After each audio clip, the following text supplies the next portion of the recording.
This film is purely fictional. Please do not imitate it. Your like and subscribe are the motivation for me to update. Chapter 1. Dear Blue Star Online players, hello. To provide you with a better gaming experience, we will be performing a server-wide, ongoing update at this very moment. We apologize for any inconvenience this may cause, and thank you very much for your support and understanding. When the unfamiliar mechanical sound entered Song Fuguang's mind, she suddenly jumped up from her hospital bed, grabbed the vernier caliper beside her pillow, and surveyed her surroundings with vigilance. She had been having frequent dreams lately.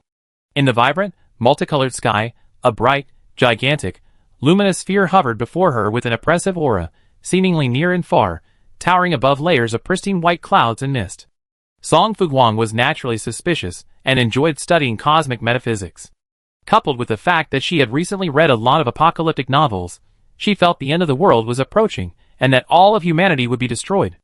Unfortunately, her stepfather had already sent her to a mental hospital early on, where she was under strict supervision daily. Even if she wanted to prepare for what she believed to be the end of the world, she felt powerless. The Blue Star OL server-wide online update has concluded. The Blue Star OL main quest. Highway survival has officially begun. The highway survival game is loading. Please be patient. Welcome to the highway survival game. Blue Star OL highway survival game update announcement. Please read the following survival rules carefully. 1. Each player will randomly draw a starting vehicle as their means of survival. 2. Resource boxes will randomly spawn in the forests along the road. Dangers and opportunities coexist. The bigger the waves, the more valuable the fish. More surprises await your diligent exploration. 3. The first 7 days of the game are a protection period for new players. Pollutants will not actively approach players on the road. 4. Daytime hours are from 6 a.m. to 6 p.m. Please plan your survival and exploration time wisely. 5. Do not abandon your vehicle. Roads cannot be reversed or backtracked. Driving to a service area provides temporary escape and resupply. 6. Do not leave the road easily. 7. Death in the game is real death. Please cherish your life and strive to survive. Additional notes for the Blue Star OL Road Survival game. In response to the imbalance in resources and development between male and female players before the game update, female players will be given enhanced compensation. All female players will receive a bonus of 3 to their strength and 3 to their vitality. Over. Note, you can view more player information by mentally reciting the game panel. I wish you all a happy game. Song Fuguang listened intently, his vision instantly turning dark. About 3 seconds later, as the darkness dissipated, Song Fuguang was on a straight, seemingly endless road. Song Fuguang didn't hesitate, following the instructions in the announcement and silently reading the game panel. Soon, the familiar game data screen appeared before his eyes. ID 44409091241888. Nickname Song Fuguang. Vehicle Electric Tricycle. Level 1 Strength 5 plus 3 Constants 6 plus 3 Health 100. Comprehensive Combat Power not yet enabled. Song Fuguang regularly emphasizes physical training, so her stats are slightly better than those of an average person. Now, after some compensation and enhancements, she is now comparable to an adult man. Song Fuguang stared at the vernier caliper, his lips curling up uncontrollably, as his enhanced body brought him greater strength and energy.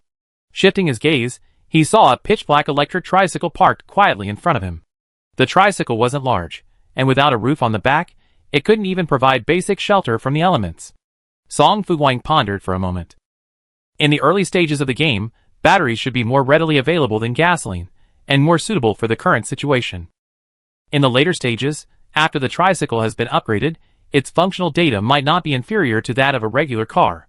The situation was settled, and Song Fuguang quickly accepted it, and began searching for the so-called resource box. After driving the electric tricycle for a distance along the road, Song Fuguang didn't see a single sign, let alone a treasure chest. Perhaps the treasure chest was hidden in the forest. During the novice protection period, the forest was likely free of pollutants. So, with the vernier caliper in hand, Song Fuguang cautiously entered. The trees in survival games are enormous, as if they've been growing for hundreds or even thousands of years. The dense canopy obscured the light, and the occasional ray that filtered through made it seem even more eerie. Song Fuguang looked down at the ground. Layers of fallen leaves, moist soil, and rotting logs. Perhaps he could pick up some mushrooms or wild fruits and vegetables. Man is made of iron, and food is made of steel. Skipping a meal is enough to make you hungry, so no matter how hard it is, you shouldn't let your stomach suffer. Song Fuguang's eyes widened as he searched the surroundings. Half an hour later, Song Fuguang successfully found a bronze supply box. He opened it, revealing only a loaf of bread, a bottle of water, and a contaminant that had suddenly appeared. Song Fuguang reacted quickly, using his vernier caliper to strike the dark figure's head. Server-wide announcement. Congratulations to player Song Fuguang for successfully killing a primary pollutant, achieving the server-wide first kill. The comprehensive combat power ranking feature has been activated. The server-wide announcement came so suddenly that Song Fuguang had no chance of stopping herself from fighting for survival under her real name. She waited patiently for the system's next words, but it seemed to have frozen, remaining silent. Song Fuguang? ? Where's my reward? Shouldn't there be a generous system reward for achieving the server-wide first kill? The first kill reward has been sent to the player's backpack, please check it. After Song Fuguang's scramble, she received an electric tricycle battery and a vehicle upgrade fragment. Song Fuguang needed 5 fragments to upgrade the electric tricycle, and she was currently 4 short. After putting the 2 rewards in her backpack, Song Fuguang opened the chat channel to take a look. Player 29473. No, it's only been a short time since the game started, and someone's already got the server-wide first kill. Are pollutants such a pushover? Shuguang, you know if pollutants are easy to manipulate yourself if you try it yourself. Son, this game is so biased, I refuse to accept it. Why only buff female players? Are we male players less human? This is unfair treatment. Number 1087, it's the newbie protection period now. How did Song Fuguang encounter pollutants? I conjure, you're punished to go back and review the rules.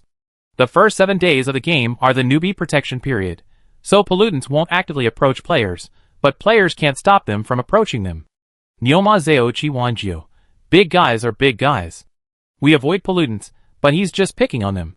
Little Karami, guess the guide. No guides. Song Fuguang closed the chat channel and continued searching for supplies. After a busy day, around 11 o'clock, Song Fuguang returned with a full load and hurried back to the highway. She had been lucky that morning, not only finding 5 bronze treasure chests, but also 3 unknown round mushrooms the size of elementary school students. Unsure if the mushrooms were edible, Song Fuguang simply put them on the market to exchange for batteries or vehicle upgrade fragments. Soon, a player named Wang Wei approached her, asking, "Have you eaten the mushrooms? Are they edible?" "No, I tell you for yourself." The other player was silent for a moment. 1 battery for 2 mushrooms.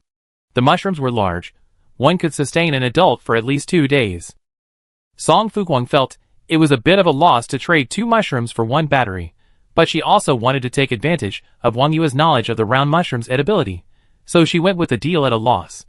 Half an hour later, Song Fuguang figured Wang Wei would have finished cooking the mushrooms, so he opened Wang Yue's chat again. "How are they? Are they to your taste?" "Yeah." Wang Wei tilted her head to glance at the 2 perfectly intact, plump mushrooms in the RB kitchen and smiled. "They taste good, very fresh. Song Fuguang, if you like them, I sell them to you next time." After replying Wang Wei, Song Fuguang ate the remaining half piece of bread with water. After a while, Wang Wei approached again, testing the water. "Did you eat the mushrooms? How did you like them?" "I thought they were very fresh too." Song Fuguang typed, glancing out of the corner of his eye at the equally intact, plump mushrooms next to him. "Wang Wei, you didn't eat them, did you?" Song Fuguang raised an eyebrow. "You didn't eat them, did you?" Wang Wei, Chapter 2. Wang Wei was cunning, and she wasn't disappointed when Song Fuguang's plan failed. She could pick up a big fat mushroom with a bit of luck, but electric car batteries weren't always easy to find from bronze treasure chests. So, Song Fuguang had profited after all. She'd been busy searching for supplies that morning, so she didn't travel much. During her lunch break, Song Fuguang drove her tricycle with all her might towards the Schrödinger service area. The road was straight and flat, so easy to drive with her eyes closed. Song Fuguang took the opportunity to check the game control panel. This morning, she had killed a total of 5 pollutants, gaining 5 points of overall combat power. She now had 3 bottles of mineral water, 1 biscuit, 2 naan, 1 steamed bun, 1 self-heating rice, 1 unidentified round mushroom, 2 batteries, and 1 vehicle upgrade fragment. The electric tricycle was initially equipped with a fully charged battery, so Song Fuguang didn't need to use any more. In this respect, the game was quite user-friendly. Song Fuguang's server-wide first kill unlocked the overall combat power rankings, and naturally, she currently held the top spot. Song Fuguang's overall combat power ranking was 5 points. She assumed that killing a primary pollutant would earn her 1 combat power point. The more pollutants killed, the higher the combat power, proving the player's skill. Treasure chests were rare along the road, and obtaining supplies was difficult without venturing deeper into the dense forest. Therefore, most players had a combat power of 0, with the exception of Wang Wei. Wang Yue's overall combat power had reached 3 points, second only to Song Fuguang and ranking second in the server. Song Fuguang narrowed his eyes, pondering, and finally added Wang Wei as a friend. Lone wolves can't thrive in the game. Once everyone gets to know each other, they first exchange resources with those around them, and stick together for support. While Wang Wei might be a bit cunning, she's quite capable in cunning. Wang Wei is intelligent, and it's impossible for her not to know the importance of batteries in early development, yet she still chose to trade them to Song Fuguang. It's truly hard to guess what the other party is thinking. Besides Song Fuguang and Wang Wei, the battle power rankings are completely blank, no one else appears. It's only been a short while, and most people haven't fully adjusted to their new environment yet. They're buzzing in the chat channel, seeking a sense of security from their peers. Song Fuguang flipped to the first page of the chat log, and sure enough, Old Man Lu, oh my god, what the hell have I done to me? AAA Building Materials Sales Manager 1. Blue Star OL, a road survival game. I don't care if it's a real game or something else. I order you to return it to me right now. Neo Mazeo 19. Finally, no work. Neo Ma is ecstatic. Monthly payment 35,000. Finally, no mortgage payments. The leaks are ecstatic. Wish only one person's heart. What are you happy about? Do you think life here is easy? We have nothing, no food, no clothes, no water, no shelter. Sooner or later, we be killed by this crappy game. Destroy it, it doesn't matter. If we can survive, we live. If we can't, we die. Don't eat cilantro. No, I must survive. Strength +3, vitality +3. I feel like I'm strong enough to kill a cow now. Love eating durian. That's right, you should be content. At least this game strengthens female characters, not weakens them. The survival system's biased behavior caused dissatisfaction among many male players, and the chat channel was filled with protests. Unfortunately, no matter how much they argued, the system still did not modify the female players' personal data. The unbalanced male players cursed and cursed, not even thinking about searching for treasure chests. Song Fuguang watched for a while, feeling bored. Not wanting to waste time and energy on such trivial matters, she simply closed the chat channel, took a short break, and continued her search for treasure chests and food. The dense forest was temporarily safe, so Song Fuguang bravely entered again and quickly found a pile of mushrooms as big as pig ears on a rotten log. Her eyes lit up, and she quickly walked over, using the strength of Rong Mama to pluck the mushrooms off, and then put them into her backpack. A beginner's backpack only has 10 slots, and the supplies she obtained that morning had already filled 8 slots, leaving only 2 slots. However, the same supplies can be stacked up to 10 times, so Song Fuguang's backpack should be able to hold them.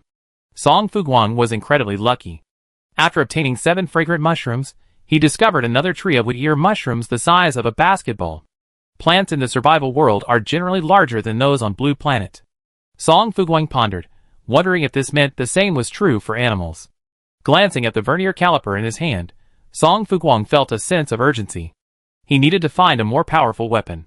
Picking wood-ear mushrooms was much easier than picking fragrant mushrooms. After another bountiful harvest, Song Fuguang removed the biscuits and steamed buns from his backpack and placed them in his pocket. These 2 things were small, and took up a lot of space in my backpack, so it was a waste not to deal with them. Live by the mountain, live by the water. Song Fuguang discovered that this was a land rich in resources. In just 3 hours, she had collected 2 more bronze treasure chests, as well as some mushrooms and wood-ear mushrooms. Song Fuguang's backpack was running out of space, so she had no choice but to return to the highway. After putting all the mountain goods she had picked up into the back of her tricycle, Song Fuguang approached Wang Wei again. Want some fresh mushrooms and wood-ear mushrooms? I still have a fat mushroom. Wang Wei, have you eaten them? Song Fuguang smiled faintly. Of course. No. Wang Wei laughed angrily. If you don't eat them, then I won't eat them either. Who knows if they're poisonous? I thought you were buying them because you had special poison detection skills. Song Fuguang said in disbelief. I was overthinking it. Wang Wei was speechless. I thought you were selling them, because you were sure the mushrooms were non-toxic, and had tasted them yourself. Turns out you just wanted to let others be your guinea pigs. Baby, how can you, with your 37-degree mouth, say such chilling words? What guinea pig or not? We're both willing to fight and to suffer. Song Fuguang wasn't at all flustered by having his hidden agenda exposed. But we're destined to be together. So, as my first customer, I give you this wood ear and shiitake mushroom for free. Song Fuguang smiled and handed the goods over. Remember to give us a good review after you eat, baby. Wang Wei, Wang Wei didn't refuse Song Fuguang's kindness, and she even gave him a precious lighter in return. Song Fuguang was deeply moved. Wang Wei Xiaobao, you're such a good person. I like you. I, Song Fuguang, have made a lifelong friend, you cunning but sincere one. What if I disagree? Wang Yue's expression was expressionless. You're not allowed to disagree, heart. After that, Song Fuguang thoughtfully opened her profile and changed her profile to best friend at Wang Wei. Wang Wei was incredulous. Who calls you your best friend? Did I agree? No need. Song Fuguang sent a handwritten emoji of a different conversation, and then added, my love for you is as deep as the ocean. Even if you don't accept it, I have no regrets and am happy to accept it. When people are speechless, they can get so angry that they laugh. Wang Wei simply closed the chat box, not bothering to reply. After a brief slap on the wrist, Song Fuguang contentedly opened the trading market and saw the familiar, plump mushrooms on the homepage. Super delicious mushrooms for the survival game, exchangeable for anything. Super large and filling, you're in luck. Don't miss this opportunity, or you miss it forever. Song Fuguang immediately shared the product link with Wang Wei. Look at this old fox. He's even more ruthless than me. Wang Wei, you two are the same. Song Fuguang raised an eyebrow, remaining silent. He took the opportunity to put shiitake mushrooms and wood ear mushrooms on the shelves. Super delicious mushrooms for the survival game, exchangeable for anything. You're in luck. Don't miss this opportunity, or you miss it forever. Copying someone else's slogan, Song Fuguang put all the mountain products on the shelves, leaving not a single one behind. Wang Wei couldn't help but warn her, be careful selling so many at once, or you be targeted by someone with bad intentions. In the early days, with limited supplies and no moral or legal constraints, it was hard not to let the darkness in people's hearts grow unchecked. Wang Wei didn't know Song Fuguang's specific personal information, but even if he was quite capable, it wouldn't be wise to make it known right now. After seeing the news, Song Fuguang made a hard sign to Wang Wei, don't worry. I'm certainly wary of others, but I'm also quite capable of harming them. Although I have a sharp tongue, I also have a very bad heart. I'm thankful I don't scheme against others. Wang Wei, who was being schemed against, said, Chapter 3. Old Fox's delicious mushrooms haven't sold, and not only that, they've drawn a barrage of questions. Are they real? Are they poisonous? Are they edible? Don't try to fool us. Watcher, these mushrooms don't look appetizing. I'm not buying them. Scarecrow, anyone who buys them is being ripped off. Player 027453, that's right. Seeing the chat, Old Fox was nearly crying. They're really edible. They're not poisonous, and they taste amazing. They can be fried, stir-fried, or boiled. If you don't believe me, ask Boss Song Fuguang. Didn't she sell them before? Player 28394, Song Fuguang? She won't even bother us. Words aren't enough. Why don't you just record a video of yourself eating mushrooms for us to see? That way, we can buy with confidence. Don't want to go to Zaoba. Yeah, you're selling something you haven't even eaten yourself. You're so heartless. Faced with these increasingly outrageous demands, Old Fox was so angry that he shut down the system panel on the spot, hoping to out of sight, out of mind. Song Fuguang watched the show with amusement, but soon she was pulled into the vortex. If these mushrooms are really edible, why didn't Song Fuguang and the Old Fox tell us? Most of us haven't found the treasure chest yet. We're thirsty, hungry, exhausted, and practically hanging by a thread. If they had only shared the mushroom picking method and location, we wouldn't be in such a desperate situation. We're all the same. Only by uniting and helping each other can we survive longer, right? It was the familiar moral blackmail again. Song Fuguang's eyes rolled, and a bad idea suddenly came to mind. I can tell you, but you have to trade for vehicle upgrade fragments or batteries. There are only so many resources in the survival world, but there are so many players. If I unconditionally disclose the information, won't everyone get a piece of the action? Everyone having something is equivalent to me having nothing. The astute player immediately agreed, right. It can't be disclosed unconditionally. Boss, I have a vehicle upgrade shard. I trade the information with you. Paper towel, I have a battery. I trade with you too. Song Fuguang's strength is unquestionable, and with the abundant resources newly added to her homepage, no one would question the authenticity of her information. Faced with the influx of traders, Song Fuguang handled it calmly, and quickly received 7 batteries, for vehicle upgrade shards, and a small number of daily necessities he needed. Vehicle upgrades only require accumulating enough shards. No other materials are required. Therefore, after the last transaction, Song Fuguang immediately upgraded his electric tricycle. Server-wide announcement. Congratulations to player Song Fuguang on successfully upgrading his vehicle.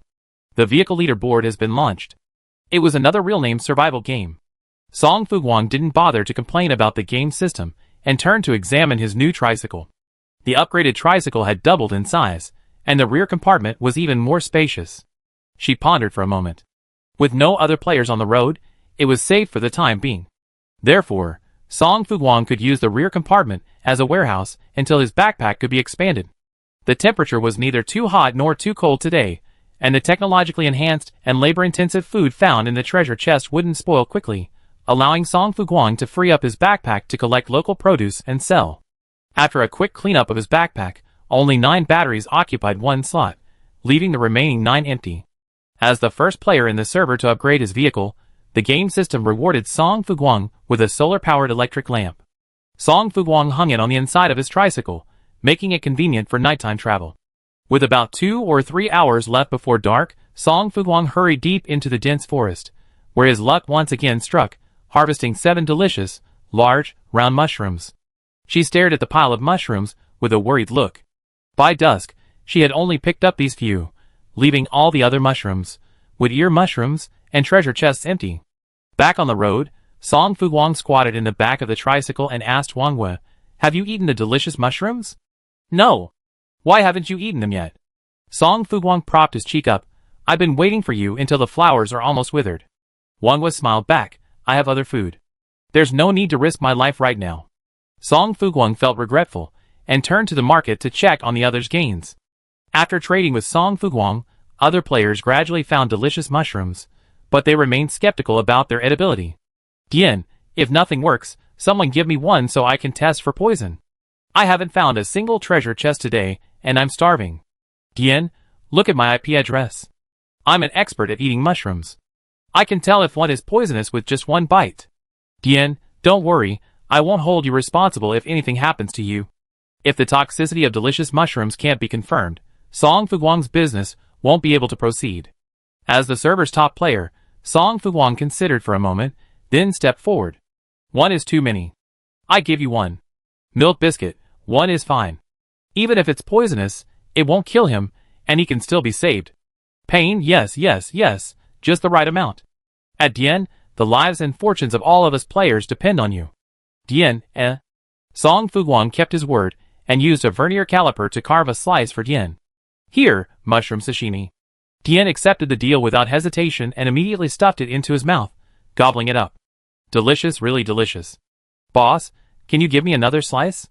"No more." Song Fuguang refused with a steely determination. "Remember to monitor your health at all times. Report any discomfort immediately." "Dian, report? I feel a little less hungry now, and my mouth feels sweet, as if my strength has returned," Dian said. "Besides, I think it's addictive. After one bite, I want another." "Report completed, over." Song Fuguang stared at the screen for a moment, then asked Wang Wei, "Do you think he's acting or telling the truth?"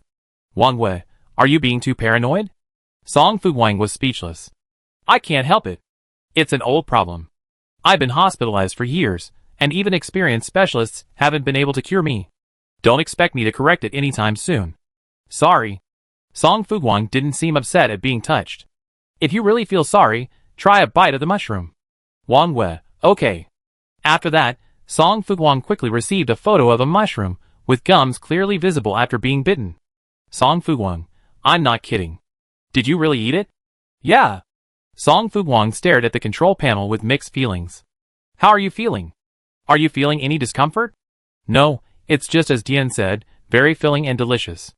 Wang Wei speculated, This must be a food designed by the game system to prevent players from becoming extinct in the early stages. It's large in quantity, tastes good, and is easy to store. It also replenishes stamina and even provides nutrition. Wang Wei spoke seriously, sounding serious. Song Fuguang, unsuspecting, followed suit and sampled a small piece. Indeed, this delicious mushroom lived up to its name. It was quite delicious. It had a slightly sweet taste and a firm, chewy texture, like eating a large white steamed bun. It was delicious and filling. Song Fuguang, you lost money? Wang Wei raised an eyebrow. Did you eat it? What else? Song Fuguang narrowed his eyes at this question, suddenly alert. Did you not eat it again? No. Then what did you just make up? Song Fuguang was incredulous. Wang Wei smiled brightly. If I hadn't made it up to be more convincing, how could you have been fooled by me and willing to taste it yourself? Song Fuguang, let's break up. Wang Wei was truly cunning, and Song Fuguang couldn't outwit her. Furious, he rehearsed for 3 minutes and vowed never to believe a single word Wang Wei said again. Wang Wei remained silent, only chuckling at the delicious mushroom she had taken a bite of. As night approached, it was time for Song Fuguang to prepare a resting place. The trunk was spacious enough, a full 3 meters long and 2 meters wide, enough for 2 Song Fuguangs to sleep. The first day of survival didn't reveal a mattress or a 4-piece set in the treasure chest, so all players had to make do. After Song Fuguang cleared a clean space and lay down, he hoped it wouldn't rain. The night was pitch black, with not a single star in sight, and a cold wind blew, making it seem like a rainstorm was coming. With his eyes open, he made a brief plan for tomorrow. 1 hour, 37 minutes, and 20 seconds after Song Fuguang unilaterally broke off his relationship with Wang Wei sent a message. A player has awakened a special ability. Chapter 4. Superpower? Song Fuguang suddenly sat up from the back of the car. Is this true? Don't tell me you're lying again. Song Fuguang suppressed his surprise and asked Wang Wei suspiciously, who has awakened superpowers? Just check the chat channel, and you find out. Although Song Fuguang's mind told her not to trust Wang Wei so easily, she was simply too curious. Her body was honest, and she immediately clicked on the chat channel to peek. Zhang Fenao, believe it or not, now that I awakened my fire powers, I'm the strongest in the server. Milk Biscuit, come on, even if you awakened your fire powers, so what? Song Fuguang is still at the top of the power rankings. You haven't even surpassed Wang Wei, and yet you're showing off. If you don't learn your lesson at such a young age, society's iron fist will eventually teach you a lesson. Zhang Fenao was unconvinced. I'm the strongest. Don't disbelieve me. Song Fuguang carefully read through the chat logs and learned that this little girl named Zhang Fenao was only 14 years old, in her second year of middle school. Zhang Fengao's awakening of her powers was sudden, and there were no obvious signs, making it difficult for other players to find a pattern. Song Fuguang superimposed Wang Yue's chat box on the control panel. Is she the only one who has awakened a superpower now? Or have other players also quietly awakened their powers, but kept it secret? I'm not sure. Wang Wei said, I'm Wang Wei, not Jianghu Baixiaoxing. Wang Yue's tone sounded normal. Song Fuguang was suspicious for a moment, but ultimately concluded that Wang Wei, like him, hadn't shown any signs of awakening a superpower yet. I'm not afraid of my brother's hardship, I'm just afraid of him driving a Land Rover. Song Fuguang felt much more at ease after chatting with Wang Wei. Zhang Fenao was young and naive, making him easily deceived by those with bad intentions. Rather than being deceived by others, Song Fuguang decisively added him as a friend. Song Fuguang? Zhang Fenao typed, confused. What do you want to talk to me about? Nothing. Song Fuguang, trying to understand the girl's thoughts, said, if you want to be the strongest in the server, defeat me first. Being the strongest isn't easy. But Zhang Fenao ignored her words and asked excitedly, do you know Wang Wei? Are you her best friend? I know her, yes. Is there something wrong? Song Fuguang became wary. Could Wang Wei be some kind of sworn enemy? Great. Zhang Fenao rubbed his hands and asked cautiously, can you introduce me to her? She's amazing, I admire her so much. Zhang Fenao was afraid Song Fuguang wouldn't agree. Don't worry, I'm not here to break you up, I'm here to join you.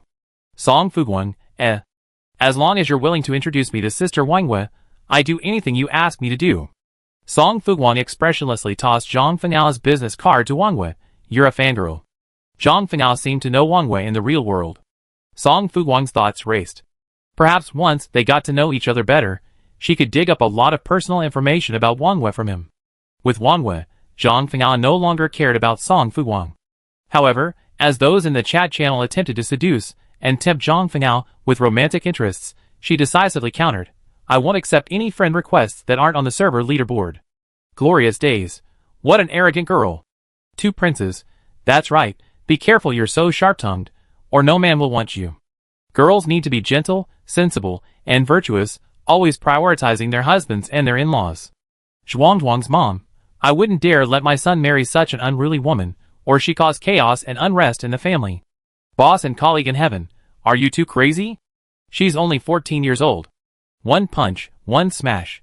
I beg you male mothers to shut up. No one wants your ugly sons. Stop acting like the Empress Dowager is selecting a concubine for the Emperor. Instead, use your energy to buff your strength and vitality, and find more treasure chests to improve yourself. I begged the school to install air conditioning in my dorm, but I knelt down and said, stop it, they won't understand. On the first day of the survival game, everyone's results weren't great.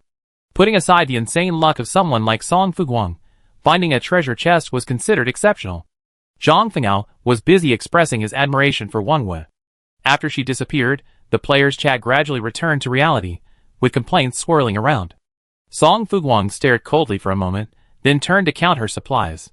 Currently, in the back of her tricycle were 2 pickled mustard tubers, 3 braised eggs, 7 compressed biscuits, 3 steamed buns, 1 can of meat, 1 can of fruit, for naan, 1 self-heating rice, 9 batteries, 1 lighter, 1 solar lamp, 6 bottles of mineral water, 1 toilet paper, 1 towel, and 2 underwear. The vast supply of delicious mushrooms, shiitake mushrooms, and wood-ear mushrooms provided Song Fuguang with an even richer supply.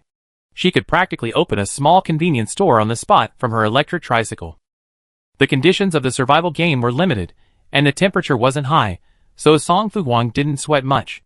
So, she simply stretched herself out like a big character, then closed her eyes and fell asleep. The next day, Song Fuguang was forcibly awakened by the light of day at 6 in the morning. After lying there for a while in a daze, she quickly got up and ate her canned meat with water. Without looking back, she headed deep into the dense forest lining the road. Song Fuguang hadn't encountered any danger yesterday, but the survival game meant hanging her neck on a rope. She gripped her vernier caliper tightly, secretly bracing herself for life. Not far away, a rusty bronze treasure chest lay quietly among the fallen leaves. Song Fuguang didn't approach immediately, but first found a long piece of broken wood and stretched it over to test it a few times. Nothing emerged from the fallen leaves. It was safe for the time being. The bronze treasure chest always carries primary pollutants. After killing another one, Song Fuguang's total combat power reached 8. The other players didn't know the exact amount of supplies Song Fuguang possessed, but they could easily determine it based on his combat power. As the saying goes, a man is innocent until he possesses a treasure. Upon arriving at the service area, Song Fuguang was undoubtedly the primary target for everyone's robbing. In this situation, awakening his superpowers became Song Fuguang's top priority. But awakening superpowers wasn't easy. As Song Fuguang retrieved the sheets from the treasure chest, she recalled the white orb that had appeared repeatedly in her dreams, intensely curious about its true nature. If Song Fuguang had only dreamed of the white orb once, she would have assumed she was tired, or perhaps just dreaming about something she'd been thinking about during the day, perhaps because of reading a novel. But when she dreamed of the white orb more than once, something seemed off. To paraphrase the internet, perhaps this was some kind of message from the universe. Song Fuguang, lost in thought, gathered her supplies and continued deeper into the dense forest. During this time, she picked up a good amount of mushrooms and wood ears, filling her backpack to the brim, leaving no room for anything else. She checked the time on the game panel. It was exactly 11:30 a.m. time to go back for lunch. Song Fuguang exhaled and turned. Her eyes met the pale, bloodless face that suddenly appeared close before her. Her heart leaped, nearly leaping out of her chest. What the hell? Frightened, Song Fuguang instinctively raised her vernier caliper, pointed the sharp end at the ghostly creature, and smashed it down hard. That ghostly creature couldn't even be called a ghost. Although it had a humanoid form, its skeleton was covered in a layer of loose, rotting skin that looked ready to fall off at any moment. Song Fuguang was puzzled. How could this thing, in such a state, not smell like anything? If it had the stench of decay, Song Fuguang wouldn't have noticed it until it got close. The vernier caliper struck, but the ghost creature wasn't harmed at all. Not only that, it attacked Song Fuguang. Song Fuguang quickly retreated, running as fast as she could. The dense forest was intricate, And in her escape, Song Fuguang had no idea which way she ended up. By the time she realized something was amiss and stopped, it was too late. Gazing straight ahead, Song Fuguang's scalp tingled. It was a cave. Outside, a dense swarm of ghosts, all blinking and glaring at Song Fuguang with their rotting eyes, seemed to want to devour her alive. Song Fuguang gripped the vernier caliper tightly, a single thought running through her mind. If only Wang Wei were here. Chapter 5. Wang Wei couldn't suddenly teleport to Song Fuguang's side. Now Song Fuguang had no choice but to continue running or bite the bullet. But the ghost behind her didn't give Song Fuguang a choice, it charged directly at her. The moment it moved, the ghosts outside the cave also began to close in on her, intent on surrounding her. Song Fuguang's hair stood on end, terrified. She had no more suitable weapons, and the vernier caliper would do limited damage to them, but Song Fuguang had no other choice. Suppressing the subtle fear in her heart, Song Fuguang gathered her strength, quickly scanning her surroundings, and finally hurried to a small hill. She occupied the high ground, and the ghosts, restricted by the terrain, couldn't attack Song Fuguang simultaneously. This allowed Song Fuguang to defeat them one by one, relieving herself of the pressure. The ghost creature's weaknesses were unknown, and Song Fuguang, even biting his back teeth nearly to pieces, was unable to destroy the creature's skull. In the end, she forgot her feelings and, in a fit of rage, ripped apart all the bones below the head. Congratulations to the player for killing an intermediate-level pollutant. Your overall combat power increases by 10 points. Congratulations to the player for reaching an overall combat power of 10 points. You will be rewarded with 1 survival coin. It turned out to be an intermediate-level pollutant. No wonder it was much more difficult to deal with than the primary pollutants that emerged from the treasure chest. After the intermediate-level pollutant died, its head remained intact in Song Fuguang's hands. Song Fuguang glanced at it and, unhappily, tossed it back into the swarm of pollutants. Killing an intermediate-level pollutant consumed a great deal of Song Fuguang's energy and focus. If it weren't for the game system's initial boost, Song Fuguang would have been out of breath long ago. But the situation remained dire. Song Fuguang, acting alone, would sooner or later be worn down by this horde of pollutants. A roar echoed in her ears, accompanied by the sound of wind breaking through the air behind her. Song Fuguang nimbly dodged to the side, and immediately kicked the attacking pollutants down the hill.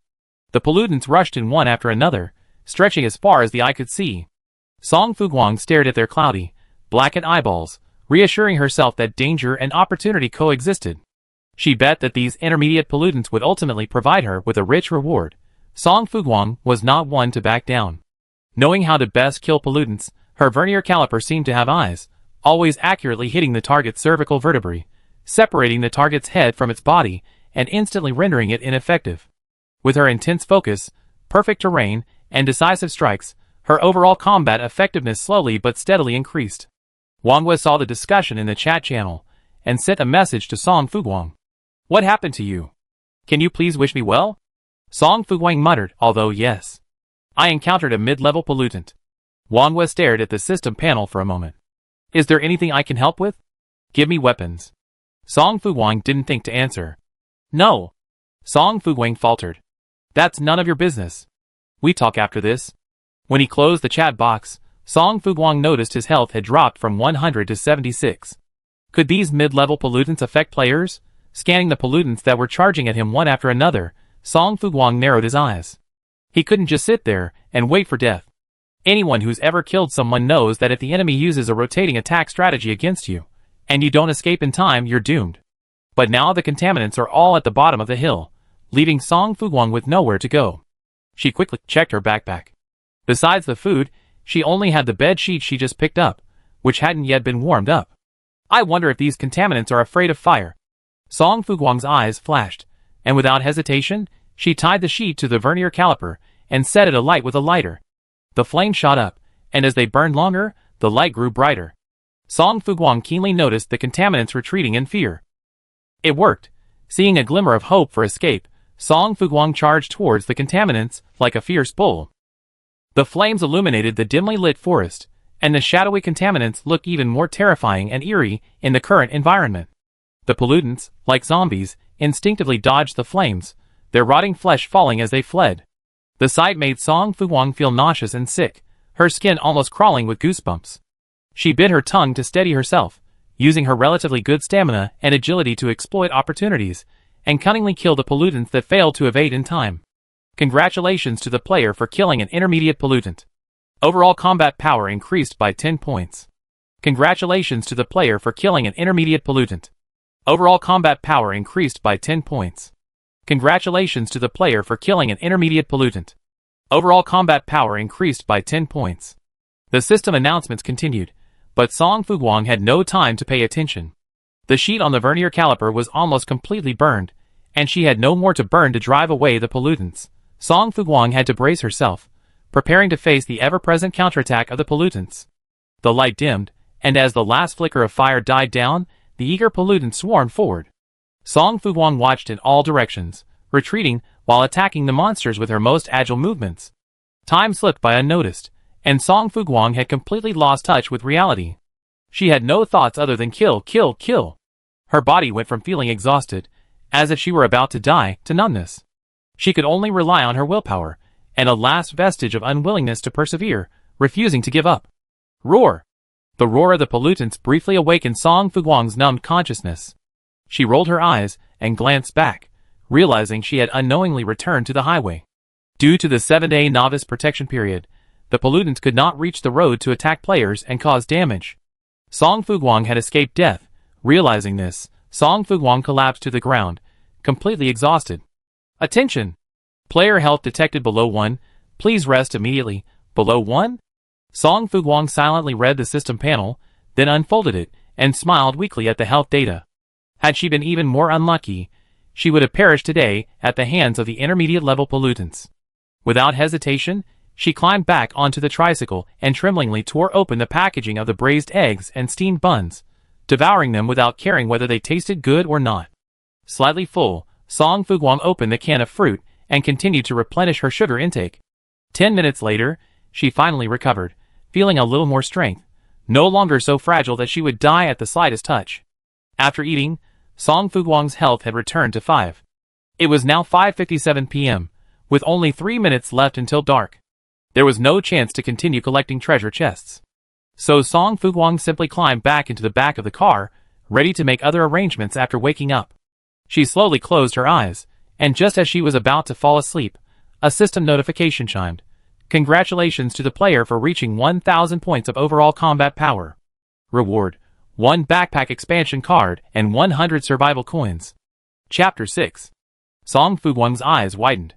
Has his combat power reached 1,000? She lost her sleepiness, and quickly opened the comprehensive combat power list to check. At the top of the list, in the server-wide first position, Song Fuguang's name stood tall alongside 1068, highlighting her outstanding afternoon performance. This impressive figure was too dazzling, standing in stark contrast to the server-wide second-place player, Wang Yue's combat power of 9. Song Fuguang smiled weakly. His suffering had paid off. The first time his combat power reached 10 points, the system rewarded Song Fuguang with 1 survival coin. The first time his combat power reached 100 points, the system rewarded him with 10 survival coins. The first time his combat power reached 1,000 points, the system rewarded him with another 100 survival coins. So, the total survival coin balance in Song Fuguang's backpack now stood at 111. Survival coins would be used as a universal currency. Currently, the number of treasure chests found and pollutants destroyed is small, so only Song Fuguang has received this reward. In addition to the survival coins, the system seems to have given Song Fuguang a backpack expansion card. The backpack expansion card can expand the backpack to 100 by 100 grids. Song Fuguang is very good at finding supplies, and just when she was worried about running out of space, the system solved this problem for her. It was truly thoughtful. After using the backpack expansion card without hesitation, Song Fuguang gathered all the supplies around her except the vernier caliper. If the timing wasn't right, she would have even considered packing the electric tricycle as well. After a desperate escape for most of the day, Song Fuguang was exhausted. Her eyelids fluttered shut, and she passed out on the spot, completely unconscious. In the chat room, players were engaged in a heated discussion. Oh my god. 1068. Is that a number a normal person could achieve? Let me go ashore. Is the game system bugged? As everyone knows, killing a primary pollutant grants 1 combat point, and 1068 combat points means you need to kill at least 1068 primary pollutants. Apple, isn't that nonsense? I think you should stay ashore for now, or we ordinary people will be screwed to death by you. It's a pineapple, not a pineapple. Is it possible that the number 1 player killed more than just the primary pollutants? I'm a wet tissue. Yes, since there are primary pollutants, there must be intermediate or even advanced pollutants. Song Fuguang must have encountered a more powerful monster, which is why she was able to quickly kill them this afternoon. Raise your combat power. Some players began to panic when the mention of higher-level pollutants occurred. Will those pollutants attack us after the novice protection period ends? No. I'm still young and haven't lived enough. Chili is not spicy. Will we be safe on the roads and in vehicles? Will they damage our vehicles? Swordsman, let's be honest. Instead of worrying about the future, we should first find a way to get some weapons to protect ourselves. That way, even if we face pollutants, we have some protection. Apple, isn't that nonsense? If we can find a treasure chest, how can we not have weapons to protect ourselves? It's pineapple, not pineapple, that's right. If we can't find a treasure chest, not only will we have weapons to protect ourselves, we won't even have the most basic food to sustain our lives. If this continues, we starve to death before the novice protection period ends. Let me get ashore. Is there anyone kind enough to rescue us? Third Ant, where's Song Fuguang? Song Fuguang, please save us.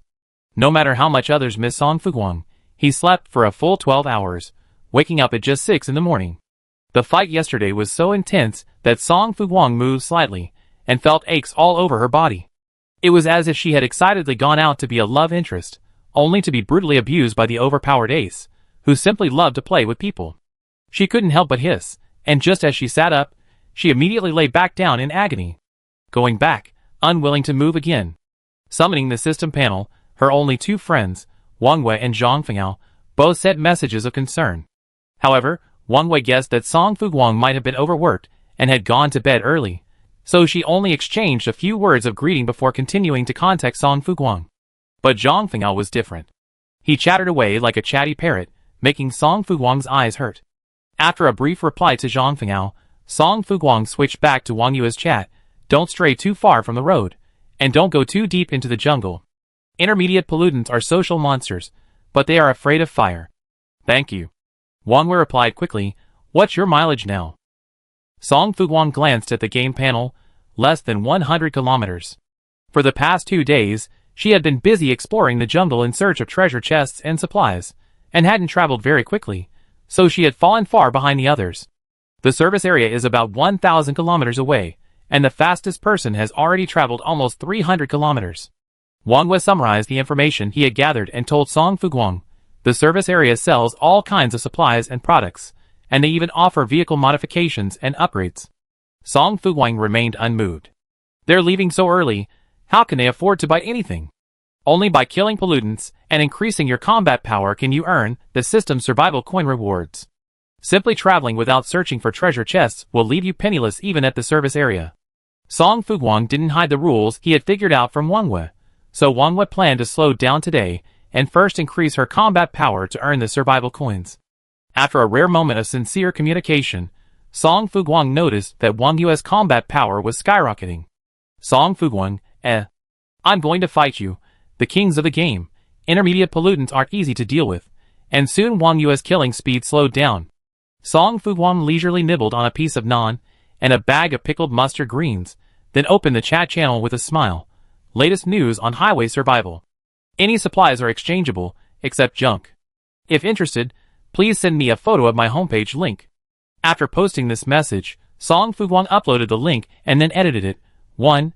Pick up treasure chests to obtain supplies, but be aware that there are primary pollutants in the treasure chests that will attack you. Killing a primary pollutant will gain 1 combat power point. 2. Various foods can be found in the dense forests along the highway, such as delicious mushrooms, shiitake mushrooms, and wood-ear mushrooms. 3. In the dense forests a certain distance away from the highway, there are intermediate pollutants. These are zombie-like monsters that live in groups and are afraid of fire. Killing an intermediate pollutant will gain 10 combat power points. 4. The first time you reach 10 points of combat power, you receive 1 survival coin. The first time you reach 100 points of combat power, you receive 10 survival coins. The first time you reach 1,000 points of combat power, you receive 100 survival coins. Song Fuguang had fully disclosed all the information he knew about these 4 points to the players. Whether they were willing to buy or not was beyond Song Fuguang's consideration. As Wang Wei had said, the service area must contain top-tier items that could significantly increase players' power, and those top-tier items were undoubtedly worth a fortune. So, Song Fuguang's priority now was to ensure that as many players as possible received the game rewards. That way, she could transform herself into a nefarious capitalist and snatch all the survival coins from the players. Free is the most valuable. Song Fuguang's announcement that any item could be exchanged for something made the players think they were getting a great deal, but little did they know that Song Fuguang had already set his sights on the better, more valuable items they hadn't yet acquired. Chapter 7. It's drizzling today.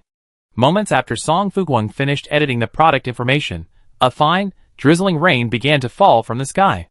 The three-wheeled vehicle's rear compartment had no roof, and Song Fuguang had no other supplies to shelter him from the wind and rain. For the time being, he could only brace himself for the slaps of the survival game.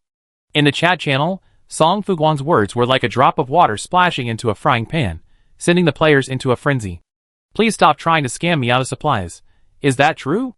Is the claim of server leading rank truly credible? Don't try to steal our hard-earned food again. I'm canceling my account. Believe it or not, I traded a bag of Wangzai mini buns with Song Fuguang. AAA swimming and fitness. Are there any players who want to compete with me? I'm an honest man, and I let you know as soon as I buy the information. I can't sleep. I really can't. Can you even compete with this thing?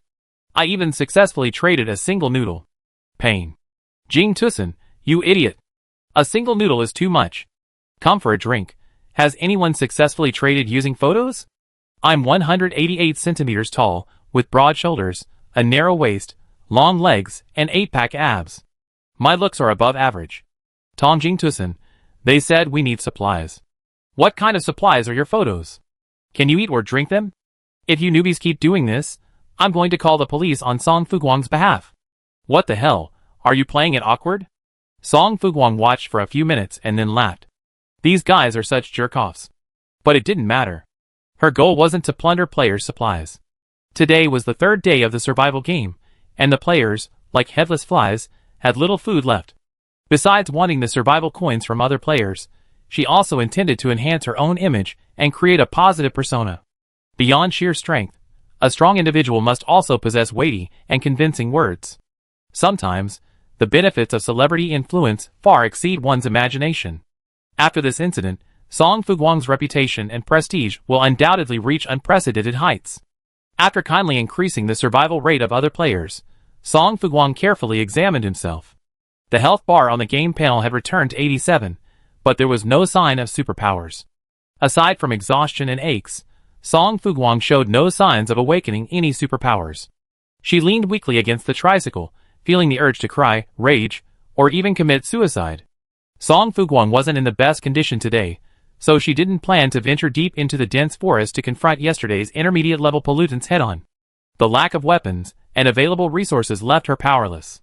After all, even the best cook can't cook without rice.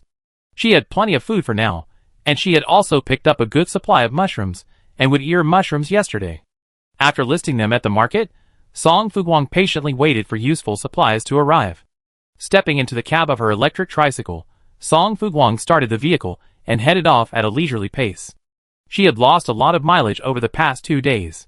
While she wasn't in a rush to reach the service area, she still needed to carefully manage the gap between herself and the other riders, so she could be there when things got busy. By noon, Song Fuguang had covered over 100 kilometers. A single battery has a range of 100 kilometers, so Song Fuguang replaced it midway through the journey and stored the old one in her backpack. The rain had stopped, and the mushrooms and wood-ear mushrooms he hung up had earned him a toothbrush and toothpaste, a towel, and a bottle of 2-in-1 hair and body cleanser.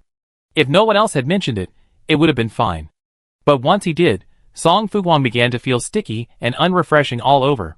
However, the current conditions were insufficient. With no shower or water, and with intermediate-level pollutants lurking around, Song Fuguang had to put his things away for now, waiting for a thorough cleanse when conditions allowed. After briefly nibbling on 1/5 of a large, plump, and delicious mushroom at noon, Song Fuguang found his health had returned to 96. His aches and fatigue had eased somewhat, so Song Fuguang, feeling a little timid, opened the chat channel and asked, buy gasoline, diesel, cooking oil, or any other oils. Intermediate-level pollutants are sensitive to fire, so Song Fuguang prepared to ignite the oil and establish a good relationship with the pollutants. Song Fuguang is a celebrity in the game. Immediately after she spoke, a player asked, "Did you also win that luxury car? Is your gas mileage high?" Aiming to lose 70 caddies. I remember that top-ranked player also bought batteries. Who's my girlfriend? These evil, powerful individuals love to plunder supplies and hoard them, bullying us weak, ordinary people. The wool comes from the sheep, so don't sell to them. Advocating for no bride price. That's right. Song Fuguang already has so many survival coins, yet she's still exploiting us ordinary players' space. How shameless. Loving to watch female tenants. A full 111 survival coins. How many pollutants would we have to kill to earn that much? By the way, is Song Fuguang a man or a woman? If she's a woman, I give her a chance to marry me. Highly educated shrew. Sandwall, huh? Although you're quite human, I'm still sending you to the slaughterhouse. Half dead but slightly alive.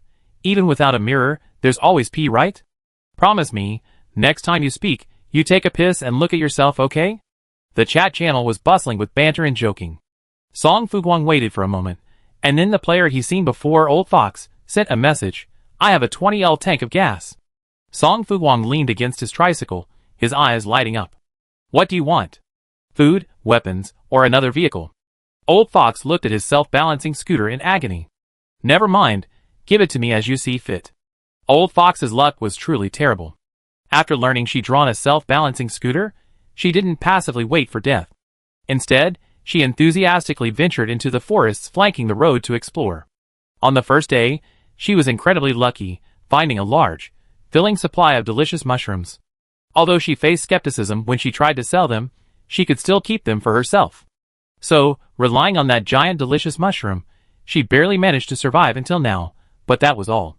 For the past 2 days, the old fox hadn't found any supplies besides that delicious mushroom, and had only found one treasure chest. Seeing her mushrooms almost gone, the old fox began to doubt herself deeply. If this continued, she would be eliminated sooner or later. Song Fuguang stared at the old fox's words, pondering for a moment. What are you missing? Before the other party replied, Song Fuguang added, or everything. Though the old fox hated to admit it, she still said Song Fuguang had already sold out of the wood ear mushrooms and shiitake mushrooms, and there wasn't much other food left. I give you a naan first, then a pack of compressed biscuits. Finally, if you like, give me the gasoline first, and I return you 10 intermediate pollutants later. 10 intermediate pollutants equal 10 survival coins. The old fox's heart skipped a beat, and she agreed without hesitation. She immediately traded the gasoline to Song Fuguang. Okay, I trust you. Seeing this, Song Fuguang quickly handed the promised naan and compressed biscuits to the old fox. Wait for good news. With all the preparations complete and gasoline in hand, Song Fuguang set out to search for traces of the pollutants. Halfway through, Zhang Fengao sent a smug message boasting, I found a nest of mid-level pollutants. Just wait, I surpass you soon. Song Fuguang didn't reply immediately, instead focusing on searching for traces of the pollutants. An hour later, she spotted a lone, wandering pollutant, and finally felt like replying, it's been so long, and you still haven't taken out 5 pollutants. Are you in a bad mood today? So few have been killed. Zhang Fengao, Zhang Fengao, Song Fuguang, I hate you. Chapter 8. After successfully breaking through the child's defense, Song Fuguang hummed a song with joy. But after only a few hums, Song Fuguang quickly shut up. These mid-level pollutants were elusive and loved to gang up on players, using round-robin tactics to torture them. Song Fuguang had to find a more ruthless way to deal with him. It was now 1 o'clock in the afternoon, and there were still 5 hours before dark. Song Fuguang had to speed up. She tiptoed, surveying the surrounding terrain like a thief, finally finding a valley-like depression and pouring half of the 20 liters of gasoline. After carefully spreading the gasoline evenly with fallen branches and leaves and setting up a pile of easily combustible firewood, Song Fuguang began to lure the enemy. As soon as she appeared, the pollutants spotted her. But one pollutant was too few, so Song Fuguang deliberately created a lot of noise, fearing that the pollutants would not notice the presence of a living person. Soon, the pollutants, their decaying bodies, moved closer to Song Fuguang, emitting strange roars as they did, as if calling for their companions. Song Fuguang remained calm, fearing their companions wouldn't come. In the primeval forest-like environment, every movement was remarkably clear, and Song Fuguang could hear the rustling of footsteps. The pollutants moved slowly, their gait awkward, making a disturbing noise. Song Fuguang gazed into the distance. The dense mass of pollutants resembled an army, advancing with unwavering determination towards her. At the same time, a thin mist began to spread, making the atmosphere even more terrifying. Quick victory. The mist would obscure vision and bring unforeseen consequences. With Song Fuguang's current abilities, she couldn't just wander freely in the game. She had to be cautious. Fleeing through the forest, Song Fuguang masterfully lured all the pollutants into the trap he had prepared. With his nimble form, he scrambled out of the hollow and darted to the entrance, where he quickly ignited the gasoline on the ground with his lighter. The ground was wet, and Song Fuguang tried several times before the gasoline ignited. The pollutants, sensing the flames, immediately scrambled in all directions, like headless flies. Seeing one of the pollutants approaching Song Fuguang, he immediately pulled out his vernier caliper and slashed at its legs. The pollutant's rotting bones were fragile, and after being struck by Song Fuguang, it instantly lost its ability to move, its arms and claws bared, its mouth roaring in anger. Song Fuguang, remembering her agreement with the old fox, immediately traded the pollutant to him. "Sorry, this item is not tradable." "What?" Song Fuguang let out a surprised cry, akin to a British expression. "Why can't it be traded? Just because you say it can't be traded, it can't be traded? Are you kidding me? And you said it's a commodity, yet you won't let me trade it. Do you have any sense of law? If you keep trying to fool me, I sue you. Come on, tell me right now. Which rule prohibits players from trading pollutants?" Answer me. Congratulations, the trade was successful.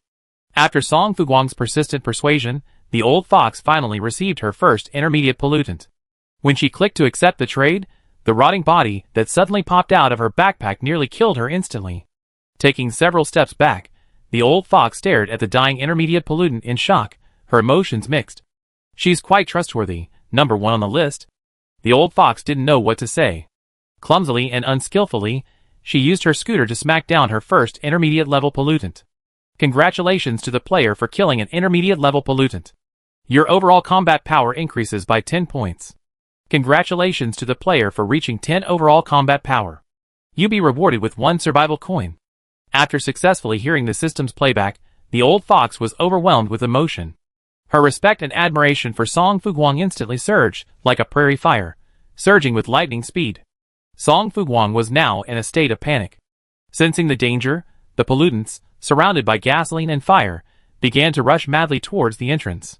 Song Fuguang was alone, his combat power limited. To prevent them from escaping, he had to pour all the remaining gasoline in front of him, blocking their hope of escape. The fire in front of him grew larger and larger, burning Song Fuguang's skin. But the pollutants showed no fear of pain, as if they had no sense of pain. Even surrounded by fire, they charged recklessly at Song Fuguang.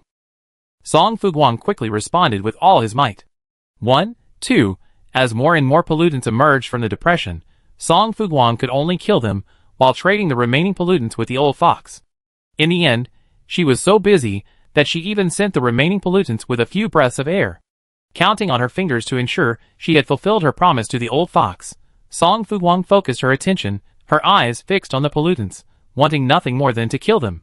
All the gasoline was gone.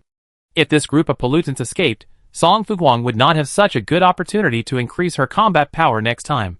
Determined to go all out, Song Fuguang, like a killer, resolved, even if both sides suffer, this pile of combat power must be secured. Today, Song Fuguang had attracted at least 50, if not 100, intermediate-level pollutants. After panting and slaying the last one, she didn't have time to think about anything else and hurried back to the road. It was almost dark. If she didn't return to the vehicle in time, who knew what monster she would encounter? Song Fuguang was completely exhausted. Holding on for a breath, she finally fell back onto the road before the last ray of light faded. The moment her body touched the road, darkness enveloped her. Relying on her memory to find her tricycle, and turning on the solar-powered light, Song Fuguang looked back at the shadowy figure in the forest and shuddered. That was too dangerous. I won't risk my life like this again. She slumped into the back of the car, unable even to sip a sip of water. She felt as if her entire body had been drained. This afternoon, despite feeling completely exhausted, Song Fuguang had killed a total of 57 intermediate-level pollutants, earning 570 combat points, raising his overall combat power to 1638. I wonder if the system will reward survival coins when combat power reaches 2000. But Song Fuguang couldn't care less now. Hunger suddenly surged like a tide. She quickly unscrewed the bottle of water with all her might, then quickly filled her stomach with naan and a braised egg. Song Fuguang's health bar had once again been reduced to 1. He wondered if this last point of health might be like the last 1% of a cell phone battery, strong and lasting. After a while, Song Fuguang regained some of his strength. She clicked on the overall combat power rankings and took a quick look. Ranking: 1. Song Fuguang 1638. 2. Wang Wei 848. 3. Zhang Fengao 230. 4. Old Fox 101. Zhang Fengao had killed 23 intermediate-level pollutants all afternoon, yet he was bragging about it in the chat, spouting nonsense and provoking others. Song Fuguang smiled faintly and sent her a private message. Are you still feeling down afterward? You still killed so few. Zhang Fengao, superpowers don't cost money? Song Fuguang raised an eyebrow and said innocently, then it seems your powers aren't as powerful as you say. Zhang Fengao was truly utterly defeated this time. Song Fuguang, just wait and see. Chapter 9. Having scored twice, Zhang Fengao was so enraged that she nearly deleted Song Fuguang on the spot. Thankfully, her wits returned in time, stopping her. Song Fuguang, while a bit of a jerk, was truly formidable. She was also quite open-minded, not hiding the rules of the game she figured out from other players. So, even though Zhang Fengao was furious with Song Fuguang, she had to hold her temper and wait for her next move. She took a deep breath and silently consoled herself, it's okay, it's okay. She just pissed me off a couple of times. When her powers matured and became stronger than the other party, she would avenge her previous defeat. Her fire powers were a deadly threat to fire-sensitive pollutants. Zhang Fengao believed that, given enough time, the top spot in the server would surely be his. Zhang Fengao excitedly imagined himself being admired and worshipped by other players. A smirk plastered across his face. After beating up the little girl, Song Fuguang saw a message of thanks, concern, and inquiry from the old fox. After politely replying, Song Fuguang asked, how did you pick up those delicious mushrooms? The old fox seemed to have good luck. Not only did he pick up the delicious mushrooms, he also got gasoline. He was pretty lucky. The old fox stared at the screen, not realizing Song Fuguang was prying into his privacy. After all, he had far more information than he did. I saw it shortly after I entered the woods. The delicious mushrooms were so large and white that the old fox couldn't pretend to see them. As for the gasoline, I got it from a treasure chest. The old fox said bitterly, but I only got these 2 things in the past 2 days. Song Fuguang pondered for a moment, finally concluding, my hands were red, but my eyes weren't good enough to find anything. She was in need of someone lucky, so Song Fuguang took the initiative to add the other person's contact information, saying, let's continue our cooperation next time. Feel free to contact me if you have anything good. Okay. The old fox was flattered and quickly clicked agree. Song Fuguang's friend list now had 3 people, not a lot. Many people tried to add her through the server leaderboard, but Song Fuguang ignored them all. After all, there were only 100 friend slots. Scarcity makes things valuable, so Song Fuguang naturally had to maximize the value of her friend slots. After filling her stomach and having no supplies to sell, Song Fuguang simply closed her eyes and fell asleep early. Her physical and mental strength had reached breaking point. With no other means of relaxation, she relied on sleep to recover. After waking up, Song Fuguang had a rare urge to take a shower. After 2 days of desperate fighting, she was drenched in sweat, her skin and hair sticky and uncomfortable. Song Fuguang's backpack didn't contain much drinking water, so she couldn't afford to use it to clean herself. The rain had stopped today, so players couldn't use the rainwater to wash themselves. After finishing her breakfast uncomfortably, Song Fuguang decided to focus on searching for treasure chests. She had been busy killing intermediate pollutants for the past 2 days and hadn't found much, but the sales information had brought her a lot of miscellaneous items, which she could make do with for a while. The most important thing was that while the vernier caliper was useful, it was ultimately not as good as a real weapon. Song Fuguang needed a more suitable weapon. It was the 4th day of highway survival. Shouldn't the system drop weapons to boost players' overall strength in preparation for the upcoming end of the novice protection period? Considering the various possible game scenarios, Song Fuguang left her electric tricycle and searched the roadside. Soon, she luckily found a bronze treasure chest, but she didn't open it immediately, instead putting it in her backpack. She wanted to wait until nightfall to test her luck with the old fox. If the old fox was truly a master, Song Fuguang would let him take over all her future treasure openings. After searching the nearby treasure chests, Song Fuguang continued to creep forward on her tricycle. Her mileage was the lowest among the players. Some players had already reached half the distance, and estimated they would reach the service area just in time for the end of the novice protection period. Arriving at the service area first had the advantage of immediately recruiting people, forming a group, and then launching a downward attack on other players. The initial service area will undoubtedly be chaotic, with people fighting for people, territory, supplies, and reputation. Losses will be commonplace. Song Fuguang wasn't going to join in the fun. Once the dust settled and everyone became their own queen, she could simply join in the fray, becoming a troublemaker. This would quickly make her known to everyone and increase her profile.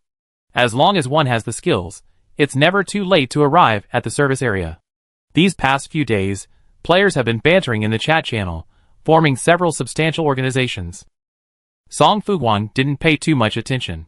If she wanted to know, she could simply ask Wangwe, Zhang Fengao, or the old fox. Money talks. Song Fuguang offered the three a little favor, and naturally news arrived. A treasure chest. Song Fuguang paused, quickly stopped her tricycle, and sprinted to the side of the road. This treasure chest was just sitting there, unnoticed, on the curb. She blinked, her hands on the vernier caliper warily, sensing a trap. Because things were out of the ordinary, there must be something fishy. Song Fuguang observed it suspiciously for a moment, finally deciding to open the treasure chest right there, and then. She approached cautiously, holding the vernier caliper high, ready to deliver a fatal blow to any contaminants that suddenly burst from the box. She carefully unfastened the clasp with her left hand. Click. The box opened smoothly, and Song Fuguang instinctively dropped the vernier caliper, only to find nothing. Song Fuguang took a closer look. Not only was there no contaminants, but even no supplies. Aside from a letter resembling a notice, there was nothing else. What sting she? Song Fuguang used a vernier caliper to pull the letter out of the treasure chest, and quickly saw the words on it. Highway Survival Admission Notice. No, how can I enter a survival game, and still go to school? Song Fuguang was shocked, and immediately picked up the notice and opened it. The next moment, her game panel flashed uncontrollably, and an unfamiliar page appeared. The Highway Survival Admission Placement exam begins now. You have 30 minutes to enter your answers on the exam paper. Please answer carefully. Question 1. Are you a human or a pollutant? A. Human. B. Pollutant. Song Fuguang, No. Can pollutants take the Highway Survival Admission exam just like players? She laughed silently and chose B without hesitation. She wanted to see what was going on. Chapter 10. Question 2. Have you ever killed someone? Or polluted something? A. The former. B. The latter. C. Both. Song Fuguang paused warily. Something about this entrance placement test seemed off. Could there be some pitfall waiting for her after she finished? Will Song Fuguang's placement affect her employment prospects upon graduation? Although Song Fuguang found it hard to imagine a normal, reliable, and good job in a highway survival game. C. After a brief thought, Song Fuguang once again chose the most unexpected answer, unconventionally. Question 3. Are you willing to give up something of practical value to your friends, family, or even your partner? Things like supplies and superpowers? A. Yes. B. No. C. Fill in another answer. Of course C. Tapping the answer area with his finger, Song Fuguang quickly wrote, Not only am I unwilling to give up certain things that are of practical benefit to me for the sake of my friends, family, or even my partner, I would even stab my family, friends, and partner for reasons beyond my own interests. Question 4. What is your purpose in coming to this world? Song Fuguang raised an eyebrow. Didn't you force me into this? I didn't come here of my own accord. Are you regretting this now? If I had known you would regret it, I wouldn't have come here in the first place. The question paused again, and 5 seconds later, the next question slowly appeared. Question 5. Are you willing to join the survival school? This question didn't give Song Fuguang any options or a free-form area to answer. Song Fuguang thought about it, and decided this was probably an interview question. She stared at the system panel in front of her and answered seriously and solemnly, No. Congratulations, you've been accepted into Class A, 3803rd of the survival school. Song Fuguang, ? Okay, compulsory admission, huh? The survival school placement exam only has 5 questions, even a fool could pass it. Song Fuguang paused for a moment, pondering the key information revealed in the question. He concluded that the pollutants attacking players were more complex than they appear. Primary pollutants are black mists that shatter with a light blow. Intermediate pollutants are zombie-like creatures with some combat power. What about advanced pollutants? Could they be monsters resembling ghosts or demons? Once players' survival reaches the later stages, a battle between players and pollutants becomes inevitable. Both sides will inevitably clash to the death for survival, until one side emerges victorious. Song Fuguang doesn't know the exact amount of pollutants, but keeping as many players alive is undoubtedly the top priority. And my class placement results. The 3,803rd class of survival school. Song Fuguang hadn't figured it out when the familiar server-wide announcement rang out again. Blue Star OL Highway Survival Admission Season Update Announcement. Dear players, the 4012 admission season has officially launched. This update introduces new growth and upgrade paths for all players. Please search for treasure chests, pick up Highway Survival Admission notices, and complete the Highway Survival Admissions Placement exam before midnight on the 7th day of the survival calendar. Please note, players who fail to complete the Highway Survival Admissions Placement exam will be eliminated at the end of the mission. Additional note, please answer honestly and refrain from falsifying your answers. Any consequences will be at your own risk. This final note is meant to imply Song Fuguang, but unfortunately, he had already completed the placement test, so he simply dismissed it as a joke from the game system. Given Song Fuguang's misdeeds, she suspected that Class A, where he'd been assigned, wouldn't be a good class. It might even be filled with villains. The more this happened, the more Song Fuguang needed to hurry and gather some powerful weapons. She continued searching for treasure chests, while the other players, completely captivated by the new server-wide announcement, erupted in discussion. What the hell? I'm almost retired, and they still want me to go to school? Does the dormant dog school have air conditioning? No. Am I hallucinating? Why are there study tasks in a survival game? We can barely afford to eat and sleep. Da Songming, what do you think? Will there be any rewards after enrollment? Like free food and housing? Swear not to let the capital fleece me. Come on, this crappy game can't be that kind. They definitely plunder our survival coins and force us to kill pollutants day and night. Flying Twitails. That's right, I don't believe the system is so kind. Goddess. Why are you treating us post-2000s like we're just a bunch of idiots? We haven't offended anyone. Riding to school. What's the point of this class division? Will the content of the monthly exam, midterm exam, or final exam be different? Tonifying exam. Tonifying. A tonic exam. The players complained, but they were actually more proactive than anyone else. Soon, Song Fuguang noticed someone had proactively revealed their class assignment and diligently began searching for their classmates. After successfully obtaining his second treasure chest, Song Fuguang sent a message to Wang Wei. Have you finished your exams? Yes. Wang Wei replied, which class are you in? Song Fuguang blinked, lying without blushing or beating his heart. Class C, how about you? Wang Wei, Class B. That's unfortunate. I can't be your classmate anymore. Song Fuguang said with false regret, but it's okay. If you run into any trouble, just come to me. I help you out. Okay. Wang Wei didn't hesitate and agreed directly, revealing, Zhang Fengao has also finished his exams. She was assigned to Class E. All assigned to Class E? Song Fuguang couldn't help but ask, isn't this awful game going to divide all players into 26 alphabetical classes? Possibly. Wang Wei said calmly, but even if all players were divided into 26 classes, the number of people in each class would be incredibly large, wouldn't it? Song Fuguang wasn't worried at all. It's okay. Once the novice protection period ends, everyone will either die or be crippled.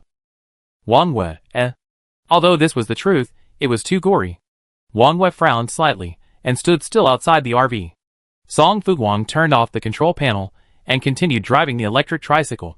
She had originally planned to slowly reach the service area, but now that was no longer possible. The appearance of the school map brought too many unforeseen surprises. To seize the opportunity, Song Fuguang had to speed as fast as possible. If the goodies at the service area turned out to be rare and someone else snatched them up first, she'd be so frustrated she'd sit up and slap herself in the face. Song Fuguang hadn't previously thought her electric tricycle was flawed, but now, with the need to hurry, she looked at the 40 km/h speedometer on the screen and felt a darkening sensation. Even if she drove for 4 hours straight, she could only cover 160 kilometers. Adding the 108 kilometers she already covered, that was less than 300 kilometers, not even half the distance to the service area. Gazing at the smooth road before her, Song Fuguang made a serious decision. Upon entering the service area, she immediately modified her rickety tricycle. The first step was to add 30 more wheels to her rickety tricycle. Chapter 11. Song Fuguang definitely wouldn't be able to successfully enter the service area before the novice period ended. So, her fighting spirit lasted only 3 seconds before she immediately abandoned her unrealistic plan and resumed her search for treasure chests. Song Fuguang's luck was quite good today. Searching along the road, she quickly found 3 treasure chests, leaving a total of 4 unopened. The treasure chests only offered limited supplies, so Song Fuguang could only hurry as fast as possible to collect all the treasure chests that appeared along the road. The treasure chests during the novice protection period were easy to find, all located not far from the road. But everyone's luck varied, so the number of treasure chests released by the system varied. Song Fuguang, for example, hadn't found many treasure chests in the past 2 days, but today she had a bumper harvest, picking up 13 in total. Also, after a busy day, Song Fuguang had covered 231 kilometers, bringing her total mileage to 321 kilometers. As dusk fell, Song Fuguang opened the car door and exhaled through aching legs and hands. Throughout history, last-minute cramming has always been a tormenting experience. It was almost the 5th day of his survival adventure, and Song Fuguang still showed no signs of awakening his superpowers. Zhang Fengao seemed to be the only player known to have successfully awakened superpowers. But Song Fuguang's understanding of human nature suggested that many people in the world thrive by quietly making fortunes and remaining patient. So perhaps others had already achieved the same awakening as Zhang Fengao, though they simply weren't as high profile. Song Fuguang was nearly driven to death by anxiety. After resentfully taking a bite of a steamed bun, Song Fuguang clicked on the old fox's profile picture. Let's make a deal. You help me open the treasure chest, and I return the pollutants to you. How about it? The old fox had once again luckily found 3 delicious mushrooms today. She was chewing them with mixed feelings when she noticed Song Fuguang's message. Without a second thought, she agreed okay. The message was successfully sent, and the old fox immediately received a bronze treasure chest. Nervously, she put down the delicious mushrooms, nearly half her size, took a deep breath, silently prayed for herself, and reached for the treasure chest. Click. A grayish-black primary pollutant popped up, and the old fox acted decisively, using her self-balancing scooter to easily dispatch the opponent. Afterward, she leaned over to the treasure chest and took a closer look. It was gasoline. The old fox's eyes lit up, her nervousness slightly subsiding. She quickly informed Song Fuguang of the news and traded the gasoline. The player has traded you 1 gasoline. Please check. Song Fuguang was surprised and envious. They were both human, yet the old fox could consistently obtain gasoline after opening only 2 treasure chests, while he repeatedly harvested useless bread and pickled mustard greens. Song Fuguang refused to believe it, and gave the old fox 2 more treasure chests. Practice makes perfect. The old fox kept her composure, and lived up to expectations, once again opening 1 gasoline and 1 axe for Song Fuguang. Staring at the 2 items the other party had returned, Song Fuguang was truly impressed. She simply gave the other party the remaining 10 treasure chests at once. Try again. Just give it a try. A few minutes later, Song Fuguang had collected 6 gasoline, 2 axes, 1 chainsaw, 1 retractable trunk rain shelter, 2 batteries, and 1 bottle of water. Lucky luck. Song Fuguang's eyes gleamed as he returned the axe to the old fox. Here, I give you this. I'm feeling overwhelmed when I'm being attacked by a group of monsters, so I might give you a mid-level pollutant with full combat power later. And there's more than 1. The old fox was about to refuse, but her words were instantly blocked. Okay, thank you. 6 barrels of gasoline were enough for Song Fuguang to raise her combat power to over 5,000 points. She was eager to fight the pollutants right then and there. Resilience returned, and Song Fuguang suppressed her excitement. First, she installed the retractable rain shelter. The game system's awning was of good quality. The thick black waterproof fabric blended harmoniously with her black tricycle, giving it a harmonious, even slightly cool, look. The retractable design allowed Song Fuguang to shelter from the wind and rain, while easily folding it up to enjoy the sunshine and fresh air. The basic form of her shelter was complete. All she needed was a bed. Song Fuguang opened the trading market and searched carefully for a moment, then closed it in frustration. A 1.2-meter mattress was being sold for 5 survival coins. This was a deliberate attempt to target her. Song Fuguang sneered. At that price, even a dog wouldn't buy it. He'd make do if he could. After all, killing a single pollutant wasn't easy. After briefly packing the supplies in his backpack, Song Fuguang closed his eyes and logged into the sleep server. The novice protection period was about to end in 2 days, and Song Fuguang had to hurry and kill the pollutants. Without the constraints of system rules, the pollutants would surely become much more difficult to deal with. After quickly finishing his breakfast, Song Fuguang abandoned his tricycle on the road and plunged into the dense forest. First practice made perfect. This time, Song Fuguang only needed half an hour to locate the nest of the intermediate pollutants. There were quite a few of them, one nest after another. Song Fuguang realized belatedly that all the pollutants wouldn't attack the player. After texting the old fox get ready, Song Fuguang, fearless as a newborn calf, stalked directly towards the pollutants. Then, unscrewing the gasoline cap, she scattered it in a circular pattern around the pollutants' lair. The lair was quite large, so to ensure the smooth execution of her plan, Song Fuguang consumed 4 full barrels of gasoline at once. None of the pollutants noticed her, and Song Fuguang suspected this was due to her novice aura.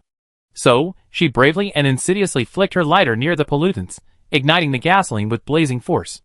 The flame spread rapidly, and the attacked pollutants finally spotted Song Fuguang, roaring and moving their less agile bodies towards him. Song Fuguang was prepared. With a vernier caliper in her left hand and an axe in her right, she quickly and easily killed 2 pollutants. Congratulations to the player for killing a mid-level pollutant. Your overall combat power increases by 10 points. Congratulations to the player for killing a mid-level pollutant. Your overall combat power increases by 10 points. A pleasant system announcement sounded, and Song Fuguang, as if energized by a shot of chicken blood, attacked proactively, using both hands and feet, relentlessly harvesting combat power with agile and tricky movements.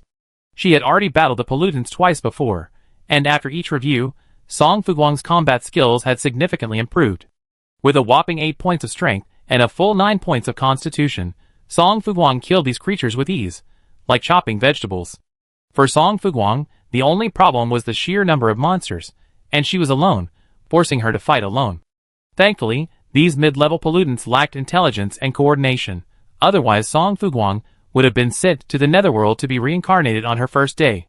The incoming pollutants gradually increased, and Song Fuguang began to feel the strain. Without hesitation, she sent 3 of them to the old fox. The old fox nervously gripped her axe, preparing to go all out to relieve Song Fuguang's worries. Suddenly, she was caught off guard by 3 ugly pollutants, and she took a half step back. No, they're making such a big deal right at the start? Chapter 12. Even though the old fox had helped share the pressure, Song Fuguang still felt a bit strained. As the novice protection period neared its end, the rules around the pollutants seemed to be loosening. Song Fuguang clearly sensed their growing power, and their inexplicable hatred and hostility towards him. Now was not the time to dwell on this. After back-kicking a pollutant that was approaching, Song Fuguang sent a message to Wang Wei and Zhang Fengao. Do you want the pollutants? I give you 100 million pollutants now, and you return them later.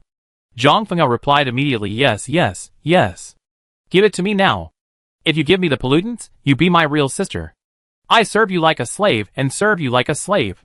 The little girl's eyes held no steadfastness to her dignity, only a desire for the combat power within her reach. Song Fuguang smiled. I repeat, whatever pollutants I give you today, you must return an equal amount to me in the future. I count them one by one, more carefully than I count money. No problem, even if you charge me a little interest. Zhang Fengao replied without hesitation. Hurry up, dear sister. My great power can't wait. Seeing this, Song Fuguang traded the 5 pollutants that had been chasing him, and that he had no intention of dealing with. Zhang Fengao, ? Sister, are you being so generous? Yes, but it seems unnecessary. Seeing her continued nagging, Song Fuguang lost his patience. Stop talking nonsense and hurry up. I have plenty of pollutants. I bring you more in a minute. Zhang Fengao, Is this a distortion of human nature, or a moral decline? Successfully killing 5 mid-level pollutants in 1 minute, utterly unscrupulous. With Zhang Fenghao's participation, Song Fuguang's pressure eased considerably. Wang Wei hadn't responded yet, so Song Fuguang could only grit his teeth and work hard.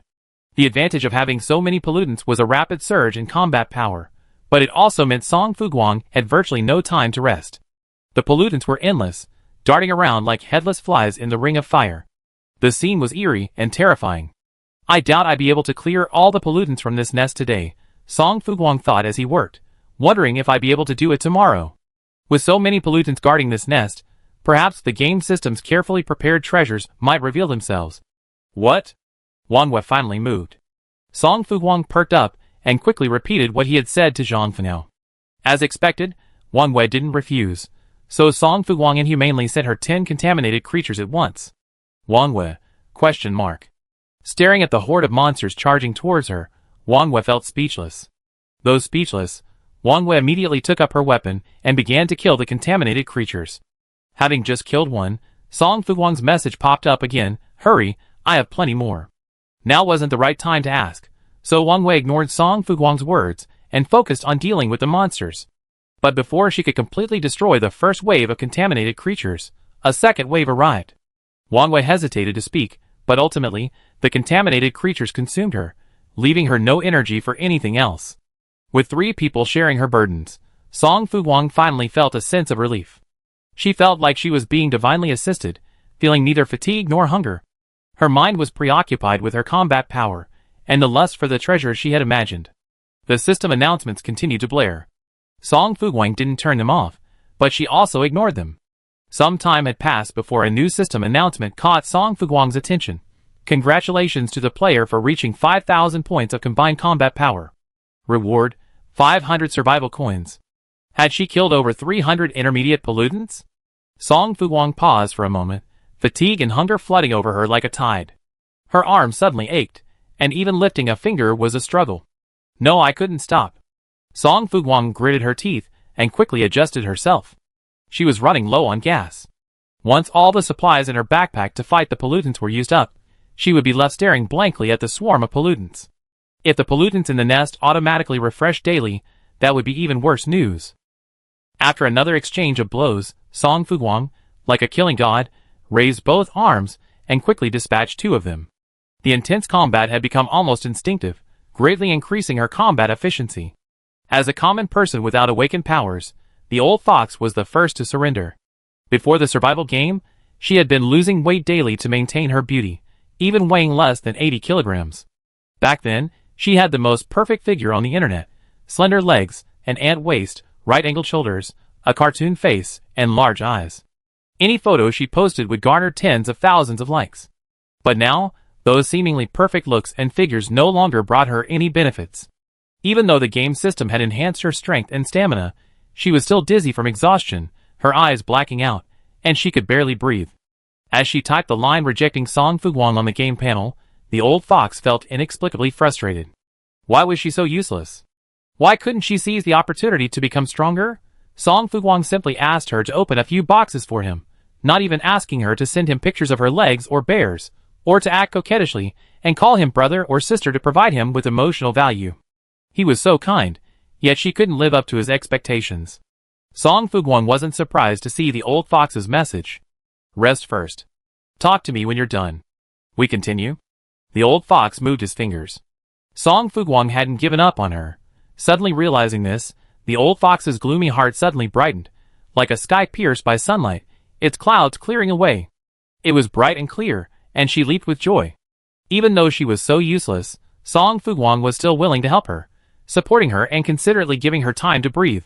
The old fox instantly chuckled. Okay. She would strive to keep up with the top 3 in the server and not hold them back.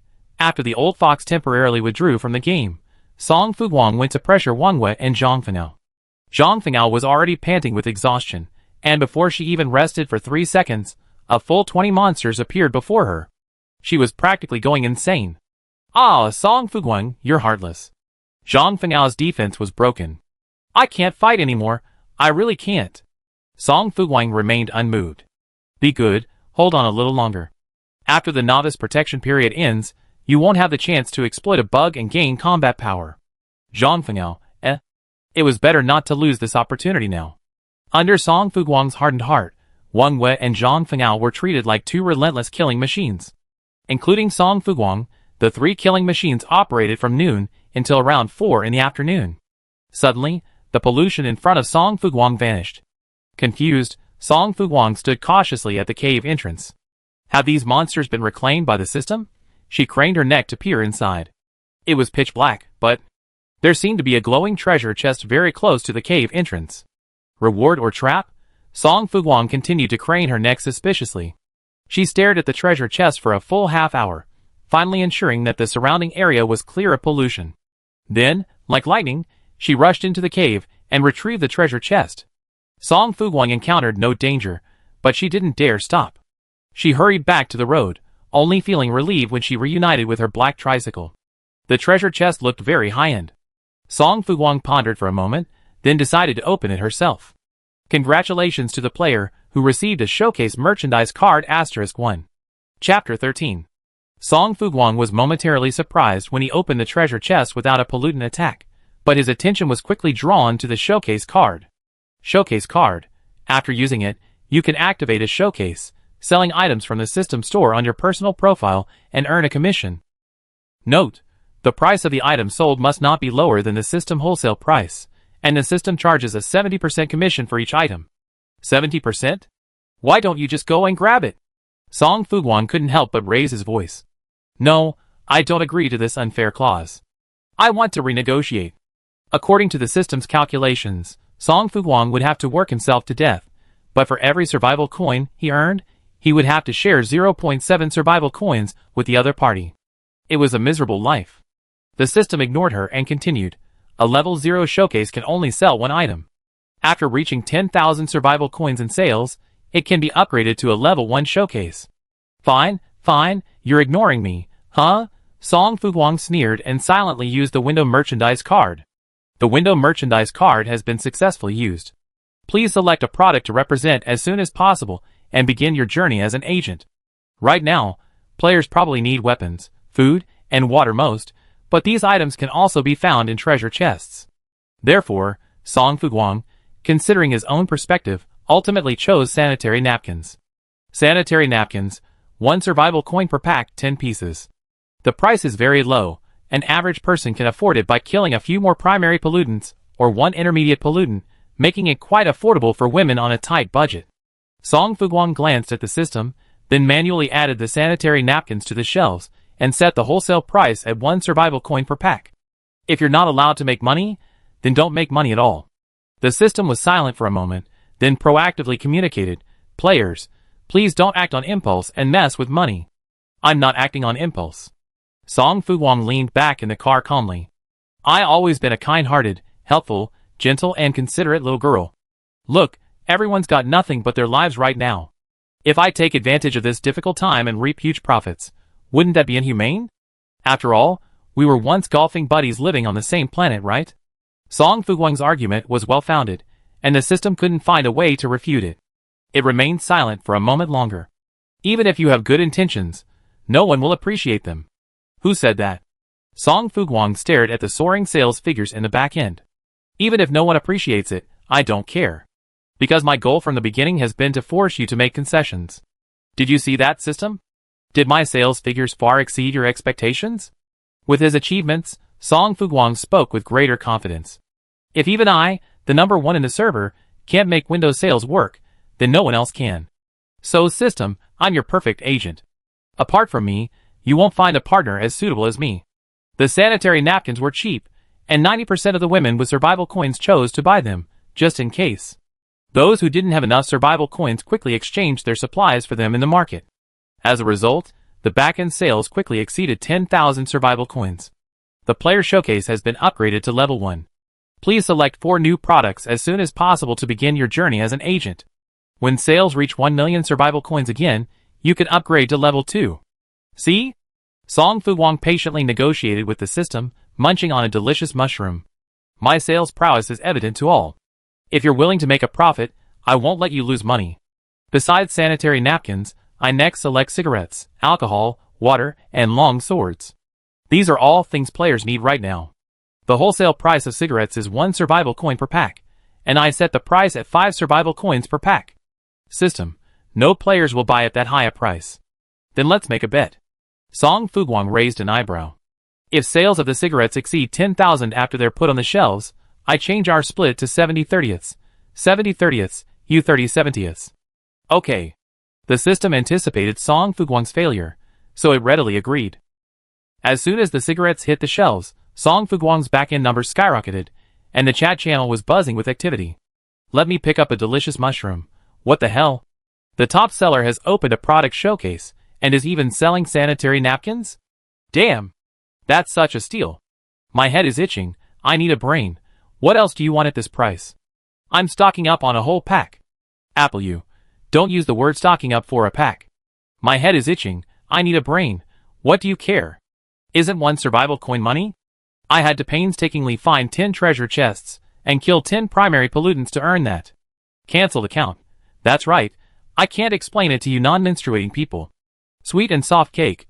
Is there anyone kind enough to give me a few free sanitary napkins? My period is almost unbearable. Where's my newbie gift pack? How did you know I'm a man? Apple you. Cigarettes are now on the shelves. They're priced at 5 survival coins. So expensive. Cloudy and breeze-free. It's a bit pricey, but I've been craving this for days, so guys, I'd buy one first picture, it's so cool. 188 male. Good brother, give me one. Cigarettes were always very popular, and heavy smokers could smoke several packs a day. When Song Fuguang put the cigarettes on the shelves, the men immediately rushed to his window, like wolves smelling blood. Those with enough survival coins bought them directly, while those without either split the bill or openly begged. Thanks to this crowd, Song Fuguang quickly won. System, it's time to fulfill your promise. She crossed her legs. Don't shirk your responsibility. I just recorded the screen. System 6. Song Fuguang had a vaguely unscrupulous air about him.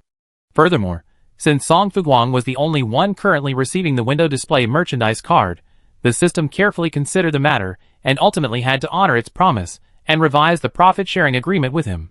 The terms of the window display merchandise profit-sharing agreement had been revised. Song Fuguang smiled. Happy cooperation.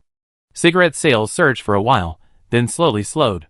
However, in just the past few minutes, window display merchandise had earned Song Fuguang a whopping 5,600 survival coins.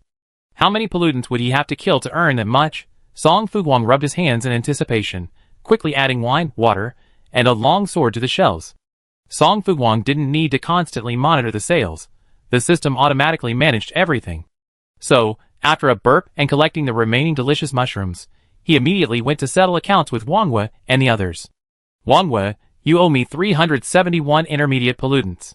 Zhang Fengao, you owe me 286 intermediate pollutants.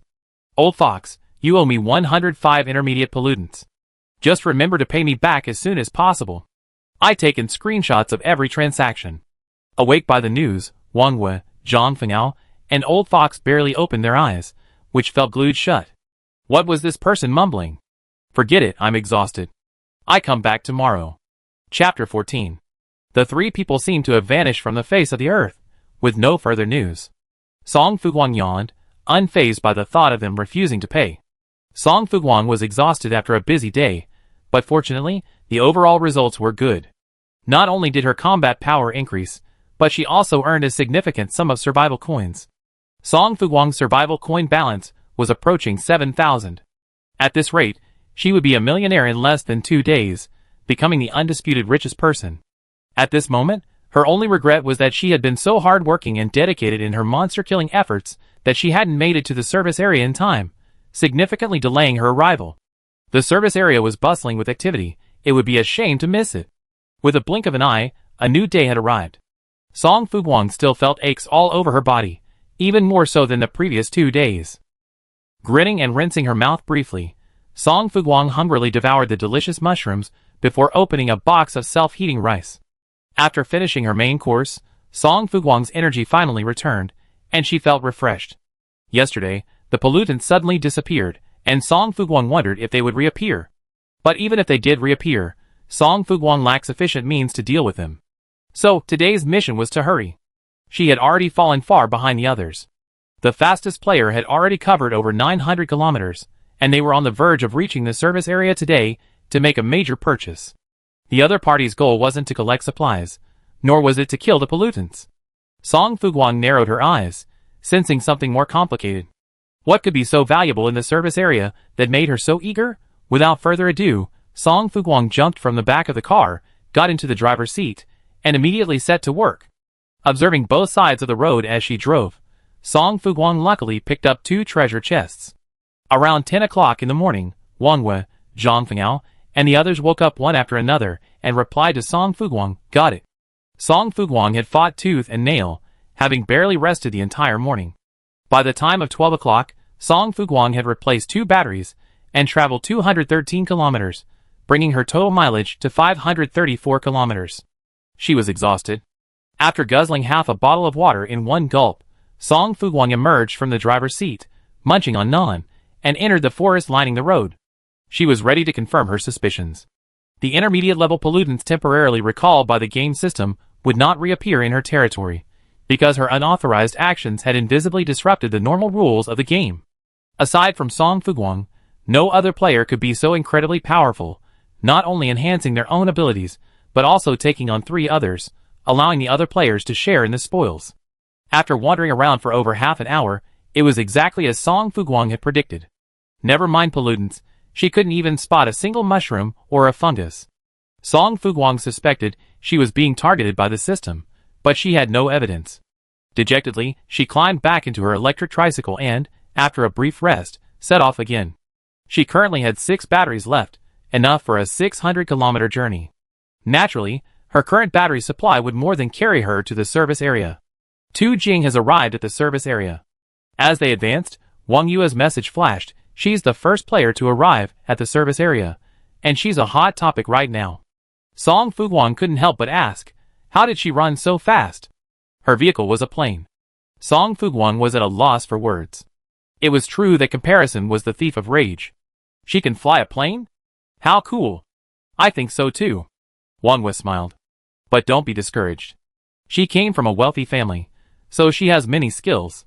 I suspect she had to be the first to reach the service area, not only to establish her own reputation, but also to establish her own power before everyone else. Wang Yue knew Tu Jing well. Tu Jing is a very ambitious person.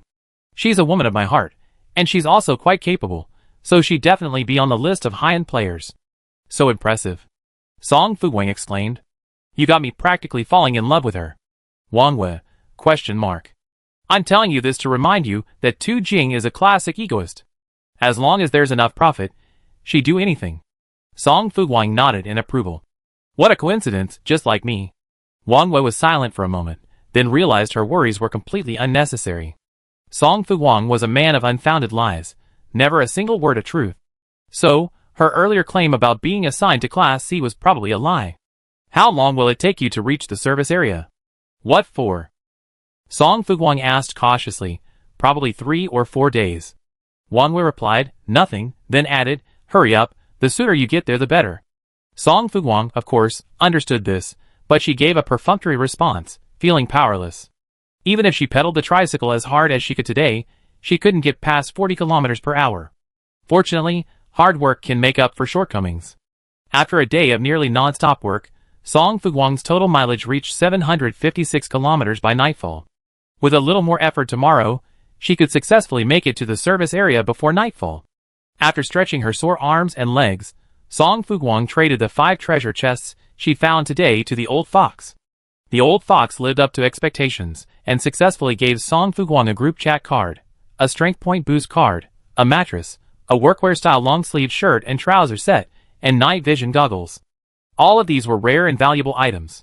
The more Song Fuguang looked at the old fox's profile picture, the more satisfied she felt. I reduce your pollutants by 50. The old fox understood, thank you. After their pleasant cooperation, Song Fuguang immediately used the strength point boost card. Although it was only a tiny amount, Song Fuguang still felt a significant change in his body. Her base strength was high, so this one additional point had a tenfold effect, effectively increasing her strength. Feeling her formidable body, Song Fuguang happily tucked her mattress into the back of the tricycle. Finally, she wouldn't have to sleep on the hard floor tonight. The only sheet she'd drawn had already been burned by Song Fuguang, leaving her with no choice but to try her luck at the trading market. After searching around, Song Fuguang found no players selling sheets, but rather a number of gourmets offering homemade dishes in exchange for supplies. Song Fuguang splashed out a huge sum of money, using 1 survival coin to buy 2 servings. And behold, they were surprisingly delicious. What a chef! Song Fuguang quickly added the player as a friend. With this player, she no longer had to worry about going hungry. Chapter 15. Failed to acquire the sheets, Song Fuguang stared blankly at her brand new mattress. Finally, she had to face reality, silently exited the vehicle, and climbed back into the driver's seat. Only 244 kilometers to go. If she worked overtime tonight and made a concerted effort, she might be able to reach the service area before dawn.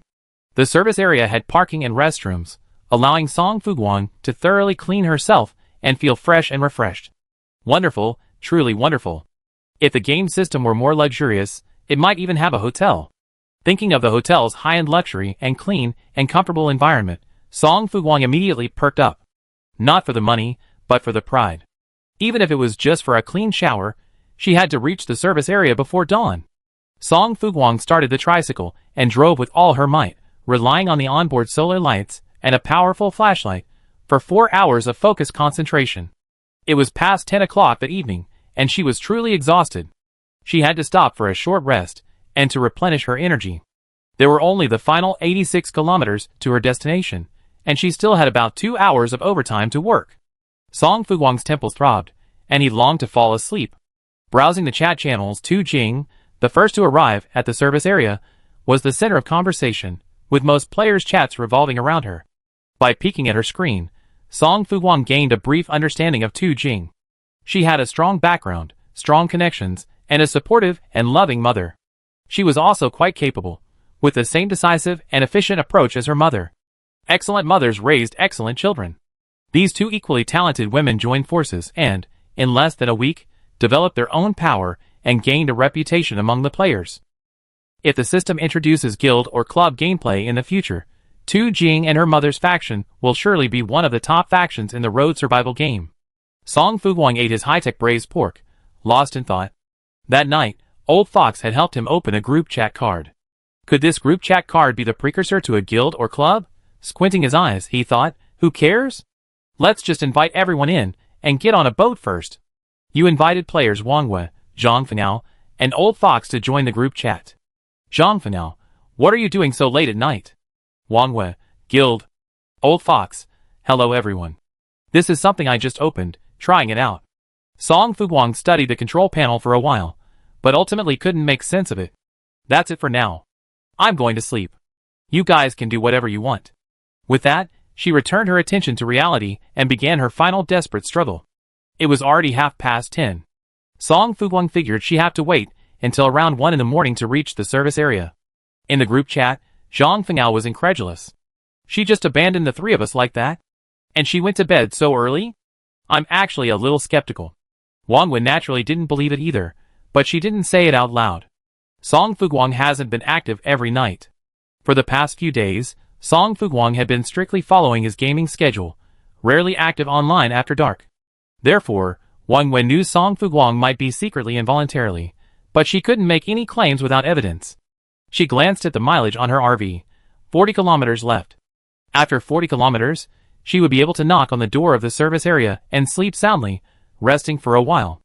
Zhang Fengao stared at Wang Yue's words and thought about it. It made sense. She goes to bed so early, then.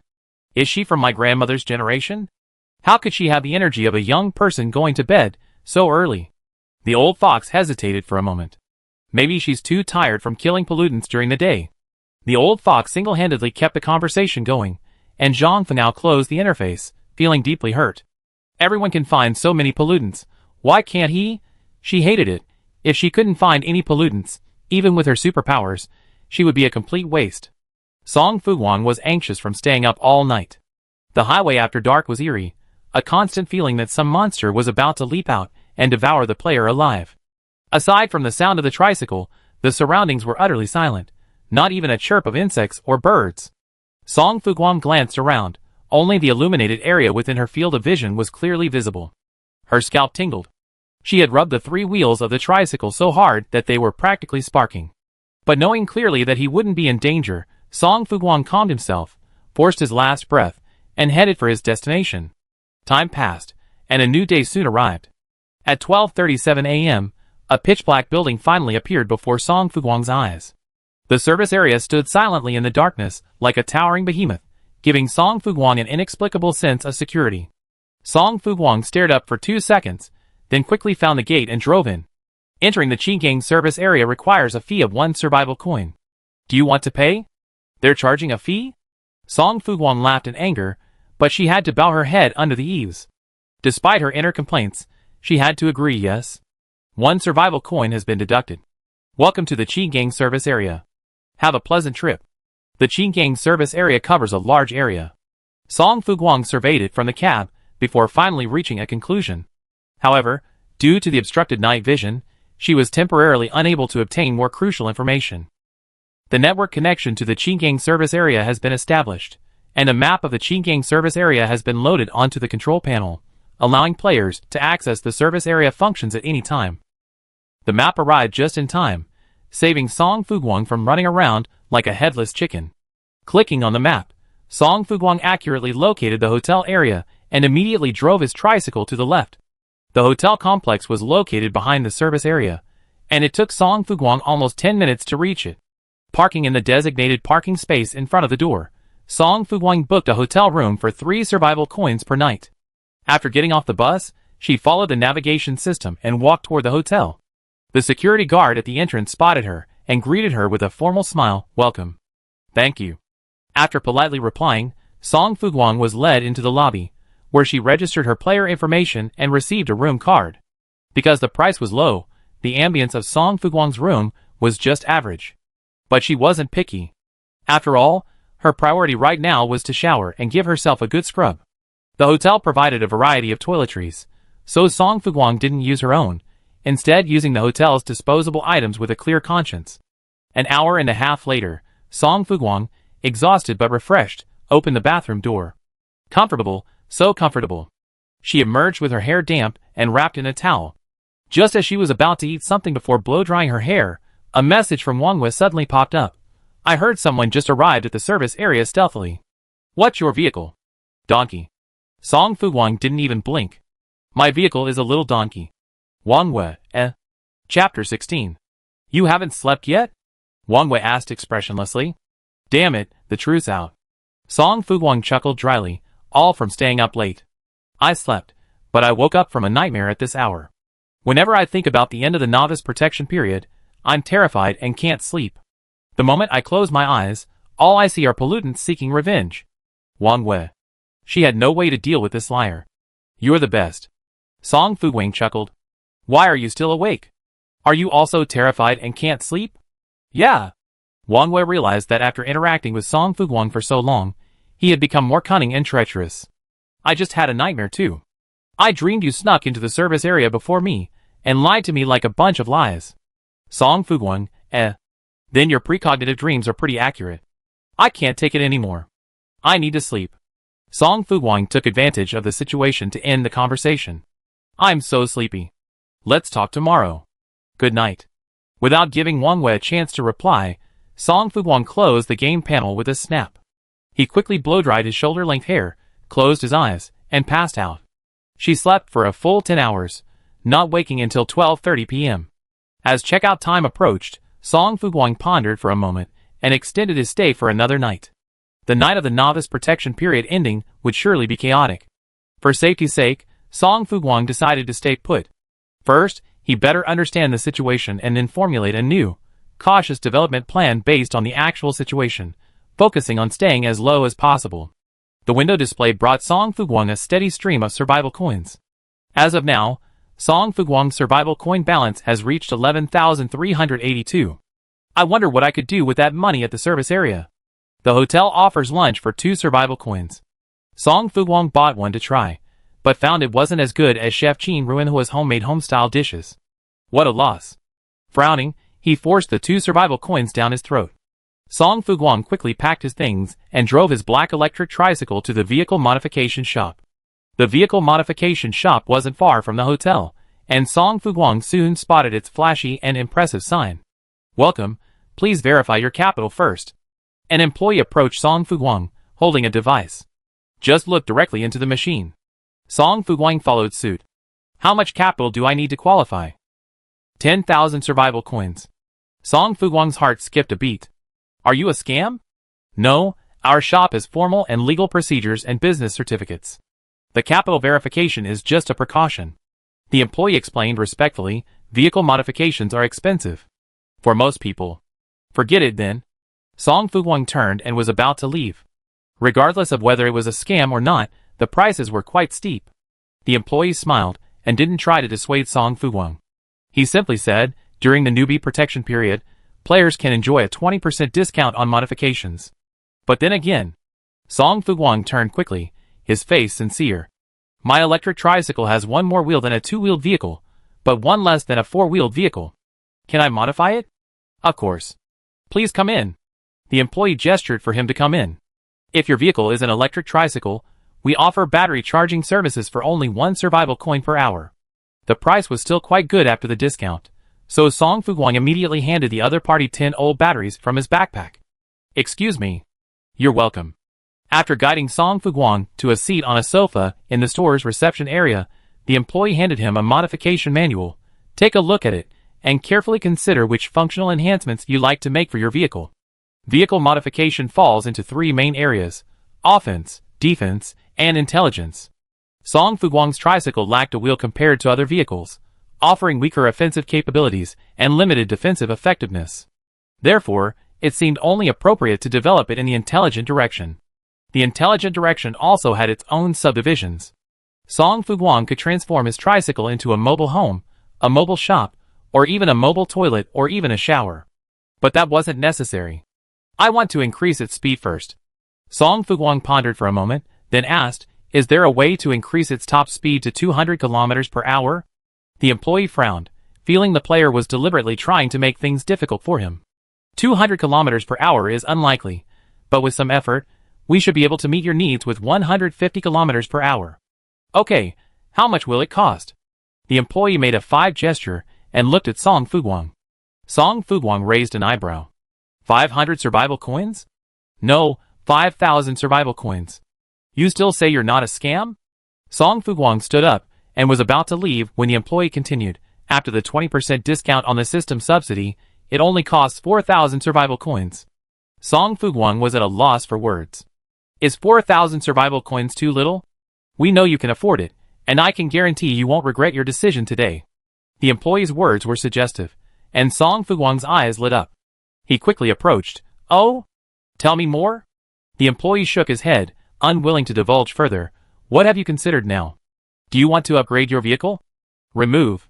A fool wouldn't take advantage of a bargain. Song Fuguang's electric tricycle is a level 2 vehicle, and she hasn't received any new vehicle upgrade shards recently, so another upgrade is a distant prospect. Do you have vehicle upgrade shards for sale? Yes, 1,000 survival coins per shard. Your vehicle requires 10 vehicle upgrade shards to upgrade again. Would you like to buy them now?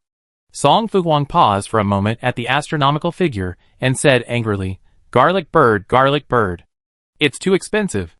Less than 10 minutes after entering the store, Song Fuguang's account was already down by 4,000 survival coins. She felt so painful that her eyes went dark, and she could barely breathe. Modifying and upgrading vehicles requires waiting, so Song Fuguang, fearing he'd been ripped off by another scammer, quickly said goodbye and slipped away.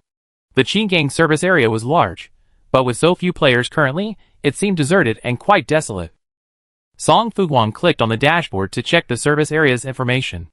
The introduction page clearly stated that the new location could accommodate at least 100,000 players.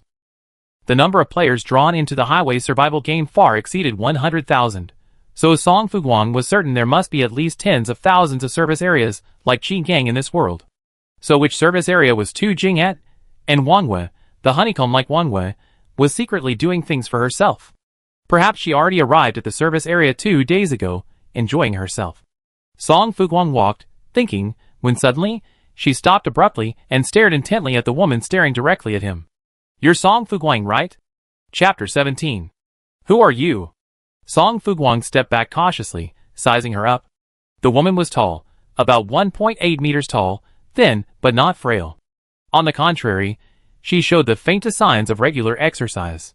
She had a smooth, graceful figure, delicate features, and a pair of fox eyes, though charming, that gave off a sense of aloofness and indifference. In short, she was a beautiful, elegant iceberg. Anyone who got even a little closer to her would have felt frostbite. Wang Wei. Huh? Song Fuguang's eyes widened. You're Wang Wei. Wang Wei raised an eyebrow. Don't believe me? That's not the case. Song Fuguang chuckled dryly, then heard Wang Wei continue. Didn't you tell me it would take at least 3 or 4 days to reach the service area? You lied to me again. That's a long story. Listen to my excuse. Song Fuguang's sweat dropped. Wang Wei smiled, then let's cut to the chase. Song Fuguang was speechless, and quickly changed the subject. Have you awakened your special ability? She looked the cold Wang Wei up and down. I suddenly feel completely exposed in front of you. Wang Wei didn't deny it. I awakened a little bit. What is it? Song Fuguang asked enviously, then changed the subject. If it's inconvenient to tell, forget it. It wasn't a secret, and telling Song Fuguang about her special ability might make him more honest. So Wang Wei said calmly, 6 cents? Just like just now, you said you were doing what I wanted, but in reality, you were terribly curious. Song Fuguang, Are you sure you awakened your 6 cents, not your ability to read minds? Song Fuguang's expression was indescribable. Will I have any secrets from you from now on? Then you have to be careful. Wang Wei, wearing the same workwear and trousers as Song Fuguang, with her long hair tied up in a high ponytail, looked incredibly cool. Okay, what have you done since you got here?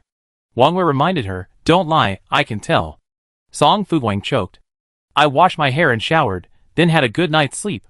Then I got up and had brunch, and finally took my vehicle to the modification shop for an upgrade. You haven't gone shopping yet, have you? Wang Wei gestured for her to follow him. There's a shop over there that sells attribute upgrade cards. The system panel only displayed 3 attributes, strength, constitution, and health.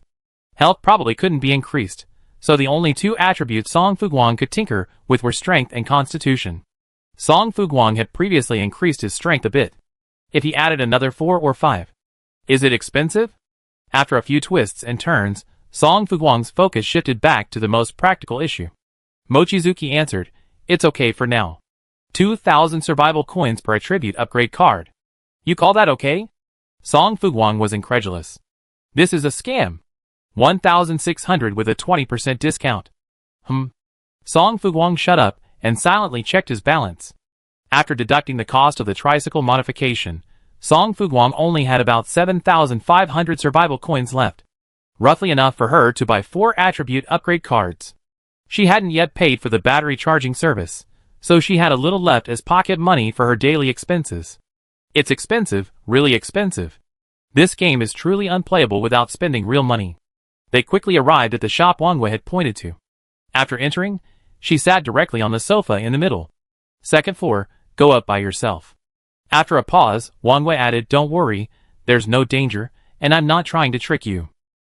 Also, my awakened ability is indeed my 6th sense, not mind reading. Song Fuguang's face was expressionless. You explained my secrets so clearly, and you think I believe you? This player was too dangerous, and Song Fuguang hurriedly ran away. She wondered suspiciously, wondering if Wang Yue's mind-reading ability had a range limit. Or could she read anyone in the world? If the latter, then the other party would be incredibly dangerous. After walking down the stairs, Song Fuguang quickly saw the 2nd floor. It was very empty, so empty that it looked more like an exhibition hall than a store. Looking around, Song Fuguang quickly spotted a perfectly modeled male figure behind him. The reason for this description is that the other person doesn't really look like a person, but more like a pure white statue in the game, unrendered. Is it my eyes that are blurring? Or has this handsome NPC not loaded yet? Song Fuguang slowly walked over and stopped. Hello, I want to buy attribute boosting cards. Please select. The other person waved his hand, summoning a purchase panel.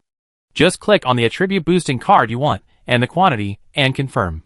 Song Fuguang wasn't sure whether to buy 2 different attribute cards separately, or just stack one attribute first, so she looked at the model eagerly. Can you give me some advice? I like to buy 4 cards. The model raised his plaster-like face, and looked at her for a moment. 3 constitution cards, 1 strength card. Okay. The NPC's suggestion was spot on. Song Fuguang placed the order without hesitation. After payment, Song Fuguang's backpack immediately had 4 more cards. After she used all the cards on the spot, the information on the game board changed to ID 44409091241888. Nickname, Song Fuguang. Vehicle, electric tricycle, level 2, strength, 7, plus 3, constants, 9, plus 3, health, 100. Comprehensive combat power, 9848. Excellent. Feeling his body gradually growing stronger, as if he could kill a leopard with his bare hands, Song Fuguang was very satisfied and casually asked, why did you let me prioritize strengthening my constitution instead of my strength? Model didn't even bother to raise an eyelid this time. Build it. Song Fuguang, Question mark. Hurry down after you bought it. The other party's patience seemed to be running low. Perhaps he was annoyed by Song Fuguang's excessive chatter and worried she continued to question him, so he immediately dismissed him. Song Fuguang hesitated, then gave up the idea and dejectedly went downstairs. I bought it. Wang Wei stood up. That modeling NPC suggested I prioritize strengthening my physique. Song Fuguang was truly honest in front of the telepathic Wang Wei. The reason I gave was that I was tough. Wang Yue's reaction was unremarkable. This means there's going to be a tough battle ahead. Is that what your sixth sense tells you? Song Fuguang's expression grew serious. There won't be any major incidents of pollutants attacking the service area tonight, right? Wang Wei didn't answer. Instead, her expression grew increasingly solemn. Song Fuguang's heart skipped a beat. Damn it! Could I be right? Wang Wei opened her mouth to confirm when a system announcement suddenly sounded. Server-wide announcement, dear players, please note. Players who fail to complete the Highway Survival Placement Exam in time will be eliminated at the end of the mission. The time left until the placement exam ends is 10 hours. Server-wide announcement, the long-term national survival event, Battle Royale, is about to begin. During this event, pollutants will indiscriminately attack all players. Players can temporarily escape danger by entering a service area. Note, however, the service area is not impenetrable, so players please cherish your life and get on the road as soon as possible. Chapter 18. What the hell? Song Fuguang was shocked. Did I really get it right? Song Fuguang couldn't help but shudder as he imagined thousands of pollutants swarming towards the service area like zombies at the end of the world, completely surrounding it and making it impossible to escape. Is this game really fun? They're simply trying to wipe out all the players. Not necessarily. After a long pause, Wang Wei finally spoke. No matter what game it is, it has its own rules and script sequence. Song Fuguang had an idea. You mean? Go on. Wang Yue's sixth sense was very accurate, so she could judge whether Song Fuguang's speculation was true, and to what extent. Song Fuguang apparently realized what was happening, and he and Wang Wei exchanged glances for a moment. Initially, only primary pollutants should be chasing players, and this will begin from the very beginning, when the players arrive in this world. Wang Wei frowned, pondering for half a minute before finally nodding yes. So service areas are only a place for players to rest and resupply. After resting, players must set off and continue along the road ahead to avoid being overtaken by pollutants. Service areas are always in danger of being overrun, and the Qi-Gang service area we're currently at isn't its first location. There were countless Qi-Gang service areas before it. If Song Fuguang's guess is correct, then they're not the only group of players forcibly dragged into this world. The 3,803rd class of survival school. Could it be that there were already 3,803 groups of players before them? Wang Yue's face was pale, and her lips were bloodless. That's generally correct. I just awakened my powers, and they're not very strong yet, so I can't predict such a difficult truth. Song Fuguang's hair stood on end. This is going to be a life or death struggle. Let's go to the chat channel and see what other players are up to.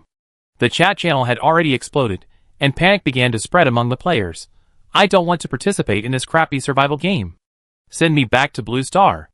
I have a car, a house, and savings on Blue Star. I don't have to worry about food and drink. I don't want to suffer here. Help me escape, don't. Yelling. If yelling had worked, we have been sent back long ago. 999 steel wool balls. The priorities now are 1. Find as many treasure chests as possible and obtain the highway survival admission notice from them.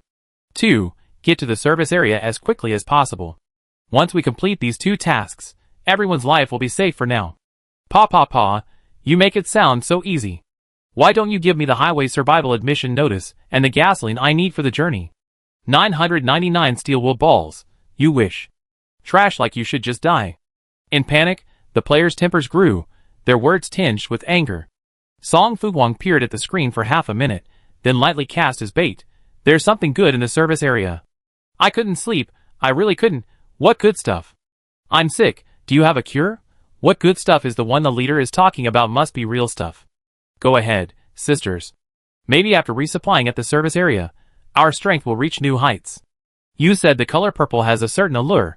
Seeing the number 1 leader secretly making a fortune, I was so anxious that I farted twice in the car. Xiaoqing, Regardless, the hook Song Fuguang cast was so tempting that many people opened their mouths and took the bait. Wang Wei looked at her sideways. You're quite good at toying with people's hearts. Thank you for the compliment. Song Fuguang smiled. I learned it all from you adults. The speaker may have meant nothing, but the listener took it to heart. Wangwa suddenly remembered something and asked, Are you an adult? Not yet. There was no point in lying to Wangwa, so Song Fuguang simply confessed. A few months or days?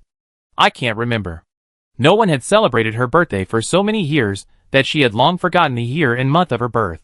Before Song Fuguang was born, her father died in a car accident on his way to a date with his lover. Later, her mother gave birth to her alone and raised her until she was in kindergarten. Then, she fell in love with and married Song Fuguang's future stepfather.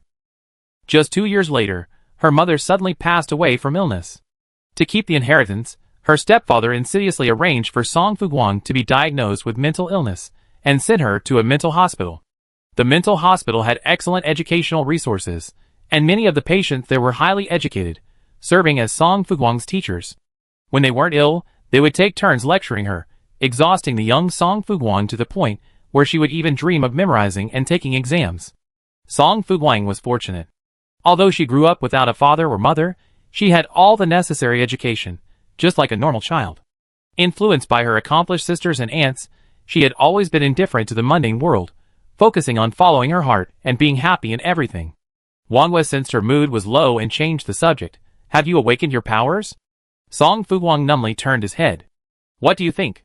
Very well. Song Fuguang's emotions instantly detached from the past, his face flushed with warmth. Everyone has it. Why don't I have it? I hate it. Soon. Wangwa comforted. You will have it sooner or later.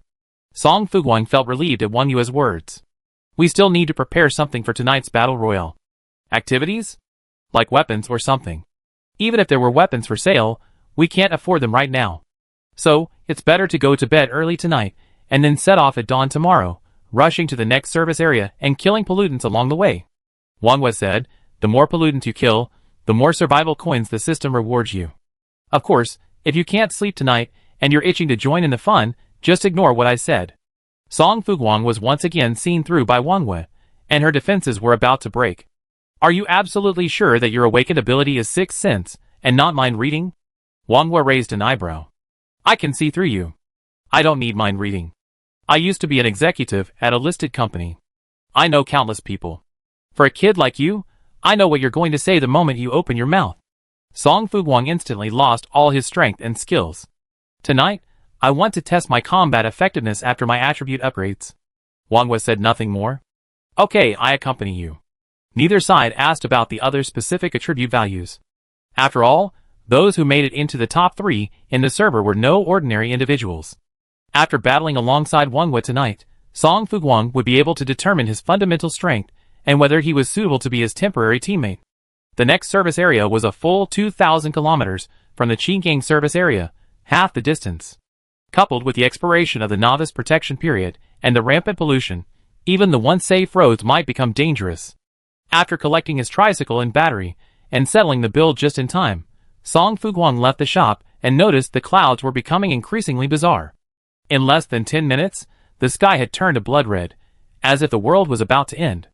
Song Fuguang's heartbeat accelerated unconsciously at the sight, and a sense of excitement quietly rose from his bones.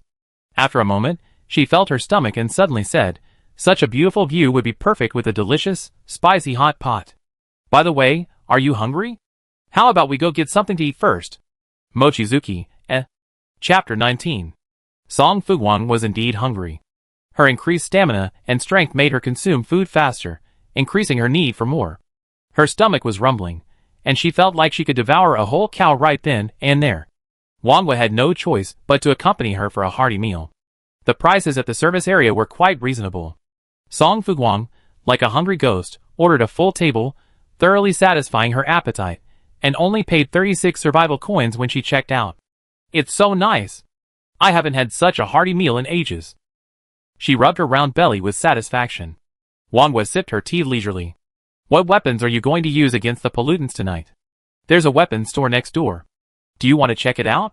Song Fuguang's window display had long swords, so she could naturally buy one. But long swords were only basic weapons. They were adequate for dealing with primary pollutants, but a bit limited, or even inadequate, for dealing with intermediate or even advanced levels of pollutants. Song Fuguang's eyebrows furrowed, his eyes furrowed as he turned his head. Why do you look so much like a service area agent? I'm only doing this for your own good. Wang Wei said calmly, I have a feeling you'll be able to find the weapon you're looking for. Your strength is increasing too quickly, so the weapons dropped from the treasure chests won't satisfy your needs, right? That made sense. Wang Wei successfully convinced Song Fuguang. Then go take a look, just as a way to digest your food. After the server-wide announcement, sales of the long sword skyrocketed. Frightened players began to spend all their savings on weapons. After all, survival coins are more important than their own lives. So, Song Fuguang, who originally had less than 1,000 survival coins, saw his balance surge back to 10,000 in the blink of an eye, and it continued to grow. Thanks to Song Fuguang, all the players had already mastered the rules of the game by the second day. They diligently collected treasure chests, mushrooms, and other items from the forests along the road, while also actively searching for and destroying pollutants, striving to increase their combat power as much as possible. It can be said that Song Fuguang's almost charitable information dissemination allowed most players to accumulate more than 1, or even 10, survival coins in just a few days. And a long sword only sold for 8 survival coins. The wholesale price of a long sword was 7 survival coins, so Song Fuguang only made 0.7 survival coins per sword sold, which was already quite conscientious. She had a cooperative relationship with the system, and with the current decline in the purchase rate of cigarettes, alcohol, and beverages, she couldn't afford to continue to cheat the system. Moreover, by keeping more players alive, more people would buy the high-profit items like cigarettes, alcohol, and beverages in Song Fuguang's window. The world's ecology is cyclical, and people shouldn't just focus on the petty profits in front of them. Entering the weapon shop, Wang Wei went straight to the manager. Bring out your best weapons for dealing with intermediate and high-level pollutants. The manager glanced at her. Please follow me. The three of them went up to the second floor, and the manager pointed to the wall on the left. It's all here. You can observe it up close and feel it yourself. Hearing this, Song Fuguang moved his feet and walked straight towards the 2-meter-long trident sword. This weapon had a trident on one end, which could pierce pollutants, and a sword on the other, which could chop players. Aside from its enormous size, the weapon felt a bit out of place in Song Fuguang's hands. It was simply too perfect. Song Fuguang had a strength of 10, so wielding the weapon wasn't difficult. How much is it? 20,000 survival coins. The store manager smiled. Song Fuguang was stunned. So expensive? Although she had expected it, her target price was no more than 10,000 survival coins. The price of the trident had doubled, and Song Fuguang found it a bit hard to accept. This weapon is our shop's most valuable asset, called Dark Light. It's an upgradable, growth-type weapon with fire attributes. In short, when a player places an energy stone in this spot, the dark light will glow and heat, activating cool special effects, while also dealing at least 10% additional damage to pollutants.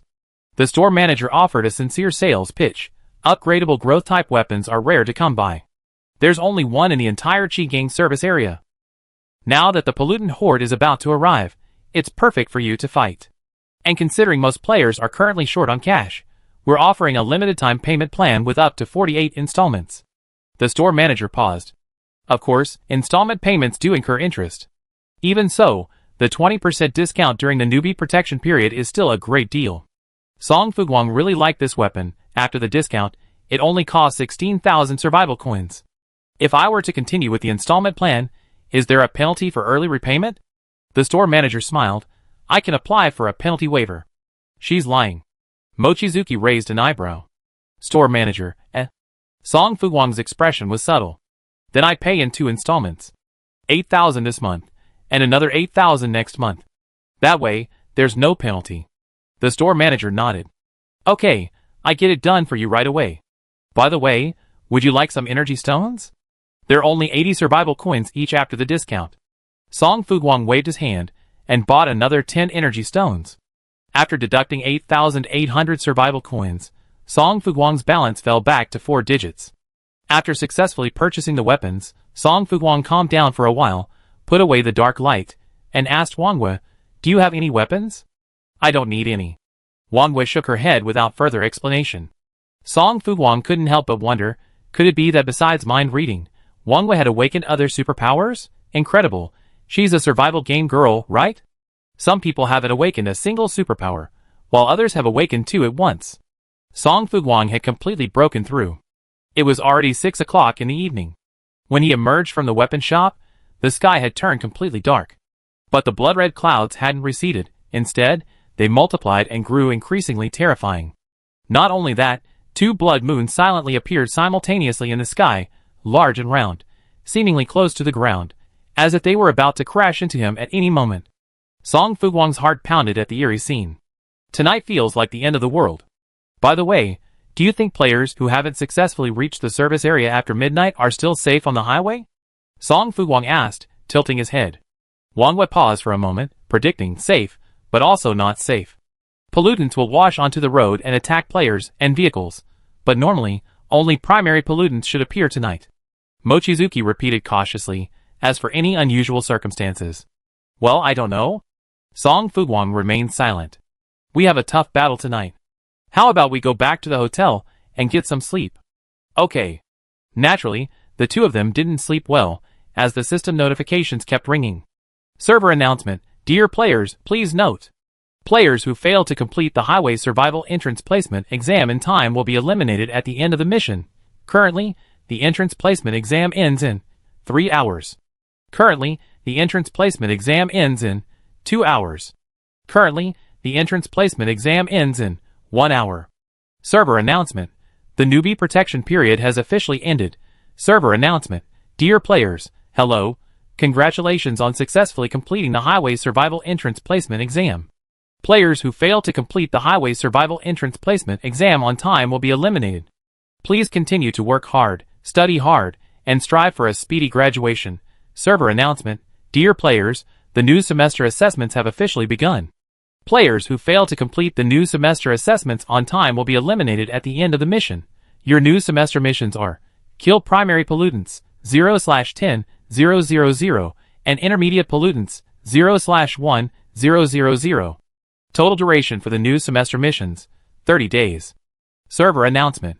The long-term Battle Royale event for all survival players has officially begun. Please strive to kill pollutants, actively escape, and survive as long as possible. Server announcement. The game map has been updated. Server announcement. The outdoor dungeon system has officially launched. Explore the dungeons for unexpected surprises. Chapter 20. At midnight on the 8th day, a series of server-wide announcements further escalated the already apprehensive players. I can't take it anymore. I think I see contaminants. Several of them are appearing at once. Help me. Wong Wong Snowcake. Don't panic, Iron. Grab your weapon and kill them. Work hard to raise pigs and get rich. Are the roads unsafe now? Why are they even allowed on them? Ah, I just heard a noise outside the car, and the moment I turned my head, I was met with a giant, rotting face. I nearly had a cardiac arrest. Mosquito swatter. What contaminants? Aren't these just zombies? Apple, they're different from zombies. They're much more fragile than zombies, and they're not as contagious as zombies. Players will be infected if bitten. Infected, then mailed. Don't want to work the morning shift. Are you sure? Don't want to work the early shift. What evidence do you have that pollutants aren't as contagious as zombies? Have you been bitten by pollutants? I just want to stay alive. Stop talking. It's getting scary. Can anyone tell me more about the characteristics of this pollutant, like its weaknesses and habits? Carbonated drinks are my life. Stop nagging. Run for your lives. Get to the service area first, or we won't get a good night's sleep. Feet like Hot Wheels. I'm almost there. I'm almost there. I hate this crappy system. They only give me a bike. Ha ha ha ha, be content. You have the unlucky guy's vehicle, even just her feet. That's right, that damn unlucky guy is me. The chat channel refreshed quickly, but Song Fuguang saw they still had the time and energy to post messages, suggesting they hadn't encountered any particularly severe pollutants. Song Fuguang had already discussed some of the basic characteristics and weaknesses of pollutants. Smart people had already begun crafting weapons, like torches, to counter them, while also holding on to their supplies and avoiding trading them on the market. Primary pollutants were difficult to kill.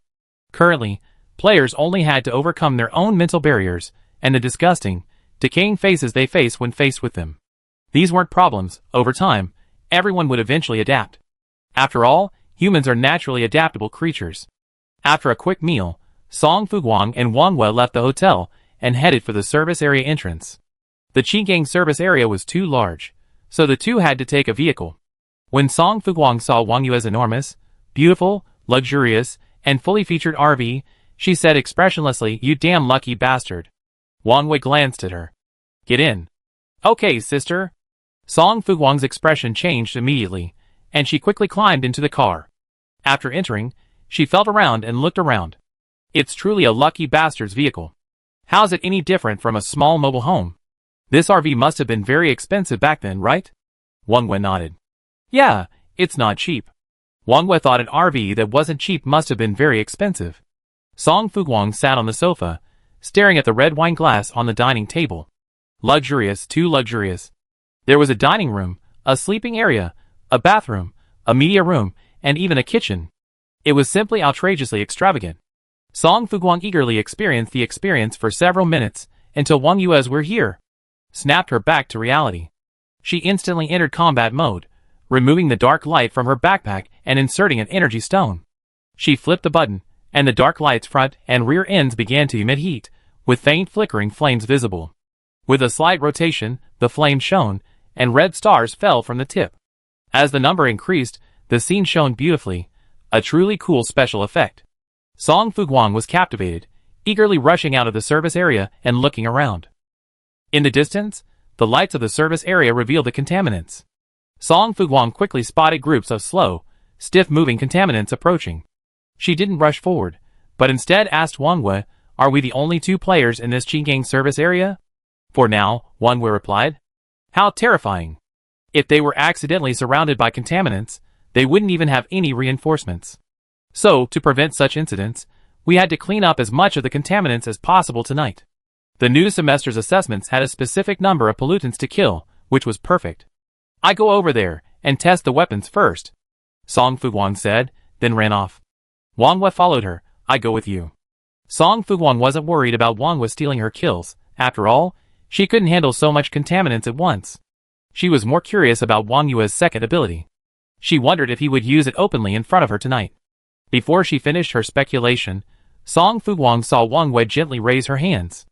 Then, the two pollutants in front of her suddenly became suspended in midair and collided, breaking their necks and instantly killing them. Song Fuguang was shocked. Is this a spatial ability or a manipulation ability? The latter. Wang Wei replied, I can control objects remotely. Incredible, truly incredulous. Song Fuguang couldn't help but mutter, for others, awakening one power is a blessing, but you awaken two at once. As she spoke, tears welled up in her eyes. No matter what, I take one first. Hanging with a lucky guy like Wang Wei, Song Fuguang hoped his own luck would improve as well. Diverting his attention, Song Fuguang began to vent his resentment on the pollutants. The dark light was highly effective against pollutants. Song Fuguang blended into the pollutants, shattering them with his trident and hacking them apart with his broadsword. If he continued to swirl the dark light at high speed, it would be like a meat grinder dropping from the pollutants, easily dispatching them. In less than 10 minutes, Song Fuguang had already slain 358 primary pollutants, successfully raising his combat power to 10,206 points. Congratulations to the player who reached 10,000 points of combined combat power, and received a reward of 1,000 survival coins. Song Fuguang's combat power fluctuated slightly, and players closely monitoring the leaderboard noticed. With her stabilizing presence, the players gradually overcame their fear. If the top player could do it, why couldn't they? They were all human. Besides, with few pollutants and limited strength, if they didn't seize the opportunity to develop themselves and maximize their combat power to earn the system's survival coin rewards, they would have no chance of survival in the later stages. Thus, after Song Fuguang, the combat power of players on and off the leaderboard began to fluctuate and refresh rapidly. Zhang Fenghao's luck wasn't so good tonight. She somehow managed to poke a hole in the intermediate pollutants lair, and their vehicle was quickly surrounded by them. Overwhelmed by her worries, she couldn't help but remember that she still owed Song Fuguang a full 286 intermediate pollutants. Instantly, as if she had seen a savior, she quickly sent him a message. Sister, get ready. The intermediate pollutants I owe you are about to be delivered. Song Fuguang, paying me back the pollutants now? How shameless. Chapter 21. I'm barely able to kill them all myself. How can I care about you? Song Fuguang firmly refused. You can keep those pollutants for now. Zhang Fenghao, I don't care. I'm going to return them to you now. No, sister, I'm really done. They surrounded me and my car. I can't move forward or escape. Zhang Fenghao was about to cry. So please help me take care of a few first. The little girl's tone was humble, and Song Fuguang had no choice but to agree with a frustrated expression. Look at you, you awaken such a powerful fire ability, but you can't even kill a few intermediate pollutants. Sister, you need more practice. Yes, yes, yes. Having a favor to ask for, Zhang Fanao stopped arguing with Song Fuguang. I practice as soon as I finish this wave. Sister, get ready, the trade begins. Player Zhang Fanao is trading 100 intermediate pollutants with you. Song Fuguang, ? Zhang Fanao, are you still human? She couldn't help but curse. 100? You disturbed the nest of intermediate pollutants? Zhang Fanao was disheartened. This is just the beginning. I still have some. When you're done, let me know and I send you a second wave. Once I paid you back, I keep giving them away for free and won't charge you. Song Fuguang sneered. You still want money from me? If I don't charge you back, it's charity. Despite the curse, Song Fuguang honestly clicked to accept the deal. After all, killing an intermediate pollutant yielded far more combat power than killing a primary pollutant. After accepting the deal, Song Fuguang's field of vision was instantly filled with intermediate pollutants. Wang Yue's face was filled with question marks. Zhang Fanao gave it to her. She can't handle it all. Song Fuguang smiled politely, though awkwardly. This is the first wave. There will be a second and third wave later. Wang Yue felt overwhelmed, but said nothing. Okay. Killing the intermediate pollutants was a bit more challenging, but with Guang and Wang Yue's assistance, Song Fuguang didn't find it too difficult. That's it, hurry up. After urging Zhang Fanao on, Song Fuguang took the opportunity to clear out the surrounding primary pollutants. Zhang Fanao was incredulous. So fast? Are you made of steel, or has the killer weapon become a spirit? After a pause, she continued probing, or perhaps you awakened a superpower? Stop guessing. I'm with Wang Yue. Is that so? Zhang Fanao frowned. Then can I join you? It depends on your luck. We're at the Qi service area now. How many kilometers do you have left to get there? After accepting the second trade, Song Fuguang and An Guang continued their tireless work. 100 kilometers? Zhang Fanao quickly said, I only have 100 kilometers to go. Wait for me. She also wanted to join the players for support. Going it alone. A little kid like her really couldn't do it. Okay. After briefly explaining this to Wang Yue didn't object. The field dungeon has opened, and one more person means more protection. Zhang Fanao is a little young, but he's quite capable. Fire abilities have many uses. Besides being a powerful deterrent against pollutants, they're also essential for cooking, heating water, and heating. After reaching an agreement, the two began cleaning up the second wave of pollutants. Although it was their first time working together, Wang Yue and Song Fuguang had an uncanny tacit understanding. As a result, their monster clearing efficiency was exceptionally high, with the pollution appearing faster than they could keep up. Song Fuguang had no choice but to urge Zhang Fanao, 200 more. Zhang Fanao was incredulous. No, sister, are you two still human? You already taken out 100 in the time it takes me to kill 10? Song Fuguang's combat power soared, and she was in high spirits. That's true strength. I admit defeat. Zhang Fanao was truly impressed. She rolled her eyes, and finally traded 500 monsters to the two of them at once. This should be the last deal. I'm almost done clearing the pollution here. 500, that's 500. Song Fuguang checked the time. It was already past 3 in the morning, almost 4. After clearing this wave, it would be around 5 or 6, so she could go back to the hotel and sleep until checkout time. The intermediate pollutants posed no threat, and the joint effort concluded. Song Fuguang's power reached 14,603, while Wang Yue's reached 7,952.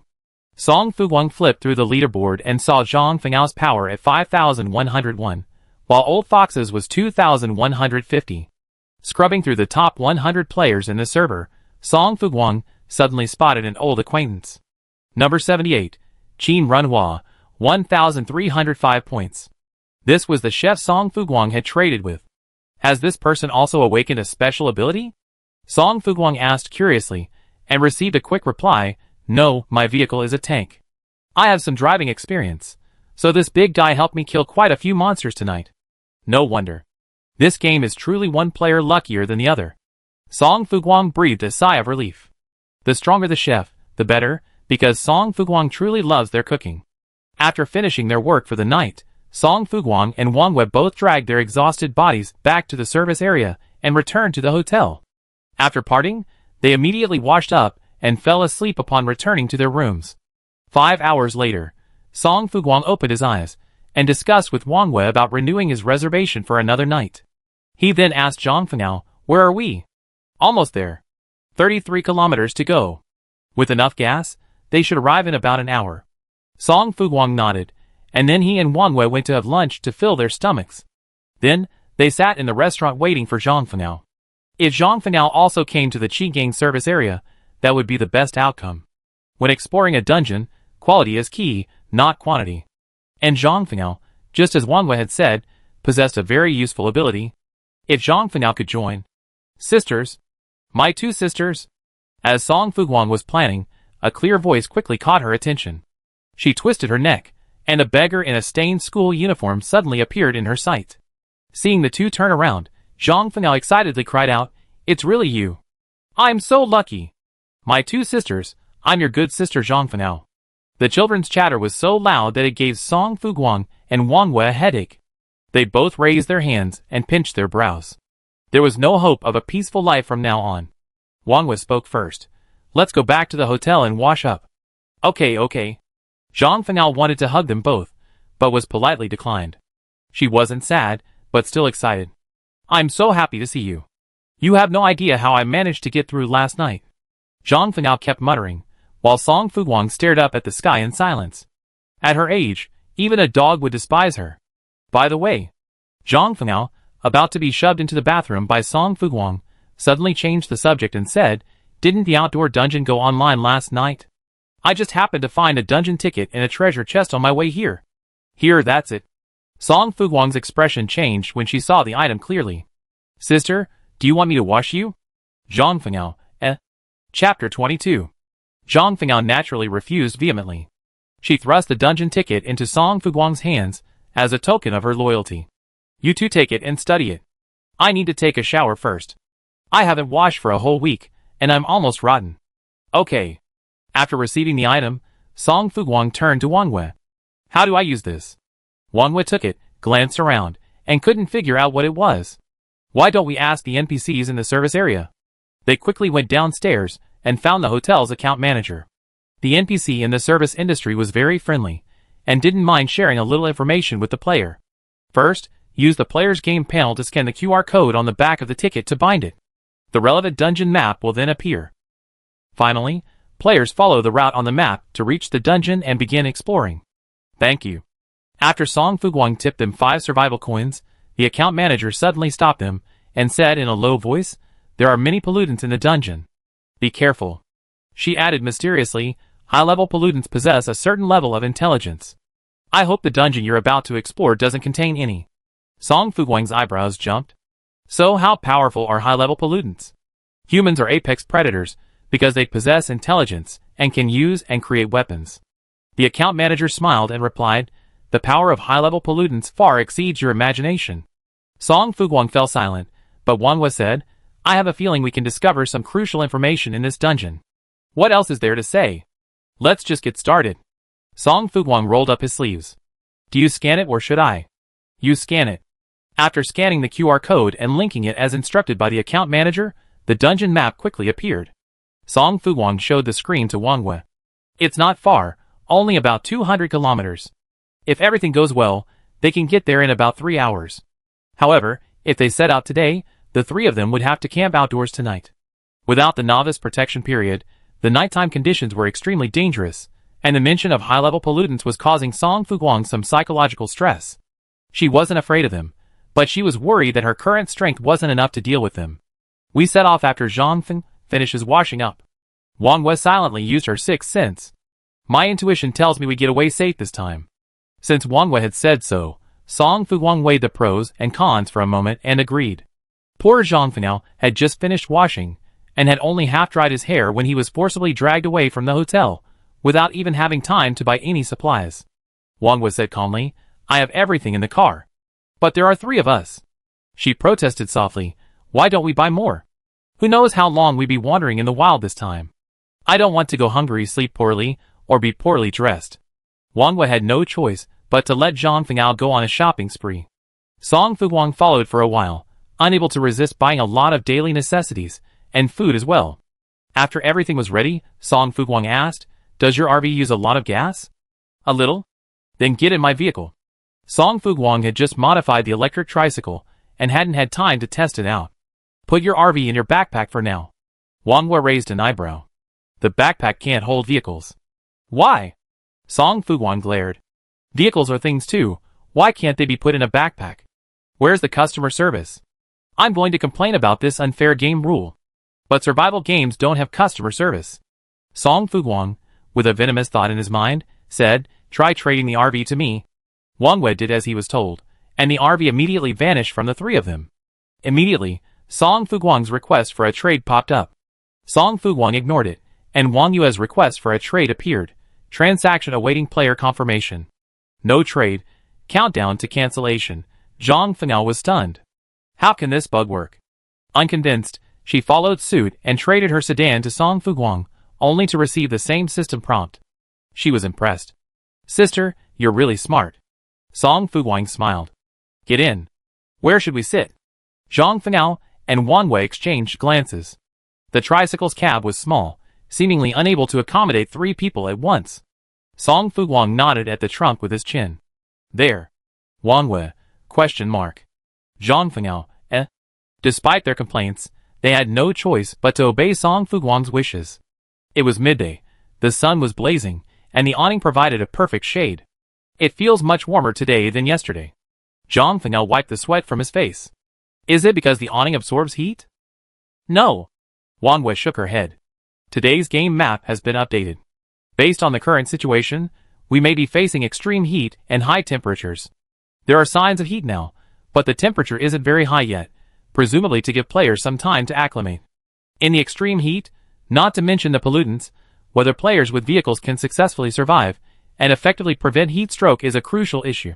Players can choose to take shelter in a service area, but they shouldn't stay there for too long.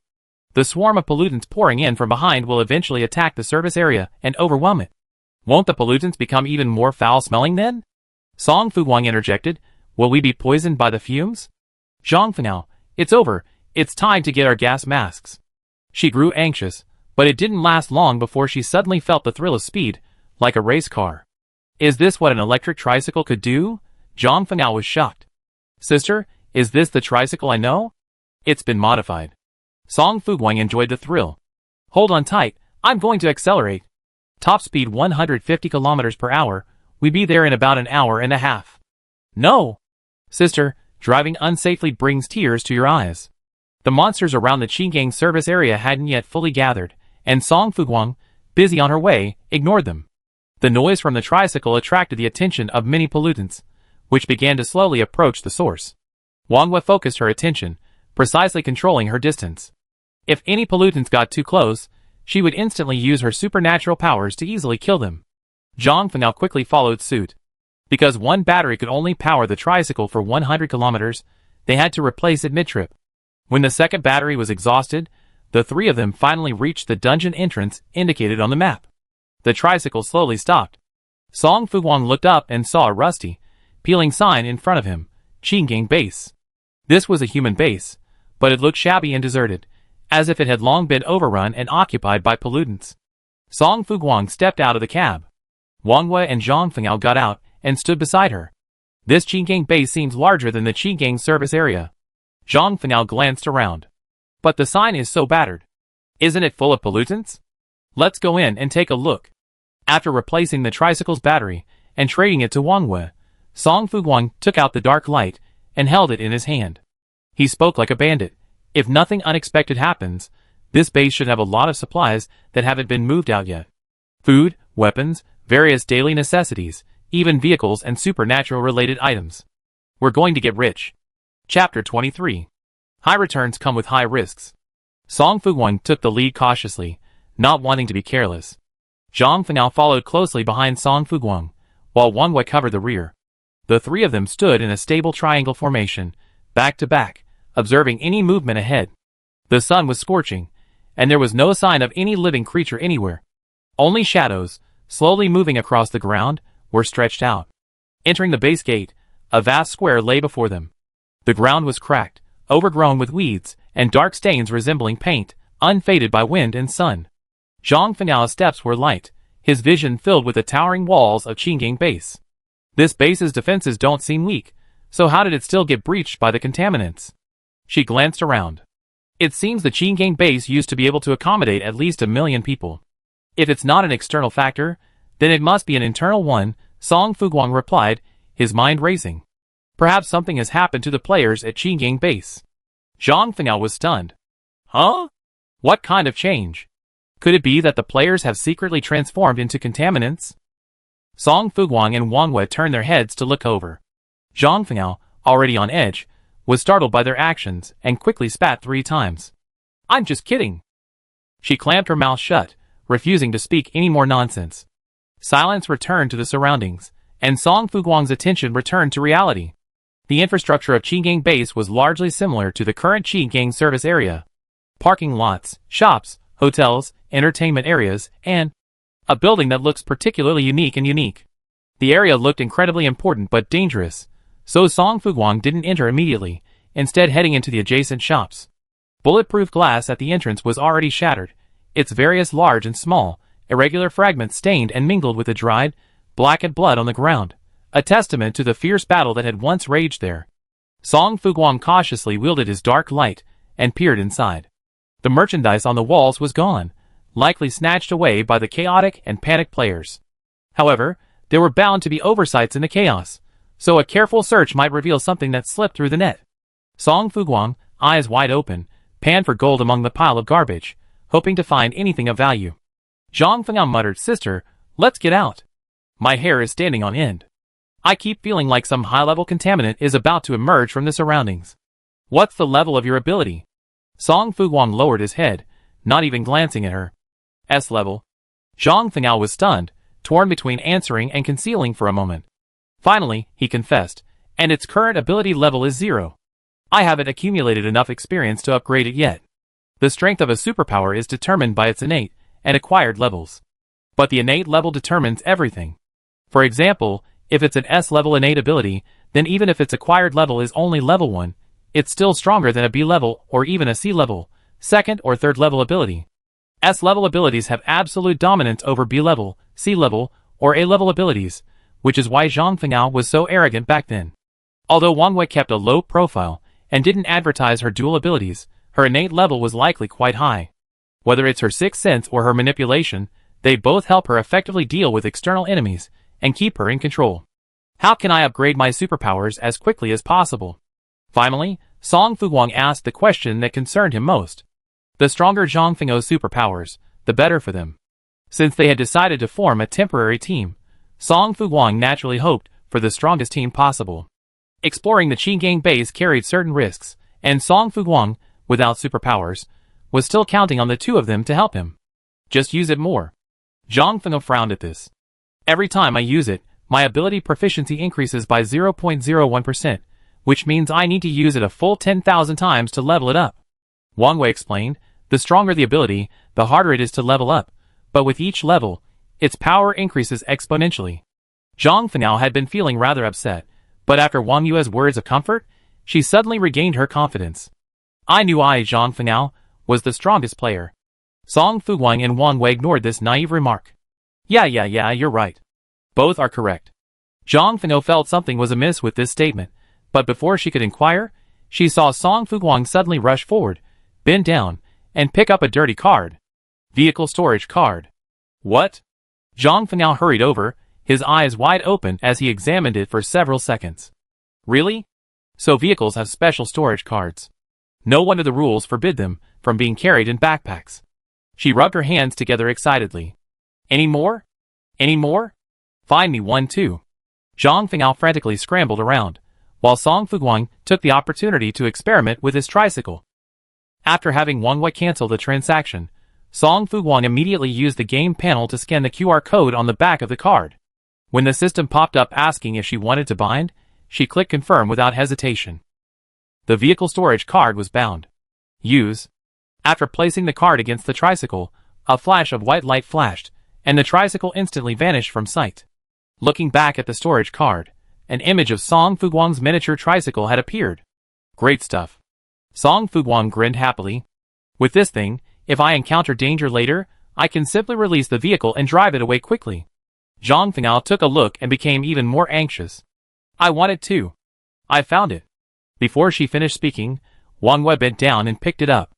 Zhang Fengao was envious and was about to speak, but Wang Wei spoke before her. There are 3. Song Fuguang? ?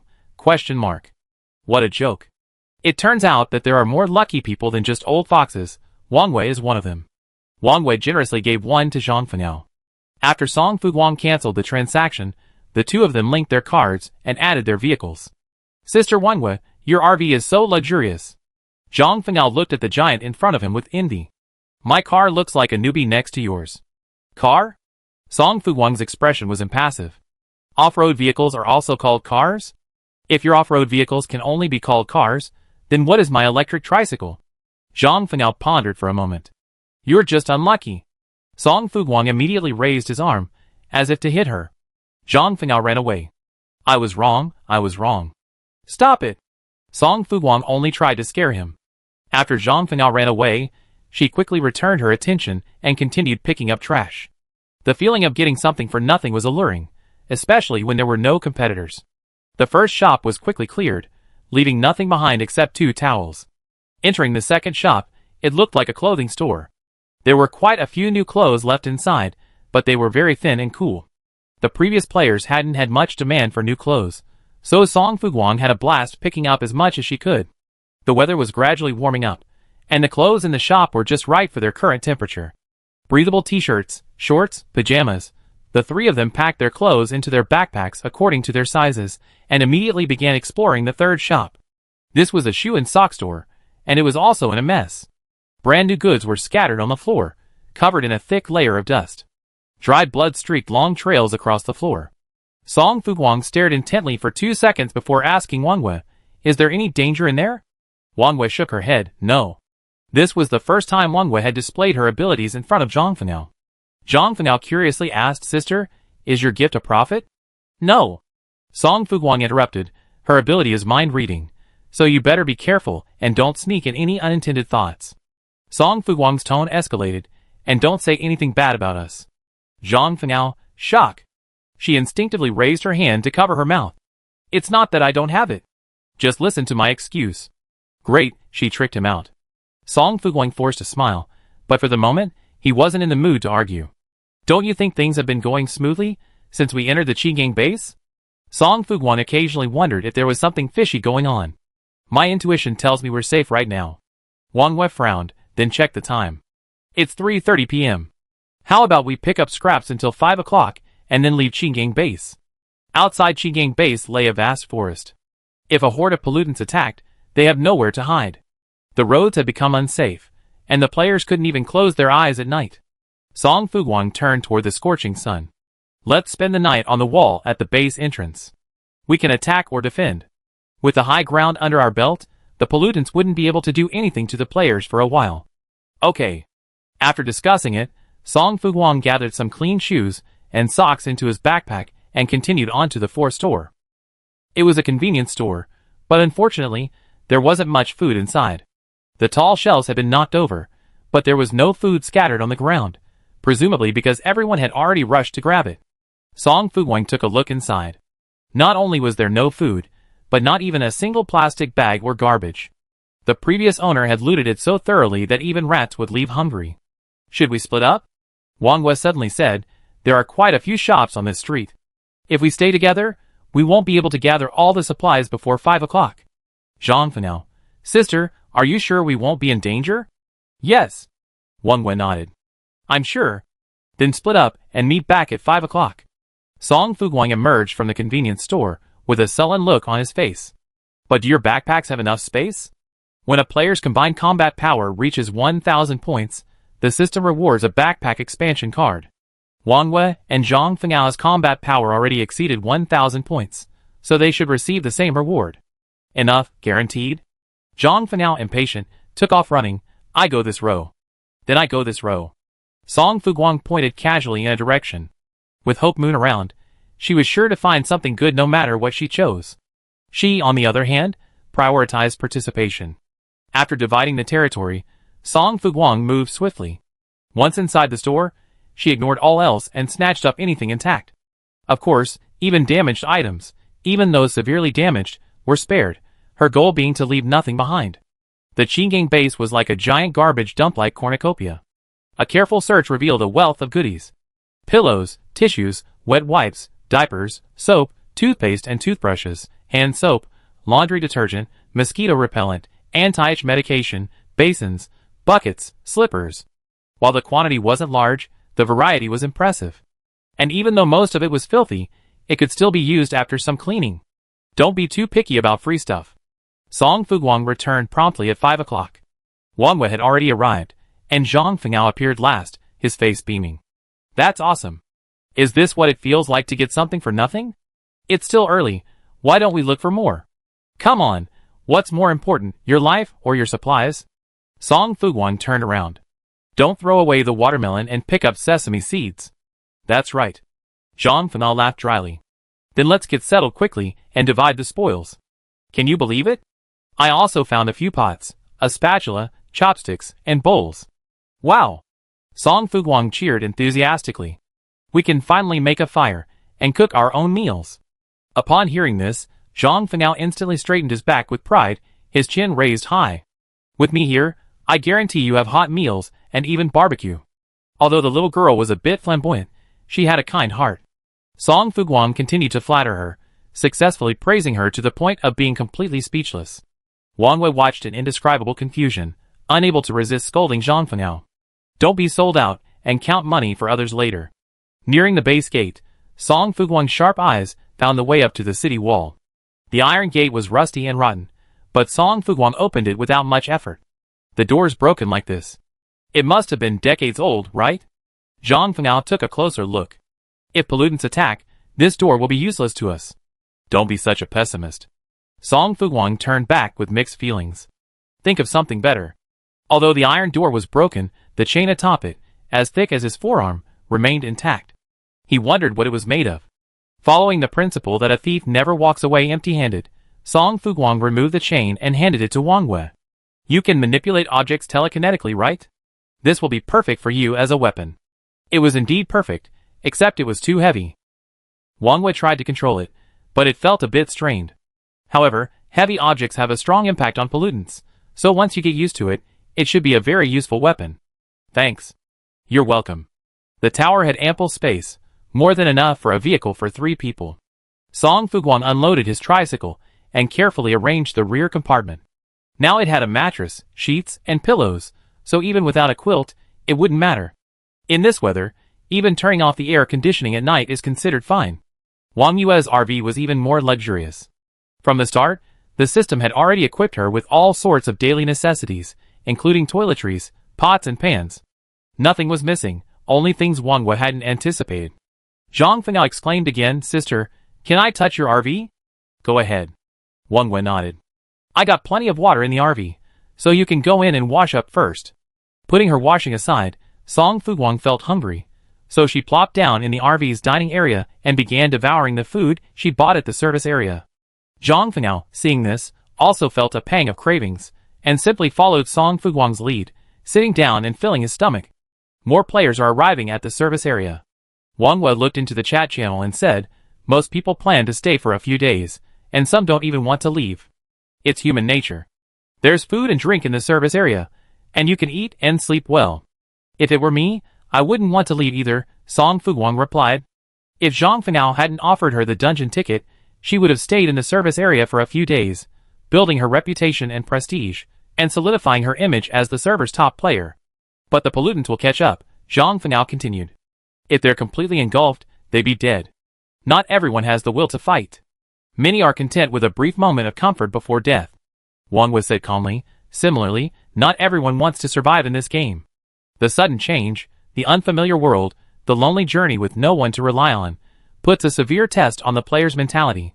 Especially those who are timid and cowardly, and who have always relied on others for their livelihood.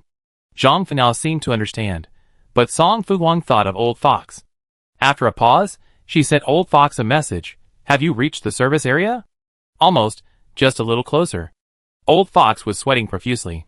Her scooter was underpowered, and she raced against time every day, requiring 10 times the effort of others. But she had no complaints. As long as she kept working hard, she wouldn't necessarily be worse off than others. However, as the weather gradually warmed up, Old Fox felt her energy waning and her efficiency declining, and she couldn't help but worry about her future. If only vehicles could be bought and sold. Okay, take these things first. Song Fuguang couldn't wear some of the clothes, and Zhang Fengao and Wang Wei didn't need them either, so Song Fuguang offered them a few sets. Do you have any food left? The old fox was flattered, staring blankly at the trade notification that popped up. It took her a long time to react. Yes, I do. Thank you. She pursed her lips, somewhat bewilderedly speaking. Song Fuguang had stockpiled quite a bit of food, but the old fox's combat power had already exceeded 1,000 points, and with the survival coins awarded by the system, she wouldn't starve, so she withheld any. The service area has everything you need. Go for it. After encouraging him, Song Fuguang closed the control panel. We take turns keeping watch tonight. I have a pair of night vision goggles here. They help you see more clearly.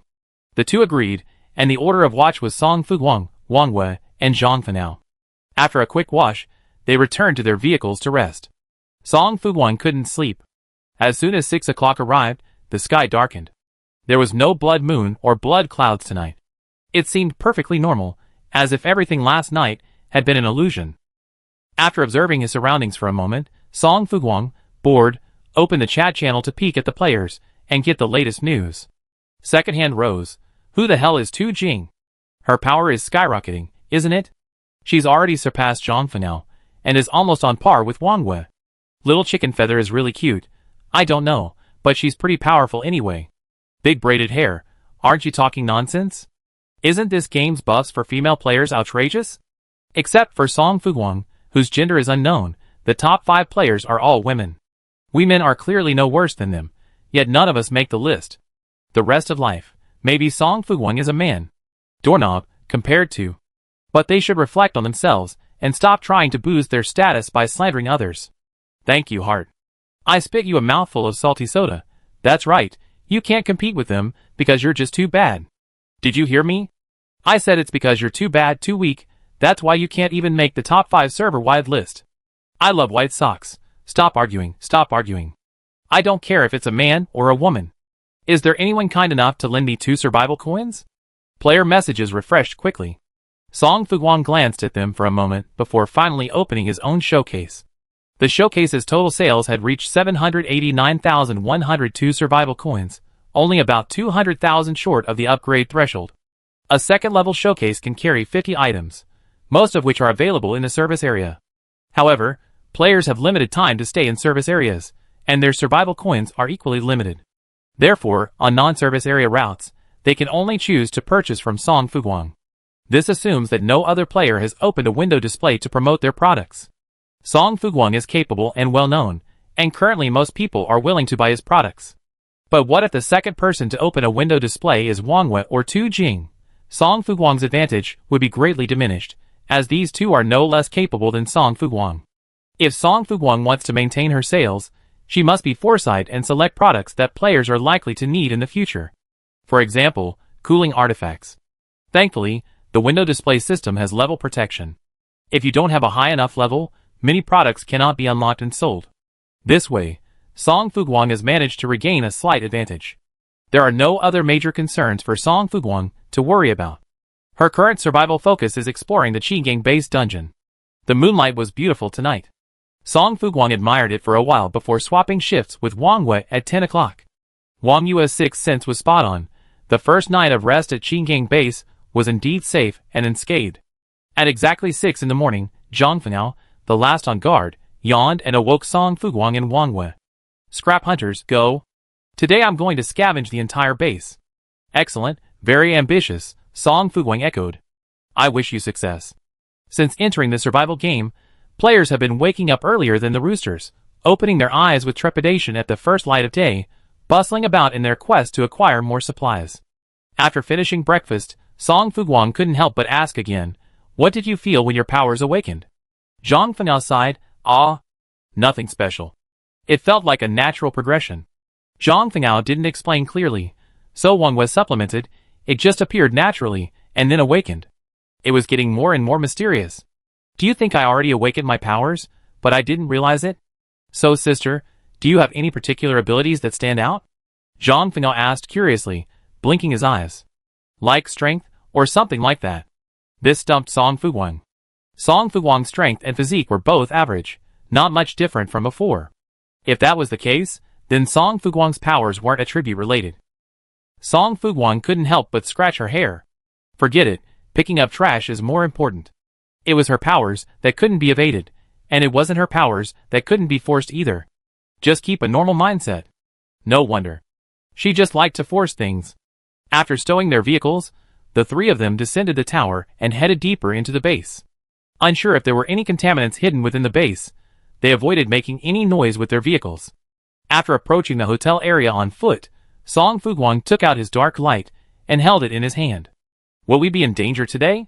Wang Wei used his psychic powers to predict for a moment, then shook his head. But we better act together. The hotel was unlike the street-side shop we'd been in yesterday. Its interior only had elevators and stairs, making evacuation much more difficult in the event of an emergency. A wisp of fire flickered between Zhang Fengao's fingers. Okay, I was just about to say this. This hotel looks shabby, and I'm a little scared to explore alone. Let's start with this one. Song Fuguang pointed to the building ahead and entered the lobby first. The style of the hotel at the base and the service area was similar. If there was a difference, it was that the hotel at the Qinggang base was larger and more luxuriously decorated. The hotel lobby, as wide as a football field, was silent and covered in a thick layer of dust, its original luxurious style almost invisible. Song Fuguang lowered his gaze and carefully examined the ground. No other footprints. This proved that no pollutants or other organisms had approached it recently. The hotel has beds, tables, chairs, and other things. Zhang Fengao followed Song Fuguang closely. We can pick them up and sell them on the market. A building has at least 100 rooms, and a base has at least 100 buildings. Zhang Fengao calculated and suddenly exclaimed excitedly, "We made it! We made it!" Song Fuguang couldn't help but ask, "The iron gates on the city wall are rusted. Are you sure the things you want to pick up are still intact?" Zhang Fengao was speechless. "We were careless. This wild dungeon has not been found yet. We haven't shown them any information." Wang Wei got to the point. "We still don't know exactly how to complete it. But what is certain is that the incident at Qinggang base happened suddenly and caused great chaos." Song Fuguang pondered for a moment. Those players fled in such a hurry that they might have forgotten something. Then exploring the hotel today is the right decision. Zhang Fengao glanced around. Perhaps there are diaries or other items in the room that they didn't have time to take with them. The first 4 floors of the hotel housed the restaurant. The three searched the area, but found nothing of particular value. The passage of time had allowed many objects to return to their pristine natural state. Song Fuguang, finding nothing, was left with nothing but disappointment. "Let's go to the 5th floor." The 5th floor was still covered in thick dust. Song Fuguang entered a random room and found it neatly tidied. Ignoring the dust, it looked exactly like the new room he stayed in the hotel with, which had been meticulously cleaned.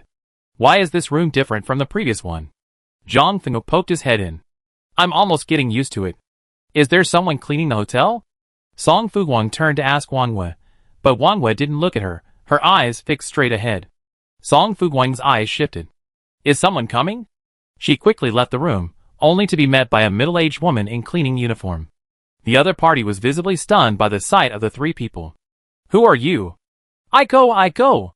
Zhang Fengao suddenly grabbed Song Fuguang's arm, his teeth chattering as he spoke. "Is she a human or a ghost? She doesn't even leave footprints."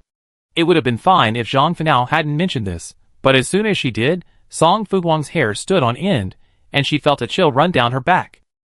Even though it was over 30 degrees Celsius, she couldn't help but get goosebumps, her body feeling like it had fallen into an ice cellar.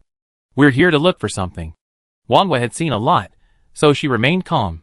"We lost a diary when we checked out." Yes, that diary is very important to us." Zhang Fengao knew the priorities and instinctively responded, "We must find it." The cleaning lady's face was weathered, her dry, frizzy hair streaked with silver, and her sallow, wrinkled skin made her look about 50 or 60. Song Fuguang subconsciously stole a glance at Wang Wei. Her expression remained largely unchanged, suggesting she wasn't particularly dangerous. "Annie, you worked at this hotel for years. Could you help us find it?" Song Fuguang shifted to a harmless smile, shoving 5 survival coins into the woman's pocket as he spoke. "Please." The woman glanced at the coins in her hand, feeling somewhat embarrassed. I haven't been here long, less than 10 years. The coins were so tempting that the cleaning lady ultimately refused. My last name is Liu. You can just call me Auntie Liu. Auntie Liu, are you responsible for cleaning this building? Zhang Fengao, talkative and familiar, quickly became acquainted with her. Aunt Liu started chatting. You're amazing. You clean every room so spotlessly. Aunt Liu shook her head, denying the claim. I had other colleagues, but they all resigned. The weather's getting hotter, but our workload is increasing. We're not just responsible for cleaning the rooms, but also the common areas and most other chores. They felt too tired and the pay was too low, so they simply left with their daughters to pursue careers at other bases. Aunt Liu's tone was tinged with envy as she spoke. Song Fuguang naturally continued, having a daughter is wonderful. Daughters are like little cotton-padded jackets, warm and caring. By the way, Aunt Liu, where are your family? Are you alone at the Qinggang base now? When Aunt Liu mentioned her family, her expression was complicated, her eyes filled with both bewilderment and resentment. My husband is lazy and doesn't like the heat, so he stays in the rented house all the time. My son is incompetent, and he's busy looking for a wife, juggling multiple women. Song Fuguang raised an eyebrow. So they live on your salary, Aunt Liu? Although reluctant to admit it, Aunt Liu nodded. My salary is only 130 survival coins, and sometimes I get a lot deducted for mistakes. Don't look at me because I look old. I'm only 47. But I think you're amazing, Aunt Liu. Zhang Fengao was young and adorable, easily endearing and making people let down their guard. You supported 3 adults, including yourself, with your own 2 hands. You're this. She gave Aunt Liu 2 thumbs up. If this happened in primitive society, you'd be a chieftain.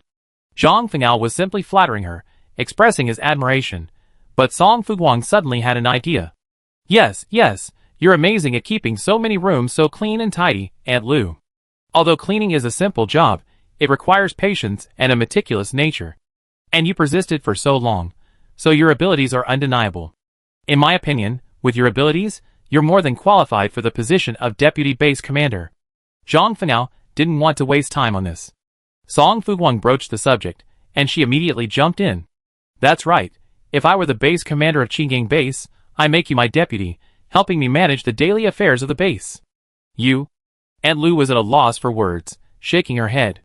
You think too highly of me. I'm just a nobody. How could I possibly shoulder such a significant responsibility? Do you remember which room you stayed in? I helped you find your diary. Song Fuguang shook his head. I can't quite remember. We came with my parents back then, so we didn't specifically note the room number. Is that so? Aunt Liu was silent.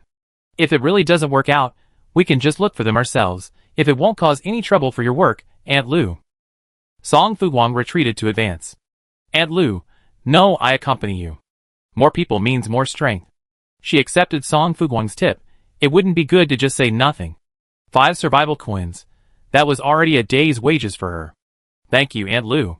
You're so kind. Song Fuguang chuckled. The hotel was quite crowded last time we came. How come there are so few people here now? Oh, stop talking. Aunt Liu sighed. There's been a lot of fighting going on up there. People at the base are dying, disappearing, or running away. It's not as good as it was at the beginning. Aunt Liu unguardedly shared information about the base. The base commander and deputy commander are at odds every day. Both are level 3 psychics, and both have A-level abilities. Neither can defeat the other, so they're stuck in a stalemate, refusing to give up. The Fulling base next door is better. The base commander there is a woman. I heard the base benefits are generous, and ordinary people can live comfortably. It's a pity that Fulling base is so far away from Qinggang base. Zhang Fengao was curious. How far is it? Tens of thousands of kilometers. Aunt Liu's tone was filled with regret.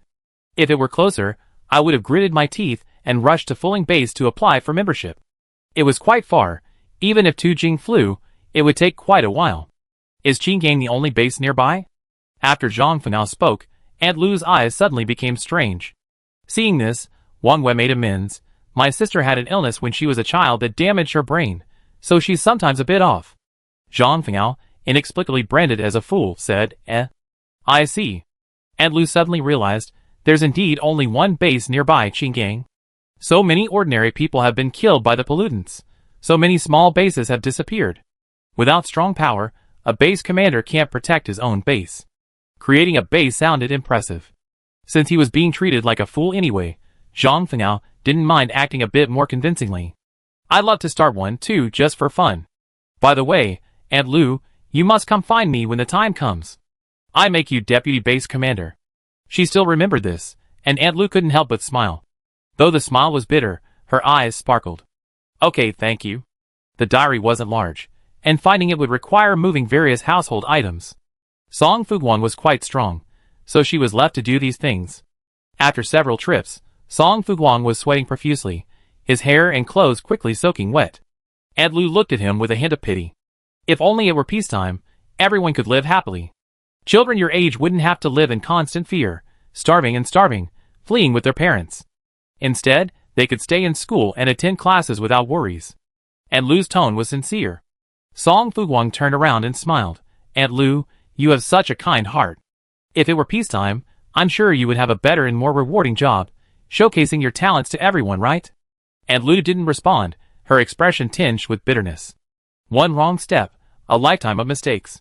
If she hadn't been pressured into marriage by her parents, hadn't compromised and married that unworthy man, would she have had a more exciting and dazzling life?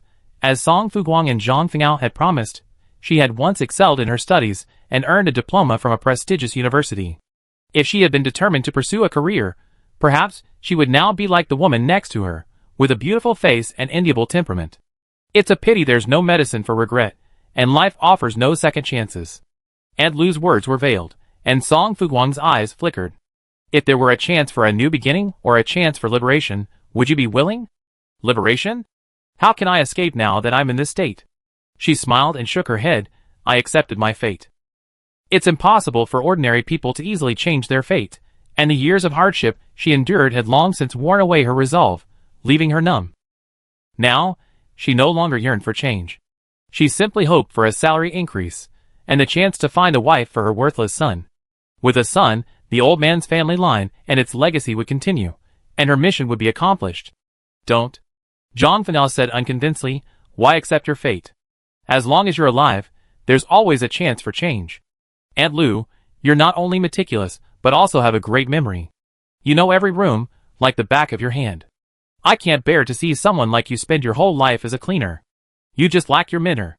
If someone recognizes your talent, I believe you can achieve great things and give yourself the best 50th birthday present. Song Fuguang was also quite the sweet talker. He and Zhang Fengao exchanged banter, nearly coaxing Aunt Lu into a tizzy. Aunt Lu knew the child was just trying to cheer her up, but she couldn't help but take it seriously, her mood brightening. Maybe she really is that amazing? Children are innocent and least likely to lie. Perhaps the self they describe is the real self. Aunt Lu smiled broadly. We've been looking for so long. Why don't you guys go to my dorm to rest for a while and continue after dinner? Sure. I brought some goodies. Aunt Lu, let's eat together.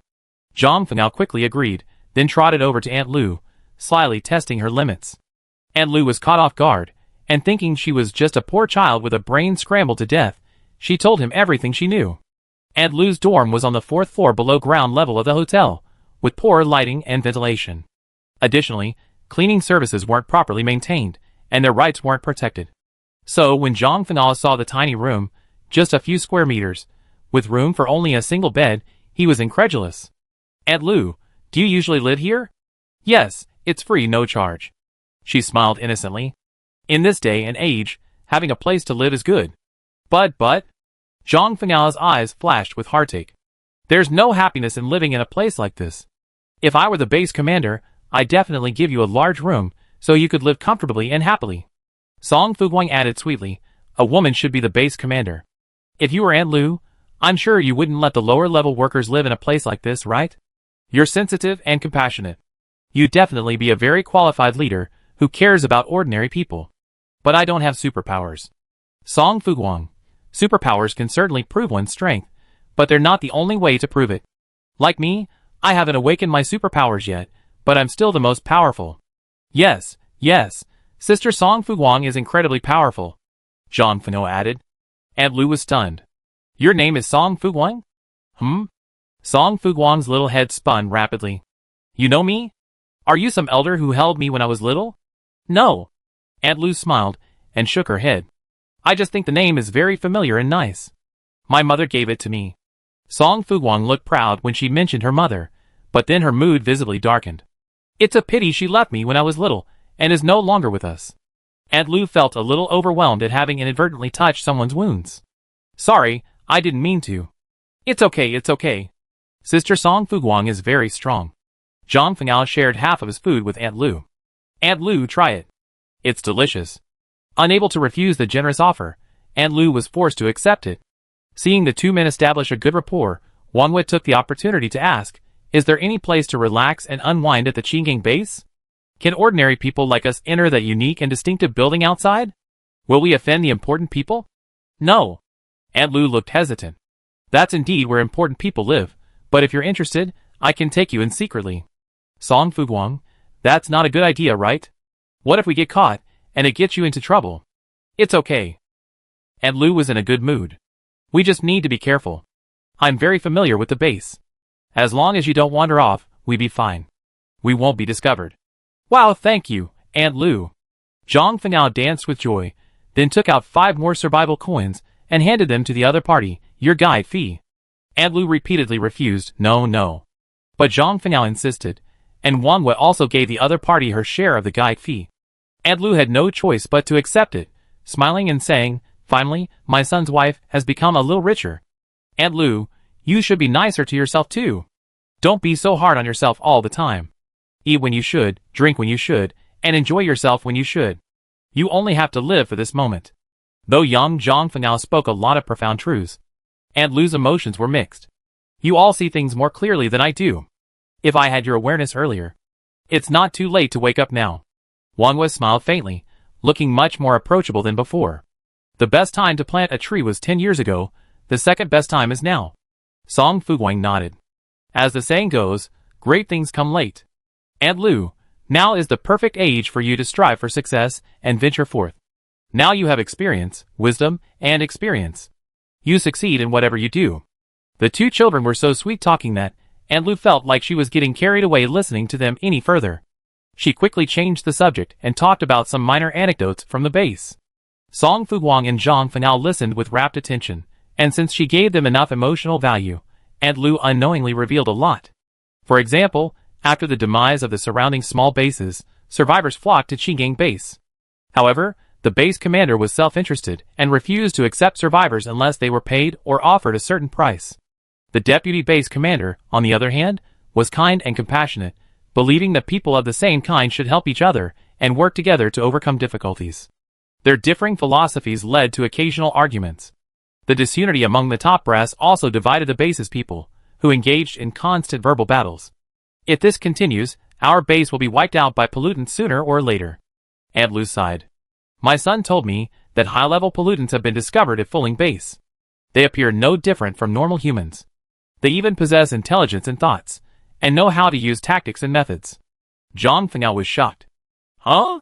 Wouldn't that make them very difficult to deal with? Aunt Lu nodded. Zhang Fengao, chin in hand, asked, Aunt Lu, are all pollutants bad? Are there any good pollutants in the world? Of course there are. Song Fuguang answered first. People are divided into good and bad, and pollutants are also divided into good and bad. Then can good pollutants help us deal with bad pollutants? Zhang Fengao wrinkled her nose. Wang Wei tapped her head with a finger. What are you thinking about all day? We're not that lucky. She exchanged glances with Song Fuguang, who immediately understood. Exactly. With our bad luck, how could we possibly encounter a kind-hearted pollutant? If we did, it would be a disaster. Zhang Fengao wasn't sure what was going on, but she continued, if a kind pollutant were willing to help us, I would definitely treat it as my patron saint, burn incense and offer it daily, and treat it to delicious food. Aunt Lu looked peculiar. You worship pollutants so much, how could you be so envious of others? Will it be okay if I find out? How could that be? Song Fuguang raised an eyebrow. These aren't the peaceful times of the past. If you want to tell me what to do, you have to beat me first. That's right, that's right. There's a price to pay for telling others what to do. Besides, even if they tell me what to do, what can they do to me if I don't listen? Aunt Lu didn't comment, but simply put away the trash. It's almost time. Let's go. I take you to that building you're so curious about. Zhang Fengao jumped up. Great. She and Aunt Lu walked in front, while Song Fuguang and Wang Wei walked side by side behind. The two foxes stared at each other for a moment, quickly understanding each other's intentions.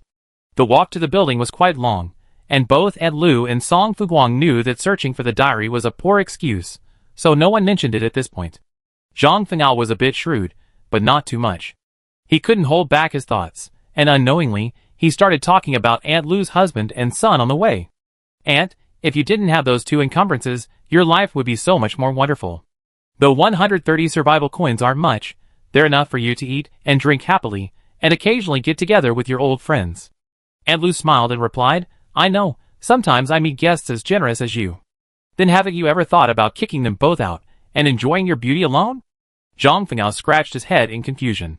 They're clearly the bloodsuckers on you. You're still young, you don't understand. Aunt Lu didn't blame Zhang Fengao, but simply said, as the saying goes, if you marry a chicken, you follow the chicken, if you marry a dog, you follow the dog. Aunt Lu was old, and had been indoctrinated with outdated ideas since childhood. She had long been the prey at the center of such a vast spider web. Even if she had the urge to resist, she was powerless. Furthermore, she had tried before, but she was always isolated and helpless. Even her mother, a woman herself, was eager to kick her out of the house, pushing her to other men and other families to shirk her responsibilities. What could she do, bound by both filial piety and worldly desires? Don't imitate Aunt Lu. Aunt Lu smiled and touched Zhang Fengao's head. Her hands were cold, and as she approached, a chill whistled through him, like ice cubes fresh from the freezer. Zhang Fengao nearly shuddered from the cold. But despite being a contaminated object, she hadn't shown any aggression, so Zhang Fengao wasn't afraid. Instead, he said, Aunt Lu, your touch is so gentle, like my mother's when I was little.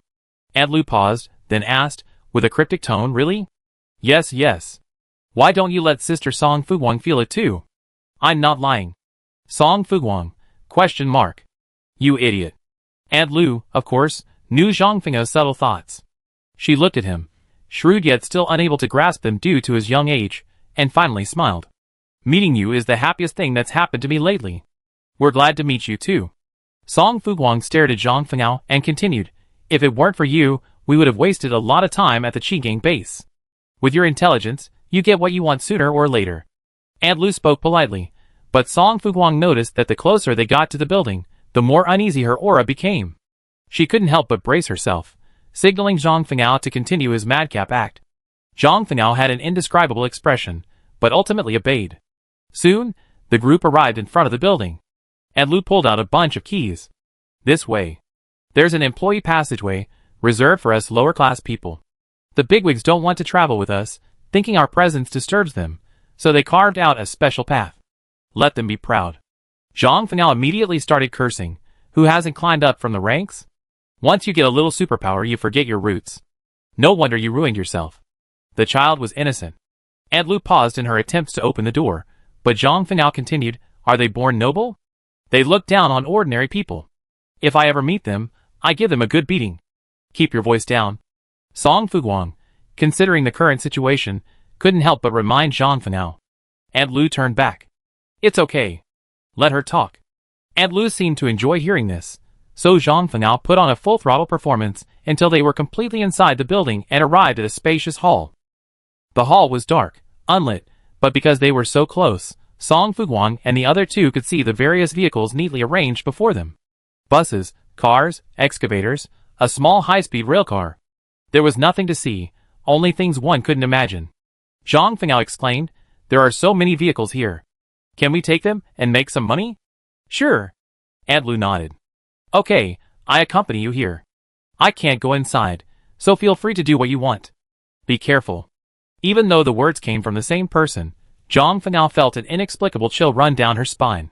She couldn't help but lean closer to Song Fuguang, just in time to see the shadowy figures ahead, what looked like many humans swaying.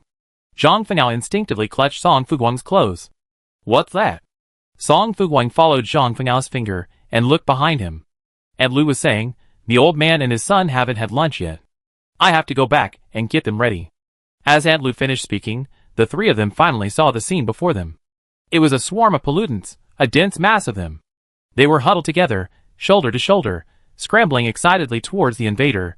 Zhang Fengao nearly screamed, but even faster than her scream came a clear, piercing sound. Song Fuguang shook Zhang Fengao off and, with lightning speed, spun around, sending a dark beam of light piercing Aunt Lu's heart from behind. Aunt Lu, stay with us a little longer. We're all so reluctant to see you go. Chapter 24. The incident happened so suddenly that neither Wang Wen nor Zhang Fengao could react. Aunt Lu chuckled softly, her tone no longer as kind as before. Let's talk after you dealt with these pollutants. She turned back, her eyes filled with an emotion Song Fuguang couldn't understand. She's gone. Aunt Lu was the pollutant, that was undeniable, and she was very likely the ringleader. She single-handedly controlled these pollutants, making them obey her commands. Zhang Fengao exclaimed, Aunt Lu is a high-level pollutant. First, find a way to escape. Wang Wei said calmly, there are too many pollutants here. The three of us can't handle it alone. Song Fuguang twirled the dark light in his hand, and tilted his head to ask Wang Wei, are you familiar with Tu Jing? Wang Wei was stunned. A little acquaintance. Do you have any friends with her now? By the time she finished speaking, Zhang Fengao had already realized, Sister, are you planning to trade this pile of pollutants to Tu Jing? What a match. Not only does she share our burdens, but she also owes us a debt and a favor. Sister, you're truly worthy of your services. Zhang Fengao looked at her with admiration. Wang Wen nodded. I have a friend, but I'm not sure she agree. Don't worry about it. Song Fuguang took the lead, quickly moving forward to eliminate the incoming pollutants. If she doesn't agree, force the deal on her. Besides, there's no way she refused the combat power offered to her. A woman with ambition will weigh the pros and cons. Even if she knows the upgrade will come at a price, she agreed to the deal if it's within her acceptable range. Clearly, Tu Jing was just such a woman. Tu Jing wasn't a lone wolf like Song Fuguang and Wang Wei. She had an entire family and a vast force behind her. They couldn't even rob enough pollutants, so how could they refuse? I asked her. Wang Wei opened the system panel and sent a message to Tu Jing on the spot. Tu Jing didn't reply immediately, so Wang Wei focused on the present and cleaned up the pollutants with Song Fuguang and Zhang Fengao. Could these pollutants be from the players who once lived at Qingang Base? Qingang Base can accommodate at least tens of millions of people. Does that mean there's just as much pollutant in this building? Zhang Fengao muttered, no, my superpowers can't sustain this for that long. She was a child, after all, and lacked the physical and mental strength of an adult. After awakening her superpowers, she had no one to guide or assist her. It was no small feat to stumble her way to this point. The more you use your superpowers, the more powerful they become. Ever heard of that saying? You bounce back after hitting rock bottom. Song Fuguang began to brainwash her. When your superpowers are exhausted, your body, sensing your precarious situation, will unleash even more potential, making you even stronger. Zhang Fengao had no doubts, for she had indeed heard such a saying. Those athletes, without exception, always train with all their might, exploring their body's potential until they repeatedly push their limits. She was young and full of youthful ambition. Without a second's hesitation, she rushed in front of Song Fuguang. But moments later, she was beaten back in disgrace. No, sister. One of these pollutants could chop us into pieces. Zhang Fengao said angrily, how about we just run away? A head-on confrontation wasn't advisable, especially with such a huge disparity in numbers. Wang Wei looked around, this way. There was a huge spiral staircase nearby. It would be much easier for the three of them to occupy the upper vantage point and attack the pollutants from above. Song Fuguang had no objection, but Zhang Fengao took off like a rabbit, leaping up in the blink of an eye. After escaping, she still had the decency to attack the pollutants behind them from above, slowing them down. Although this amount of pollutants might be enough for us to complete the new semester's assessments, the system didn't reward us with anything after we passed the entrance exam last time. Zhang Fengao said, and we're already enrolled, but there aren't any teachers teaching us survival skills. Is that right? The game system went to such great lengths to divide the players into classes. It couldn't be for nothing, could it? It's still early, why rush? Song Fuguang waved his dark light, slaying 2 more pollutants. His expression was serious. These are all mid-level pollutants. Wang Wei replied, if it were only mid-level pollutants, it would be fine. Then what's your premonition? Song Fuguang raised an eyebrow. If there are really high-level pollutants, we can prepare in advance. But Wang Wei shook her head. No premonition. My supernatural power suddenly failed. Either Wang Yue's awakened supernatural power is still unstable, or Aunt Lu's mental strength and supernatural power are superior to Wang Yue's, allowing her to silently suppress Wang Wei, temporarily losing her sixth sense. The former is unlikely. Song Fuguang prefers the latter. Aunt Lu was quite kind before. Zhang Fengao said cautiously, She didn't seem to have any murderous intentions towards us. Given Aunt Lu's level, it would have been easy for her to kill the three of them if she wanted to. Of course, it's possible that Aunt Lu is a vicious pollutant who enjoys teasing and frightening players. She didn't mean to kill us. Wang Wei said confidently.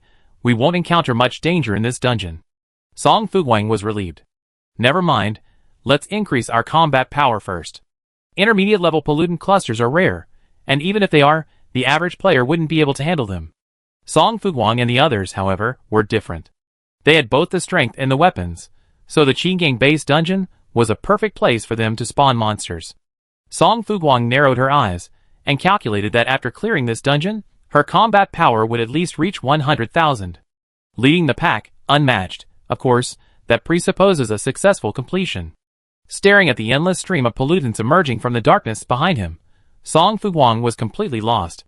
Has Tu Jing not replied yet? No. Wang Wei shook her head. Then forget about her. Let's just list the pollutants on the market, and sell them as many as we can. Song Fuguang was quick-witted and impulsive. Zhang Fengao had just opened the market when she saw Song Fuguang's listing. Zhang Fengao was speechless. No, sister, are you really selling them? Hurry up, Song Fuguang urged. Or else, go down and kill them one by one right now. Zhang Fengao didn't want to. Killing pollutants one by one would probably tire her to death in less than 2 hours. So, without hesitation, she quickly imitated Song Fuguang and forced all the pollutants closest to her onto the market. Wang Wei had mixed feelings, but she followed suit.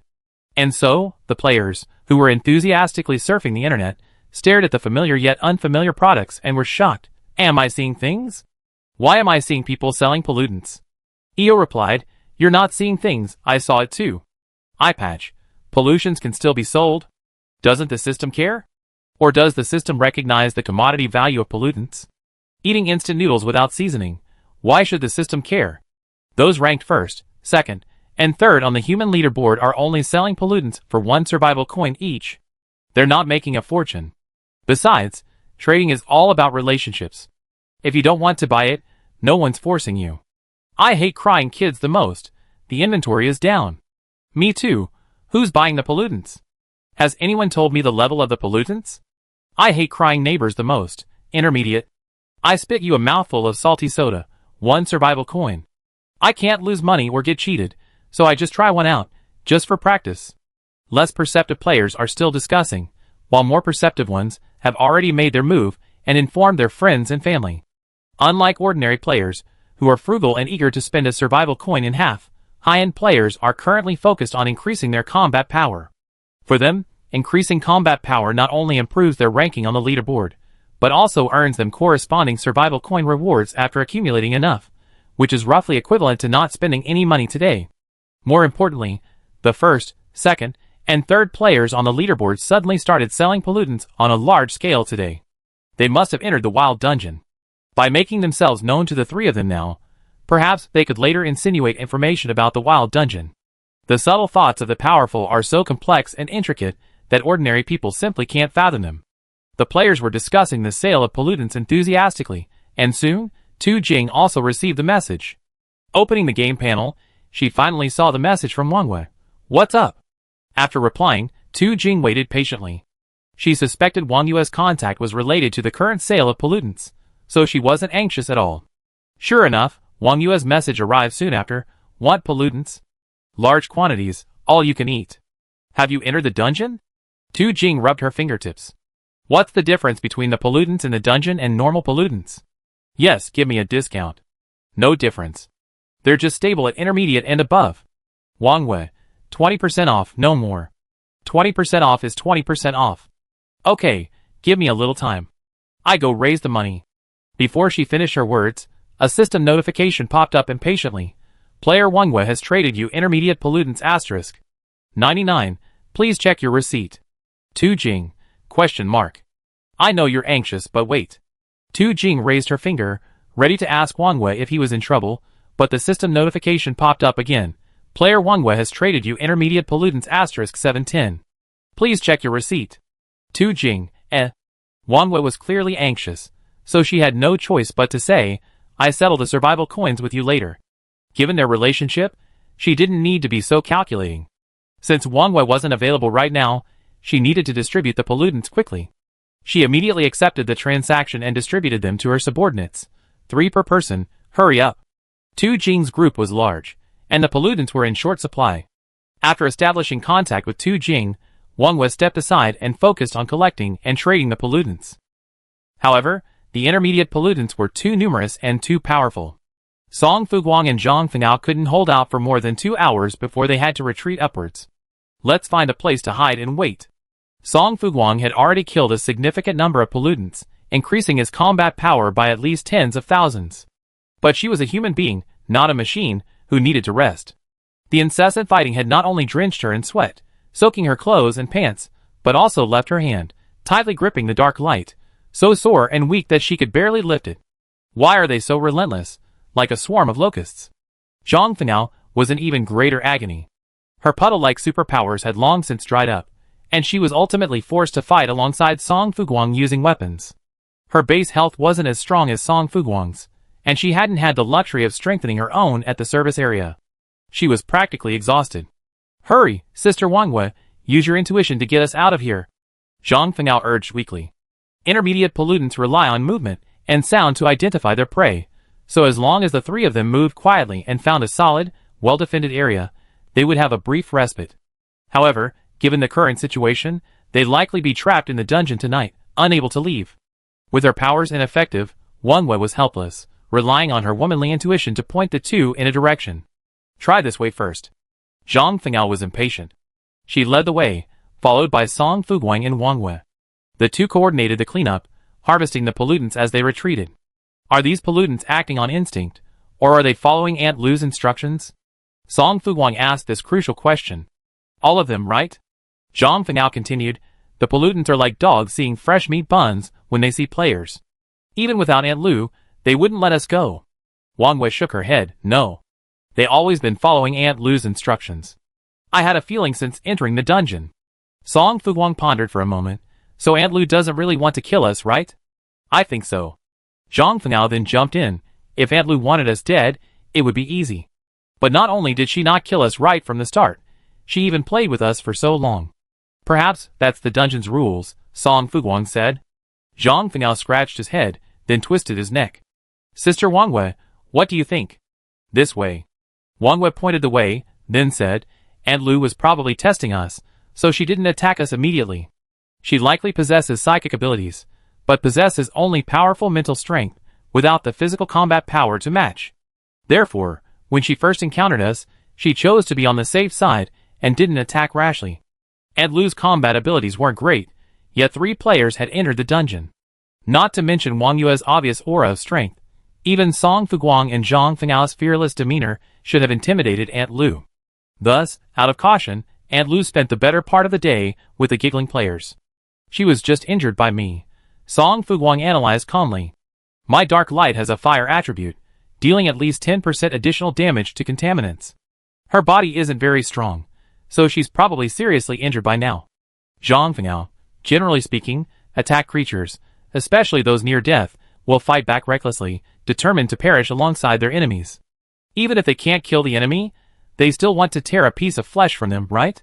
Song Fuguang raised an eyebrow, suddenly raising his voice. So, Aunt Lu is a good person. If she weren't hiding the contaminant, I almost want to claim her as my godmother. It's pollutants, but you can still claim them as godmothers. Zhang Fengao was stunned. Don't godmothers always distinguish between species? My cousin's godmother is a decades-old tree in front of his hometown. Unfortunately, she was struck by lightning last year. Song Fuguang, ? Wang Wei, Song Fuguang's eyes flickered to the side, and Zhang Fengao realized that bringing up this topic seemed a bit inappropriate at this moment. He smiled bitterly and said, sorry. Zhang Fengao's words made sense, so Song Fuguang made a bold decision. Godmother, give us an hour to rest.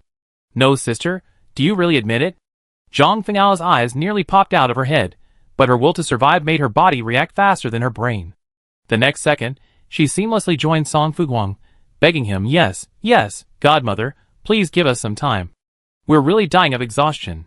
Look, if we tire ourselves out now, there'll be no one left to play with you, to entertain you and make you laugh, right? Wang Wei couldn't help but hold her forehead in her hand. Bargaining with pollutants, you're such a jerk. But will the pollutants really obey? As soon as her thoughts crossed her mind, Wang Wei noticed the pollutants had all frozen in place, motionless, their terrifying eyes fixed unblinkingly on the three of them. It worked! Zhang Fengao cheered happily. They stopped. Seeing this, Song Fuguang plopped down on the ground. Thanks, Godmother. I treat you to some good wine someday. Zhang Fengao followed suit. Thanks, Godmother. I treat you to hot pot someday. After that, the two of them looked at Wang Wei in unison. Wang Wei was silent for a moment, then followed up with, Thanks, Godmother. I treat you to bird's nest and abalone someday. Whether Aunt Lu could hear them or not, their intentions were clearly expressed. It had been a full 3 hours since they entered the building, and it would be dark outside in less than 2 hours. Luckily, they had their vehicles with them, and could leave at any time. Unfortunately, the exit route was completely blocked by the pollutants below, unless Tu Jing could fly a plane to pick them up and escape. Isn't the key to completing this dungeon to kill all these pollutants? Unsure, Song Fuguang asked Wang Wei, Have you predicted this information before? Wang Wei nodded yes. Kill all the pollutants and you clear the level. That's outrageous. Zhang Fengao howled in anger. It's only because we established a good relationship with Aunt Lu beforehand, otherwise anyone else would have been killed. This dungeon was clearly designed to trick players. If any player had been impatient, they would have killed Aunt Lu the moment they noticed something was wrong, and that would have been game over. Aunt Lu could directly manipulate the pollutants. Before her death, she could have simply given the pollutants the order to kill all players, and no one would have escaped alive. Thank goodness we were kind-hearted. Zhang Fengao patted his chest in fear. After a brief respite, Zhang Fengao closed his eyes and passed out on the spot. Song Fuguang looked at her for 2 seconds, then laid down as well.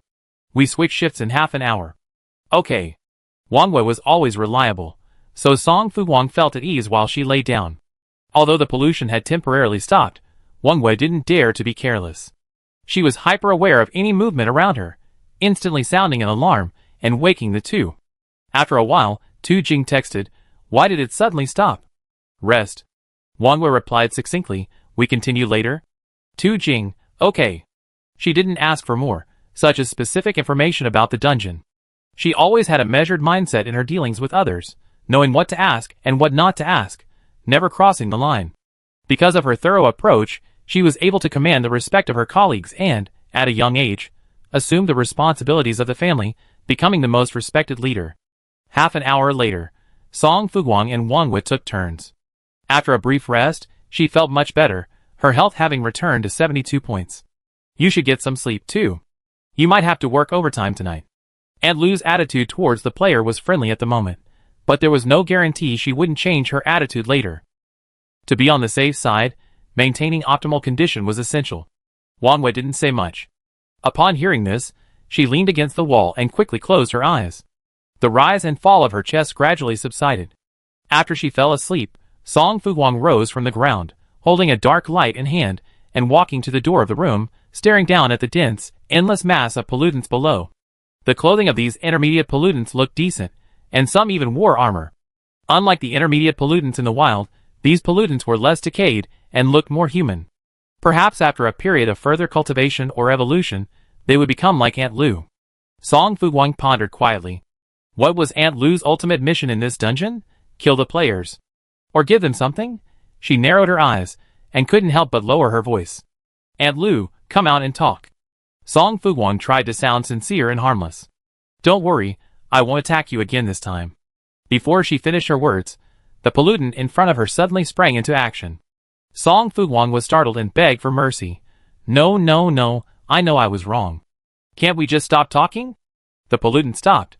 Song Fuguang leaned over the railing. Godmother, I'm actually quite curious about you. I'm curious not only about you, but about this world as well. She gazed at the horrific decaying bodies. What do you think? If people become pollutants after death, then what do the pollutants become? Do they simply vanish into thin air, vanishing from this world? Aunt Lu didn't answer. Song Fuguang stared at the pollutants for a moment, then suddenly, stealthily, forcibly uploaded them to the trading market. Restocking. The three of them couldn't kill all the pollutants alone, they needed the help of others. At first, Song Fuguang secretly sold only a few, then a few dozen. Later, seeing Aunt Lu didn't take any action, she grew bolder, selling thousands, even 30,000, at once. Aunt Lu finally lost her temper and attacked Song Fuguang, striking her brain and causing her to faint for a while. Song Fuguang felt sick, nauseous, and it took her a full 3 minutes to recover. "No, godmother, you're too stingy, aren't you?" Song Fuguang complained indignantly. "I only took a small amount from you." Song Fuguang made a face as if he was about to vomit, and as he spoke, he secretly sold 50,000 pollutants. Aunt Lu, She really didn't learn her lesson. Aunt Lu launched a second attack. Song Fuguang realized that Aunt Lu truly had no ill will towards him. Even when she lectured him, she was very careful with her words. As the saying goes, spoiled children become pampered.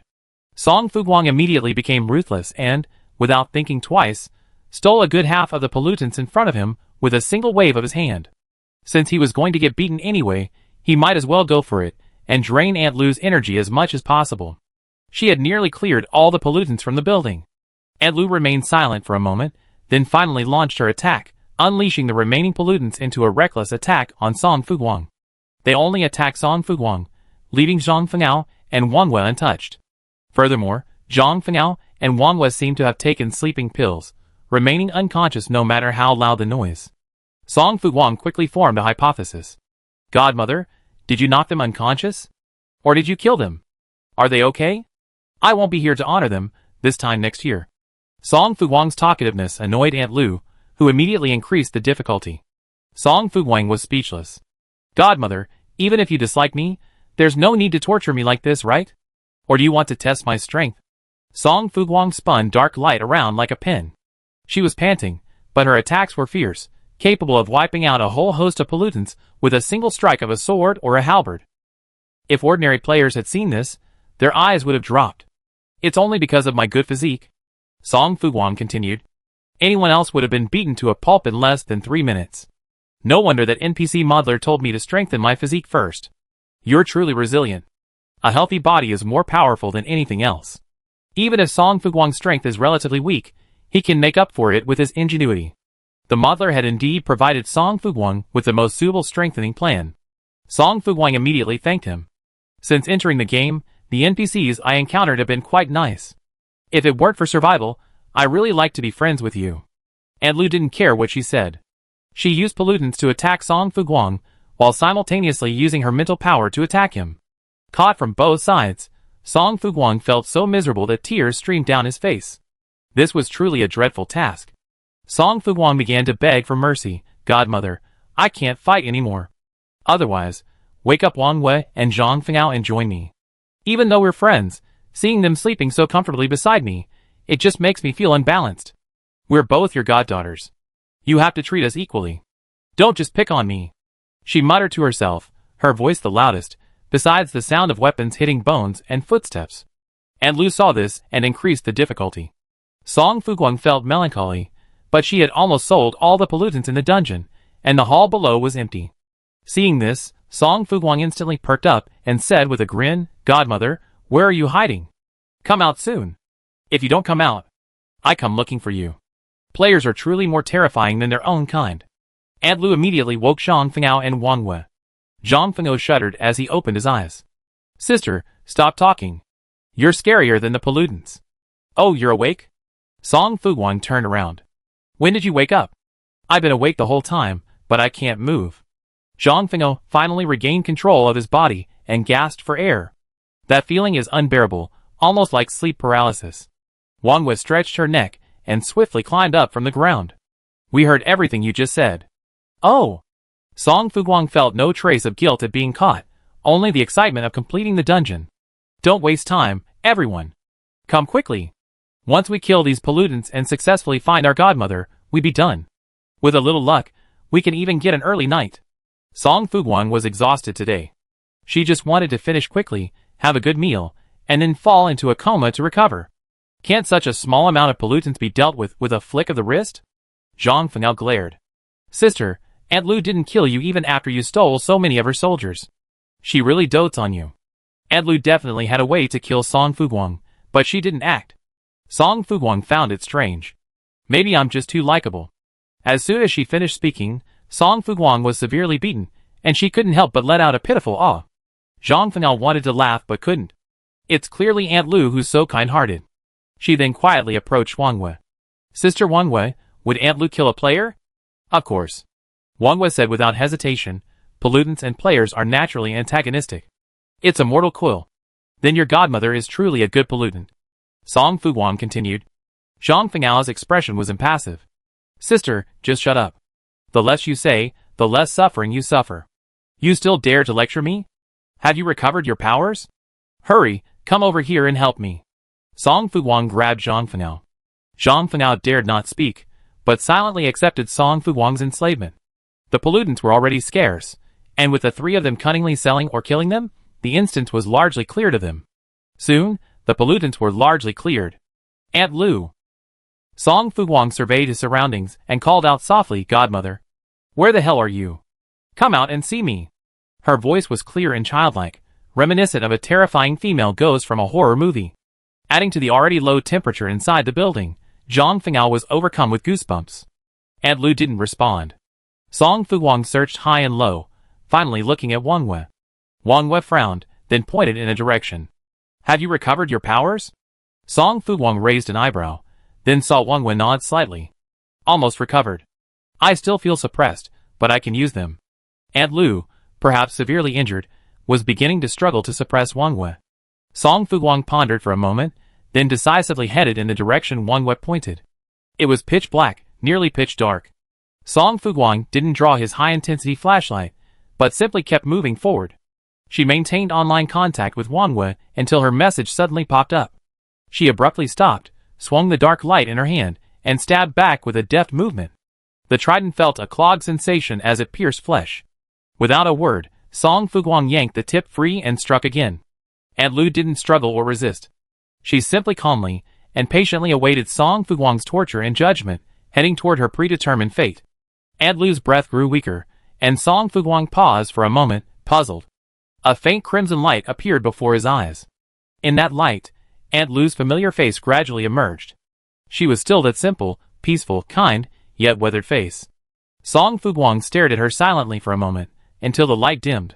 She spoke subconsciously, actually, when you left just now, I would have preferred to hear you say you were going to improve yourself, to become stronger, to become the leader of the pollutants. Or perhaps to teach the players a lesson, to make them all fear the mere mention of your name. Instead of preparing dinner for that unworthy husband and son. You clearly possess such powerful abilities, and the strength to change the status quo, but why, on your deathbed, were you still thinking of them? I don't understand. Song Fuguang paused. But I respect your choice. Perhaps they meant something special to you. It's just that I personally hope you can live a better life. In the short day we spent together, you impressed me with kindness, gentleness, and thoughtfulness. You're a wonderful elder. Song Fuguang smiled. So my decision to accept you as my godmother wasn't just a spur-of-the-moment decision. For a child who had been deprived of love since childhood, even if Aunt Lu was a pollutant, the brief warmth she brought was enough to be cherished. Aunt Lu was stunned for a moment, but remained silent. The scarlet glow around her gradually faded, while the hazy, holy white light grew stronger. Song Fuguang didn't understand, but that didn't stop her from asking, What's your name? When I get back, I erect a monument for you. If I have time, I come here every year to pay my respects and visit you. This time, Aunt Lu finally spoke, Lu Fushue. My name is Lu Fushue. It sounds nice. I really like your name. Song Fuguang realized that perhaps it was his similar name that had aroused her pity and tenderness, directly prompting her to go easy on his group. Fushue Fuguang, it's hard not to notice. Thank you. Lu Fushue smiled slowly. I like your name too. Song Fuguang smiled back. Like my name? That's basically like me, godmother. So we're on a two-way journey. Now the light around you is fading. Are you about to leave the dungeon? It might be unfilial to say this, but death can be heavier than Mount Tai or lighter than a feather. We have to leave sooner or later anyway. Why don't you give me some goodies I need now? I come to pay my respects and talk to you every year. I swear to heaven. Lu Fushue, Get lost. She's giving this damn kid treasures when she dies, and then harassing him after death, blessing her from the underworld like her own mother. How shameless. Lu Fushue, enraged by Song Fuguang's insatiable greed, closed her eyes and vanished from the dungeon. Don't even think about it. Congratulations on successfully killing Lu Fushue, the leader of the psychic pollutants. Your overall combat power increases by 1,000 points, and you receive 1 base establishment token. Server announcement. Congratulations to player Song Fuguang, Wang Wei, and Zhang Fengao for completing a B-level outdoor dungeon and successfully unlocking the new base feature in the survival game. Base basic functions explained. Joining a base grants players access to enhanced attributes, protection from pollutant attacks and harassment, and a peaceful and tranquil new life. Additional Note 1. Each player can join multiple bases, but only one at a time, and must fulfill the obligations and responsibilities of its citizens. Additional Note 2. If a base is destroyed, all its citizens will be eliminated by the system. You only have one life, so please choose your base carefully. Additional Note 3. Bases can plunder each other. Chapter 25. The activation of the base function signals the impending tribal conflict. To secure more resources, ambitious military strategists and politicians will invade other bases like jackals and tigers, seizing all their resources, including their population. Therefore, joining a reliable and powerful base becomes the key consideration for players. After listening to the system announcement, Zhang Fengao asked, "Sister, can you create a base?" "Yes." Song Fuguang nodded and took the token from her backpack, which Lu Fuxua had given her with her final energy and care. "Godmother, you're worthy of being my godmother." Wang Yue's eyelids twitched wildly. She couldn't help but wonder if she were ever to find herself in Lu Fuxua's same predicament. Wouldn't this little fox try to squeeze every last ounce of her worth out of her? Is it appropriate for me to create a base now? As Wang Wei pondered, Song Fuguang's familiar voice drifted faintly beside her. She jumped in surprise. "You walk without making any noise?" "Yes." Song Fuguang looked innocent. "I called you several times, but you ignored me. I had no choice but to walk closer to you. Zhang Fengao can vouch for me." Song Fuguang pointed at Zhang Fengao, who nodded repeatedly. "Yes, that's right." Song Fuguang squinted. "What were you thinking about just now? You were so engrossed." "Nothing." Wang Wei calmly changed the subject. "It's appropriate. You can use the token to build your base now. It won't hurt you." Song Fuguang didn't think much of it. "Okay. Base building tokens aren't bound to a player when they're dropped. Players must manually bind them. Once bound and used, they can no longer be traded or transferred." After pressing the OK button, Song Fujia then clicked Use. The base creation token has been successfully used. Please choose a name for your base. Name. Song Fuguang pondered for a moment before filling in his final answer. Server-wide announcement. Congratulations to player Song Fuguang for successfully creating the Lu Fuxua base. The comprehensive base strength rankings are now officially open. Players can choose their favorite base to join. After successfully creating the base, Song Fuguang's game panel refreshed, showing Song Fuguang as the base leader, with the deputy base leader position blank. "Would you two like to join my base? I give you the deputy base leader position." Lu Fuxua base is currently a level 1 base, and can have 3 deputy base leaders. Mochizuki is highly capable, with a very useful sixth sense, like a diviner. Song Fuguang hopes she will join him. Although Zhang Fengao is young, his abilities are equally extraordinary. He should not be underestimated once he develops further. Recruiting these two people would be a tremendous boost for Song Fuguang. Don't feel any pressure. Just do what you want. It's okay even if you reject me.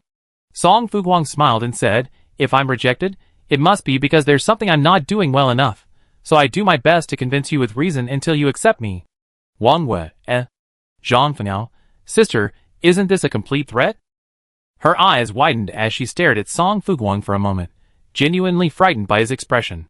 She kept saying, "I join. I join, isn't that okay?" What else could Wang Wei say? "I'm willing to join too." "Great." Song Fuguang clapped his hands happily. "I knew you wouldn't let me down. Although we haven't known each other for long, we come this far, through all the ups and downs, yet we always walk hand in hand, never leaving each other. Our love is as deep as the ocean, truly moving."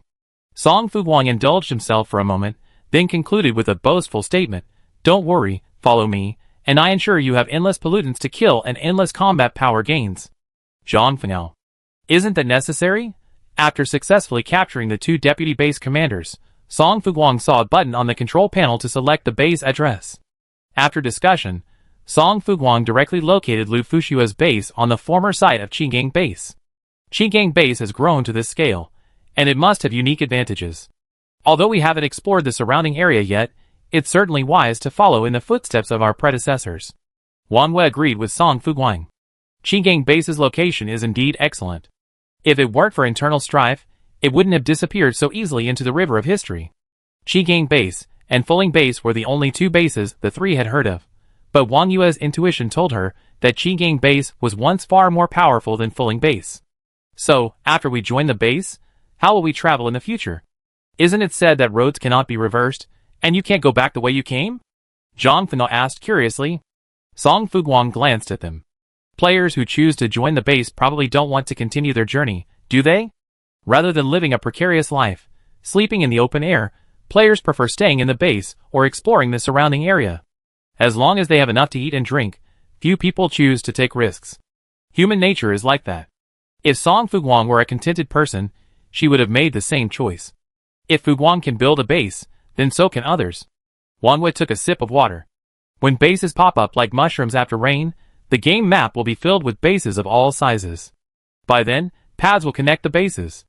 Even if you don't go back the way you came, you can still circle back to your base through other routes. Song Fuguang agreed. And the system doesn't allow players to go back the way they came, just to prevent them from running into pollutants, right? Initially, players aren't very strong, and going back the way they came would be too easy to kill. To ensure player survival, the game system had to specifically create this rule to discourage players. Zhang Fengao thought this made sense. Feeling bold, she couldn't help but eager to try. How about we go the other way someday, and see what the consequences of breaking the rules are? Go ahead and try it yourself. Song Fuguang declined without a second thought.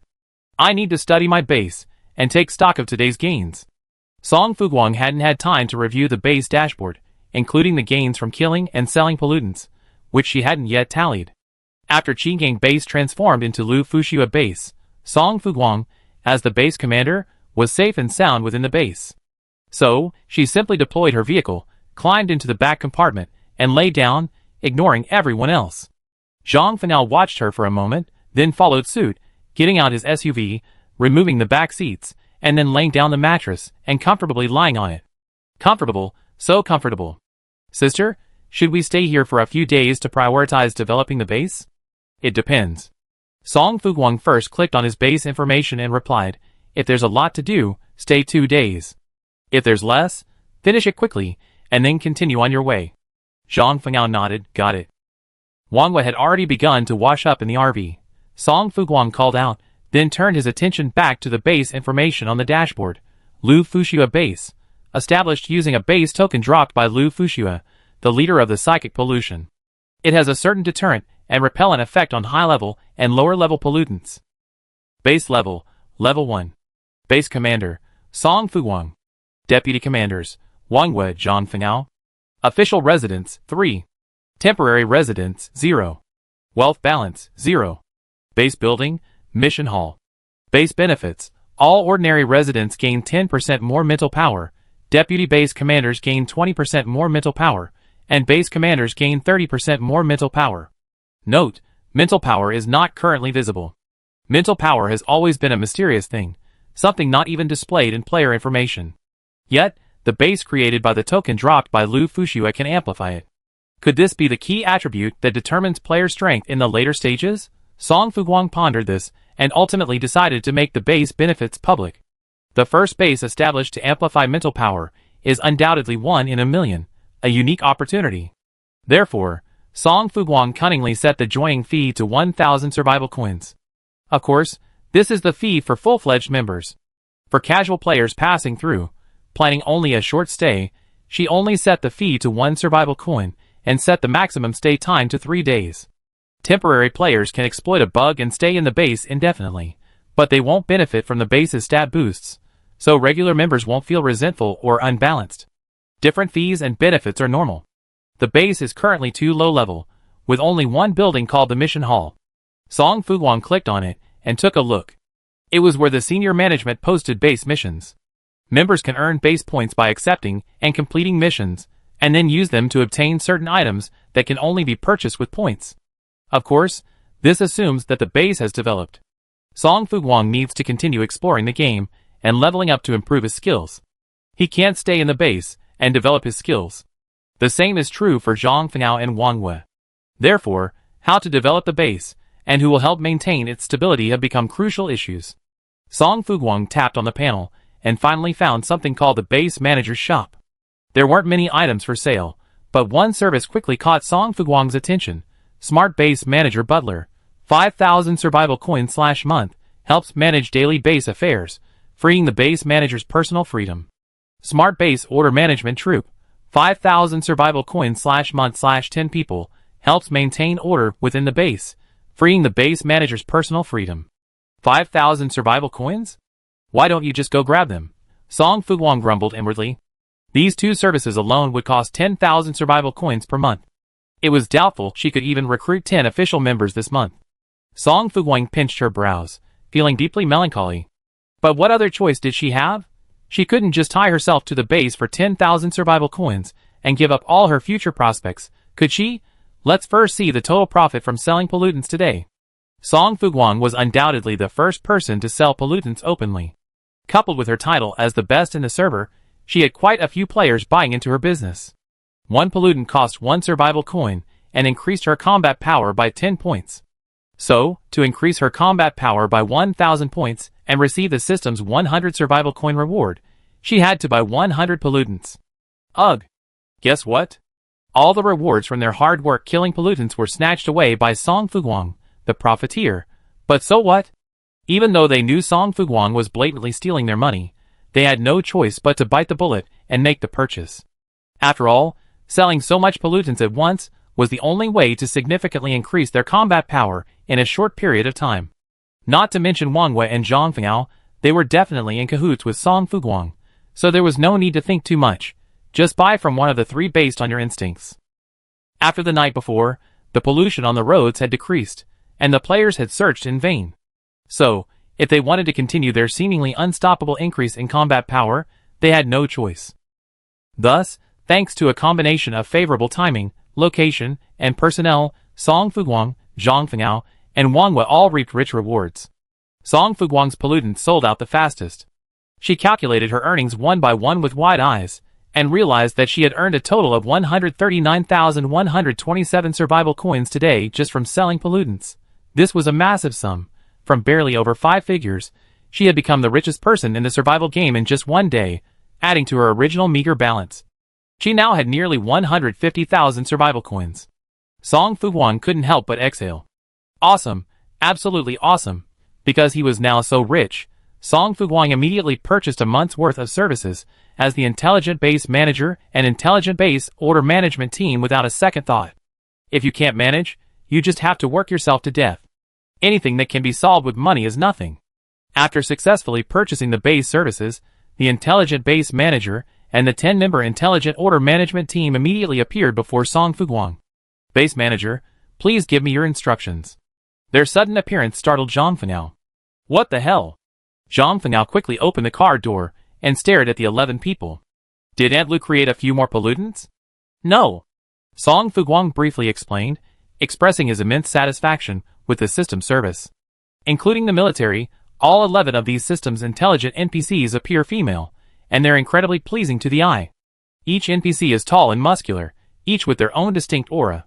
Some appear bold, some cold, some fierce, and still others docile. But regardless, the first impression the Order Army gives is one of strength. Very strong.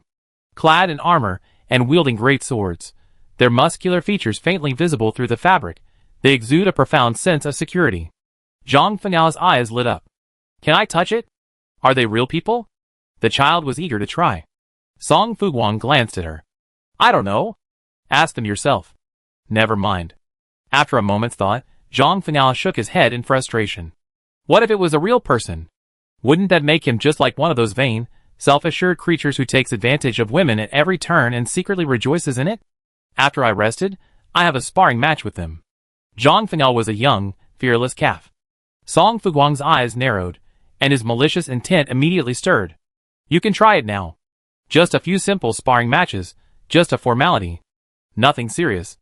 Zhang Fengao truly believed Song Fuguang's lies, and was beaten down in a second. He lay on the ground, grimacing, I never believe you again. Song Fuguang scoffed unscrupulously, if it were Wang Wei, she wouldn't listen to me. Zhang Fengao rolled on the ground in anger, frantically reflecting on how young he was. Otherwise, he wouldn't have been so fooled by Song Fuguang, an old fox. After assigning the task, the Intelligent Butler and the Order Army went about their business, inspecting the base and formulating a development plan. Wang Wei finished washing up and came out. After hearing Song Fuguang's words, she glanced at her dashboard. Today, I earned nearly 160,000 survival coins. Song Fuguang sat up straight. How did you earn more than me? Zhang Fenao, I also earned 90,000 survival coins. Wang Wei raised an eyebrow. I transfer it to you. No thanks. Song Fuguang declined. You stole the pollutants yourself and sold them. Why would you give me the fruits of your hard work? She said firmly, you deserve this. And really, we should thank Zhang Fenao and her dungeon ticket. Oh, why are you counting so many details when we're all on the same team? Zhang Fenao said sheepishly, if it weren't for you, I wouldn't have been able to successfully complete the dungeon on my own and kill the pollutants to gain so much combat power and survival coins. This was true. Without any of these elements, none of the three of them would have benefited so much today. So, Song Fuguang clapped his hands. Alright, let's keep our earnings, and don't even think about giving them back. She joked, it's not easy for you to get money out of me. Zhang Fenao squinted, I saw that coming. Song Fuguang, I see you're really itching to get something. After counting the survival coins, the next thing to do was to count the combat power. Song Fuguang had charged the hardest, so his combat power increased the most, a full 188,810 points. Wang Wei was next, currently boasting a total combat power of 164,622 points. Zhang Fenao was on par with Wang Wei, currently also boasting a full 159,058 points. Due to insufficient manpower, the three couldn't handle so many pollutants simultaneously, so they desperately sold whatever pollutants they had. Thankfully, the system didn't explicitly prohibit the trading of pollutants, allowing the three to exploit a bug and successfully clear the dungeon, making a killing. Song Fuguang reviewed their secrets to this victory, and realized they were truly a lucky bunch. The system's laissez-faire and indifference, and loose softness and precise monster control. If any of these factors were missing, they would likely have perished in the swarm of pollutants. Fortunately, the Qinggang base was only a B-level dungeon, and fortunately, Ant Lu was a friendly, high-level contaminant. Song Fuguang reflected for a moment, and decided to be more cautious in the future. After all, they might not be so lucky next time. Luck is unpredictable, and life is only once, so of course they have to take responsibility for themselves and their teammates. After reviewing the game, Song Fuguang simply washed up in Wang Yue's RV and fell into a deep sleep. After a busy day and night, she was almost exhausted. The time on the system panel was already past 5 in the morning. Calculating from lunch yesterday, they had been working tirelessly for nearly 20 hours. Even the physically strong Song Fuguang and Wang Wei couldn't hold out, let alone Zhang Fenao. With the intelligent NPCs present, the base was safe, so they didn't leave anyone on guard and slept soundly in their vehicles, passing out. At 6 o'clock, the sky began to brighten, and the players, who had rested all night, habitually checked the leaderboards the first thing they did upon waking. When they saw Song Fuguang's terrifyingly soaring combat power, they rubbed their eyes, thinking they were still half asleep and hallucinating. What's going on? Is there a system bug? Bing ping, oh my god! Oh my god! The number 1 player on the list got into a high-level pollutant den yesterday? How come her combat power is already over 200,000? I really want to play with my phone. It's not just Song Fuguang, Wang Wei, Zhang Fenao, and Tu Jing's combat power is also skyrocketing. Innocent little man, is that right? Where's the customer service? Get the customer service out here. I'm reporting these women for cheating. ZZ, are you mad? This crappy game doesn't even have a pay-to-win feature. How can they cheat? Is it so hard to admit someone's better than you? Just because you can't do it doesn't mean others can't. Who dares to think? Who dares to think? Yes, yesterday's server-wide announcement clearly stated that players Song Fuguang, Wang Wei, and Zhang Fenao cleared the B-level outdoor dungeon and successfully opened the game base. New feature. If your ears aren't working well, donate it to someone in need. No more weight loss. Is a B-level dungeon difficult? I want to go in and grind for some combat power and survival coins. Midnight Pig Craving. Just ask the top 3 players and Tu Jing, but they're probably catching up on sleep right now and won't reply. I'm so hungry. The requirements for joining Lu Fushua's base are so harsh, requiring 1,000 survival coins. Have any of you joined? How's it? Is it suitable for us ordinary people? Mosquito repellent. There are 2 eggs hanging under their eyebrows. They only blink but can't see. You didn't even read the announcement that temporary residents only need to pay 1 survival coin to stay for 3 days. Withered Rose. No one cares who Lu Fushu is. She's either Song Fuguang's lover, or one of Song Fuguang's relatives or friends. What a fuss. Human nature is gossip, and soon, players' attention shifted from the cheating of the top 4 players to the topic of who is Lu Fuxue. Some players, based on the name's apparent meaning, firmly claimed she was Song Fuguang's girlfriend, while others, drawing on subtle clues, speculated she was his mother. In short, everyone held their own opinions, and the argument raged until 3 p.m., when Song Fuguang woke up. After reading the chat logs, prompted by the old fox, Song Fuguang, feeling a mix of emotions, couldn't help but clarify, "Don't talk nonsense. Lu Fuxue is my most beloved godmother." Song Fuguang had previously promised to erect a tombstone for Lu Fuxue, so it was time to get it on the agenda today.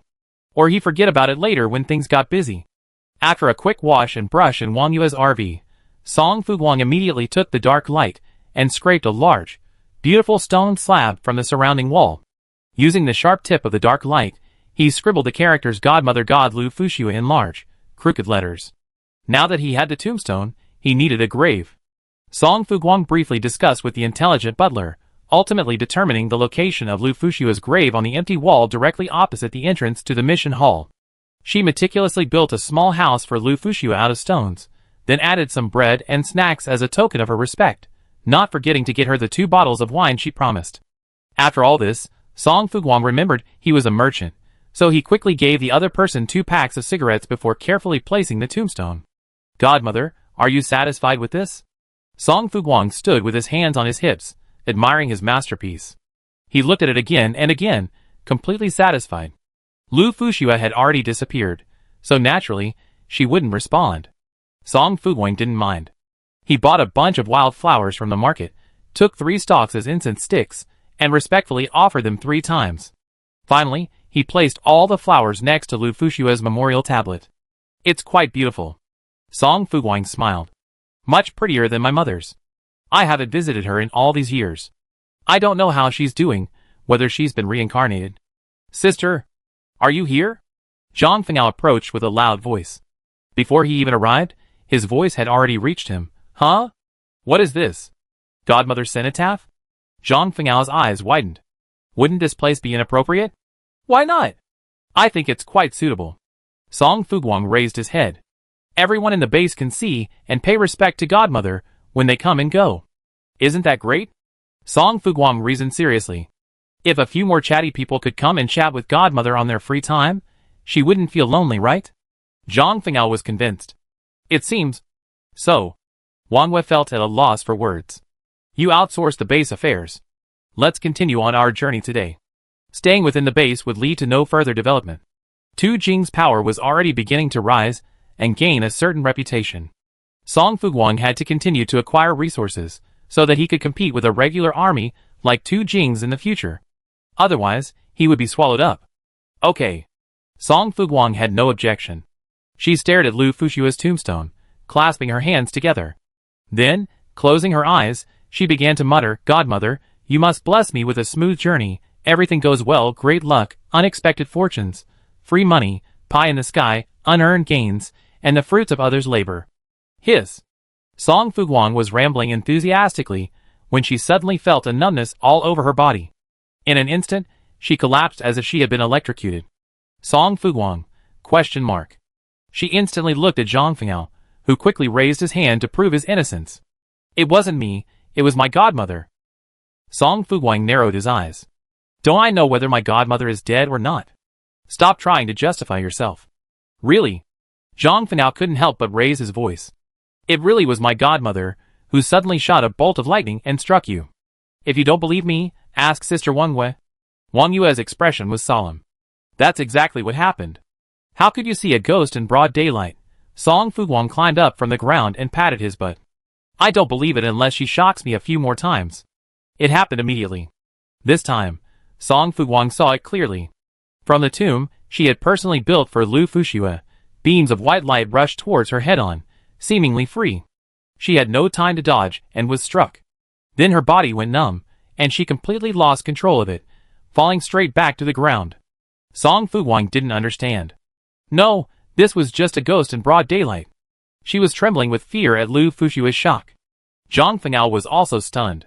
"Sister Godmother, Seems to have been pissed off by you. A miracle doctor? Song Fuguang, Are you out of your mind? Chapter 26. Lu Fuxue was clearly not dead. Or rather, while her body had vanished, her spirit, akin to a soul, remained, able to freely wander the mortal world and witness everything that happened around her. Song Fuguang subconsciously glanced at Wang Wei. She's not dead? As soon as he finished speaking, the white light continued to fall precisely upon Song Fuguang. Song Fuguang was paralyzed. Enough, godmother, please stop shocking me. What's the big deal about shocking only me? Song Fuguang muttered softly, unable to fathom Lu Fuxue's thoughts. He asked Wang Wei again, what's wrong with her? Lightning struck again, and this time Song Fuguang nimbly rolled to the side. Are you my godmother? Or some other wandering ghost in the dungeon that hasn't been cleared out? She was confused and racked her brains, when suddenly the answer seemed to dawn on her. I won't talk about the first 2 times. The first time, I asked for too much, and it was too much. The second time, I was just itching to make this unreasonable request, so the shocking was understandable. But the third and fourth times, it was after I asked Wang Wei. Wang Wei, ask? Song Fuguang suddenly grasped the key point. Lu Fuxue didn't allow me to ask Wang Wei about her. Was it because she didn't want me to pry into her, or was it because she didn't allow me to ask Wang Wei? Do you have any side effects from using your sixth sense? Song Fuguang felt he had grasped the key point. Wang Yue's expression was normal. A little, but it will recover soon. That's it. Throughout history, revealing secrets has always come without a price, and this is no different for Wang Wei. Even if the price isn't high now, as her ability upgrades and becomes stronger, the side effects will become correspondingly greater. Unless absolutely necessary, don't use your sixth sense so recklessly in the future. Song Fuguang got up from the ground and dusted himself off. Godmother must have been trying to remind me of this. Zhang Fengao was stunned. Huh? You can decipher so much information just from 2 shocks? Seriously? Before she could finish her words, she too was struck by a shock from Lu Fuxue. Zhang Fengao fell silent. Then again, superpowers are a shortcut given to us by some merciful programmer in this game. Since he can grant us superpowers, he can also take them back at any time. So, to avoid being weakened in the future, we must rely on ourselves as much as possible and rely less on external forces. Zhang Fengao was a fence-sitter, changing sides even faster than Song Fuguang. Song Fuguang mocked him mercilessly. Do you feel good now? Feel good, very good. Tears streamed down her face, and she seemed so touched that she immediately received Lu Fuxue's second gentle touch. Zhang Fengao was truly at his wit's end, eager to leave immediately. Wang Wei glanced at the monument before them, then pulled 3 chopsticks from her backpack and respectfully offered incense to Lu Fuxue. Godmother, please bless us with a safe journey, and that all dangers be avoided. Lu Fuxue remained motionless. She seemed to be quite fond of Wang Wei, even creating a gentle breeze. Zhang Fengao was stunned, and, following Wang Yue's lead, he took 3 chopsticks and stepped forward to pay his respects. Lu Fuxue remained unresponsive, and it was unclear whether she was pleased with her performance or simply lacked the energy or spirit to continue her lecture. After a smooth farewell, the moment they exited the hall, Zhang Fengao eagerly asked, So, is Godmother alive or dead? I don't know. Song Fuguang shook his head. I guess there's still some remnant of her soul here that hasn't dissipated. Is that so? Zhang Fengao couldn't describe his current emotions. Actually, I quite wish she were still alive. Although we didn't spend much time together, she's a very good NPC. She give the 3 of them some slack, and remind them of precautions. Aside from her love of playing with electricity, she had no flaws. Live, and then shock you every day? Song Fuguang half-jokingly asked, Would you be able to handle it then? Zhang Fengao then shut up in frustration. The temperature was rising, reaching a point of discomfort. Song Fuguang's electric tricycle was quite useless in this situation. While Wang Yue's RV was cool, it was also very fuel-intensive and would draw too much attention on the road. So, in the end, Zhang Fengao took out her sedan and turned on the air conditioning. Sedans have lower fuel consumption than RVs, so Song Fuguang, believing every penny saved, settled comfortably in the passenger seat. Wang Wei drove, Zhang Fengao gathered information online, and Song Fuguang began communicating with the base's acting steward, handling some basic matters that needed to be addressed. The 3 of them were busy with their own affairs until the car suddenly stopped. There's a treasure chest. I go. Zhang Fengao said as he unbuckled his seatbelt and got out. Finally, I found a treasure chest. This road was the only one leading out of the Qi Gang service area, making it easy to run into other players, so finding a treasure chest was a pleasant surprise. Zhang Fengao quickly retrieved the treasure chest. Drive again tonight? Yes. Song Fuguang nodded. My treasure chest was previously given to Old Fox to open. She's lucky, and 100% sure to get good stuff. Lucky. Zhang Fengao exclaimed enviously. Then I put it away for now, and deal with it all tonight. After that, Zhang Fengao added, Old Fox and we're on a different route. The service area she arrived at is called Kongo, which seems to be the same as Sister Tu Jing's. Tu Jing recruited personnel at the Kongo service area and stayed there to gather as many powerful players as possible. Using various benefits to attract them, she rose to fame. Old Fox, don't let Sister Tu Jing seduce you. Old Fox was gentle and easily influenced by others. Zhang Fengao was worried she might be deceived by a bad man one day. It's okay if she's kidnapped by Sister Tu Jing. She's strong and will definitely protect her from being bullied. Song Fuguang listened for a moment, his eyebrows raised slightly. You all know Tu Jing, right? Yes, but we don't interact much. Zhang Fengao smiled bitterly, then stole a glance at Wang Yue's expression and reaction. I just had dinner with her with my family. That's about it. Song Fuguang's tone was drawn out, and he tactfully didn't ask further questions. Wang Yue and Zhang Fengao were definitely hiding something from her, but since Wang Yue didn't want to talk, Song Fuguang didn't bother asking. Everyone has secrets, and Wang Yue will reveal them when she wants to. On this point, Song Fuguang thought he understood Wang Yue quite well. The road stretched straight and long, with no end in sight. Song Fuguang was almost sleepy. Are we just going to keep moving forward blindly like this? Currently, the game has 4 basic tasks. 1. Strive to survive. 2. Complete the new semester assessment. 3. Loot treasure chests on the road. 4. Eliminate pollutants. These 4 tasks permeate the player's daily life, and are the driving force that sustains them. Song Fuguang had already completed the new semester assessment. In the Qinggang base dungeon, she battled tooth and nail, completing the assessment before even completing it. Wang Yue and Zhang Fengao were likely in the same boat, but the system didn't react much, nor did it indicate Song Fuguang's next steps. Song Fuguang remained bewildered, waiting for the system's response. The new semester assessment lasted a full 30 days. Could it be that the system would wait until the end of the task before updating the new one? Song Fuguang was lost in thought, while Wang Yue discovered 2 more treasure chests. Zhang Fengao deftly picked up the treasure chest and drove the car smoothly for a distance. It's getting dark.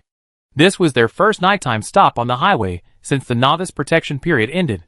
They said pollutants are more likely to appear at night. Take turns to keep watch, Wang Yue arranged.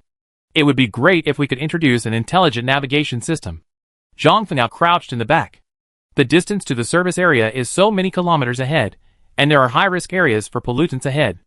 All of this would be clearly displayed using the intelligent navigation system, allowing players to make various preparations in advance.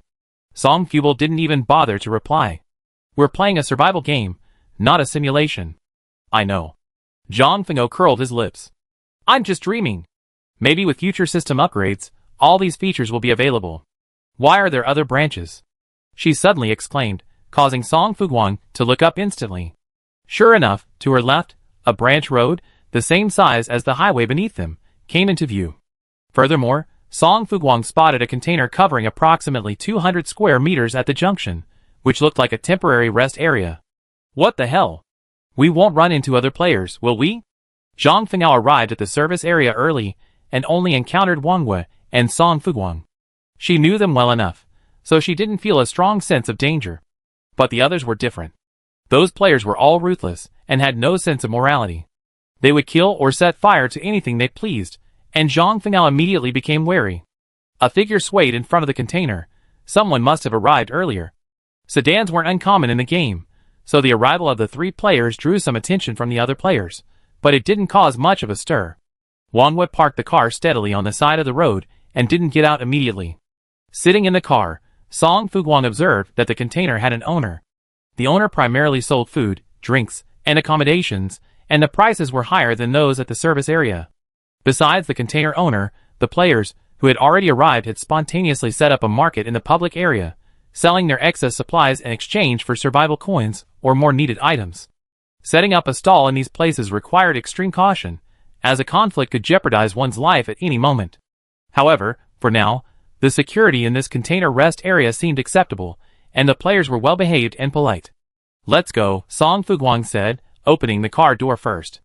After leaving the vehicle, the attention directed at him increased significantly. Good, bad, all sorts of things. Song Fuguang didn't react much, but Zhang Fengao glared back at the hostility, refusing to tolerate even a hint of anger. Wang Wei was more composed. She had seen all sorts of people before, and this was just a small matter for her. "Eat something?" Wang Yue's gaze shifted around, finally landing on Song Fuguang. Before Song Fuguang could speak, Zhang Fengao nodded eagerly, "Yes, yes. I agree. Yesterday, having made a fortune from illegal gambling and was worried about where to spend it, Zhang Fengao generously offered, anything you want. Sister Ao will treat you all." "You still call yourself a sister?" Song Fuguang insulted her, but then left faster than anyone else. There were quite a few players here, about 20 or 30, but few had entered the shop. Besides Song Fuguang and his group, there was only another father and his 2 children. Song Fuguang glanced at the girl at the next table and vaguely saw a faint green glow around her. Unsure, she thought she was dazzled, so she blinked hard and looked again. Yes, that's right, a faint green halo indeed enveloped the little girl, giving her a strange hue. Hiss. Song Fuguang frowned in confusion. What was going on? The boss strode over to greet the customers warmly and handed them the menu. Zhang Fengao looked at it with great interest. "I want this, and this." Wang Wei noticed something was wrong with Song Fuguang. "What's wrong?" Song Fuguang hesitated for a moment and shook his head.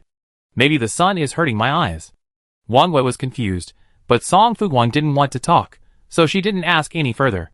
Instead, she turned around and ordered her own food. "Take a look." Zhang Fengao had ordered quite a bit, so Song Fuguang finally added 2 servings of meat and gave up, returning his attention to the table next door. The little girl's situation didn't look good, almost like an unwelcome slave. The man ignored her, and her brother used her as a free punching bag, cursing her twice or 3 times in a short while. "Can you get out of here? You're getting in my way. I won't give you my food, and I won't even throw it away, unless you get down on the ground and bark like a dog. Luo Jinchun, you're a money loser." The brother shamelessly humiliated his sister, but Luo Jigang, his father, not only didn't say anything to stop him, but instead displayed the same contempt and disgust as his son. Song Fuguang watched calmly. Zhang Fengao, a straightforward man, couldn't bear to hear this and wanted to defend Luo Jinchun, but Wang Wei stopped him. "You stood up for her now, but what next?" Zhang Fengao was confused and stared at Wang Wei in confusion. Song Fuguang explained, "You can't always stay by her side, supporting her and fighting for her. Yes, your appearance now will temporarily improve her situation, but have you ever considered what will happen to her after you're gone? Her cold-blooded father doesn't love her, and her jerk brother abuses and scolds her, treating her like a nobody. When you leave, the humiliation they suffered at your hands will be repaid double to her." Song Fuguang said calmly, "Her life will be even worse than it is now." But Zhang Fengao was furious and anxious, but he also understood Song Fuguang's point. Finally, she controlled her temper and sat back, cursing, "I'm so pissed." Zhang Fengao calmed down, but Luo Jigang began to get restless. He hadn't had much luck when he first entered the game, and his vehicle was just an electric scooter, offering virtually no advantages. However, on the 6th day, he was lucky enough to find a property-enhancing card in a treasure chest. He sold it to Tu Jing for a fortune, and from then on, he lived a life of luxury. Tu Jing spent a full 500 survival coins on his items.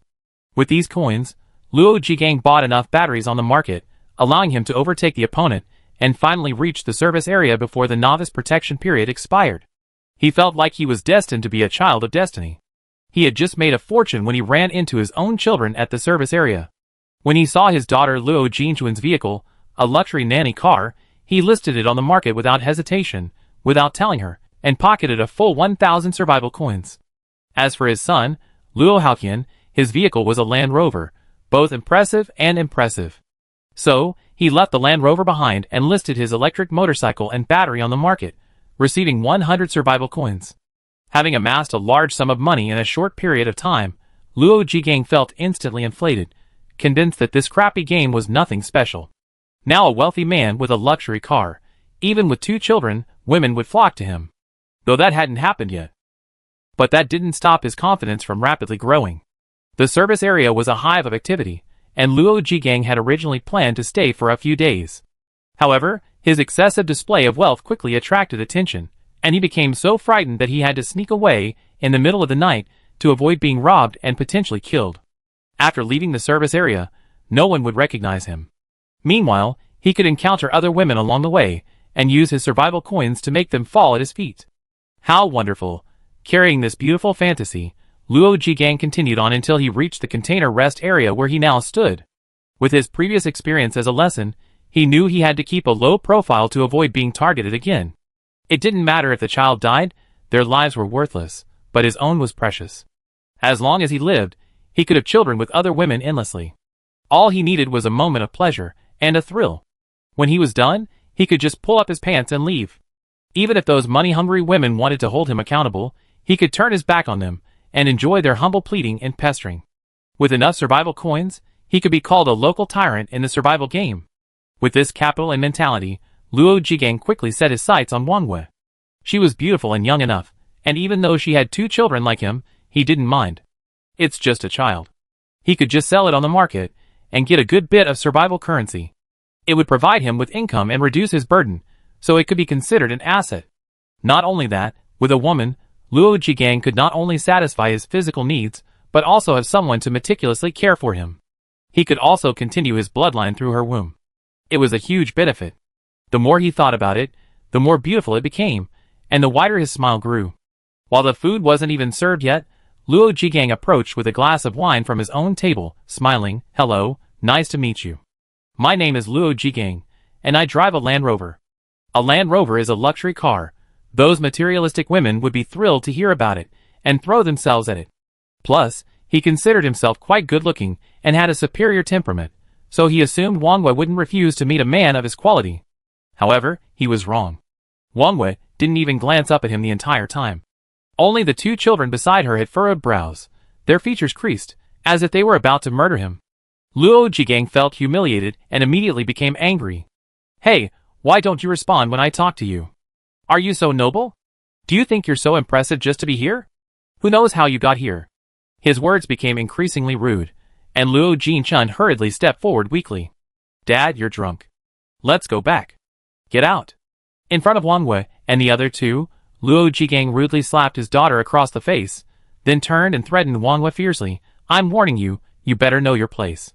His voice suddenly stopped, as if someone had strangled him, leaving only a faint sound. Song Fuguang expressionlessly stabbed the man's heart. After confirming he was dead and not breathing, he slowly pulled the dark light out of Luo Jigang's body. "Boss, pick up the trash here." Okay, I'd be right there." Someone was causing trouble in her shop, but the boss didn't get angry. Instead, she greeted the customers with a smile and obliged them to their every request. The incident happened suddenly, and a few drops of warm blood splashed onto Luo Jinchun's face. She stared blankly at Song Fuguang, a strange light flickering in her eyes. "Huh?" Song Fuguang suddenly gasped. "Killing a player actually gives you 1,000 combat points? Isn't this deliberately trying to get players to harm each other, turning their knives on their own kind?" Something fell from him. Zhang Fenao followed up, his voice slightly raised. Could it be all the supplies and survival coins in his backpack? Supplies can actually drop after death? This was devastating news. If discovered by inhumane and evil players, ordinary lives would cease to matter, and the service area, once a place for players to rest, would soon become a hell on earth. The combination of increasing combat points and easily obtaining others' hard-earned items and survival coins was a surefire way to tempt anyone. Song Fuguang was certain that the game would be in chaos, unless there were rules to prevent players from endlessly turning their knives on their own kind, like the rules of the base. So that was the purpose of the base, Song Fuguang suddenly realized. The base would surely become a place ordinary players dreamed of entering and reaching. Only then would their lives and property be protected. Song Fuguang had ambitions to expand the base, so she immediately communicated with the acting housekeeper to include no attacking or killing other players within the base as one of the base's mandatory rules. Population is a resource and also wealth. The more people in the base, the better for her. If something were to happen one day, she wouldn't be completely isolated and helpless. Zhang Fengao's eyes widened as she stared at the pile of glittering survival coins. She glanced tentatively at Wangwei, who remained unmoved. Instead, he fixed his gaze on Luo Jinchun. "Take it."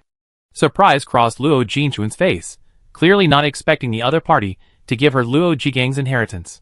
Her body reacted faster than her mind. After saying thank you, she quickly squatted down to pick up the survival coins and car keys from the ground. At this moment, Luo Haotian approached jealously, his mouth lashing out, "You money loser, get out. This is my stuff." He cursed furiously, trying to push Luo Jinchun away with his body, but Luo Jinchun grabbed him by the collar and slapped him twice. "You're the money loser. Your monthly allowance is more than my 6-month living expenses, and everything you wear is designer. Grandma spent so much on you, and you're still a useless person who only knows how to play games. What are you yelling about?" Luo Jinchun was originally awarded to her mother, who earned more and had more financial resources. But her mother was busy with her career and had little time to care for her, so she had to leave her to live with her grandmother. The mother was naive, believing that her daughter was, after all, the other family's blood, and therefore shouldn't be biased or treated badly. But who knew that the family would eventually stop pretending? Luo Jinchun's mother's pocket money was withheld and snatched away by her younger brother. At her grandmother's house, she wasn't even allowed to eat eggs or chicken legs. She had to wait until her younger brother stopped eating before she could carefully pick up a piece of food with her chopsticks. The mother was extremely busy, constantly traveling around the country or abroad, attending various exchange meetings. Luo Jinchun was sensible and considerate, not wanting to hinder her mother's progress and excellence, so she never brought such matters up. Unexpectedly, this became the reason for the family's further abuse. The elder's disregard and arbitrary beating shaped Luo Haotian's behavior, leading him to disrespect his sister. He not only stole his sister's things, but also flaunted his power, constantly irritating her to gain a sense of accomplishment. He never considered Luo Jinchun his own sister.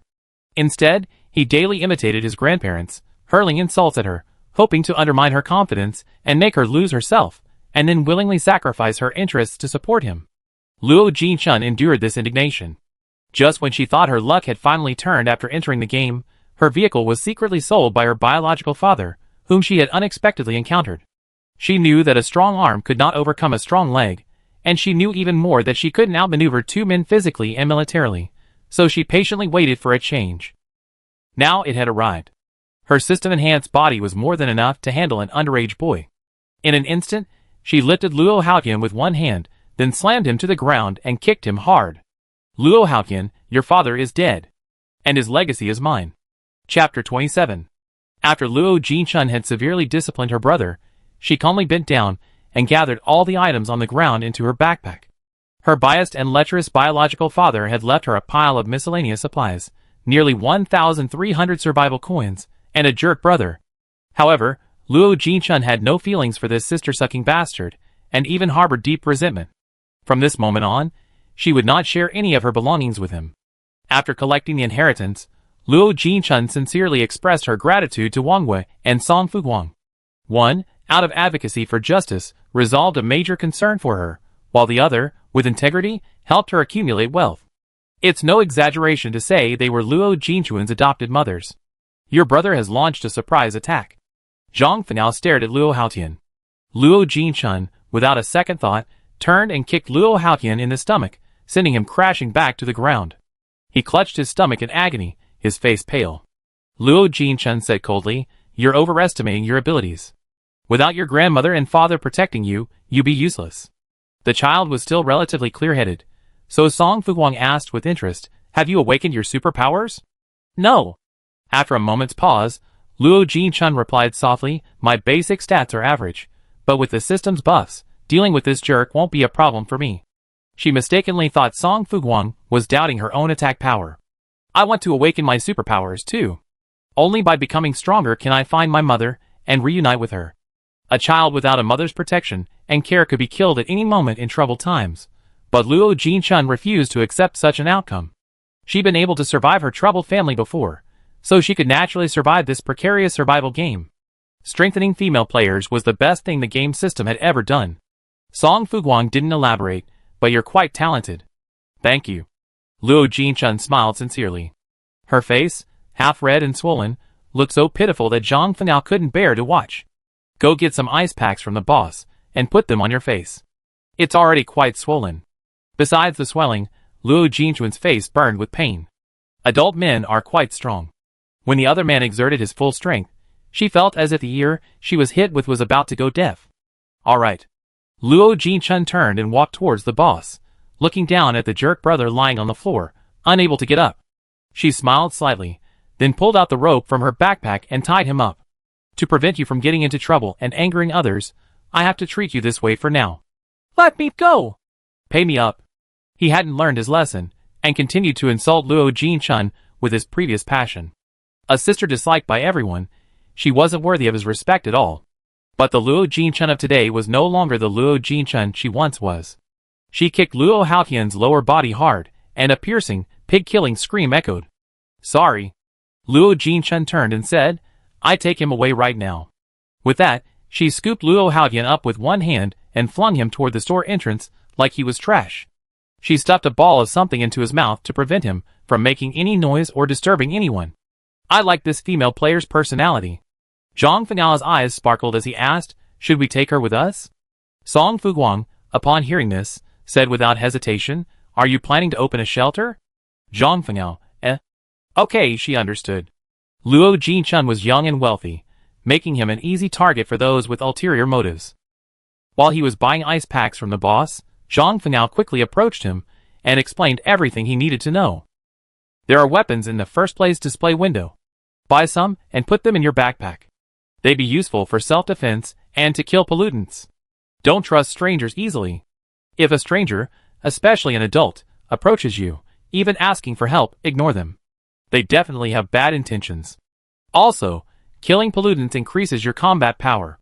Once you accumulate a certain amount of combat power, you receive survival coins from the system. Zhang Fenghao was chattering, and while he was a bit nagging, he was genuinely thinking about Luo Jin-chun. Luo Jin-chun applied a facial mask while eating the leftovers on the table. Sister, I understand everything. Thank you for your concern. Mom sometimes tells me a lot of truths. Although I often don't understand them, I remember them firmly in my mind. Luo Jin-chun smiled shyly. My current wish is to find Mom and reunite with her. Zhang Fenghao briefly inquired about her situation and, after understanding the whole story, asked curiously, don't you blame your mom? No. Luo Jin-chun shook her head. She's herself first, and my mom second. I don't want her to sacrifice her freedom or development opportunities for me. That's too selfish. Besides, my mother is amazing.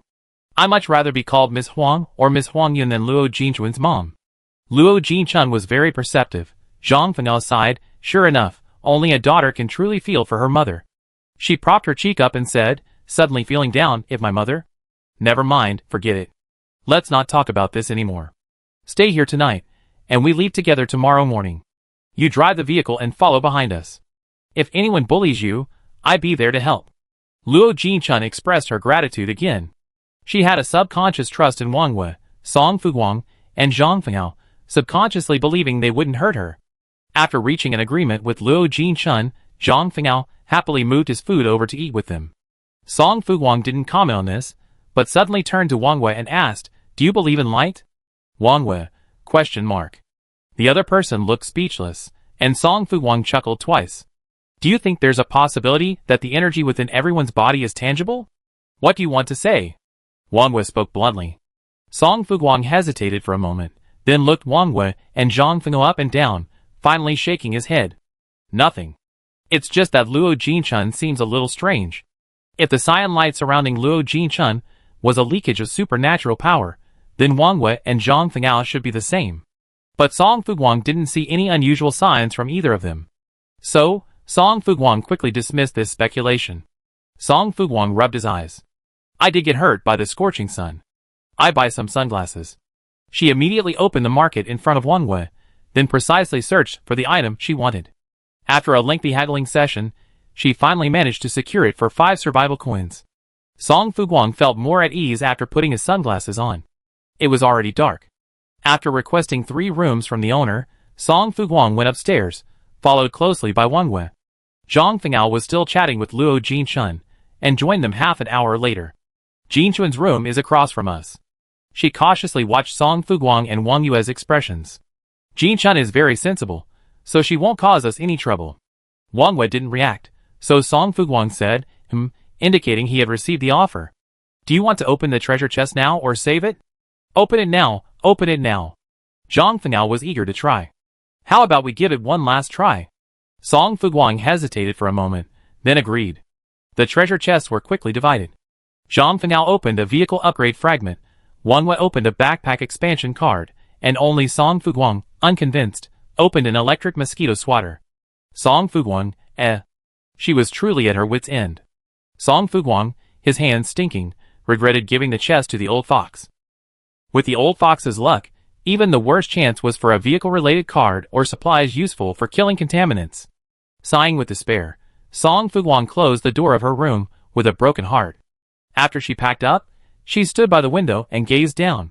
The players setting up stalls didn't spend their survival coins to stay in a hotel, tacitly choosing to spend the night in their vehicles. The vehicles were parked inside the container, and there was no telling whether the contaminants could enter and attack the players. Even if the latter were the case, Song Fuguang would be safe. The movement of players sleeping in the vehicle would serve as an alarm, waking them up promptly and allowing them to respond immediately to any emergencies. Drawing the curtains, Song Fuguang inquired about Old Fox's current situation. Touched that Old Fox still cared about her, Old Fox quickly replied, "I just bought a vehicle. My previous vehicle wasn't working properly, so I put it away and bought a new 8-handed car." Song Fuguang looked puzzled. 8-handed? Well, some players can't survive, or have to sell their vehicles to make ends meet. My new vehicle had already been resold by 7 people. Old Fox was the 8th owner of the car, so she called it an 8-handed vehicle. Song Fuguang remained silent. When she was pulled into the survival game, the system rules stated that players couldn't abandon vehicles, but there was no specific rule regarding whether this meant abandoning their own vehicles or others. When it came to system bugs, it was up to these old foxes to figure it out. Old Fox was doing quite well. He had a high combat power, a high ranking, and survival coins. He was currently safe within the service area. After ensuring he was safe, Song Fuguang ended the chat and began attending to base matters. With the intelligent butler around, Song Fuguang felt much less worried. Today, he had directed the order management troops to clear the debris surrounding the mission hall, giving the base a somewhat fresh look. Not only that, the intelligent butler had also sold some of the unused junk to the system recycling station for several thousand survival coins. The Qingang base was enormous. If it were completely cleaned up, selling the scrap alone could earn tens, if not hundreds, of thousands of survival coins. But the base was short on manpower, so Song Fuguang could only speculate for now. Base captain, at 8:30 p.m., 2 new temporary residents joined the base. The intelligent butler reported, the fees they paid have been deposited into the base's wealth account. Please check. Song Fuguang was surprised. People have arrived so soon? After the base is established, the game system will adjust the road conditions appropriately, and guide nearby players to the base and join. Of course, at our current level, the game system can only guide a limited number of players. If you, base captain, wish to accept more players, you will need to invest in traffic so that more players can see your base on the map. Song Fuguang. She understood that her base was now like a commodity in a vast forest, requiring investment to increase its visibility, allowing more players to discover and know about it. How much does it cost to invest in traffic? It's divided into different levels. The smart butler replied, basic exposure costs 100,000 survival coins, intermediate exposure costs 1 million survival coins, advanced exposure costs 10 million survival coins, and top exposure costs 100 million. The former can attract around 10,000 players, and so on, with the number of players increasing tenfold. Song Fuguang only had around 140,000 survival coins, and buying a basic investment would cost her most of her fortune. Song Fuguang narrowed her eyes. Do you think I should buy it? The smart butler paused. Yes. With the support of the base members, someone will take the initiative to clean up your dilapidated base. You just need to issue base tasks, wait for them to accept and complete them, and then reward them with a certain amount of base points. The base couldn't stay that shabby forever. It wouldn't befit her position as the best in the server. The smart butler's words made sense, and Song Fuguang fell into deep thought. The fees players paid upon entering the base were a significant source of income. Even if it was only for temporary residents, the accumulated amount would still enrich her coffers. Okay, buy a beginner's investment, Song Fuguang said with a pained heart. The smart butler acted quickly deducting 100,000 from her account. You can now find the Lu Fushua base icon on the map. Previously, the map function was of little use to players, as it only recorded where they had traveled, and whenever it was opened, it always displayed a lush green forest and a straight road. But now, after zooming out with his finger, Song Fuguang could clearly see the 5 large characters Lu Fushua base at the back. The container rest area where Song Fuguang was currently located was about 200 kilometers from the base, not very far. What's the maximum distance it can display? Smart Butler. The primary range is 10,000 kilometers. 10,000 kilometers? That far? Song Fuguang's eyes rolled. The world of survival games was much larger and more vast than she had imagined. Smart Butler. Yes, so you, the base commander, need to speed up the development of the base. Otherwise, the base won't be able to handle the influx of players. Isn't this just a request for more manpower? Song Fuguang scratched his head. I'm out of money, so let's just leave it at that for now. Oh, by the way, I believe that with your skills as a smart butler, you can help me keep the base in good order under these extreme conditions, right? Smart Butler. Although our base is a little broke, it's the first base in the survival game after all. It's the game's firstborn, the shining star of the future we place our hopes on. And you, Butler, as its worthy second mother, will surely raise it with all your heart and soul.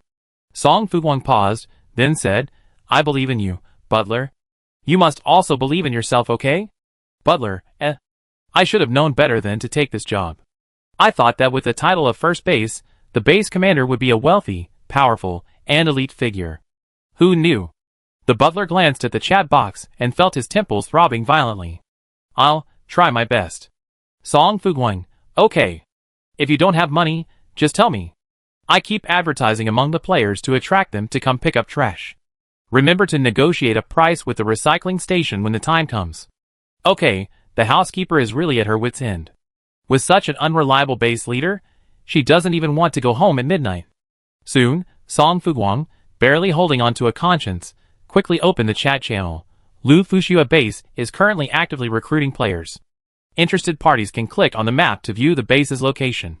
Player 29476, are there any benefits to joining your base? Song Fuguang, yes, of course.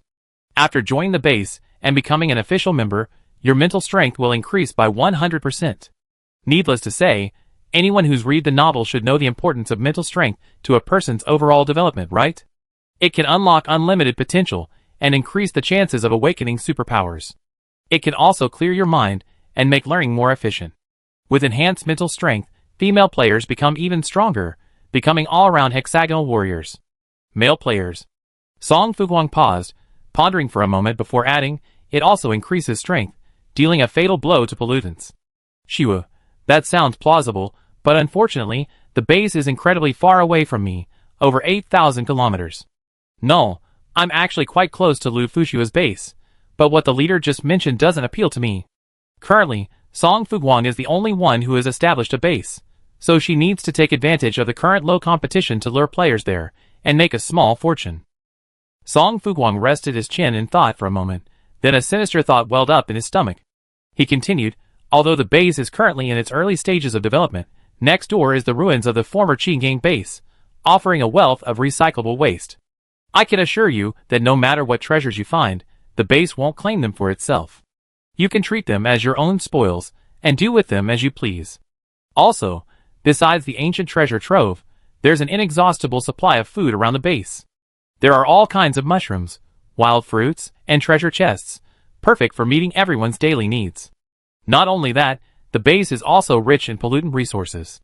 Players who want to level up can team up with friends to kill pollutants in the dense forest ahead to gain combat power and survival coins. At this point, many players were already excited. Song Fuguang's path to success was clear for all to see. She possesses a formidable combat power, incredible treasures like window display cards, and even incredible side quests like those in wild dungeons. Lu Fushua's base seems to be a truly blessed place. The area surrounding the base is plentiful, making it a perfect place for them to thrive.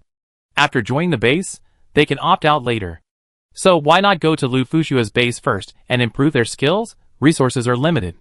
If other players arrive first, they might not even have enough crab legs to eat. With this in mind, many players quickly opened the map and began stealthily, quietly making their way towards Lu Fushua's base. Ancient junk troves, food, pollutants. So much good stuff, why hesitate? Hesitation leads to defeat, so hurry up. The players who managed to survive until now are no longer innocent. Their bodies honestly advanced towards the base, but their words cunningly dissuaded others in the chat channel. No, it's too far. I wait until other bases are established. Compare prices. I go to whichever base offers the best benefits. Eye patch. Yes, yes, yes, there's really no comparison for just one base. What if 2 Jing or is it that the base built by someone else has a stronger amplification effect? Hot as hell. You guys aren't going? If you don't go, then I won't go either. AAA high-price vehicle recycling. No, if Lu Fushua's base isn't as good as Song Fuguang says, I have to waste energy turning back and starting over. Small Floral. You guys better practice what you preach. If I catch you lying, you be pissed. I beat you to a pulp. Apple you. They're definitely lying. Aren't their vehicle wheels practically rubbing sparks off the road? A little pig was saying my name. What about the most basic trust between people? Song Fuguang had successfully completed her advertising campaign. As for how many people would ultimately choose to visit the base, she had no idea. But she was absolutely confident in her base. Safe, abundant in resources, and with ample room for personal development. For these 3 reasons alone, no player would refuse. Those 100,000 survival coins were well spent. After telling the smart butler to wait for players to come to her, Song Fuguang still wasn't sleepy. But right now, she had nothing else to do, so she closed her eyes and forced herself to sleep. Tomorrow she had to wake up at 6 o'clock to continue her journey, then swap driving positions with Wang Wei, so Song Fuguang had to make sure she had plenty of energy. She had eaten a large dinner and felt a little dizzy. Under these circumstances, Song Fuguang didn't sleep well. She felt like she was asleep, yet her consciousness seemed wide awake, and her spirit had left her body. Because she clearly saw the azure halo that had been associated only with Luo Jinchun during the day. Something was wrong. Song Fuguang hesitated in her dream. How could she possibly see anything else with her naked eyes while asleep? She looked around in confusion, but a strong red halo quickly entered her field of vision. Red? Song Fuguang realized belatedly. Wasn't this Zhang Fenghao's fire ability? Could she now see the awakened abilities of others? And what about Wang Wei? Song Fuguang hurriedly turned her head, only to be met with a sudden burst of purple light. Although the color was elegant and not rich, its presence was very strong. Since ancient times, purple has always represented nobility. Does this mean that Wang Yue's ability is the strongest among current players, and Wang Wei possesses 2 abilities? So does this purple light represent her control ability, or her 6th sense? Song Fuguang pondered for a moment, preparing to move toward Wang Wei. But a tight, restraining feeling enveloped her, preventing her from moving even a step. This shouldn't be the case. Song Fuguang struggled mightily, but to no avail. She even felt herself suffocating. Suddenly, she jolted awake, her eyes fluttering open. She stared blankly into the darkness, then slowly regained consciousness. Wait! Song Fuguang suddenly realized, had she awakened a special ability? A special ability that allowed her to observe the awakening abilities of others. Chapter 28. Song Fuguang shook her head. Suddenly a wave of weakness washed over her like a tide without warning. Her eyes went dark, her head pounded, her breathing became rapid, and she immediately fell back onto the bed, gasping for air. As clever as Song Fuguang was, she realized this was probably the after effect of overusing her superpowers. She had successfully awakened her superpowers during the day, but they weren't very powerful. However, she had spied on the superpower auras of 3 players, causing her already weak powers to fail, and also affecting her body. Song Fuguang took a full 3 minutes to recover, but the ringing in her head still persisted. She had no choice but to shove some food into her mouth to replenish her energy as much as possible. She couldn't figure out whether her superpowers were too weak, or if Wang Wei and the others were too strong, causing her to expend more energy to spy on them. There seemed to be no difference between the two. Song Fuguang couldn't help but rub his head. He decided to check out other people's reactions to awakening or using superpowers. The chat channel was full of all sorts of news, players freely speaking their minds without restraint. This was a real treat for Song Fuguang. Song Fuguang searched for superpower precisely, and numerous results appeared on the screen. She had to calm down and carefully browse the lengthy chat. After about half an hour, Song Fuguang had a rough idea. Players who had just awakened their powers were in a similar situation to Song Fuguang's. Because they were too unfamiliar with their powers, and couldn't master their use, many of them passed out from the aftereffects. Those with strong physiques might be able to hold on for a while, but as for those with weaker physiques, without a few days of rest, it would be difficult for them to recover quickly. In short, while superpowers are beneficial, they must be used wisely, otherwise they will backfire. After a hearty meal, Song Fuguang lay in bed, feeling overwhelmed. He sat up, hugging his knees, admiring the bright moon outside the window and contemplating life. What type of superpower is his? An auxiliary power similar to Wang Yue's sixth sense. Does it have a name? Song Fuguang blinked at the full moon and finally opened the player information panel. Sure enough, the superpower information on it had been updated. ID 44409091244188. Nickname Song Fuguang. Vehicle Electric Tricycle. Level 2 Superpower SSS Level Clairvoyance. Current Level 0. Current Level Proficiency 0.05%. Skill 1 Insight. Able to see through everything, all-encompassing. Strength 7 plus 3 Const 9 plus 3 Health 25. Comprehensive Combat Power 203771. SSS Level Clairvoyance? That name is so fitting. Song Fuguang's newly awakened ability allows him to see and grasp everything around him with his consciousness. Isn't that as powerful as opening a clairvoyant? Although both the clairvoyant and the sixth sense are supplementary abilities to the stream of consciousness, they are fundamentally different in certain respects. The sixth sense is unconstrained by time and space, its range is greater, allowing it to acquire more information. While the clairvoyant, while limited to a specific area and unable to transcend time and space, is unrivaled within that specific area. Whether the sixth sense is primary, the clairvoyant supplementary, or both primary and secondary, the combined abilities of Song Fuguang and Wang Wei make them arguably the most powerful combination in survival games. I can't let Wang Wei get away. Song Fuguang began to reflect. Since meeting Wang Wei, had he done anything to offend her? Tricking her into eating delicious mushrooms seemed like one thing, sending her a mid-level contaminant she couldn't kill seemed like another, and deceiving her that she was in Class C was even more so. And he was clearly almost at the service area, yet he had to trick her into saying it would take several days. Song Fuguang rubbed his nose in frustration. It seemed like he and Wang Wei had never been honest with each other. However, Song Fuguang boldly speculated that Wang Wei must know he was deceiving her. She knew he was deceiving her, yet she still agreed to team up with him. What else could this be but true sisterhood? Song Fuguang clapped his hands, convinced by his own reasoning. Having woken up late yesterday, and having just awakened his superpowers, Song Fuguang couldn't sleep, so he decided to go for a walk and kill a few contaminants while he was at it. He just considered it a good deed, protecting these strangers for free. She quietly got up, opened and closed the door, then stealthily descended from the second floor to the open space in front of the container. Two figures stood there, one tall, one short. Song Fuguang tilted her head and stared at them for a moment, sensing a familiar aura, so she subconsciously opened her clairvoyance to take a closer look. Oh, a blend of purple and red instantly flooded her consciousness, and she couldn't help but exclaim, "You two actually snuck up on me. Oh, isn't it too early to sleep?" Zhang Fengao turned back angrily and apologized. "We wanted to call you, but we were afraid you already fallen asleep." Wang Wei was very calm. "She pulled me." "Traitor." Song Fuguang strode forward. "Where's the contaminant?" "We killed them all," Zhang Fengao said guiltily. "There weren't even two to begin with, and after our duel, they were completely wiped out." "How about you wait a little longer, sister?" Zhang Fengao flattered. "If new contaminants appear, we won't fight you for them." Song Fuguang reluctantly accepted, and immediately took a small stool from his backpack and sat down. "The moon is so round today." "Yes, it's beautiful, but much larger than it looked on Blue Planet. It feels like a giant." Zhang Fengao continued. "It feels like if I blink even a little, it's going to charge straight at me." Indeed, the moon in the survival game was ridiculously large, which initially caused panic among the players. Later, after discovering that the moon here was exactly the same as they remembered, except for being larger and brighter, everyone's anxiety finally settled. As the two discussed, Wang Wei suddenly interrupted, "I feel like it's related to me." Song Fuguang looked up. "What connection?" "I don't know." Wang Wei shook her head. "Now is not the time to reveal the truth." Wang Wei, yeah, Song Fuguang, and Zhang Fengao looked up at Yuan Wei, then back at her.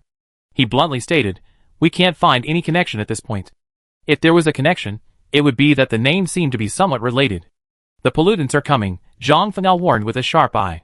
The conversation ended there, and Song Fuguang was the first to rush forward. With a deft swing of her dark light, she easily dispatched the several pollutants that appeared. The players behind him heard the noise and peeked out. After a few glances and finding no danger, they silently retreated. Compared to the pollutants they could kill, the humans, who were also players, were clearly more dangerous. Of course, there were players who wanted to climb up to the top, But Wang Yue's cold glance immediately put an end to all such thoughts. After a few quick warm-ups, sleepiness began to creep in. After saying goodbye to the two, Song Fuguang yawned and returned to her room. This time, she slept soundly, without any chaotic dreams, and woke the next day refreshed. Luo Jinchun woke even earlier. When Song Fuguang went to buy breakfast, she was already sitting at the table, obediently enjoying her steamed buns. She looked between his own age and Zhang Fenghao's. Rather than being docile and quiet, she possessed an animal-like intelligence and wildness. "Good morning," Song Fuguang said, taking the initiative to greet him. Awakened ones are rare, and those with good minds are even rarer. She was defensive, even deliberately concealing her strength from strangers while secretly developing. Her cunning was no less impressive than Wang Wei and himself. Song Fuguang enjoyed interacting with such a clever person. "Good morning." Luo Jinchun responded somewhat reservedly. "Sister, what would you like to eat?" "I treat you." "No thanks, I make it myself." After that, Song Fuguang ordered his own breakfast and paid for Luo Jinchun's as well. Luo Jinchun pursed her lips. "Sister, I owe you so much." Song Fuguang smiled. "You're welcome." The two chatted for a while, and then Wang Wei and Zhang Fenghao got up. After quickly filling their bellies, the group prepared to set off. Zhang Fenghao looked around and asked Luo Jinchun, "Where's that jerk brother of yours?" "Outside." She gestured for Zhang Fenghao to look over. Luo Haotian, nearly 200 pounds, was tied up like a pig waiting to be slaughtered. Upon seeing Zhang Fenghao, he began to groan loudly, as if saying something unsightly. Luo Jinchun's expression remained unchanged. He grabbed him and tied him up again with a rope, then tied it to the frame between the front and rear windows. Song Fuguang probably understood her plan. She liked Luo Jinchun's vindictive nature, so she watched the show with amusement and didn't intervene. Wang Wei was a quiet person, even more so these past few days. She certainly wouldn't meddle in other people's affairs or make groundless accusations against Luo Jinchun. Zhang Fenghao felt sorry for Luo Jinchun's plight and wanted to applaud him right there and then, thinking of more ways to torture him, so he didn't show any extra emotion. Luo Jinchun calmly observed the three people's reactions and quietly breathed a sigh of relief. If they had shown the slightest hint of dislike or doubt, Luo Jinchun would have found an excuse to part ways and continue on his own. Luckily, they were on the same path. After resting, Song Fuguang began to advance in Zhang Fenghao's SUV. Luo Jinchun's Land Rover followed closely by several other players, who, knowing their high combat power, followed stealthily from a distance, hoping to gain the protection of a powerful opponent. The resources on the road were fixed, and with more people, the amount of chests available decreased. However, Luo Jinchun and the players behind him were tactful, and had no intention of competing for them, so Zhang Fenghao happily collected all the treasure chests on the road and put them in his car. During the day, the road was safe, and the occasional pollutants were dealt with on the spot by Wang Wei and Zhang Fenghao. The only person making the most noise during the entire journey was Luo Haotian, who was tied to the side of the car and running. He was overweight, coddled, and rarely exercised, so he soon became breathless, his legs gave out, and he fell to the ground. Luo Jinchun ignored him, paying no attention, even speeding up, mercilessly dragging him along. Song Fuguang glanced through the mirror. "She's awakened her powers." "I know," Wang Wei said. "How did you know?" Zhang Fenghao was shocked. "I didn't notice a thing." Zhang Fenghao leaned forward, squeezing himself between the two men, tilting his head left and right. "How on earth did you know that?" Song Fuguang still didn't reveal that she had awakened her powers. She analyzed seriously. She was completely confident in her revenge, showing no hesitation at all. "So what? If I were her, I would make the same choice even without powers. It's different." Song Fuguang glared at her. If anyone else couldn't stand it and tried to stop her, like one of us, for example, she wouldn't be able to carry out her plan. Zhang Fenghao thought for a moment. "That's right. Then her powers must be quite powerful. Perhaps she could take on the three of us, right, sister?" Zhang Fenghao stared at Wang Wei. Wang Wei nodded. "Not bad. We found a treasure." Zhang Fenghao was brimming with excitement. "We need to recruit her into our team. That way I have a playmate and won't be bullied by you two all the time. Especially you, Song Fuguang." "Sister Guang." Zhang Fenghao slid down to his knees, changing his address and tone on the spot. "Leave this to me. I promised to trick her into joining us." This time, Song Fuguang didn't object. "We're not going to keep on driving like this until we reach the next service area, are we? You want some fun?" Zhang Fenghao didn't understand, Nor did he respect her. Don't you enjoy a peaceful and tranquil life like this? All this fighting and killing all day long, how terrifying. Do I look like an honest, law-abiding person? Song Fuguang said disdainfully, comfort is for the dead. The more comfortable you are now, the uglier your death will be later. Zhang Fengao was speechless and silently retreated. Luo Haotian's voice grew hoarse, and his heavy but delicate body began to leave a long trail of blood on the road. The players behind, seeing this, didn't dare to get too close to the car, and they all kept their distance from Luo Jinchun. Luo Jinchun watched the scene coldly in the rearview mirror, with nothing but resentment. If she had the chance, she would torture him with even more vicious and inhumane means. Unfortunately, now wasn't the time. With the other players, especially Song Fuguang and the others, Luo Jinchun couldn't fully expose his true character and personality. He had to disguise himself at times, otherwise Luo Haotian wouldn't feel so comfortable. It was just a few scratches from being dragged. In the past, when he punched and kicked him, he'd been far more miserable than him.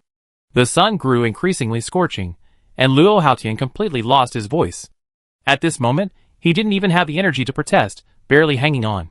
Even so, the venom in his eyes was no less intense than Luo Jinchun's, like a ferocious wild boar. At noon, Song Fuguang stopped to prepare for lunch. Luo Jinchun lifted her bloody brother with one hand and immediately stepped forward to explain to the three of them, "Sister, I'm going to take care of something over there." Anyone with a discerning eye could see what she was about to do. Song Fuguang glanced at the blood-soaked Luo Haotian. "Be careful." "Okay." Luo Jinchun smiled gently and innocently, looking quite innocent.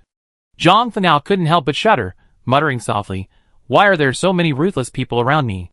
Luo Jinchun paused slightly at this, but quickly picked herself up again and walked towards the road with a determined stride. The thing she wanted to verify had been confirmed, so Luo Haotian's presence was no longer necessary. Although she still felt a little unsatisfied. But compared to the attitude of Song Fuguang and the others, Luo Haotian was nothing. Rather than having him around as an eyesore, it would be better to get rid of him and feed her little flower. Luo Jinchun's breathing was steady, and she carried Luo Haotian like a bag of snacks. She walked away, making sure no one was following her, then coldly tossed the man to the ground. "You should thank them, otherwise you wouldn't have died so easily." Luo Haotian grumbled, but his words were muffled by the gag. Luo Jinchun didn't care what he was trying to say. She simply revealed the piranha plant within her body. "Eat, little flower." Her special ability was to devour, transforming the objects or creatures she consumed into energy. When she encountered her biological father, she had just awakened her special ability. Unable to use the piranha plant to defeat two people simultaneously and reclaim her belongings, she could only endure and wait for the opportunity. Later, she sneaked out while the two weren't paying attention and devoured the pollutants, but the pollutant level was too low, so the piranha plant grew very slowly and was now only half her size. But after eating Luo Haotian, he should probably grow a bit, right? The piranha plant spoke very little. Its fang-filled mouth thrust forward, enveloping most of Luo Haotian's body. Luo Haotian finally felt fearful, and his exposed legs began to struggle frantically. The piranha plant lacked oxygen and was saturated with corrosive digestive fluids, so Luo Haotian soon became inert. After quickly swallowing the man whole, Luo Jinchun's eyes lit up slightly. "He's awakened too." After a moment, Luo Jinchun said with regret, "What a pity. If he nurtured it a little longer, maybe he could have provided us with even more energy." The piranha plant nuzzled her ingratiatingly, as if offering comfort. Luo Jinchun smiled. "It's okay, little flower. No regrets for this move. I'm not one to dwell on the past. Alright, it's done. Let's go back." The piranha plant quickly disappeared into Luo Jinchun's body, vanishing without a trace, as if it had never been there. When Luo Jinchun reappeared, Song Fuguang keenly noticed that the aura of supernatural energy surrounding her had intensified. She glanced at him calmly. What had happened? Had she eaten that idiot? A player's superpowers couldn't possibly increase in such a short period of time, so Luo Jinchun's power must be a perverse type of devouring or transforming. Being able to transform the energy of other creatures into her own superpowers. Song Fuguang was envious.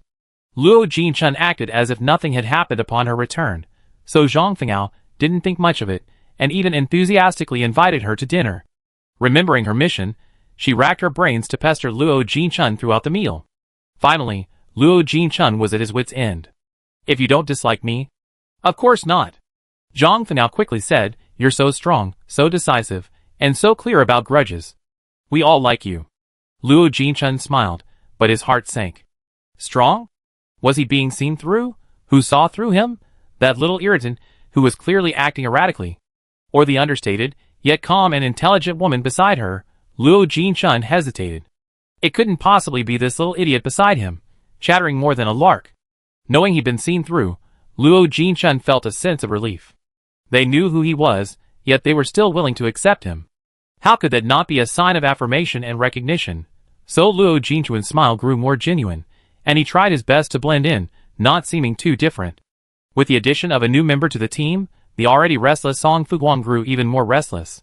She was stuffing her mouth with meat and browsing online gossip when a system notification suddenly sounded. The player showcase has been upgraded to level 2. Please select 45 new products as soon as possible to start your agent journey. When sales reach 100 million survival coins again, you can upgrade to level 3. The showcase has been upgraded. Song Fuguang's eyes lit up slightly. She hadn't paid much attention to the showcase in recent days, but the players had driven sales to 1 million survival coins. The level 2 showcase can carry 50 items. Song Fuguang, holding the display, browsed through the wholesale list for a while. Finally, considering the women's perspective, he added a batch of different sanitary napkins and comfort pants, menstrual cups and cleaning tools, tampons, panty liners, antibacterial wipes, wet toilet paper, and other menstrual products. Not only that, she also took the time to browse and add a number of supplements and medicines for replenishing qi and blood and treating menstrual cramps, ensuring women's health and well-being. After updating the above products, Song Fuguang's window display space was running low. But women's underwear was also essential, so she carefully selected and added another wave of special offers. She priced the women's items modestly, primarily to help female players save survival coins, so they could later purchase weapons, and even attribute enhancement cards. Money isn't everything, but without it, it's essential. With money, female players have more room to develop and become stronger. It's useless for Song Fuguang to earn so much alone. If the top players were all male players except her, her living space would sooner or later be squeezed out and eventually disappear. They wouldn't tolerate Song Fuguang constantly looking down on them. After selecting all the products she could think of, Song Fuguang chose some daily necessities and more advanced weapons, such as muskets. Firearms are effective against pollutants, making them perfect for boosting your combat power. Of course, such goodies aren't cheap, and the profit margin is substantial. However, the most abundant possession of powerful players these days is survival coins. Song Fuguang smiled faintly. You have a lot of survival coins, but they soon be mine. Song Fuguang has his own plans for who gets the survival coins. After tidying up the display, Song Fuguang quickly went to the chat room to advertise himself. The display items have been updated. Everyone is welcome to come and shop. 100 million in sales. Even if he sells for 10 days or half a month, he wouldn't be able to reach that. This player's account has been cancelled. Oh my god. It's packed with products for us girls. So cool. I'm going to sprint 800 meters and go shopping. Small biscuit, Bonnie is so nice to girls. He must be a very gentle gentleman. Bow tie, is Bonnie also a very gentle person in real life? If he wants, I can give him 3 sons. A legal nickname. I'm really impressed by your sexually suggestive minds. Why can't Bonnie be a caring and considerate female player of the same sex? Who else but a girl would be so thoughtful and considerate of us? Consideration? Nickname violation. Are you guys having a peach blossom craze? Why are you subconsciously imagining her as a man? She's really wasted her time thinking about you. Ha ha ha. This group of people must have gotten their brains hacked by the pregnancy-preserving injections back then. Zhang Fengali's internet speed was fast, and upon seeing this, he immediately responded, My sister Fuguang is a girl. A cool and sassy killer. Red carp, green carp, and donkey, slayer. It's hard not to suspect that ranking 3 might have some hidden agenda, but that's beside the point. The truth is clear. Song Fuguang is a female player, so stop playing games like calling outstanding women Mr. is such a disgusting tactic. The kitten helped the old lady cross the street. Well done, Song Fuguang. I'll be at the godmother's base soon and contributing to its construction. The kitten rode the old lady through a red light. +1, the ancient treasure house awaits me. Players' conversations always move quickly. After ensuring the display window update had attracted sufficient attention, Song Fuguang clapped his hands and said, I'm full. She had a big appetite, so she was the last to finish. Wang Wei was a skilled driver, so she would take over from Song Fuguang in the afternoon. Just as the four of them were in the car, a system notification popped up.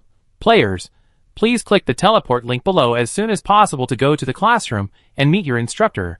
Zhang Fengao shouted, I got the message to go to the classroom. Luo Jinchun, me too. Did you all get it? Song Fuguang turned around, then looked at Wang Wei. Wang Wei nodded, me too.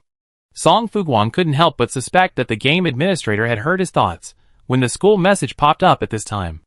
Then I go first. Message the group if you need anything. With that, she added Luo Jinchun as a friend and invited him to the group chat. After the success, Song Fuguang clicked the teleport link first, and the next second, she vanished from the car. Wang Wei and Luo Jinchun followed closely behind, while Zhang Fengao got out first, placed his vehicle into the vehicle storage card, and then excitedly clicked the link. She felt a sudden blackness before her eyes, as if she were momentarily dead.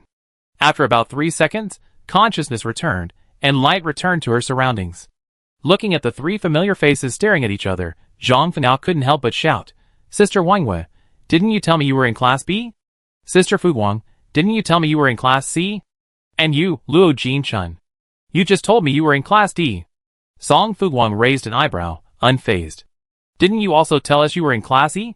Luo Jinchun, Okay, there's not a single honest person in this class. Chapter 29. So everyone's from Class A. Zhang Fengao asked hopelessly, how many students are there in Class A? They can't all be liars like us, right? Song Fuguang shrugged, I don't know. Zhang Fengao was curious, by the way, what are the criteria for class placement? It can't be based solely on combat power, right? If the above speculation is correct, then Tu Jing and the old fox should be here soon. While the thought was still swirling in his mind, a tall, handsome figure suddenly appeared in his sight. The man was about 1.8 meters tall, with deep, vivid features, as if mixed with a touch of Western blood, yet it was clearly visible that he was Chinese. The woman had broad shoulders, long legs, and perfectly defined muscles. Her figure was incredibly good, healthy, wild, and powerful, enough to captivate anyone. Tu Jing's beautiful eyes scanned the four people, finally settling on Wang Wei. She deliberately let out a charming, bubbly sound. Long time no see, Wang Wei darling. Wang Wei gave her a look of disdain. Go away. Stop calling me such cheesy names. Tu Jing wasn't angry, but chuckled. Who are these two? Song Fuguang. Luo Jinchun. After Song Fuguang took the lead in introducing himself, Tu Jing raised an eyebrow slightly. I'm Tu Jing. You two are much younger than I thought. The young are truly formidable. Zhang Fengao saw Tu Jing, and she was like a dogskin plaster that had come to life. She immediately clung to her. Sister Tu Jing, we finally meet. Tu Jing pushed her away. I hate you, you crazy little girl. When Zhang Fengao was little, Tu Jing had taken care of her for a while. Although children may not understand much, they have an innate love for beautiful things. So Tu Jing, who looked like a delicate doll at the time, instantly became a bitter enemy. Ever since meeting Tu Jing, Zhang Fengao had been restless day and night, insisting on seeing her. For this reason, Zhang Fengao's mother had to swallow her pride and go to the Tu family's house, where she was severely scolded by Tu's mother before she successfully brought Tu Jing home. Tu Jing already hated children, and Zhang Fengao's constant pestering, blinking his big, black grape-like eyes, staring at her like a newborn puppy, and following her around, was simply unbearable. Thankfully, these miserable days didn't last long, and Tu Jing finally escaped an accident. Even so, Tu Jing still subconsciously felt a headache whenever she saw Zhang Fengao, wishing she could get as far away from him as possible. The child was delicate and innocent, with a pure and harmless heart. He was simply a little lustful and clingy. It didn't seem like a big deal. Compared to those overly aggressive and mischievous children, Zhang Fengao was incredibly well-behaved. Hearing this, Zhang Fengao's face grimaced. Sister Tu Jing, am I not your favorite sister? Have you gotten a new sister these past few years? Tu Jing had no other options but to glare at Wang Wei. You take care of her. Wang Yue's expression remained unchanged. Come here. Oh! Zhang Fengao didn't dare disobey Wang Wei, so he grumbled and quietly stood beside her. Song Fuguang listened in silence for a moment. It seemed the relationship between Zhang Fengao and Wang Wei was more complicated than she had previously thought. Were they relatives? After a moment's thought, with her eyes slightly open, Luo Jinchun suddenly spoke. Someone new is here. The four of them looked in the direction she indicated. It was a very thin, fair girl. She had a small, pointed face and prominent features. When she shyly blinked, her innocent almond-shaped eyes fluttered, like the flutter of a butterfly's wings, utterly adorable. But she was incredibly thin. Her neck, waist, arms, and legs were thin, and she wasn't very tall, probably weighing less than 80 kilograms. The old fox was so nervous seeing so many strangers that she was almost speechless. "Hello, I'm Old Fox." "Old Fox?" Zhang Fenao cried out, instantly shifting his focus and gravitating towards her. "It's us." Zhang Fenao, Wang Wei, Tu Jing, Song Fuguang, and Luo Jinchun, who just joined the group. "You guys?" Hearing the familiar name, the old fox breathed a sigh of relief, a slightly relaxed smile on his face. "Nice to meet you." She spoke softly, a stark contrast to Tu Jing's personality. Tu Jing and Wang Yu, the two slightly older women, were more assertive and appeared smarter and harder to fool.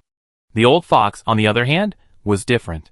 She was easily gullible, and even the kind of fool who, after being scammed, would help someone count their money. Zhang Fenao felt a surge of protectiveness. "Don't be afraid. Follow me from now on, and I protect you." Hearing this, the old fox smiled, as sweet and pure as a white lily wet with dew on a spring morning. "Okay." After a pause, she continued, "Thank you, Fenao." "You're welcome." There were already 6 people in the class, and no new members had arrived yet. So they found a random place to sit down, added each other's contact information, and briefly exchanged information about their current situation. Song Fuguang didn't forget to invite Tu Jing to the group. As powerful female players, they naturally wanted to build a good relationship and work together. "Would you mind telling me how you built your base?"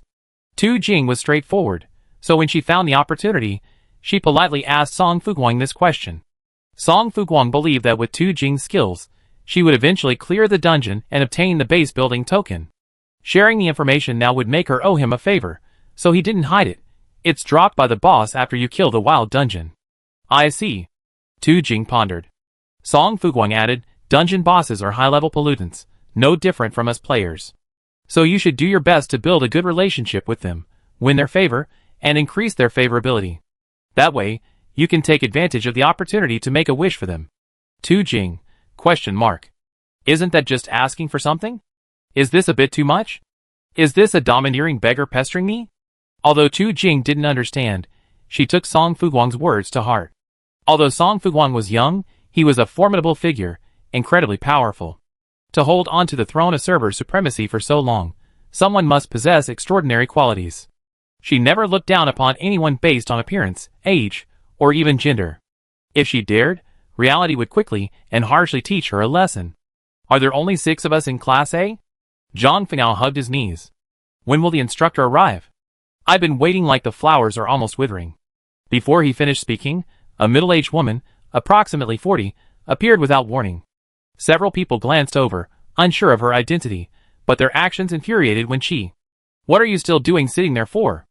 Are you dead?" Zhang Fenao and the old fox were the first to stand. "Teacher?" When she smiled. "Don't you think so?" Song Fuguang immediately used his sky eye to detect the other person's abilities and strength. It seemed he hadn't awakened any abilities, but his strength was not bad. His weakness was in his heart, where the energy was most concentrated. Song Fuguang was thinking about it when a sudden realization struck her, and her heart skipped a beat. The sky eye seemed even more powerful than she had imagined. Not only could it determine if someone had awakened an ability and how powerful it was, it could even analyze the distribution of energy within their body to find their fatal weakness. This was pure cheating. Most importantly, the sky eye was only level 0. Only one ability had been awakened. Song Fuguang's heart was pounding with excitement. She took deep breaths to steady her breath, trying to appear calm, but her frail body quickly betrayed her. She suddenly felt dizzy, and felt like she was about to faint. She quickly leaned on the old fox beside her, using his strength to steady herself. The old fox noticed something was amiss with her and quickly glanced over, asking in a low voice, "What's wrong with you?" "Nothing." Song Fuguang shook his head. The two of them whispering caught Wen Qi's attention, and Wen Qi frowned. "Don't gossip in class." "What are your names?" The old fox subconsciously explained, "Teacher Wen Qi, Fuguang isn't feeling well." "You blame me for feeling unwell? If a player as weak as her could get into Class A, then Class A would be a wasteland." When she put her hands behind her back, her tone stern. Song Fuguang stared blankly at the other person, but considering this was her first class, she remained silent. Besides, Wang Wei and the others were also there.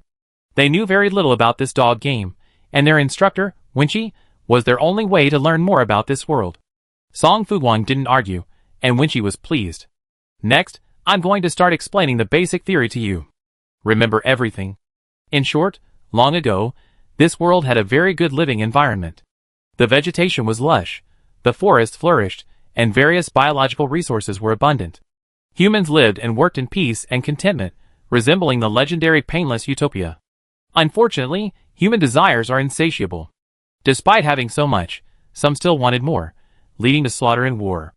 To maximize profits, politicians and capitalists organized researchers to conduct all kinds of bizarre research. Deception, oppression, and exploitation began and intensified, leading to a severe social polarization. The stronger the strong, the more luxurious their lives, like those of celestial beings. The weaker, the more devoid of dignity, like rats in the sewers, hated by everyone.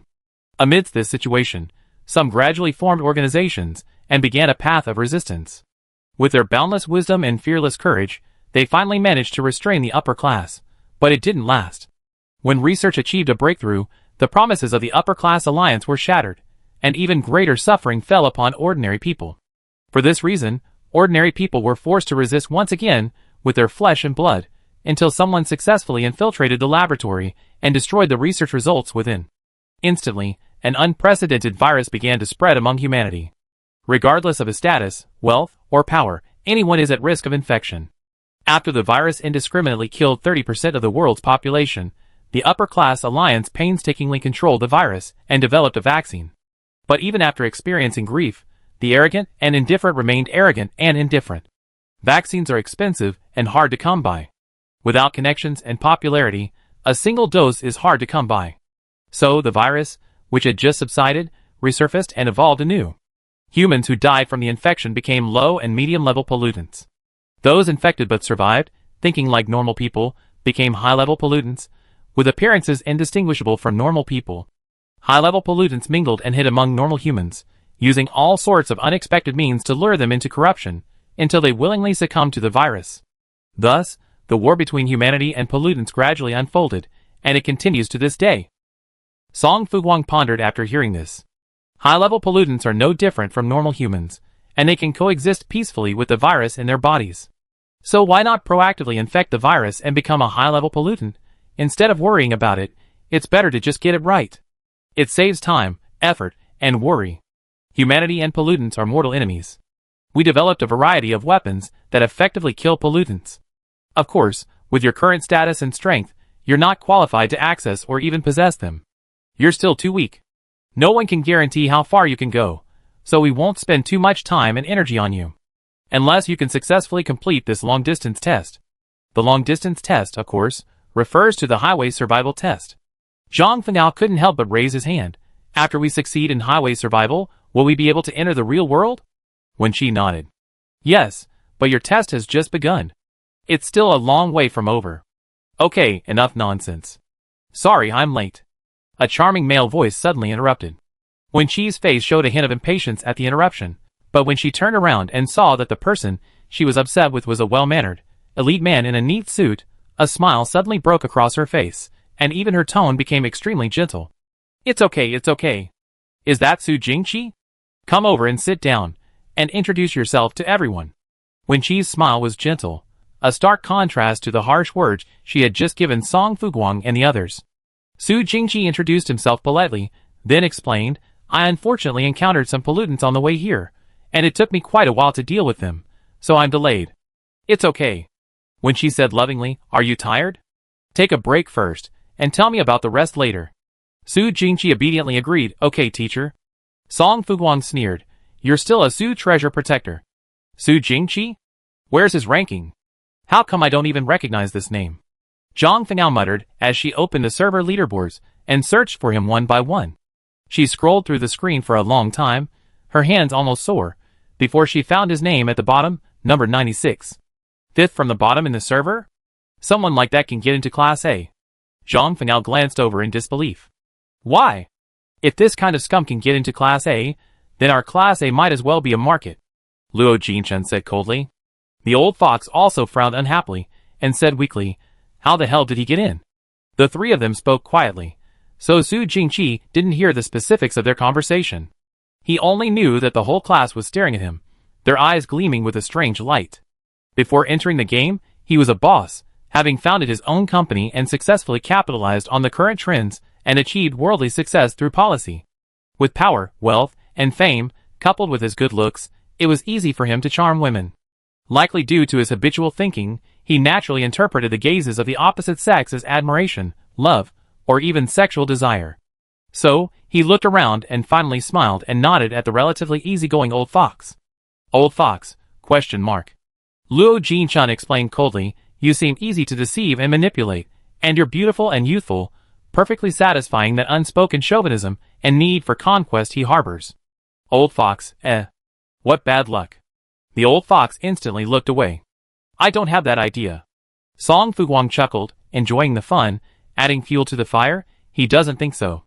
The old fox was furious, but she had no way to vent, so she gritted her teeth. Song Fuguang didn't bother to inquire about the old fox's abilities, because she was too weak to withstand the nausea that would follow her overdrawn abilities. Besides the old fox, she also didn't bother to inquire about Tu Jing. Tu Jing gave off an unfathomable vibe, as if she had many tricks up her sleeve. So, to be on the safe side, Song Fuguang immediately nipped the idea in the bud. Don't risk exposing yourself by stealing the chicken, but losing the rice. That wouldn't be good for their relationship. In any case, over time, or perhaps during class, Tu Jing would naturally use her supernatural powers. After Su Jingqi found his seat, Wenqi's attitude in class improved, and her tone became gentler. Okay, everyone in our class is here. Let's get on with the class. Now I'm going to teach you some in-game tips. Listen carefully. Wenqi raised her voice slightly, staring at Su Jingqi. The game map is set to update every 10 days. In this update, you need to be aware of extreme heat. I'm sure you noticed. The weather is getting hotter, and the temperature is rising. It's only the 4th day of the new map, and we're getting ready to. In the days ahead, you will experience what it's like for humans to be unable to gaze directly at the sun, or even to be exposed to its rays. The intense and scorching sun will mercilessly burn your skin, even scorch your internal organs and melt your vehicles. You can only escape by hiding in the shadows, or in the base's underground shelters. The map update is designed to encourage you to join the base more quickly, and form groups with other companions. In this world, fighting alone will quickly be consumed by the pollutants. Only by banding together with your companions can you have a chance of victory. No wonder the intelligent butler informed Song Fuguang of his defection early on. In the early days, the biggest competition between the major bases was the battle for personnel. Whoever possessed more base members held the upper hand, and held a clear advantage in combating the pollutants. Song Fuguang also realized that, whether on the pollutant side or the players, the lower classes, or the majority of the population, were merely fuel for this conflict. Powerful individuals on both sides issued orders, and soldiers were manipulated like chess pieces into the battlefield, bleeding and wounded until they died. Will that be the ultimate fate of the players? Song Fuguang glanced at Wang Yue unconsciously. Wang Yue's brows furrowed, and her lips paled, clearly secretly using her sixth sense again. Song Fuguang couldn't help but laugh. He was so weak. He really needed to eat some good food to replenish himself. By the way, I heard someone in our class has established a base. Who is it? When she asked, her eyes fixed expectantly on Su Jingqi. Song Fuguang couldn't understand. What on earth was so special about Su Jingqi that made her so interested? It's me. Song Fuguang stood up calmly. What's wrong, teacher? When she looked at her, with a hint of disappointment. I was just asking. I was lucky. Zhang Fengao, with a fiery temper, couldn't handle this. She stood up with a swish. Teacher, what do you mean? We worked so hard to defeat the dungeon boss and clear it, and you're calling it pure luck? While they were indeed lucky, it was completely different. Yes, our current strength may not seem strong in your eyes, but as a teacher, you can't even be fair and just. I refuse to accept it. Zhang Fengao was furious. Luo Jinchun, a victim of male chauvinism, saw the situation and stood up, his words sharp and pressing. Teacher, why can you only see Su Jingqi? Do you favor boys over girls? Su Jingqi is just the 5th to last player in the server, while we are all in the top 10. Even so, you still prefer that loser? Teacher, your excessive preference for men disappoints us. Even the game system gives us buffs at the beginning of survival, yet you still cling to the idea that men can carry on the family line. You're ignoring the game's purpose with your thoughts. Aren't you afraid of being discovered and punished by the system? The speakers didn't seem like easy players. Su Jingqi, having spent years in society, knew how to manipulate women. He quickly showed weakness and apologized, "Excuse me, everyone. The teacher didn't mean that. It's all my fault. If I weren't so weak, it's indeed your fault." Song Fuguang, the biggest troublemaker, looked over coldly. "You're weak, and you love to play the victim, pretending to be a green tea girl. No one else will fall for you except her." The students were dissatisfied and began to protest. When she knew she had gone too far, she suppressed her anger and tried to appear gentle. Okay, it's the teacher's fault. Song Fuguang is very capable. Everyone should follow her example and keep working hard." After a few words, her conversation shifted back to Su Jingqi. "Su Jingqi, you're the weakest in our class. So from now on, you have to work twice as hard to catch up with the others. Boys have a lot of potential, so don't be too critical of Su Jingqi. He might even surpass you later. You're all a team. We be attending classes together and even working together, so please be patient and tolerant with Su Jingqi, okay?" Su Jingqi was quick to agree with Wen Qi. "Okay, teacher. I work twice as hard in the future. I hope you be even more patient with me and help me when the time comes." Luo Jinchun remained expressionless. "We're not your mother. If you can't learn to walk independently, then go back into your mother's womb and be reborn." Luo Jinchun's sharp tongue and lack of mercy irritated Su Jingqi. However, the situation wasn't favorable for him, so he forced himself to hold back, glancing at Wen Qi with a feigned grievance. Boys have more potential, boys mature later, and boys have taller grass on their graves than others. Zhang Fengao was sharp-tongued and didn't know what it meant to endure in silence. What else? Don't bully the poor young, don't bully the poor middle-aged, don't bully the poor old. If you haven't awakened your superpowers at your age, isn't that just good for nothing and untalented? Su Jingqi was furious, as was Wen Qi. She felt their dissatisfaction was a slap in the face, so in a fit of rage, she threw the 7 people into the training ground. "Enough. No more lectures. All of you go in and calm down. When you realize your mistakes and behave yourself, I continue teaching you." The surroundings shifted subtly. Aside from the 7 students in Class A, Wen Qi vanished without a trace. The light was fairly bright here, and Song Fuguang stared intently at Tu Jing, unblinking. Tu Jing instinctively glanced back at Song Fuguang, then immediately shifted her gaze to Wang Wei. Wang Wei lifted her eyelids slightly, not looking at her, but at Zhang Fengao. Zhang Fengao seemed to understand, and asked Luo Jinchun bewilderedly, but Luo Jinchun remained focused on Song Fuguang. So, the moment Song Fuguang moved, she quickly followed. Song Fuguang attacked without warning, single-handedly stabbing the dark light deep into Su Jingqi's heart with a sharp, precise movement. Decisive and decisive, she struck home, then changed her stance again, drawing out the dark light, and neatly severing Su Jingqi's limbs, sending streams of scalding blood soaring high into the air. Seeing this, Luo Jinchun, without a second thought, unleashed the piranha plant within her body, devouring Su Jingqi's severed limbs in one gulp. Tu Jing followed Luo Jinchun, unceremoniously hurling 3 thumb-sized bolts of lightning at Su Jingqi. Su Jingqi quickly became utterly disfigured, his entire body shrouded in black, his refined demeanor utterly gone. The frightened old fox unconsciously unleashed an air blade, nearly ripping the man apart on the spot. Su Jingqi couldn't understand. With his last breath, he demanded, unwillingly, "Why?" Song Fuguang, wielding the dark light with a burning function, easily dispatched him. Only after confirming his death, and the energy within him dissipating, did he casually answer his question, "Why so many whys? I simply want to eliminate the game cheats. What we seek is simply fairness." Chapter 30. Anyone who harms my interests must be killed. If Su Jingqi survives, Wen Qi will only become increasingly biased and excessive, until the interests of the other 6 players in Class A are all harmed. Wen Qi and Su Jingqi have forgotten that those who can enter Class A based on their own strength are, without exception, the best players. The fact that they have consistently held the top 6 positions in the server further proves that none of these people are easy targets. Song Fuguang's careless filling out of the entrance placement exam led to her being assigned to Class A.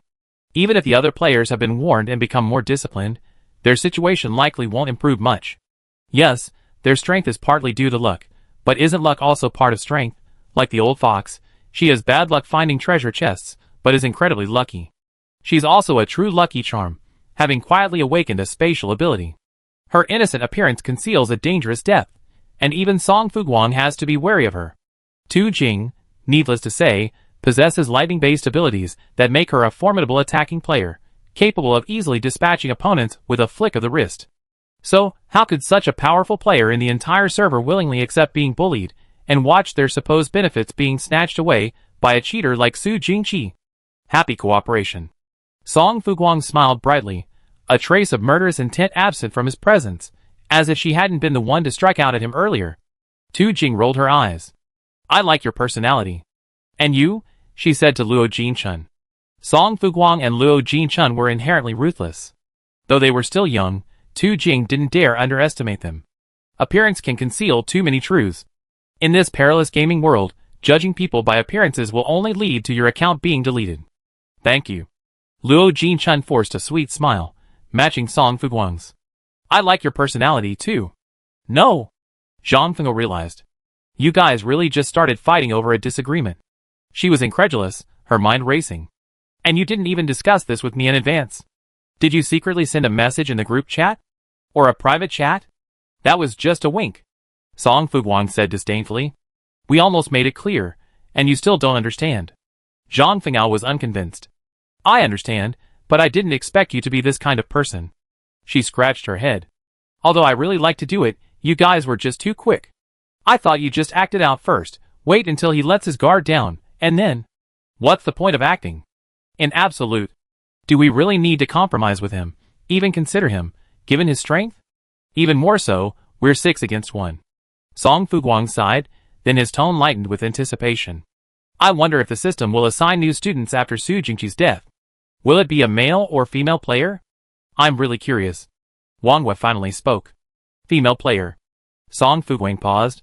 Didn't Godmother forbid you from using your superpowers too often? And you're not listening. Using your superpowers regularly will make them stronger. If I don't use them, they remain at the newly awakened level. Wang Wei said calmly. Useless. That's right. Zhang Fengao unconditionally supported Wang Wei. My superpowers get stronger the more I use them. Now I can condense a ball of fire as big as a gas stove. Tu Jing listened quietly, having gathered a rough idea of the situation surrounding her classmates, with the exception of Song Fuguang. Wang Yue's ability was intuition, Zhang Feng'ao's was fire, Old Fox's was spatial blade, and Luo Jinchuan's was the flower. She looked at the carnivorous plant happily devouring Su Jingqi's corpse, perhaps even transferring energy to its owner through consumption. Song Fuguang hadn't used her ability. The other party had used a powerful weapon, and against someone like Su Jingqi, weapons alone were sufficient, so Song Fuguang hadn't revealed any information about her abilities yet. But she could try to get information from Wang Wei or Zhang Fengao. What should we do next? Zhang Fengao asked. A classmate of ours died in an accident. Teacher Wenqi won't pin the blame on us, will she? Luo Jinchun looked at Song Fuguang again, and Song Fuguang locked eyes with her for a moment. Let's take a look at this training ground first. Luo Jinchun understood. She smiled softly, and quickly moved to Song Fuguang's side. She and she were on the same page. Zhang Fengao was confused, but being a natural at joining the fun, she wasn't to be outdone. She also ran to Song Fuguang's side, occupying his other side. At the same time, she didn't forget to bring the old fox into the team. Wang Yue's gaze lingered on the 4 of them. 2 beagle spirits, 1 white-black, and 1 with autism. This class of kids is quite difficult to manage. Tu Jing and Wang Yu were of similar age and acquaintances, so they naturally stood together. Is the training ground full of contaminants? Most likely. Wang Yu's special ability came into play again. Perfect opportunity for those of you who haven't completed your assessments yet to complete them. Wang Yue's tone was unusually stern, otherwise you regret it. Song Fuguang had already completed her assessment mission. Back when she, Zhang Fengao, and Wang Wei had cleared the dungeon, they fought tooth and nail, killing countless people in the dark, polluted air. Tu Jing had also, naturally. Given her abilities, it would have been strange for her to have failed the assessment mission. So now, only Luo Jinchun and Old Fox hadn't completed theirs. Zhang Fengao was eager, immediately patting his chest and assuring, "Don't worry, we help you. I make sure you complete your mission before you leave the training ground." They were now at the training ground entrance, with 3 doors before them, beginner, intermediate, and advanced. Luo Jinchun and Old Fox had to kill 10,000 primary and intermediate pollutants each. Let's go to the primary training ground first. After we kill 10,000 primary pollutants, we can start lunch. Song Fuguang had no objection. She also wanted to see what the primary training ground looked like, so she stepped forward and slowly opened the door. Through the ever-widening gap in the space, a dilapidated city map came into view. Song Fuguang subconsciously tightened her dark light, stepped inside, and surveyed her surroundings cautiously. In the vast, almost towering city, wisps of black fog, like swift cotton balls, constantly darted between buildings, making them quite challenging to capture. Their enhanced primary pollutants. The primary pollutants in the primary training ground were different from the squishy monsters that popped out of treasure chests. They looked more formidable and difficult to defeat, requiring a team effort. Zhang Fanao howled, "I thought I could take advantage of this opportunity to fish." There was no point in slacking off. The pollutants, having sensed the presence of a stranger, were already swarming towards them, like a swarm of locusts the size of yoga balls, swarming thickly. "Get ready," Song Fuguang warned, quickly activating the dark light's burning function and engaging the enemy. Zhang Fanao didn't dare to be careless, and quickly engaged the pollutants head-on with a football-sized flame. The pollutants, which could once have been easily killed, now required 2 consecutive attacks to succumb. Zhang Fanao couldn't help but wipe the sweat from his forehead. They're almost as powerful as mid-level pollutants, aren't they? Luo Jinchuan's piranha plant had already devoured Su Jingqi completely, and even burped in a very humane manner.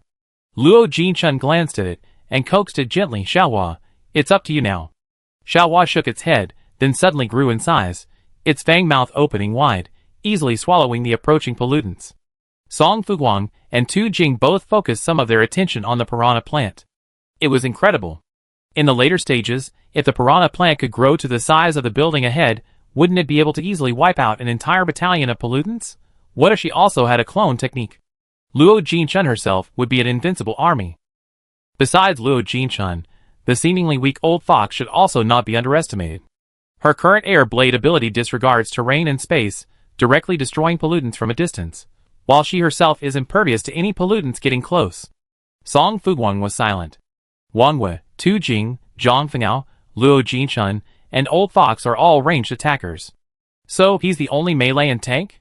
Her divine vision could only assist her in analyzing the battle situation. It couldn't allow her to kill enemies out of thin air like the other players. She had to get close to them.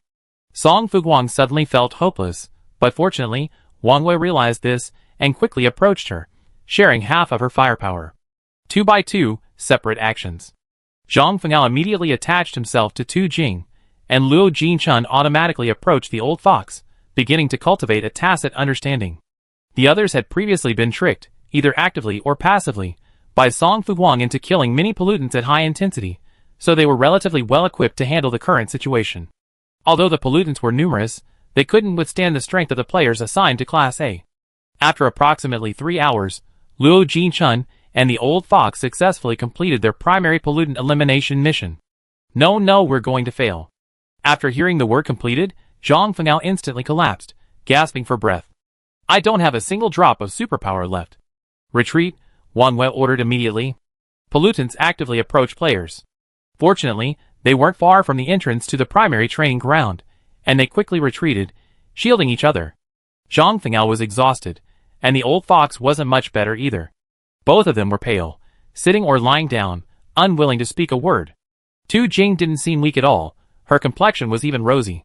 Song Fuguang guessed her strength and vitality must be very high.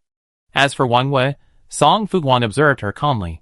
Her frequent use of supernatural powers had given her a slight sense of fatigue, but it was unclear whether she had overdrawn her powers. Song Fuguang relied on physical strength to kill, so he wasn't affected much either, just a little tired. Luo Jinchun was in the best shape of the bunch. Her piranha plant, having consumed 10,000 primary pollutants, was now over 10 meters tall, happily shaking its massive head, making a formidable presence. "It needs a while to digest before it can be absorbed into my body," Luo Jinchun explained softly, feeling the abundant power within her. Zhang Fanao was filled with envy. What kind of repaying ability is this? I want one too. Being fed by a piranha plant without having to do anything herself was like winning 5 million in the lottery. Others rely on their parents or partners, but Luo Jinchun, she lives on her flowers. Luo Jinchun pursed her lips and chuckled softly. "If you awaken another superpower, maybe you can fulfill your wish." The two chatted in a relaxed atmosphere. Song Fuguang was starving, so he silently took out a large piece of barbecue and asked the others, "Want to eat?" Tu Jing had never seen such a scene before. Sister Tu Jing, her appetite has always been this big. Zhang Feng chuckled weakly. I guess it's because she's still growing. Song Fuguang rolled his eyes at her. You make it sound like you have a small appetite. Song Fuguang held out the food, and the old fox, seeing this, offered 2 oversized gourmet mushrooms. The gourmet mushrooms were delicious and filling. Song Fuguang hadn't eaten them in a while, so he deftly chopped off a piece with his clean axe. Come on, I grilled them for you. Zhang Fengao had never had the chance to taste the delicious roasted mushrooms. Now she struggled to her feet, trying to fulfill her promise to Song Fuguang with the remaining power she had left, the size of her finger. Wake up! You have to play in the intermediate training grounds this afternoon. Song Fuguang took a bite of the delicious mushroom. Zhang Fengao thought about it and said sullenly, Then I make sure you enjoy grilled mushrooms some other time. For now, there were no conflicts of interest between the few of them, and they were getting along quite well. Everyone ate the food each other offered, chatting casually. The atmosphere was relaxed and friendly. Not long after, the butler from Lu Fushua's base came to Song Fuguang. Base captain, over 100 players have arrived at our base. Not bad, Song Fuguang said politely. The money I spent on the investment was well spent. The butler remained silent. Song Fuguang felt his behavior was unusual and strange, and asked, What's wrong? Is someone causing trouble in the base? No. The butler sighed. More and more players are entering the base, but our base development hasn't kept pace. So far, there's only a bare mission hall. So how can we continue base development? Song Fuguang asked tactfully. Survival coins, we need them. Song Fuguang, ? It seemed like they were here to rob him. Whether it's clearing the ruins of the Qinggang base or purchasing new buildings, a large sum of survival coins will be needed. The butler hesitated. Also, with the increasing heat, unlocking and opening the underground shelter for successful operation is urgent. How many survival coins are needed? Song Fuguang, impatient, interrupted him bluntly. Just tell me the exact amount. The butler smiled faintly. At least 1 million. 1 million. Song Fuguang was shocked. Do you think your base commander, me, looks that wealthy? The housekeeper remained silent, simply sending messages. Then what should we do? Without survival coins, our base won't be able to develop and upgrade, and retain the high-quality players who have already arrived. The housekeeper's repetitive behavior gave Song Fuguang a headache. She racked her brains. Didn't you say that the trash in the ruins of Qinggang base can be recycled and sold for money? So how about you post a few base missions first, tempting players who have already arrived to take the quests and help us with a simple cleanup? Oh, right.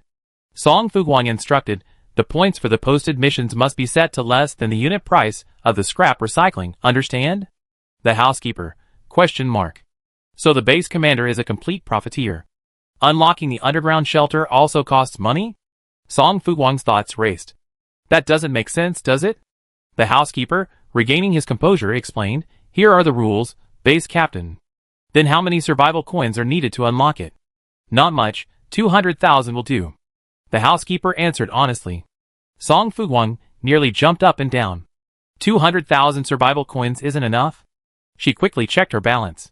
The window merchandise sales had brought her quite a bit of income over the past 2 days, but even so, she only had around 130,000 survival coins. Don't panic about unlocking the underground shelter. Song Fuguang said calmly. First, convince the players to go scavenging. When the time comes, the combined balance in my personal account and the base account. Song Fuguang said uncertainly, that should be enough. The housekeeper was delighted with Song Fuguang's promise. Okay, I do it right away. After the housekeeper left, Song Fuguang munched on the barbecue. If it weren't for the Qinggang base, Lu Fushua's base might not have been able to develop. She thought for a moment, wondering if Qinggang base had also grown by relying on the capital of its predecessor. I got the base establishment token. Tu Jing suddenly spoke, her eyes drifting to Song Fuguang. If I establish a base now, will it affect you? Song Fuguang paused. No. Our bases aren't necessarily in the same direction, so there's a good chance they house different player groups. Song Fuguang licked his lips. Just create your base now. Tu Jing stared at her intently for a moment, satisfied that Song Fuguang wasn't lying, and her heart finally settled. But why did this kid look so excited? Even more excited than I was. Tu Jing didn't understand why, but creating a base had been planned long ago, so she opened the game panel and quickly manipulated the top of the screen with her fingertips. Server-wide announcement. Congratulations to player 2 Jing for successfully creating the Lu Dingxiao base. Players can choose any base they like and join. Song Fuguang, who is Lu Dingxiao? I know. Zhang Fengao raised his hand. It's sister Tu Jing's mother. Tu Jing originally had another base name in mind, but Song Fuguang set a good example by naming the base after the key pollutant that had so greatly benefited her and driven her development. This made many mothers envious and relieved. Lu Dingxiao had never compromised in his daughter's education since she was little, and had also invested a great deal of effort in it. So Tu Jing, influenced by Song Fuguang, eventually decided to repay her mother with a small gesture. In the secular world, men are often the most celebrated, while women's efforts and contributions are often overlooked. No matter how outstanding she was, others still saw her as someone's wife, someone's appendage, like her mother. Even though her father's success and fame were thanks to her mother remained like a shadow, overlooked in the sun, denied the flowers and applause she deserved. He never turned the spotlight on her, fearing the true reason for his success would be known to the world. Therefore, he constantly suppressed her, attempting to embarrass her and make her afraid to enter public life out of embarrassment and self-esteem. Tu Jing chose to disobey her father, allowing all gamers to know her mother's name, much like Lu Fuxue. She wanted Lu Dingxiao to be on par with Lu Fuxue and become one of the largest bases in the survival world. Congratulations. Song Fuguang immediately expressed his joy and congratulated him without reservation, explaining all the necessary considerations for developing the base. Tu Jing listened. You mean, I have to spend 1,000,000 survival coins just to create my base? Yeah. Song Fuguang tried to appear innocent and harmless. Infrastructure construction is like this. Who doesn't spend money on infrastructure? She patted Tu Jing's shoulder pretentiously. Keep going, sister. Tu Jing, Tu Jing felt like she'd been tricked, but she had no proof. Okay, enough rest. Let's start the intermediate training grounds. The impending expenditure of a large amount of survival coins gave Tu Jing a sense of urgency, so she had to increase her combat power as much as possible to receive the system's survival coin rewards. After entering the intermediate training ground, the group found themselves in the same dilapidated city map, but this time they entered from a different direction. Intermediate pollutants were not as free to move as primary pollutants, so the 6 of them proceeded cautiously, searching for any trace of them among the towering ruins. At this moment, the chat channel was bustling with activity. Null, a new base has been created. How come they're all moving so fast?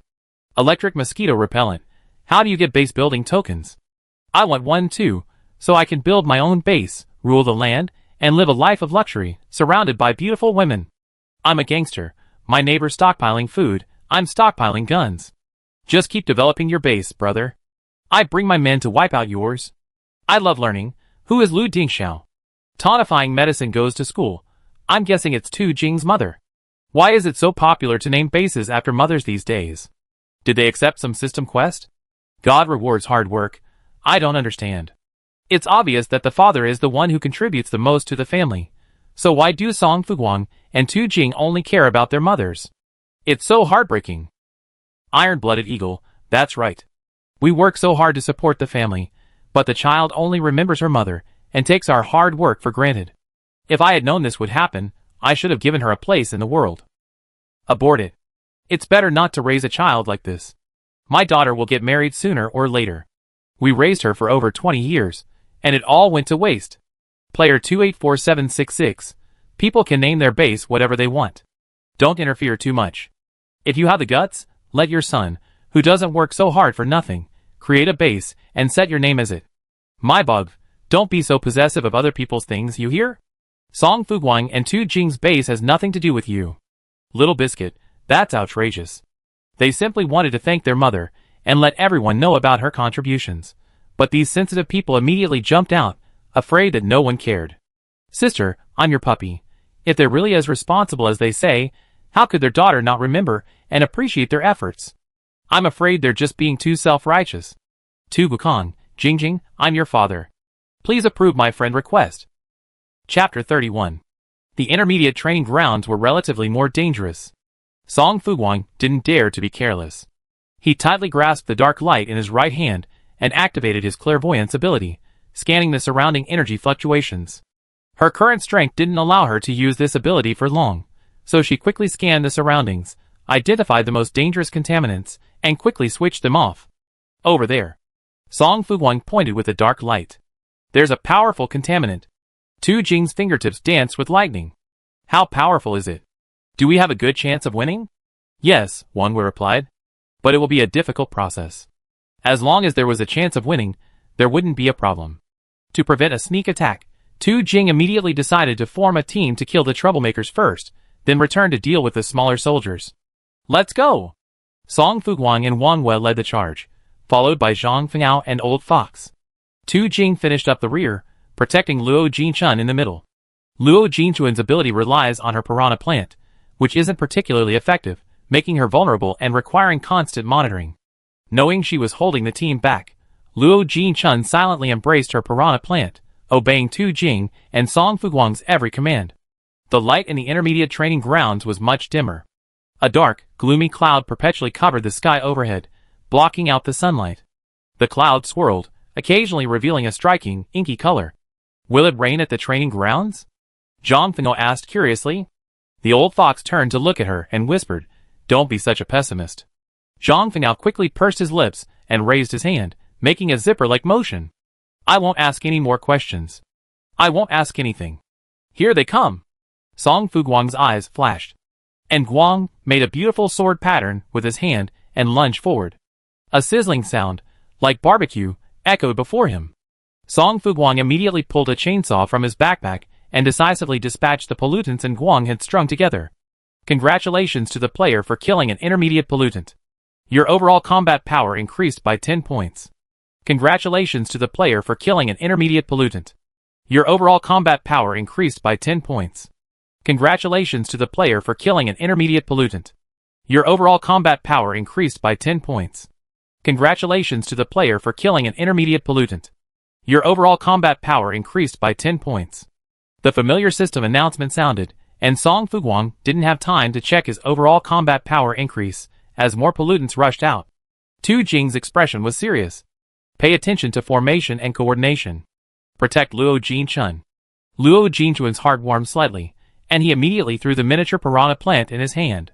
The moment it escaped her grasp, the piranha plant rapidly expanded until it became a massive behemoth. It held its massive head high, lowered its fanged mouth, and easily swallowed a pile of pollutants, beginning to chew with relish.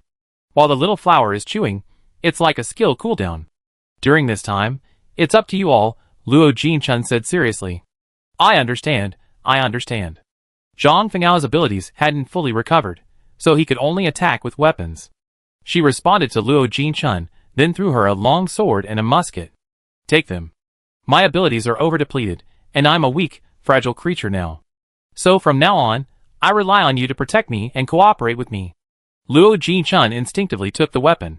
She paused for a moment, then smiled involuntarily. Okay.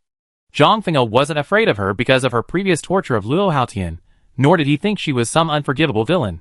Of course, Zhang Fengao didn't treat her like a human either. Luo Jinchun silently wielded her long sword, picking up a missed opportunity and killing a low-health, intermediate-level pollutant. She suddenly felt that joining such a team wasn't bad. Everyone was capable, and they were all girls with distinct personalities.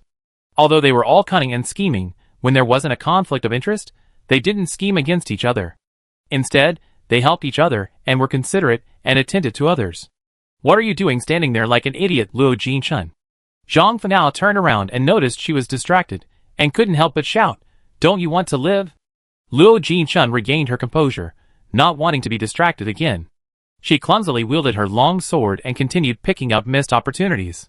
The old fox glanced at her and was about to speak when Tu Jing called out, Old fox, come here.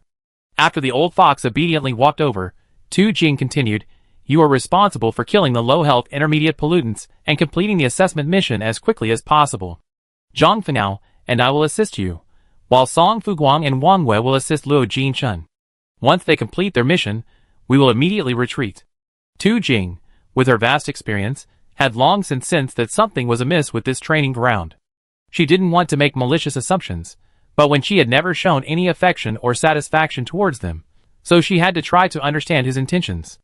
Although they were currently in the top 10 of the server, in the broader gaming world, they were merely level 0 awakeners. Level 0.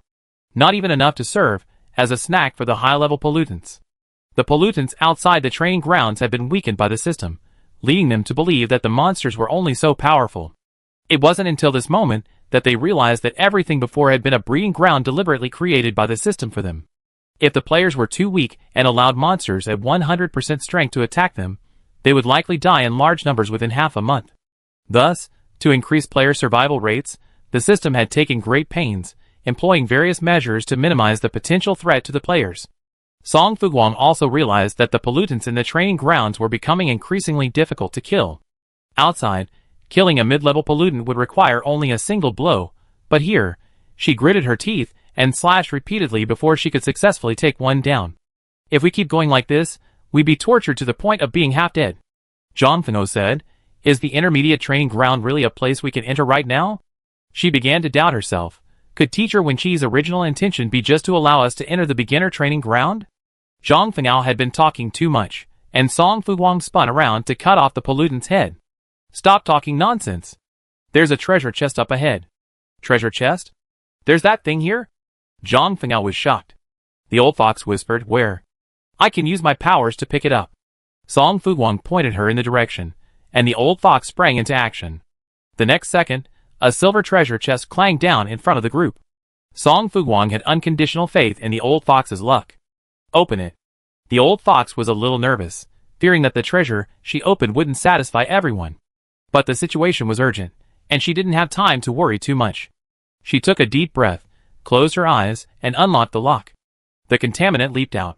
Song Fuguang and Wang Wei attacked simultaneously, and Luo Jinchuan's piranha plant happened to be nearby, so the contaminant died instantly before it could even see its surroundings. "It's a can of natural gas." The old fox breathed a sigh of relief after seeing the contents. Natural gas is flammable, and comes with its own pipes and switch. Song Fuguang guessed it could be used directly, so he strode over, picked it up with one hand, and carefully opened it. Instantly, a familiar flame leaped from the vent, far more powerful than Zhang Fengao's supernatural power. Zhang Fengao was speechless. "No, old fox, are you the reincarnation of the European emperor? You can even open this thing." The old fox smiled sweetly at the compliment, looking embarrassed. "Just luck. The contaminant is afraid of fire, and with the natural gas, things will be much easier." Tu Jing quickly adjusted her battle plan and relaunched her attack on the pollutants. Forced by physiological fear, the previously brave pollutants began to flee in all directions. The players, shifting from passive to active, instantly seized the initiative in the battle. There's hope of completing the mission. Tu Jing breathed a sigh of relief. Quick victory. She gave the order, and the others quickly executed it. Song Fuguang, acting as a melee fighter, was the first to respond, his figure flashing past in pursuit. The burning flames could only repel the pollutants and disrupt their attack. To kill them, the players still had to do it themselves. Wang Yi used her supernatural powers to manipulate the debris in the ruins, large and small, and deliberately aimed for the opponent's neck, delivering a fatal blow. While the intermediate contaminant was powerful, its weak point lay in its cervical spine. Turning slightly, Song Fuguang saw a dense mass of hard rock suspended around it. The rocks were numerous and swift, striking the contaminant's neck with precision and decisiveness. In the blink of an eye, countless contaminants perished at Wang Yue's hands. Song Fuguang observed for a moment, realizing Wang Yue's ability must have been upgraded. The strength displayed by the other party at this moment was significantly different from before, stronger, and seemingly more adept. Looking back at her own ability, the experience bar, even after several days of awakening, was still stuck at 33.5%, not even half the required experience for the upgrade. Song Fuguang retracted her attention and continued to clear the way. The old fox's spatial blade had greatly benefited her, allowing her to freely target low-health contaminants that were far away and out of Luo Jinchuan's reach. Their teammates intentionally gave them the monsters so they could level up faster. The old fox silently remembered the four men's kindness, preparing to repay them double in the future. But for now, focusing on the battle was more important. As time went on, the six of them gradually improved their coordination. No matter who they teamed up with, they could quickly adapt to each other's rhythm and maximize their monster-killing effectiveness. This was particularly true of Tu Jing's commanding abilities. Tu Jing was an excellent commander. It was rare for Song Fuguang to not have to think. He simply had to trust Tu Jing unconditionally and follow her orders like a reckless child, charging forward without hesitation. A qualified commander would ensure her soldiers followed her orders unconditionally. After half a battle, Tu Jing had convinced everyone with her own strength. Why do I feel like I can't complete the mission today? Zhang Fengao, though exhausted, kept talking. Killing one intermediate level pollutant in the training ground is enough for me to kill 10 outside. She blinked and asked cautiously, how about we do it after we get out? Tu Jing rolled her eyes at her. Why do you think the training ground is called the training ground? We've been here for so long, naturally, to improve our strength as much as possible. But we only know a few basic skills right now. Zhang Fengao pouted in dissatisfaction. Our instructor isn't willing to come in and teach us. Few players have received systematic martial arts training. Aside from Tu Jing and Wang Wei, who have learned a little, the others have basically never touched the art. Especially Song Fuguang, who was sent to a mental hospital for surveillance since childhood. Her current physique is the result of her active exercise. What the others lack is no longer combat power, but real training and guidance. If a powerful and reliable teacher could suddenly appear and teach them real combat techniques, their strength would surely soar, becoming truly top-tier players. What a pity. Sister, what do you think? Zhang Fengao turned to Wang Wei and asked. Wang Wei, without even turning, said, it will come naturally when the time comes. Tu Jing continued, I find your ability quite useful. You're like a little fortune teller, knowing everything. You're a real-life prophet. Wang Wei tilted her head to glance at her. Useful? Then give it to me. Do you want it? Sure, give it to me.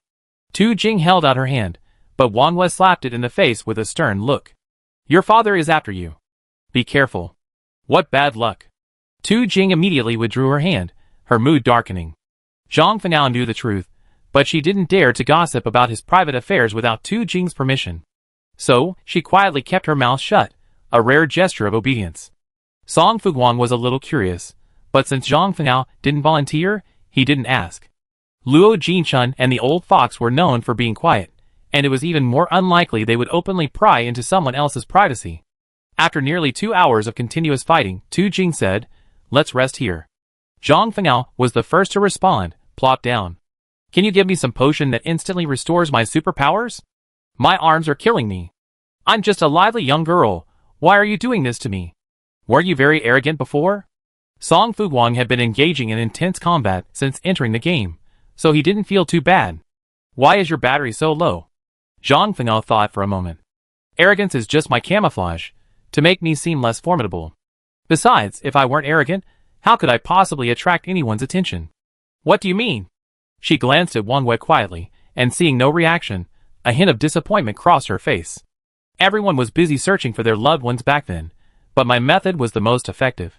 At this point, her tone brightened. That same day, I was reunited with my family. Song Fuguang took in Zhang Fengao's changing expression. She glanced calmly from Wang Wei to Zhang Fengao. Are these two relatives? But Wang Wei clearly didn't want to acknowledge the relationship. Song Fuguang's curiosity piqued, but unfortunately, she wasn't Wang Wei, and her ability wasn't a sixth sense, so she couldn't accurately guess the correct answer. Thanks to their teammates, Luo Jinchun and Old Fox had already completed 3502/10,000 and 3774/10,000 of their assessment tasks, respectively. If all went well, they would complete their tasks today. It was now around 2 in the afternoon, almost 3, and they wondered if they would be able to return to the road before dark. After a brief rest, they continued their movement, fighting amidst the shattered ruins. The frequent use of their superpowers had increased everyone's progress bar. Besides Wang Wei, Tu Jing had also upgraded to a level 1 superpower user. The lightning bolt, originally only thumb thick, suddenly grew to the thickness of a forearm, startling Zhang Fengao. Sister, you upgraded? She asked excitedly. How's it going? How does it feel after upgrading? Tu Jing frowned, and after a long pause, she replied, I feel like every time I use my superpower, my body becomes even more exhausted and weaker. It was as if her current body wasn't strong enough to support such a high-level superpower. Let's ask the teacher later. She should know the reason. Zhang Fengao consoled him. Well, you can focus on the more powerful pollutants from now on, and we take care of the other little karami. Tu Jing nodded. Okay. Song Fuguang quietly approached Wang Wei. Is it like this after you upgraded? She was so stealthy, her step soundless. Wang Wei glanced at her and replied simply, yeah. Song Fuguang was a shrewd kid, so it wasn't surprising that he guessed his ability had upgraded, so Wang Wei didn't show much surprise. I thought upgrading was a good thing. Song Fuguang pondered. Superpowers are granted to players by the game system. Tu Jing and Wang Yue's current behavior. is remarkably like a rejection reaction. Song Fuguang swirled a dark light, thinking that if when she refused to reveal the solution, she would simply rush to the service area and spend a small amount of money to inquire with the NPCs there. Song Fuguang had a hunch, especially regarding the model at the Qinggang service area. He instinctively knew a great deal. Tu Jing's upgrade had slightly disrupted their rhythm, but after a quick adjustment, the 6 of them were killing monsters at a much higher rate. Tu Jing's every move was a bolt of lightning, capable of blasting even intermediate-level pollutants to a crisp, instantly killing them. Even those with thick skin, who wouldn't die, would be reduced to a shredded state. With Song Fuguang acting as melee fighter, Wang Wei as sentry, and Tu Jing as ranged attacker, Luo Jinchun and Old Fox's mission progress was rapidly progressing. After another 3-hour fierce battle, Luo Jinchun and Old Fox's assessments had reached 9144/10,000 and 9381/10,000, respectively, less than 1,000 away from complete completion. Tu Jing pondered for a moment. Hold on for another half an hour. Once they're done, we immediately retreat. Zhang Fengao was exhausted, so he was sent to rest. Song Fuguang and Wang Wei could still fight, so they sprang into action upon hearing the order. Luo Jinchun and Old Fox, knowing they owed them a huge favor today, worked even harder. Even when they were tired, they refused to admit it easily, forcing themselves to transform into killing gods, their fighting power even greater than Song Fuguang's. It was already 6 o'clock in the afternoon, and darkness had fallen. Tu Jing stared intently at the training ground, wary of any unexpected event. Fortunately, the training grounds were relatively user-friendly, so after another 40 to 50 minutes of arduous battle, Old Fox and Luo Jinchun finally completed their new semester assessments. Thank you, everyone. Old Fox murmured his gratitude. If you need me later, I go through fire and water without complaint. Luo Jinchun nodded. Me too. Tu Jing smiled. Retreat first. We deal with the rest later. A sophisticated egoist, Tu Jing didn't complain at all throughout the entire process. She was even incredibly enthusiastic. It was obvious she had other motives. But for now, she didn't dwell on the matter too much, probably because she hadn't yet decided on the compensation she wanted. After successfully exiting the intermediate training ground, Zhang Fengao stared at the gate to the advanced training ground. Want to open it and take a look? She turned back eagerly. Just a quick glance, quietly, and then closed the door. Song Fuguang inquired with Wang Wei, who gave him a puzzled look. Sure, go ahead. Great. Zhang Fengao immediately bounded over, calling out to his teammates. Come on, let's take a look together by the door. Tu Jing stared at Wang Wei. Knowing him well, her expression was clearly off, and her initial lack of interest sparked a twinge of curiosity. Come on. After everyone arrived, Zhang Fengao eagerly pushed the door open a crack. Instantly, a dazzling display of bright, fluorescent colors filled his view. Zhang Fengao reflexively closed his eyes. Oh my god, did I get poisoned by the delicious mushrooms I ate for lunch today? She quickly dodged to the side, and everyone behind her suffered. Song Fuguang covered his aching eyes. What the hell? The scene inside was incredibly vibrant, a riot of color and brightness. After Tu Jing quickly closed the door, they paused for 3 minutes, still seeing moving stripes of color dancing before their eyes. How could the advanced training ground be like that? Zhang Fengao was incredulous. Is that something ordinary people could survive in? Song Fuguang suddenly raised her hand. I have sunglasses. She pulled them out of her backpack and handed them to Zhang Fengao.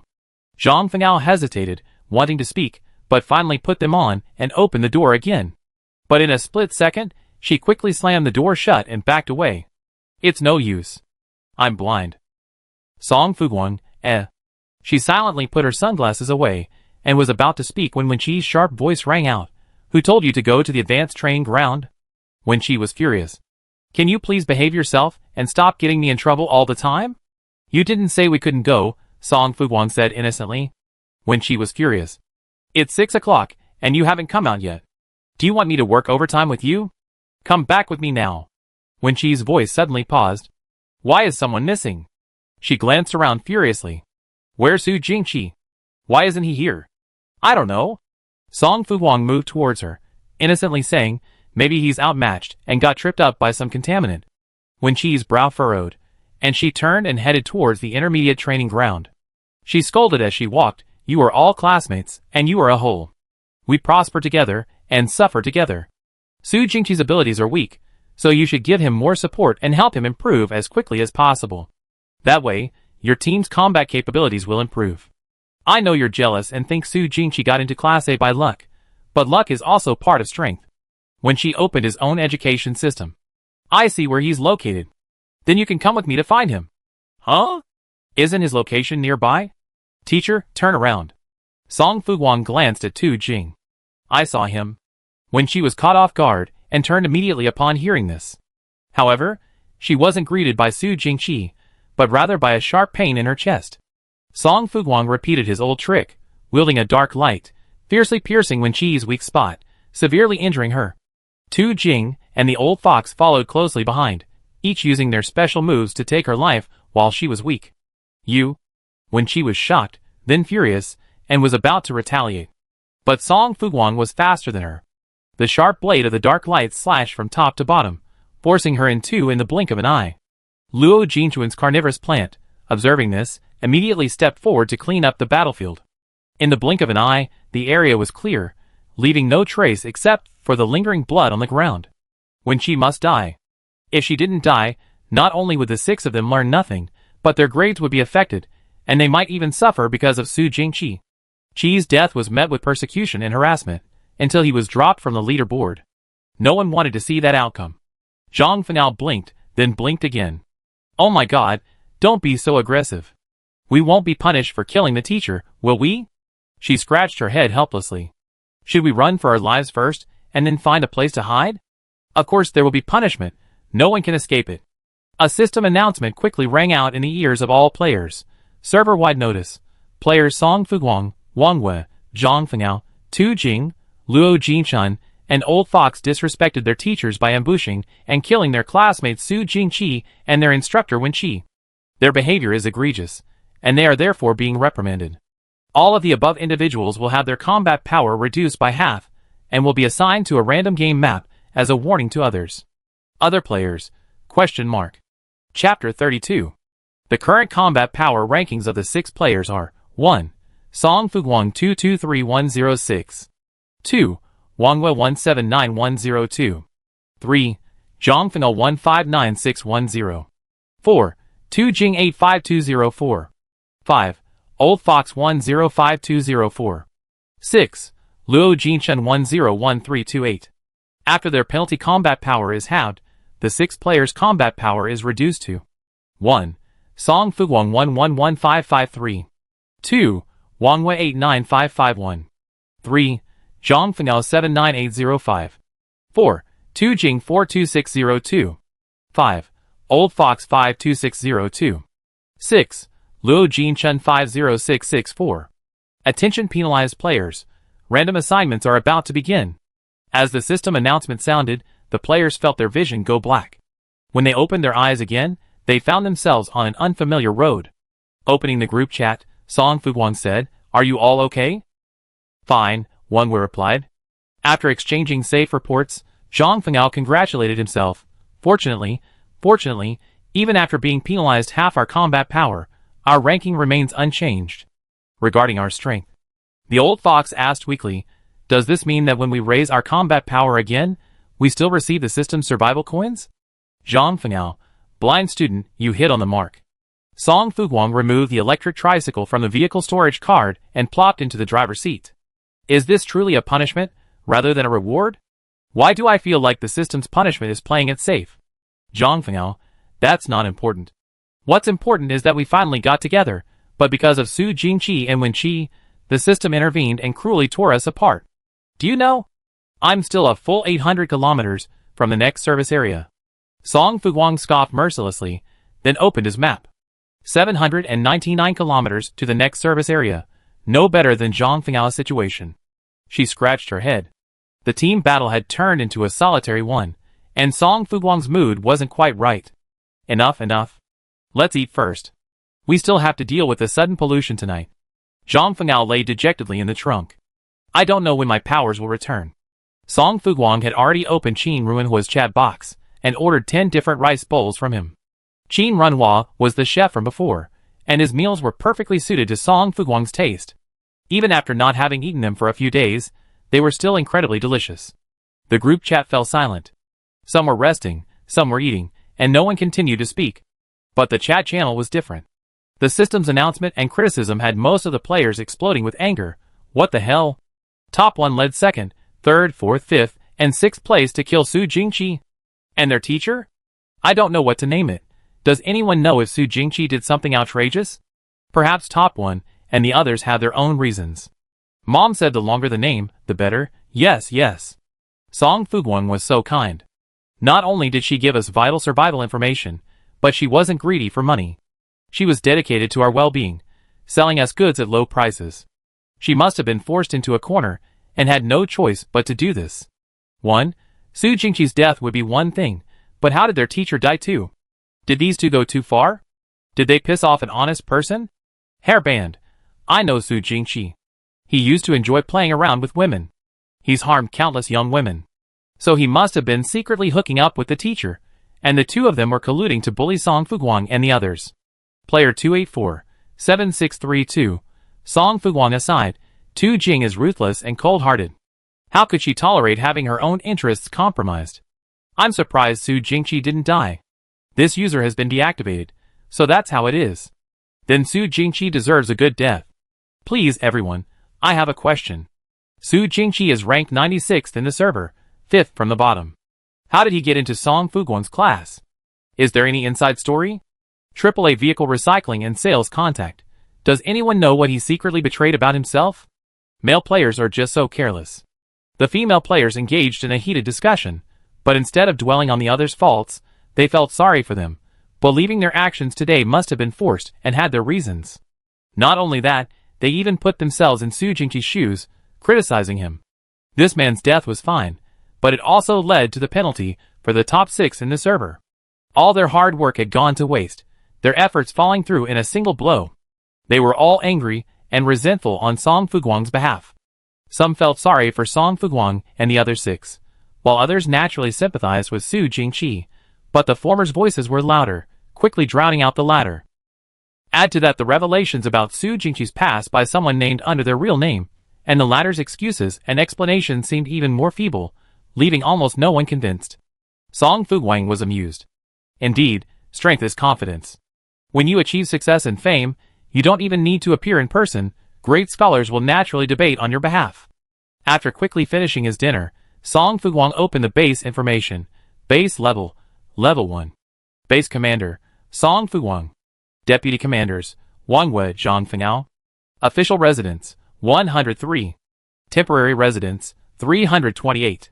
Wealth Balance, 65,400. Base Building, Mission Hall. More players had arrived at the base, and Song Fuguang contacted the intelligent butler. How's it going today? It's going fairly well, but after the temperature rises in a couple of days, I guess no players will want to take on missions and go out during the day, the butler replied honestly. Song Fuguang, if you don't want to go out during the day, then go out at night. It's not as hot. But there are pollutants at night. It's not a big deal. Have the order squad help keep an eye on things, or issue a notice in advance and organize the strong players in the base to fight together and kill monsters together to ensure the safety of the ordinary scavengers. Song Fuguang said calmly, rules are fixed, but people are. Butler, When it comes to shrewdness, the base commander is still the one. The base hadn't experienced any major problems, and Song Fuguang was about to end her conversation when the housekeeper stopped her. Base commander, when will our development funds arrive? Song Fuguang's voice gave her a headache. I only have 170,000 survival coins on me right now. How about I give them to you? The housekeeper declined. It's too little. You should keep saving them. When you have enough, give them to me. I'm not in a hurry. Huh? The goal of 200,000 survival coins wasn't far off. Song Fuguang estimated she'd have enough by tomorrow. She hadn't felt it before at the training ground, but now, after being sent back to the survival world, Song Fuguang felt the heat everywhere. And unfortunately, her electric tricycle didn't have air conditioning. Not only that, without Wangwei, she couldn't even wash. Song Fuguang brushed her shoulder-length hair and began to pack her backpack. She hadn't picked up many treasure chests during the previous 2 days with Wangwei and the others, so the resources in her backpack hadn't increased significantly.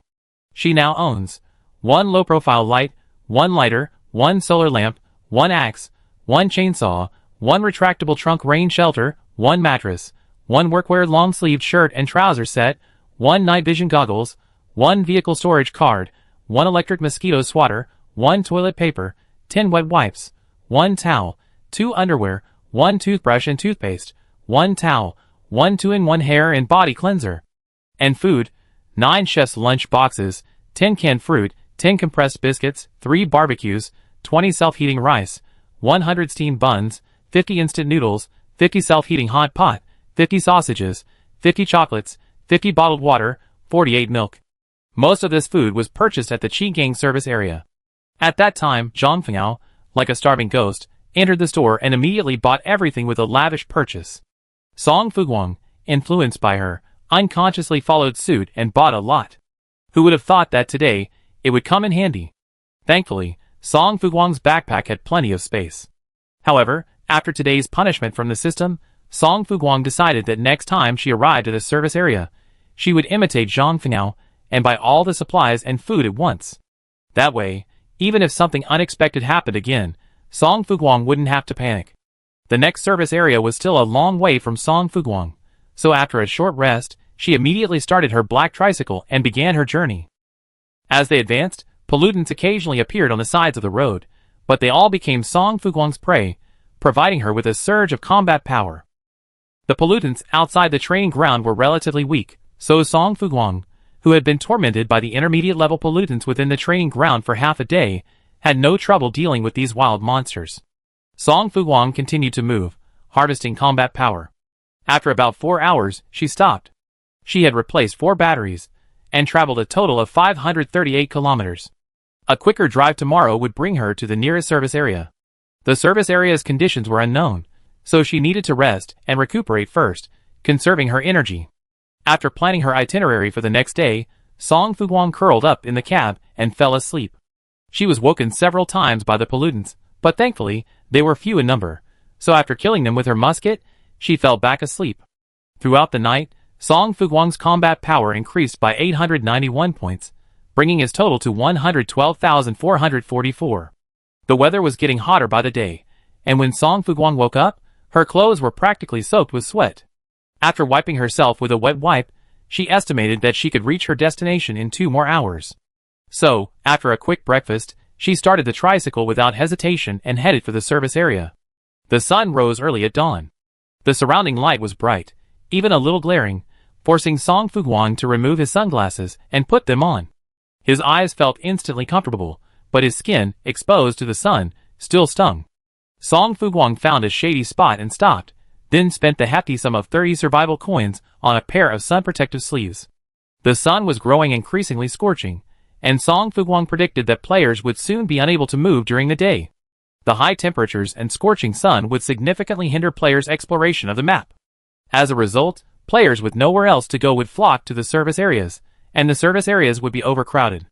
After briefly reasoning about the outcome, Song Fuguang persevered and finally arrived at a nearby service area 2 hours later, his face flushed red from the sun. Entering the Huaqiao service area requires a fee of 1 survival coin.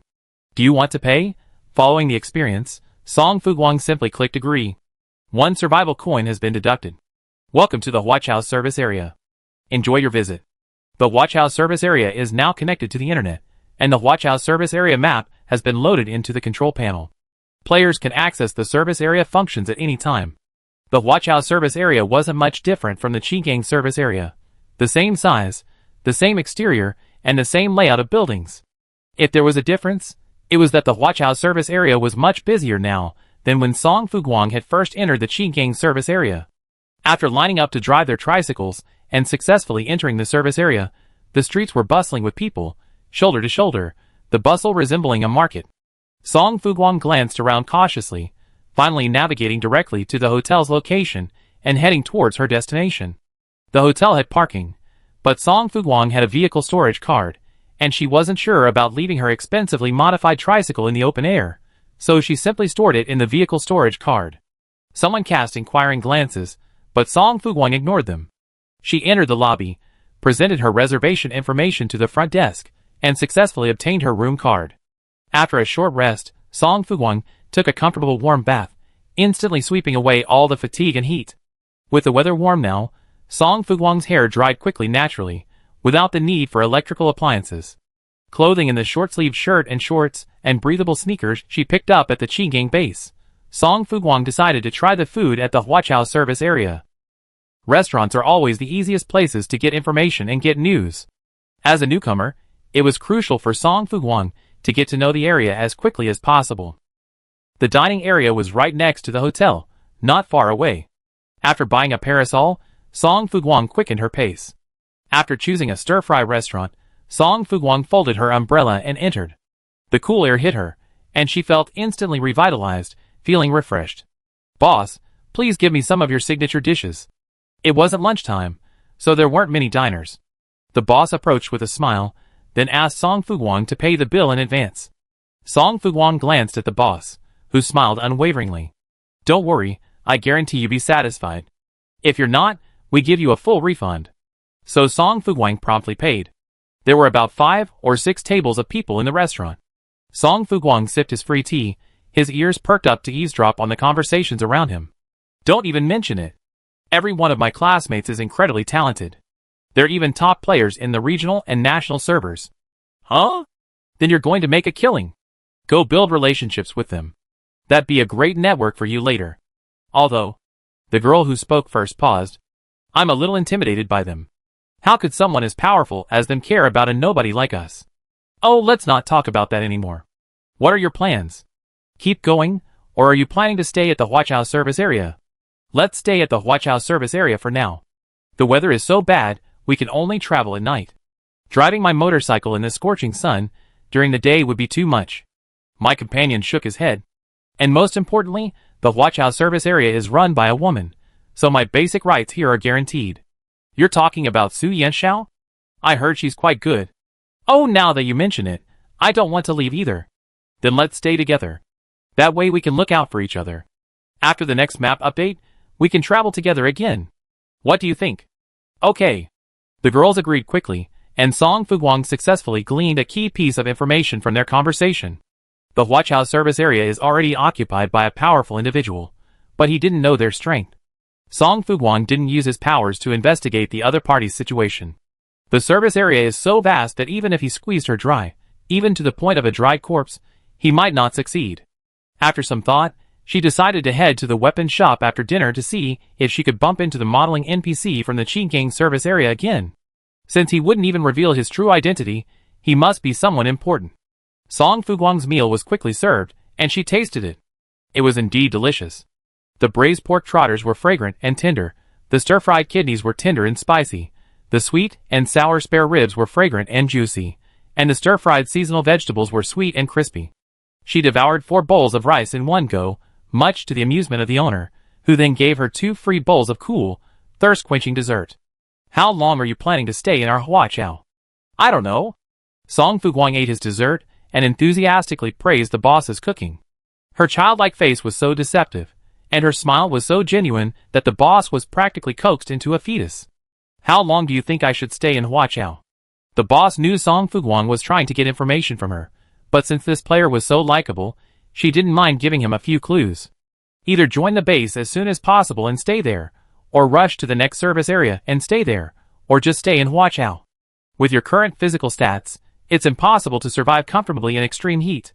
Song Fuguang understood. "What if I strengthen my stats?" "It depends on how much you strengthen them." The boss continued to smile. "The strong can survive anywhere." Song Fuguang understood.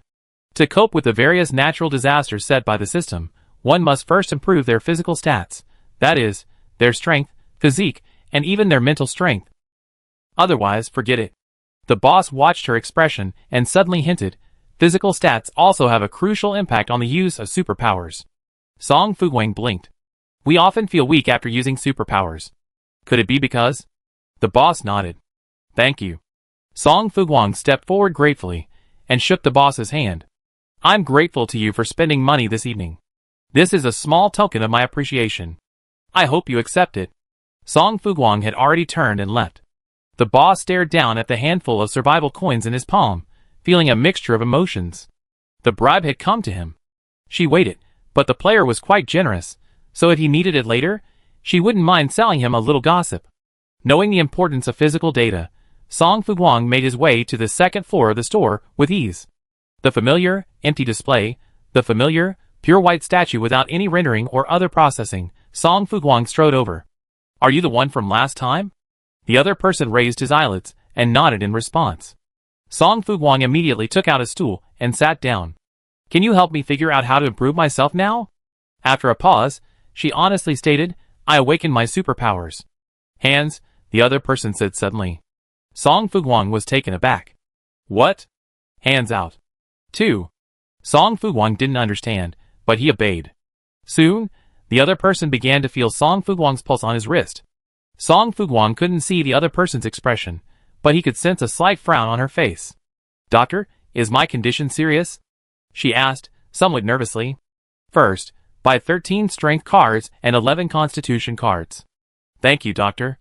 Each attribute boosting card cost 2,000 survival coins. In a blink of an eye, Song Fuguang had spent 48,000 survival coins, putting him one step further away from the base infrastructure funding the butler had requested. After successfully paying, Song Fuguang pulled the 2 attribute boosting cards from his backpack and used them right in front of the other person. After the system updated its data in real time, Song Fuguang's game panel now displayed the following information. ID 44409091241188. Nickname Song Fuguang. Vehicle Electric Tricycle. Level 2 Ability SSS Level Clairvoyance. Current Level 0.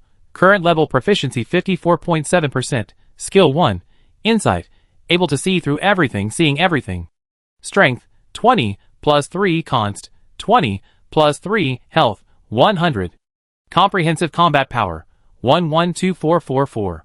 After the enhancements, Song Fuguang felt much better, but she still had a question. Can I continue to improve? Not much. Perhaps because Song Fuguang was always so forthcoming when paying, the other party's attitude was slightly better than last time. Your ability is level 0, so these physical stats are more than enough. What if my ability reaches level 1? The modeling NPC. Just keep spending points until it reaches 100. 100 points. That's 5 times more than it is now. Song Fuguang pondered. By the way, I haven't asked for your name yet. You NPCs all have names, right? Number 37. Okay, your purchase is complete, you can leave. The other party was still trying to get rid of the customer, but his tone sounded much friendlier. Song Fuguang habitually handed him a handful of survival coins. About 3 seconds later, his voice, barely audible, echoed behind him, remember to modify the vehicle. Song Fuguang paused, without turning back or expressing any gratitude. Number 37 stared at Song Fuguang silently until he completely disappeared. After going downstairs, Song Fuguang suspected that his survival coins had worked. This number 37 seemed bad-tempered and unintentional, but he didn't expect that he couldn't resist the charm of survival coins. But if NPCs also have weaknesses, things would be easier in the future. Song Fuguang casually bought a popsicle at the nearby convenience store, and began to wonder whether to reveal this news to her beloved classmates. She got along well with them, and they would eventually discover this, so... Never mind, I'd better tell them directly. That way, they still owe me a favor. Acting immediately, Song Fuguang opened the game panel and clicked into the group chat. Quickly typing on the screen with one hand, those who have survival coins or not, spend as much as you can to increase your strength and constitution stats. Stop when you reach 20 points for level 0 abilities, and 100 points for level 1 abilities. Also, upgrade your equipment as soon as possible. Chapter 33. Sister, where did you hear this gossip? Zhang Fengao was the first to appear, asking curiously. Song Fuguang, I spent a fortune buying it from an NPC. After reading the message, the old fox sincerely thanked Song Fuguang. Although her survival coin balance wasn't enough to raise her physical attributes to the standard values Song Fuguang had mentioned, at least she finally had a goal to strive for. Song Fuguang had done all she could, now it was up to them. Putting away the game panel, Song Fuguang turned and headed for a nearby vehicle modification shop. The same cool and arrogant signage and the familiar capital verification process remained. After the capital verification, Song Fuguang was politely invited to the VIP reception room by the shop staff. Soon, the store manager hurried over with a warm greetings, distinguished guest. We are the most professional vehicle modification shop in the Huachao service area. What modifications do you currently need? Song Fuguang pondered for a moment, then posed the question to the store manager. My vehicle is a level 2 electric tricycle, and its current speed is 150 kilometers per hour. How do you suggest I modify it today? The store manager, accustomed to such situations, sat directly across from Song Fuguang and said with a smile, "First, I suggest you upgrade your vehicle. A level 2 vehicle upgrade only requires 10 vehicle upgrade shards." Song Fuguang was silent. "Your vehicle upgrade shards cost 1,000 survival coins per shard, correct?" "Yes, if you need it, we have it ready immediately." "Don't worry." Song Fuguang waved his hand. "What about after the upgrade? Which direction should I continue to modify my vehicle?" Song Fuguang had over 100,000 survival coins in his capital verification, so the store manager valued this important customer. She pondered for half a minute. Vehicles are of extraordinary significance to players. They are essential props for living, moving, and even attacking and defending outside of the service area. Some players focus on improving its defensive capabilities, while others focus on its offensive capabilities. However, different vehicles require different analysis. The store manager paused, then suddenly changed the subject. "We recently received a batch of flight tires. Would you like to try them?" Song Fuguang? Seeing her look of surprise, the store manager carefully explained, "Flight tires, as the name suggests, allow you to modify your vehicle's tires to give it flight capabilities. With the flight function, your vehicle can freely fly, and go anywhere you want. Whether it's a surprise attack on players, a surprise attack on pollutants, or even a nighttime journey, it offers an unparalleled advantage. I can assure you." Song Fuguang trusted the store manager, but not completely. "How much does it cost?" "The original price for a flight tire modification is 100,000 survival coins, but since you're our first customer for this modification service, we can offer you a discount. 50% off.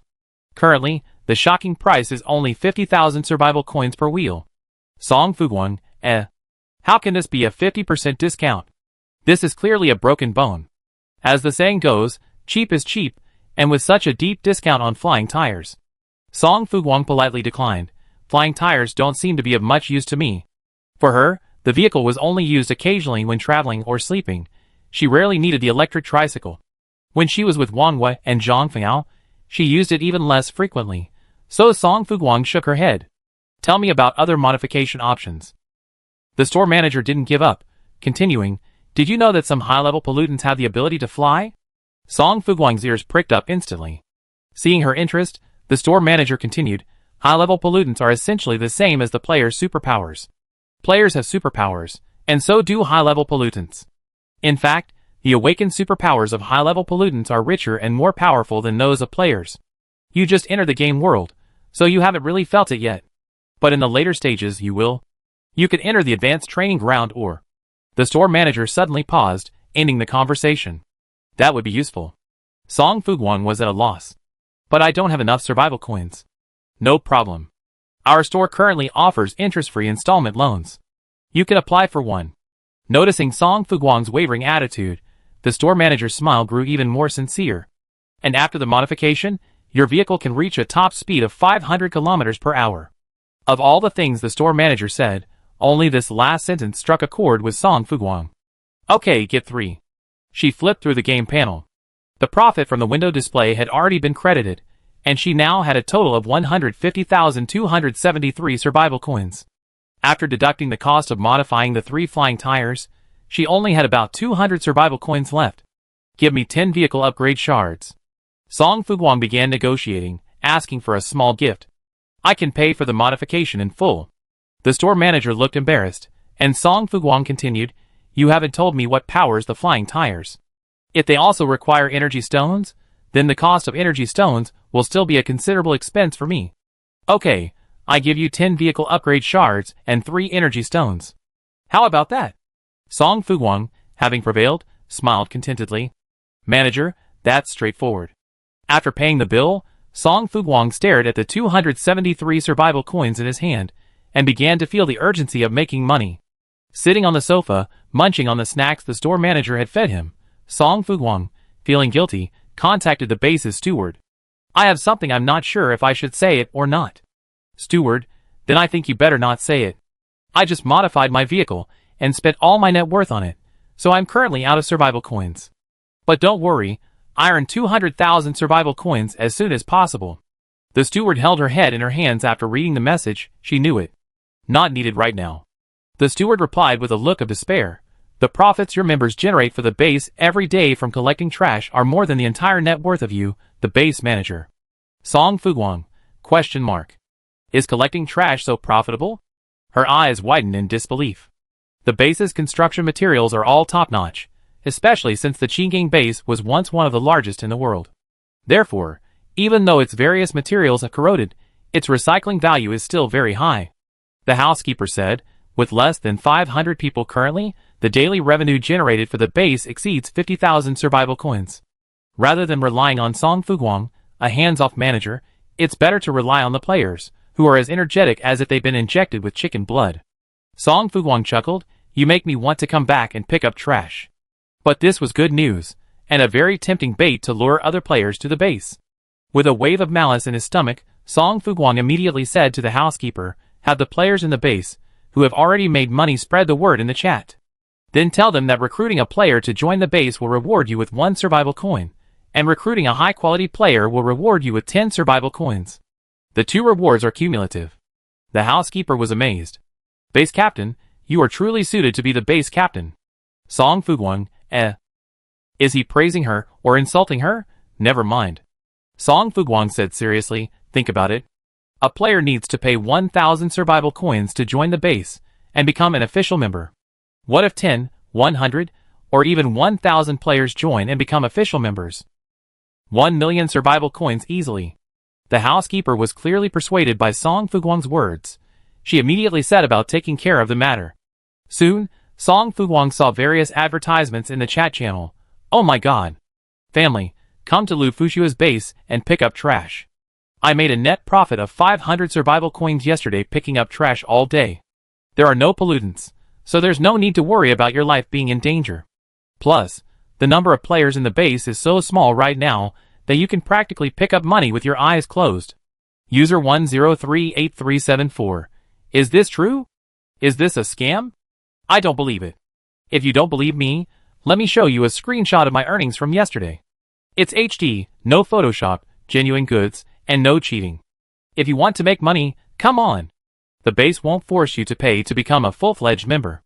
I'm dying of excitement. I'm so excited. But I can't find the location of Lu Fushua's base on my map. I hate it. My neck is itching like it's about to grow a brain. It looks a bit like an advertisement, but if you can actually make money, it's not that bad. I can testify that picking up trash at Lu Fushua's base is really. You can make money. Although I didn't make as much as the previous big winner, I still earned 289.2 survival coins yesterday image. And me? Take a look at the screenshots of my earnings, they're all real. Action is worse than hesitation. I'm jealous. No, I'm going to Lu Fushua's base right now. Evil Twin Tails. Lu Fushua's base is less than 200 kilometers away from me.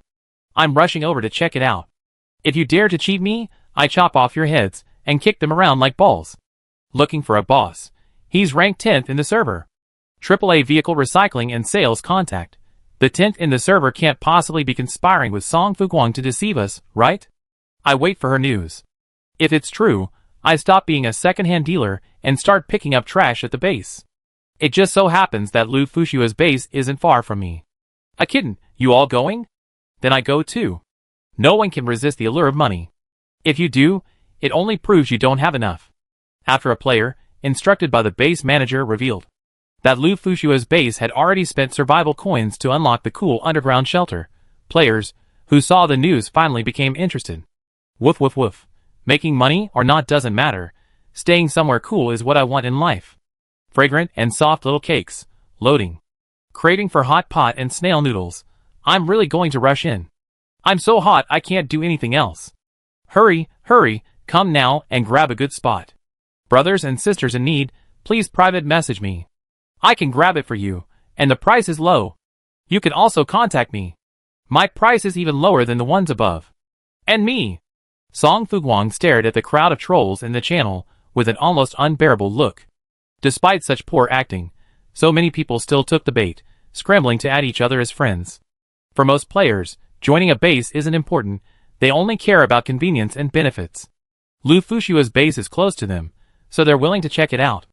Lu Fushua could provide them with a good income, so they were also willing to investigate the situation and then decide whether to stay or simply join the base as a full-fledged member, and enjoy the base's attribute-boosting benefits. Players were all heading towards their preferred bases, but Song Fuguang, the actual base commander, had no sign of any base on the map. The survival system had randomly assigned her to a remote corner of the map, an unknown distance from the base. Amidst a sigh, the system announcement suddenly rang out. Server-wide announcement. Congratulations to player Su Yan Xiao for successfully creating the Huaqiao base. Players are welcome to choose any base they'd like and join. Su Yan Xiao? It seemed to be the female boss mentioned at the next table during dinner, dominating the Huaqiao service area. She had also successfully completed the dungeon and obtained the base establishment token. The other party didn't name the base after a person, but simply copied the name of the Huaqiao service area. It's easy to understand and instantly identifies the base's location, a truly impressive feat. It's a shame there aren't any service areas close to Song Fuguang's base, otherwise, the speed of recruiting members would be greatly increased. One of the biggest advantages of the Huaqiao base being near the Huaqiao service area is convenient shopping. For players in the Huaqiao base, the Huaqiao service area is like a large shopping mall, accessible anytime, anywhere for entertainment and relaxation, enjoying a variety of top-tier system resources. Song Fuguang casually slipped into a cool spot and continued to eavesdrop. No wonder I saw them coming back so excited just now. It turns out they got something good. That's great. No need to go to other bases. Just join Su Yanxia's. It's close to us. By the way, do you know where the Huaqiao base is? It's right next to us. Su Yan Xiao is recruiting people in the chat. Do you want to come with me to take a look? It's a little hot, but it's not a big deal. I'm a natural at joining in the fun, so come on, let's go check it out. You all going? Then I go too. With a flurry of activity, many curious players took out their umbrellas and rushed to the Huaqiao base. Song Fuguang followed the crowd. The base was adjacent to the service area, and Song Fuguang soon found the familiar mission hall. She folded her umbrella, walked inside, and tentatively clicked the Huaqiao base icon on the map. An interface quickly popped up. Huaqiao base, established using a base token dropped by Huaqiao, the power-type pollutant leader. This base has a deterrent and repellent effect on high-level pollutants and below. Base level, level 1. Base commander, Su Yan Xiao. Deputy commander, Li Xiao. Formal residence, 5. Temporary residence, 67. Wealth balance, 50,670. Base building, mission hall. Base benefits, all regular residents gain 10% strength, deputy base commanders gain 20%, and base commanders gain 30%. This base amplifies strength attributes. Song Fuguang gazed at the game panel with interest. The base was very simple when it was first built, and given the scorching weather, Song Fuguang opened her umbrella again and prepared to return to the service area for a stroll. Vehicle modification takes the better part of a day. Even if Song Fuguang wanted to leave, he had to wait until his tricycle arrived. It was midday, and Song Fuguang's bare feet touched the ground. The steam rising from the ground made him feel like he was in a steamer. Song Fuguang was almost jumping up and down from the heat. The other players with low stats were grimacing and wailing, like ants on a hot pot. Let's go out at this time. Everyone's silent. If I had known it was so hot outside, I wouldn't have come to join in the fun. It's already so awful on the 12th day of the survival calendar. What are we going to do next? The game system is really torturing us. The most terrifying thing is that the map is constantly updating. This season's scorching, and who knows what new torture methods will be used next season. Is it easy for us to survive? Song Fuguang listened quietly, her ears filled with complaints, until someone suddenly appeared in front of her and blocked her path. Would you like to visit my sister? My sister is Su Yan Xiao. Song Fuguang stared at the base commander of the Huaqiao base. Yes. There's no harm in building a good relationship with the bigwigs, so she readily agreed. The other party said calmly, please. Su Yan Xiao was currently staying at a hotel in the service area.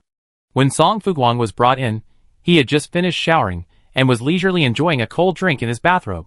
Seeing Song Fuguang, Su Yan Xiao smiled and said, sorry for the intrusiveness of asking you to come over. It's okay. It's much cooler here than outside. Song Fuguang sat down with a familiar air and accepted the same cold drink from Su Yanxi's younger brother. Su Yanxiao watched her reaction and chuckled. My people noticed you went into the vehicle modification shop. With the skills and abilities of ordinary players these days, they wouldn't have enough survival coins to support such a decision. The implication was that Song Fuguang was no ordinary gamer. Song Fuguang didn't deny it. I just happened to have some savings. but the vehicle modification shop is a money-sucking beast. Money goes in, money comes out empty. Su Yanxiao was amused. You're Song Fuguang, right? I have some questions about the base development. This is a small token of my appreciation. After that, her younger brother tactfully pushed a bulging bag towards Song Fuguang. Song Fuguang opened the bag and took a look. There were quite a few, at least a few hundred survival coins. She was currently broke, so he'd take it if he didn't. So, Song Fuguang neatly placed the gift into his backpack and said, ask anything. Su Yanxiao was a woman who looked to be in her 30s or 40s. Her appearance lived up to her name. Fierce and domineering, she seemed unapproachable. Moving to business, Su Yanxi's eyes flickered to the several younger men in the room. They understood, and quickly bowed and withdrew. Seeing Song Fuguang's gaze follow, Su Yanxiao raised her eyebrows. Are there any you like? These are all high-quality male players I've been scouting for lately. The one who came to pick you up is Lu Yingying, the one who brought you a drink is Jiang Kuku, the one who handed you the bag is Du Daku, and the one standing behind me is Lu Lu. Song Fuguang? ? It was too curious, so she quickly declined 3 times. I'm not. I don't have it. I don't need it. Su Yanxiao said nothing. After her subordinates had all left and closed the door, she got to the point. Are there any other concerns about the base's development? What are your concerns? I heard your base offers trash collection. Song Fuguang didn't hide anything and told her directly, my base is built on an old base, and some of the materials from that old base can be recycled and sold through the system.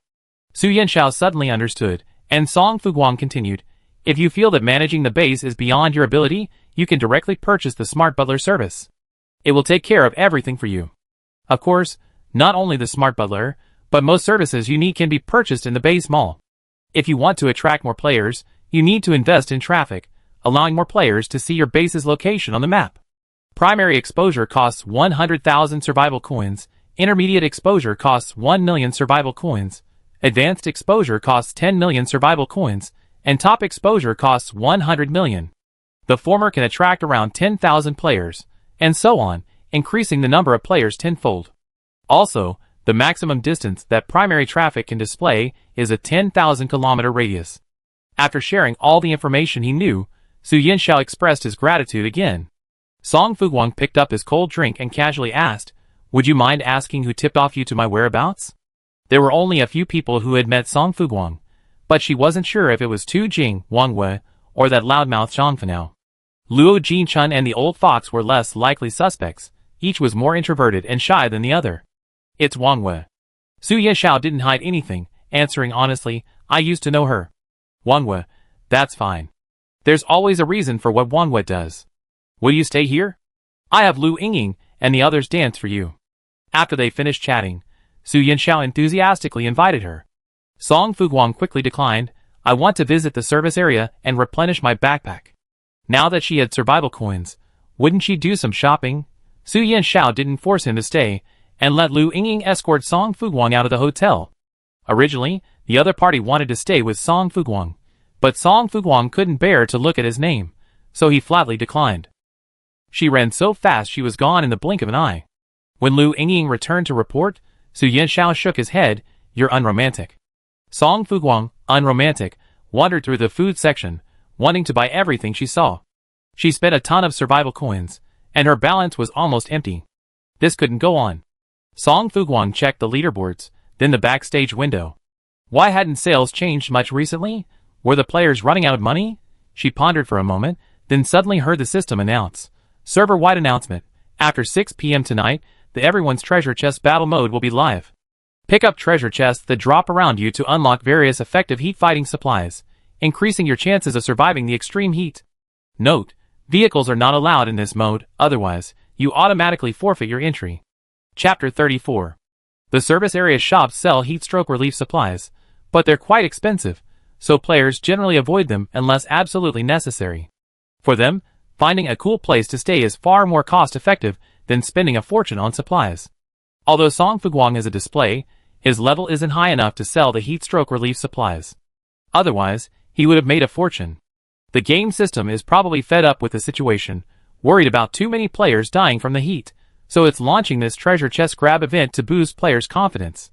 With a little more than half a day left before the event, Song Fuguang, as usual, found a tea house and sat down. He skillfully squeezed into the crowd and eavesdropped on the conversations.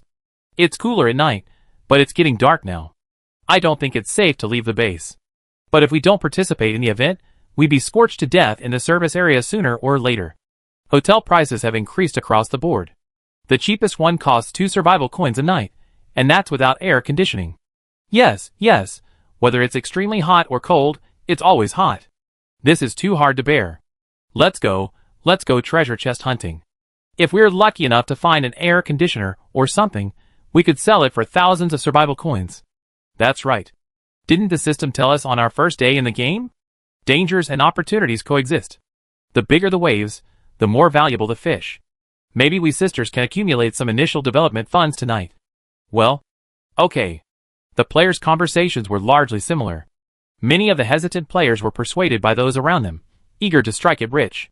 Song Fuguang listened for a long time, but he still didn't hear any mention of the terrain around the watchhouse service area, which made him feel a little disappointed. But a moment later, Su Yinxiao took the initiative and sent a message, asking, "Want to go together tonight?" After a moment's consideration he said, "Okay." Su Yinxiao is very capable. If the contaminants accidentally caught up with him, the group would still be able to fight. "I'd pick you up then." With these words, Su Yinxiao disappeared. Song Fuguang quickly stood up and headed back to the hotel to prepare what he might need for the evening. Weapons are essential, and clothing should also be light and cool. Nguang was Song Fuguang's old partner, but in addition to Nguang, Song Fuguang also prepared a few muskets for emergencies. After checking his backpack, Song Fuguang saw that it was still early, so he simply laid down for a nap. Around 5:30, she was awakened by Su Yinxia's call. "Where?" After informing him of her hotel's location, Song Fuguang got up, quickly washed her face with cold water, and quickly moved to the hotel entrance to wait for Su Yinxiao. Soon, an eye-catching semi-trailer slowly drove into Song Fuguang's sight. Song Fuguang looked up. Su Yinxiao's hair was tied up high, revealing his three-dimensional features. The other person was now looking down at Song Fuguang. "Get in." Song Fuguang was shocked, but couldn't help but exclaim, "This car is so cool." Song Fuguang swiftly opened the door and climbed in, fastening her seatbelt. Seeing her seated, Su Yinxiao slowly started the car. "It's cool, but it's also expensive. I know there's a great open space near the service area. If a treasure chest drops there, we'd be the first to spot it." Song Fuguang nodded, looking around the car curiously. "Just the two of us?" "There's also my sister, Li Xiao, who drove over herself." Although Su Yinxia's semi-trailer had a reclining seat in the back, there were only 2 proper seats. After picking up Song Fuguang, she couldn't take anyone else. After all, asking someone to take off their shoes and lie on her carefully arranged cot wasn't a nice look, and she herself couldn't accept it. Song Fuguang suddenly realized and casually asked, "Not taking those guys?" "No." Su Yinxiao turned his head and glanced at Song Fuguang with a half-smile. "I know their role very well. They're just pets I keep when I'm in a good mood. Their main job is to cheer me up and provide me with emotional value. If I like them, I keep them. If not, I just find an excuse to get rid of them. They're just pets. Do you expect me to include them in my plan and let them share my profits?" Su Yinxiao said indifferently, "It's not that easy." Song Fuguang was indifferent. Su Yinxiao continued, "Throughout history, no man or woman has ever easily gained something valuable simply by sleeping with someone for a couple of nights. At most, they're just teasing you, saying a few words to cheer you up. It's just a promise, and breaking it won't bring wrath or lightning. If you truly believe that, you're a fool. If you're even more naive and want to divide his interests, do you believe he'd finish you off right then and there?" Song Fuguang naturally believed it. After Su Yinxiao briefly reminded Song Fuguang, he earnestly said, "Don't take love too seriously. It's just a deliberate ploy designed by some to further their own interests. From childhood to adulthood, I only heard of people tortured by love and dying because of it. I never heard of anyone who didn't touch love and died out of nowhere." Su Yinxiao was naturally sentimental, and seeing Song Fuguang's youth and accomplishments, she couldn't help but say a few words today. If it were anyone else, she wouldn't even bother opening her mouth. Song Fuguang took it in. "Thank you." Su Yinxiao started laughing. "But Wang Wei isn't worried about you, so I shouldn't have worried about it in the first place. Wang Wei said you're wary of others, and have plenty of intentions to harm them. Thank goodness you don't try to play tricks on others." Song Fuguang, ? She's smearing my image again. Song Fuguang raised his hand sheepishly, wiping the non-existent sweat from his face, though what she said was absolutely true. Su Yanxiao laughed even louder, liking Song Fuguang's frankness. Okay, we're here. Get out of the car. Shut off the car. Su Yanxiao took the keys and jumped to the ground first. Song Fuguang followed closely behind. Upon landing, they first took a look around. This place was indeed very open, like a plain, stretching as far as the eye could see, with an unobstructed view. I'm quite familiar with the area surrounding the Huaqiao service area. Otherwise, I wouldn't have set up my base near it. Su Yanxiao glanced at the clock on his wrist. It's almost time. Get ready. Li Xiao was farther away. Song Fuguang could vaguely make out a figure. After Su Yanxiao selected her preferred direction, Song Fuguang chose the opposite direction and began moving. Su Yanxiao instructed, "Call me if you have any questions." Okay. Song Fuguang responded, then grasped the dark light and moved forward. About 5 minutes later, a system notification chimed. Server-wide announcement. Everyone's treasure chest battle. Gameplay has officially begun. Players, please actively search for treasure chests and strive to survive. Survive the hot weather safely. Additional note. Treasure chests cannot be traded or opened in exchange for others. Please open them promptly, or they will be lost. This crushed the last shred of hope for the unlucky soul, leaving Song Fuguang hopeless. She gathered her strength, focused, her eyes blinking as she scanned her surroundings. Soon, out of the corner of her eye, she caught sight of a glowing object falling from the sky. Could that be the treasure chest containing the heatstroke relief supplies? Song Fuguang was stunned. It wasn't a random, sudden appearance in a hidden corner or on the ground like any other treasure chest, but a drop from the sky with dazzling special effects. Wouldn't that mean all nearby players would be able to see it? Realizing the game system's trick, Song Fuguang, without a second thought, scurried towards the nearest treasure chest. The luminous treasure chest wasn't far from her, about 300 meters away. After reaching her destination in a minute or two, Song Fuguang glanced back, confirming that Su Yanxiao hadn't caught up. She then opened the treasure chest. Open the limited edition treasure chest, and receive 1 bottle of iced mineral water. Song Fuguang, ? That's it? Had she rushed all this way, all just to grab this bottle of mineral water? Song Fuguang was so angry she almost laughed. She bent down, picked up the mineral water from the treasure chest, and tossed it into her backpack, consoling herself. A mosquito leg is still flesh, no matter how small it is. It's still a bottle of mineral water. In the open area, the luminous treasure chest was conspicuous. After consoling herself, Song Fuguang ran towards the treasure chest 300 meters away again.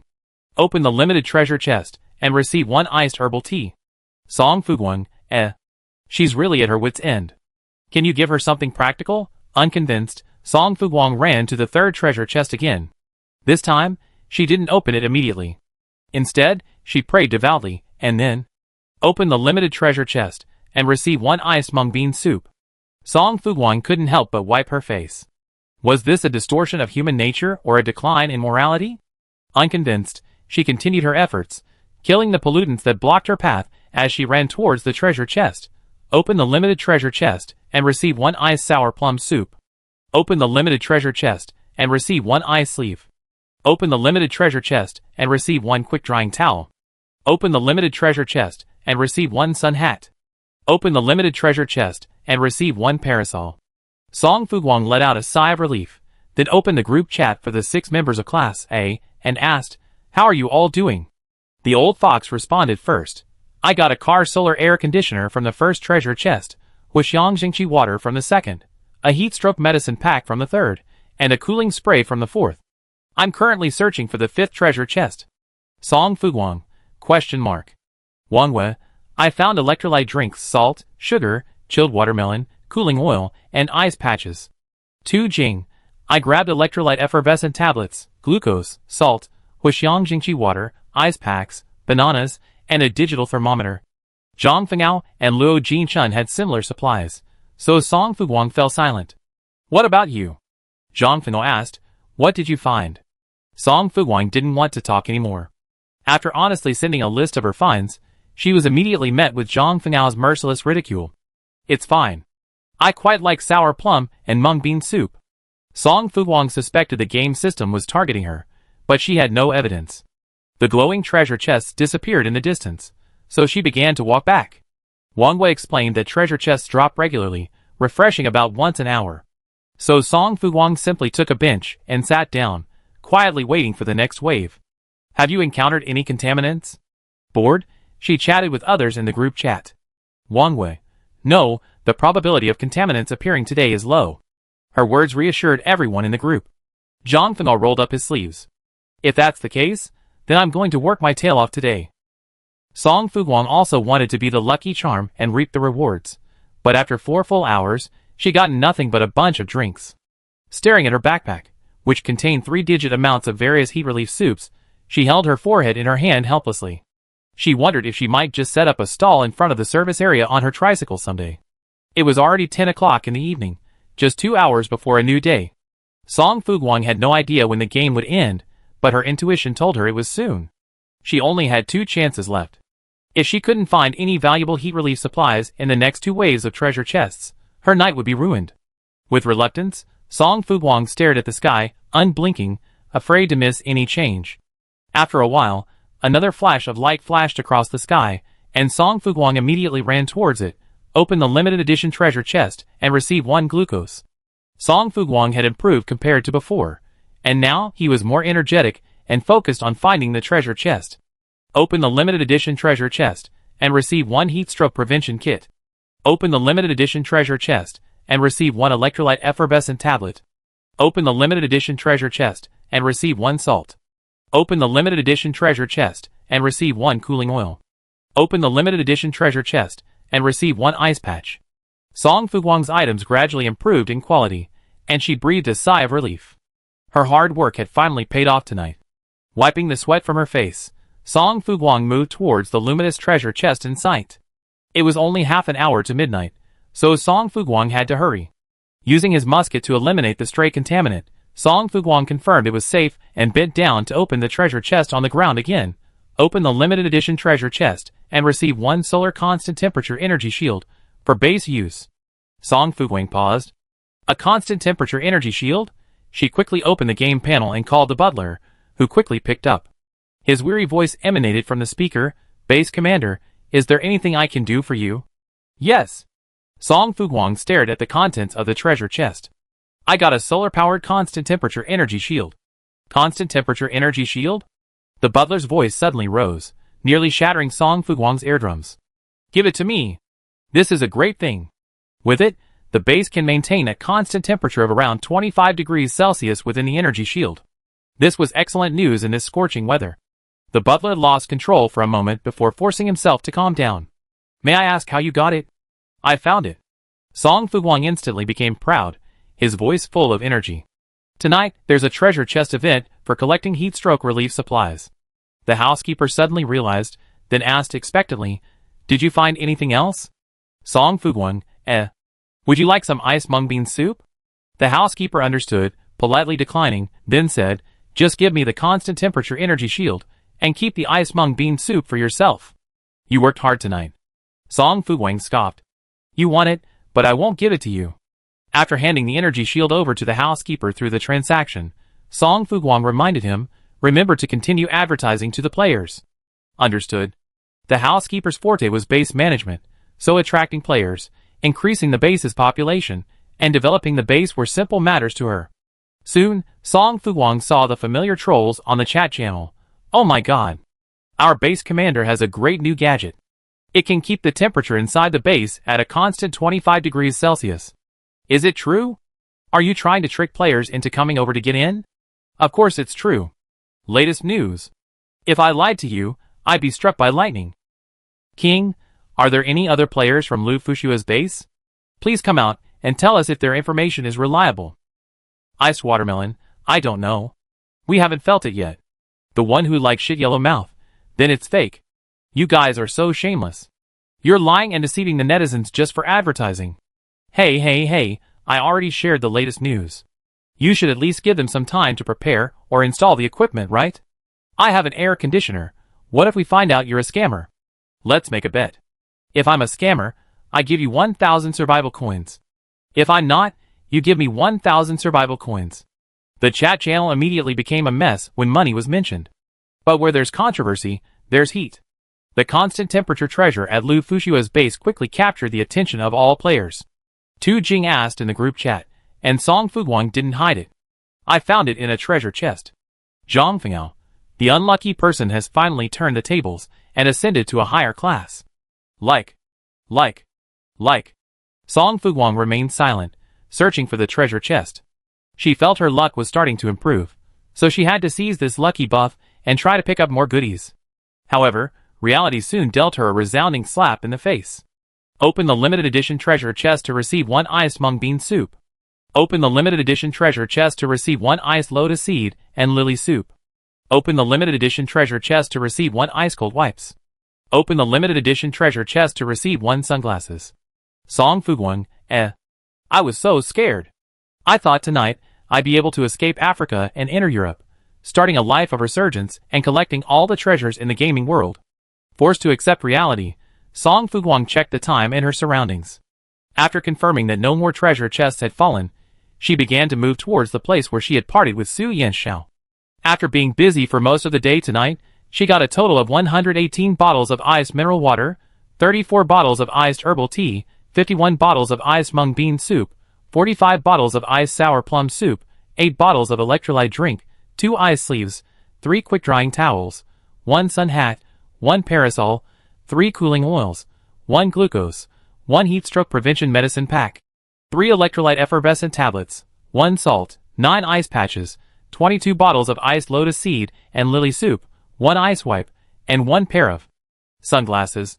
A bounty of iced drinks. After successfully meeting Su Yanxiao, Song Fuguang immediately asked, "Would you like some herbal tea or mung bean soup? Or sour plum soup, or lotus seed and lily soup?" Su Yanxiao was confused. "Mung bean soup, I guess." Song Fuguang immediately gave her a portion, and then took out the sour plum soup and drank it himself. Su Yanxiao stared at the steaming mung bean soup in his hand. "Did you pick this up from the treasure chest?" Song Fuguang nodded. "You're welcome. I have plenty in my backpack. How about some herbal tea and sour plum soup?" "No thanks." Su Yanxiao politely declined. "I don't like sour plum soup." The atmosphere was a little awkward for a moment, but thankfully, the system quickly broke it.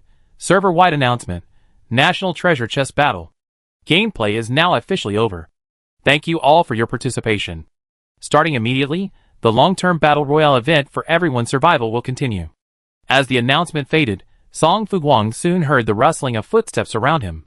Su Yanxiao, his expression serious, turned and ordered, "Get in the car."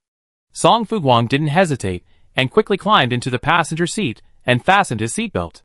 The pollutants have no resistance against your semi-trailer, right? If nothing unexpected happens, it will.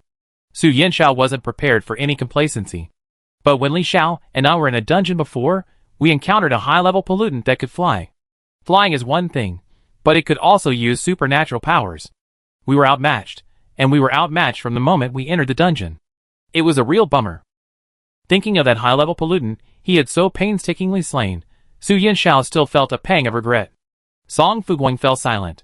Intermediate-level pollutants had already appeared, so high-level pollutants shouldn't be far behind, right? Su Yanxiao's vehicle was powerful, so the two of them successfully returned to the Huaqiao service area. After waiting at the gate for a moment, Li Xiao finally appeared. Su Yanxiao approached and spoke to her for a moment, but Li Xiao quickly turned and left. Just then, Lu Yingying emerged from the crowd, eyes reddened. "Sister Su, why didn't you take me with you tonight? Do you dislike me?" As he spoke, he glanced at Song Fuguang, his expression aggrieved. Su Yanxiao's response was flat. "Why would I take you with me? Don't you have any idea of your own strength?" A laugh rang out from the side, and Song Fuguang turned to see who seemed to be one of Su Yanxiao's followers. He too had delicate skin and youthful good looks. Lu Yingying suddenly felt embarrassed. This time, he was truly angry. "Sister Su, all you do is team up with others to bully me. I don't want to talk to you anymore." He turned and walked away, seemingly having made up his mind. Su Yanxiao remained indifferent. Song Fuguang couldn't help but ask, "Aren't you going after him?" "Why?"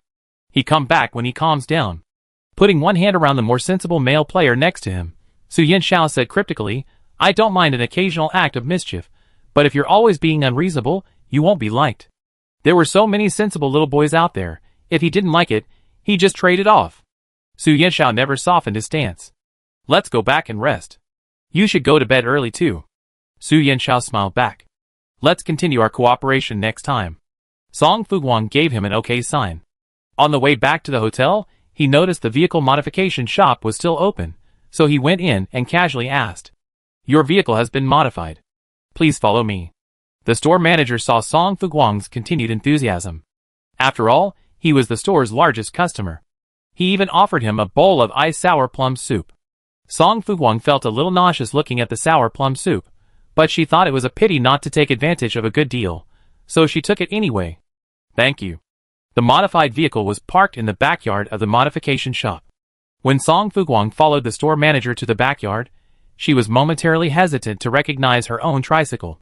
She saw her once plain black electric tricycle hovering steadily in midair. Now upgraded to level 3, its massive size, a full 6 meters long and 4 meters wide, suddenly gave off a strong sense of intimidation. Now it no longer looked like a tricycle, but more like a wildly impressive truck. The store manager observed her reaction. "In addition to the flight tire modification you requested, our shop also offers you a few free little decorations." As soon as he finished speaking, the front tires of the tricycle, quietly hovering in midair, suddenly transformed into 2 black wings approximately 6 meters long. Not only that, but the 2 rear tires also had 2 wings on each side, 3 wheels, for wings. With their rhythmic flapping, Song Fuguang's vehicle instantly whoosh. So curious, it flew away from her sight, and disappeared without a trace. Song Fuguang, so curious. Chapter 35. Satisfied with Song Fuguang's shocked expression, the store manager snapped his fingers and quickly summoned Song Fuguang's 3-winged tricycle. Song Fuguang was amazed and expressed his sincere gratitude. "These 3 wings are worth a lot, aren't they? As long as the customer is happy, it doesn't matter if we sacrifice a little." The store manager smiled and said, "Especially with such an excellent and straightforward customer like you."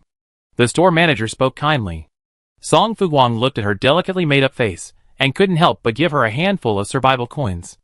"Thank you. And these 2 things."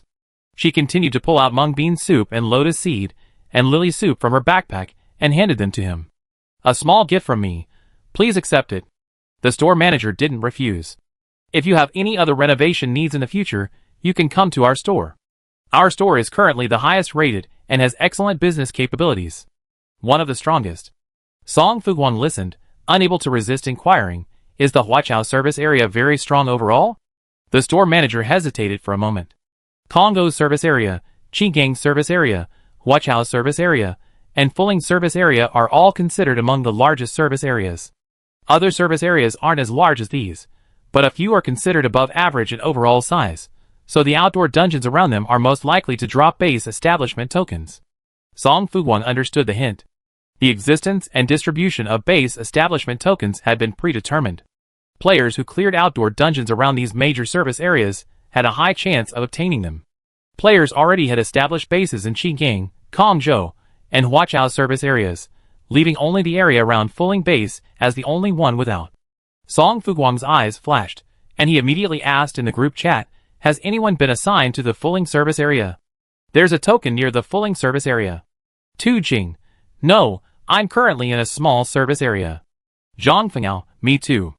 After everyone responded to the message, Song Fuguang's ulterior motives wavered, and he turned to the chat channel and said, "Reliable information on the base establishment token. 10,000 survival coins are available. Anyone interested can just click on my homepage link." After quickly posting the link, Song Fuguang waited for the proceeds to roll in. "Player Lone Wolf has purchased your item. The survival coins have arrived. Please check." "So fast?" Song Fuguang perked up, immediately clicking on the buyer's profile picture and initiating a private message. "Clear the outdoor dungeon at the Fuling service area to receive a base establishment token." Lone Wolf heard this and said, "Thank you." Song Fuguang's reputation was unquestionable. Although Lone Wolf was a little uneasy, he didn't say much since the seller was Song Fuguang. He turned to his friend at the Fuling base and passed on the information at the original price. The other party felt he owed him a favor, and after a long exchange of pleasantries, he reluctantly ended the conversation. Zhang Fengao was stunned. "You made 10,000 survival coins?" "No, only 3,000. Song Fuguang took out the remaining 7,000 survival coins and handed the bag, now filled to the brim, to the store manager. "Let's split it." The store manager was confused, so Song Fuguang explained, "I exchanged the token's information for 10,000 survival coins." Song Fuguang's income was entirely due to the store manager, so dividing the spoils at this moment was essential. The store manager didn't count the survival coins in Song Fuguang's bag, but even with the naked eye, it was clear they were quite substantial. She shook her head and declined. You keep them. I was just saying it casually, and the fact that you were able to discern valuable information from my words is due to your exceptional ability. It has nothing to do with me. The store manager politely declined, but Song Fuguang naturally persuaded her earnestly. After a fierce struggle, the two finally split the windfall. I like you very much. The store manager, delighted by this unexpectedly large sum of money, said, You're a brilliant player, and you definitely achieve great things in the future. Song Fuguang graciously accepted the compliment and whispered, If you have any other gossip, please let me know next time. The store manager chuckled, Okay. After reviewing the functions and operation of his modified tricycle, Song Fuguang stored it in the vehicle storage card. The store manager politely escorted her out, not turning away until Song Fuguang had completely vanished. Song Fuguang was in a fantastic mood. The vehicle upgrade meant she had a better chance of success against high-level pollutants. Meanwhile, the 5,000 survival coins she earned with a simple tap of her finger had significantly alleviated her current financial constraints. Should she still stay at the Huachao base tomorrow? After washing up, Song Fuguang lay in bed and pondered the question. After Wen Qi's death, Class A was left without an instructor. The system had punished the 6 of them, but a new instructor had yet to be announced. Could it be that they were now without a teacher? Song Fuguang crossed his legs, feeling no regrets at all. Wen Qi wouldn't easily resign from Class A. Given that, their conflict with Wen Qi was irreconcilable. Wen Qi favored boys, and favored them over girls, a change unlikely in a short time. Song Fuguang didn't have the luxury of time to reflect and adjust, so the only way to break the impasse was for him to die. Even if they grew up in a state of ferocity, it was better than enduring the humiliation of attending classes under Wen Qi's command. Song Fuguang drifted off to sleep while thinking, and when he regained consciousness the next day, it was already daybreak. The hotel's air conditioning was gradually losing its effectiveness, and the room remained as warm as a steamer. Song Fuguang smoothed his sweat-soaked hair and rushed into the bathroom for another hot shower. The heat-fighting supplies he brought in the previous night weren't particularly useful, so Song Fuguang could only rely on his righteous will to endure the day. Should we keep going? Song Fuguang asked in the group chat. Sister Wangwei, give me some advice. Wangwei replied instantly, Keep going. Tu Jing pondered for a moment. Why? Light up the map. Zhang Fengao, but the map has a feature that lets you share your itinerary and save other players' itineraries. Can't we just buy the maps other players have already taken? Why do we have to suffer this ourselves? That made sense, but after Wangwei replied to Zhang Fengao with an ellipsis, Zhang Fengao's expression changed immediately, and he flattered. Of course, the scenery along the way is the most beautiful. The scenery shared by others is ultimately not as good as what we see with our own eyes, so we should still light up this map ourselves. Even if we encounter various setbacks and dangers along the way, it is still a unique experience and journey. I agree with Sister Wangwei. What about you? Song Fuguang, Luo Jinchun, Old Fox, Tu Jing, already used to it, scoffed, That's all you can do. So what? Zhang Fengao said shamelessly, A woman can bend and stretch, and she's a hero who knows how to adapt. You should learn from me, my flexibility. Who wants to learn?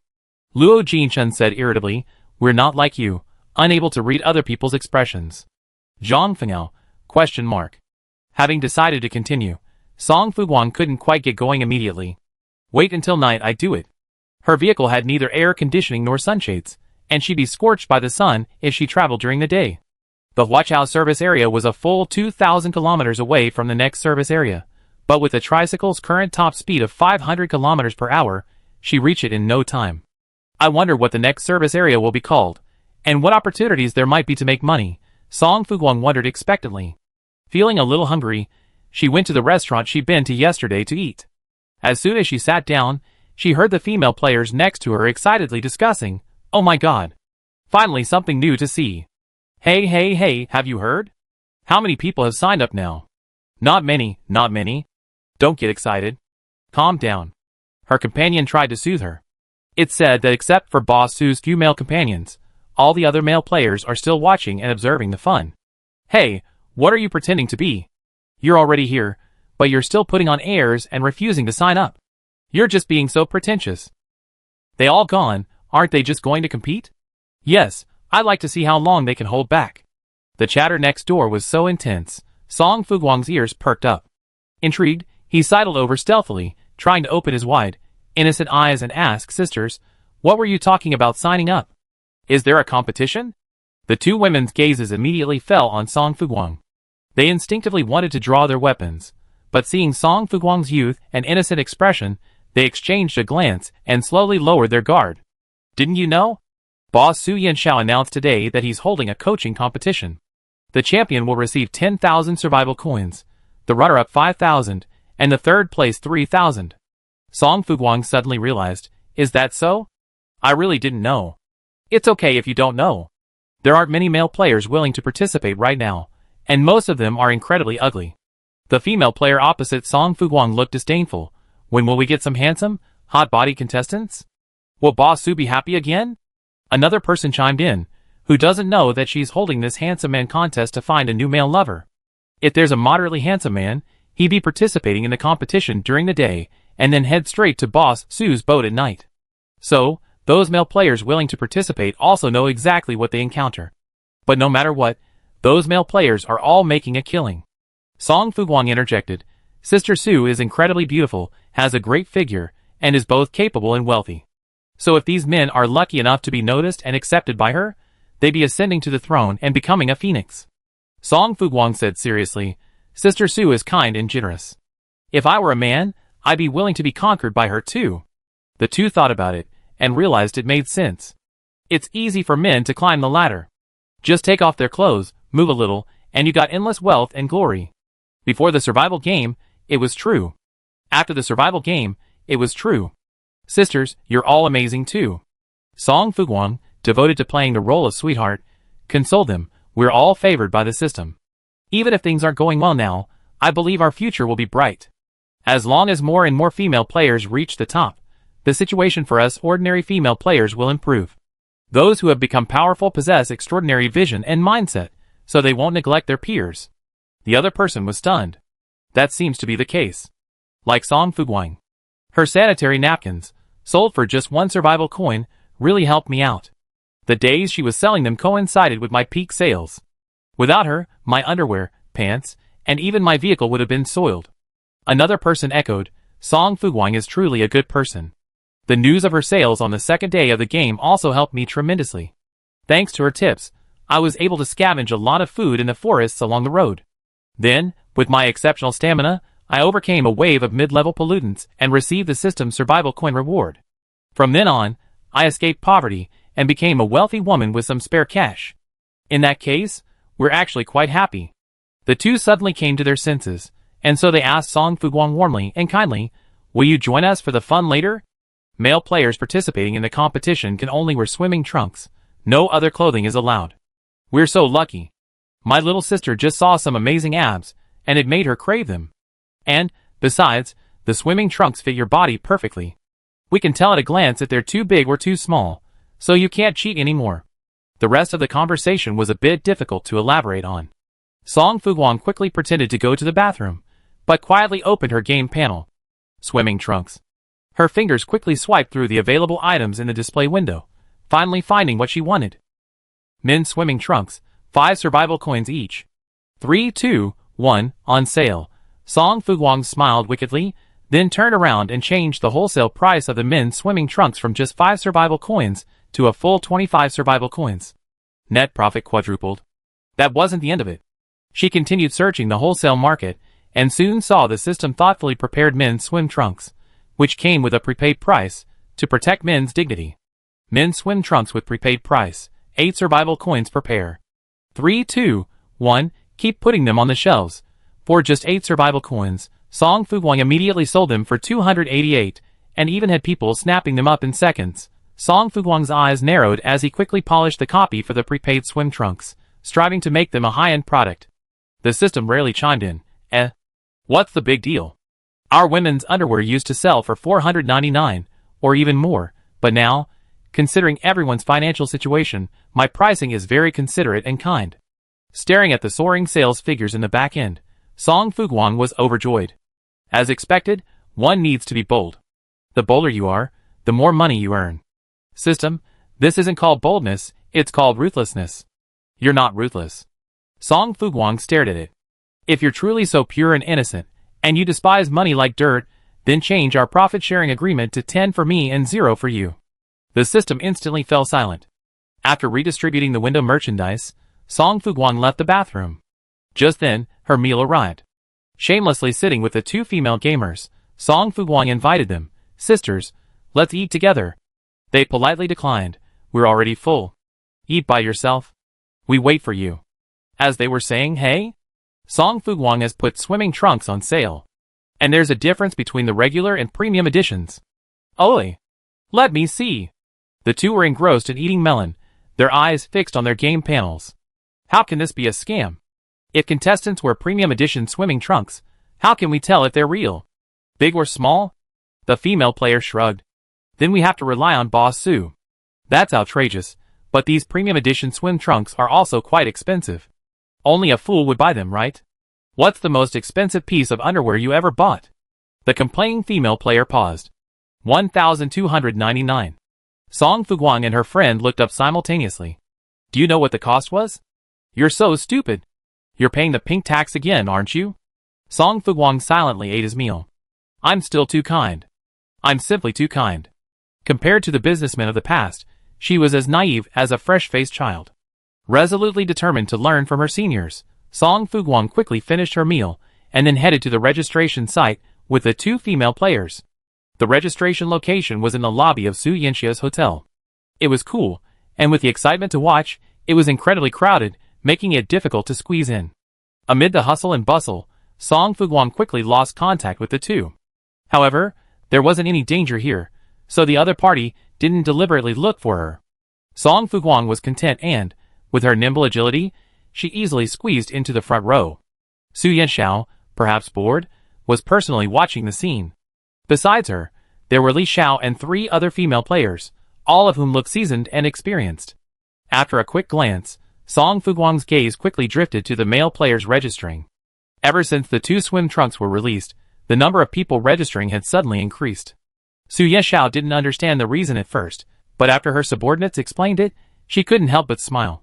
Song Fuguang was quite clever and perceptive. Song Fuguang deserved the money, and his actions had also encouraged more male players to sign up, which was also beneficial for her, so it was a win-win situation. Su Yanxia's only regret was that the major bases and service areas were not connected to each other, making it impossible to gather all the male players outside and select the best. But there was no rush. There would be plenty of time later. Although the number of male players registering was gradually increasing, the overall number was still small, which made Su Yanxiao feel a little dissatisfied. But no matter how dissatisfied she was, she could only wait patiently. Once something is opened, it's only a matter of time before it's completely ripped apart. Even if only one male player signs up today, over time, the others will be more or less influenced by him, dropping their pretentious airs and falling prey to this trap designed specifically for them. Su Yanxia's grand construction and hosting of this coaching competition weren't just for sheer boredom. She was incredibly ambitious. If she wanted to do something, she wanted to be the best. If she wanted to change, she wanted to become the richest. She raised her lips slightly, her goal for the Huachao base clear. She wanted to make the Huachao base the largest and most renowned entertainment center in the survival game world. No other. The entertainment industry has always been a place where money is easily made. Su Yanxiao slowly swung his legs, smiling at the young, reserved, tall male college student before him. How old are you? Just 20. Please fill out your height, weight, measurements, education major, and health status truthfully. Li Xiao handed the registration form to the other party. If you're found to have falsified your information, you'll be disqualified. The male student nodded, and with blushing eyes, he quickly put his clothes back on. Ugh! After the top player put the exclusive edition swim trunks on sale, we can't tell if they're really or not. I better take them off immediately. It's affecting our judgment. You think if you take them off, they won't try other methods? How naive. You idiots. You can just look at the nose and Adam's apple. Come on, I tell you how to make the most accurate judgment. The onlookers chatted freely, seemingly unconcerned with the contestants' feelings. Some felt something was amiss, but couldn't pinpoint what it was, until someone accurately commented, so those who used to point fingers and criticize us were just like that. There was no respect, no gentlemanly manners at all they had was harsh criticism, judgment, and contempt for the opposite sex. If they treated each other as human beings, how could they hold them to the same exacting standards as they would choose vegetables at the market or items at the mall? No one is perfect. People are inherently imperfect. They bound each other tightly with self-made shackles, spending countless hours taming them, even resorting to direct action or killing those who dared to resist, until all that remained were docile and numb genes. But now, Su Yanxiao would begin to correct and reverse all of this. Song Fuguang had enjoyed watching the show and eavesdropping. It was already 5 o'clock in the afternoon, and after dinner, she would start her journey to the next service area. Dinner didn't take up much of Song Fuguang's time. When she told her boss she was leaving, he reluctantly gave her a bowl of sour plum soup and said, "Remember to come home often." Song Fuguang accepted the boss's kind offer of an iced drink with a stoic smile. "Yes, I certainly will." After saying goodbye to her boss, Song Fuguang opened the game panel and explained his plans to Su Yanxiao. Su Yanxiao replied quickly, "The service area in front of Huaqiao Base is called Renai's service area. But Renai's service area isn't peaceful. One of Li Jiao's friends just entered and disappeared. You should be careful. If there's anything I can do for you right now, please let me know.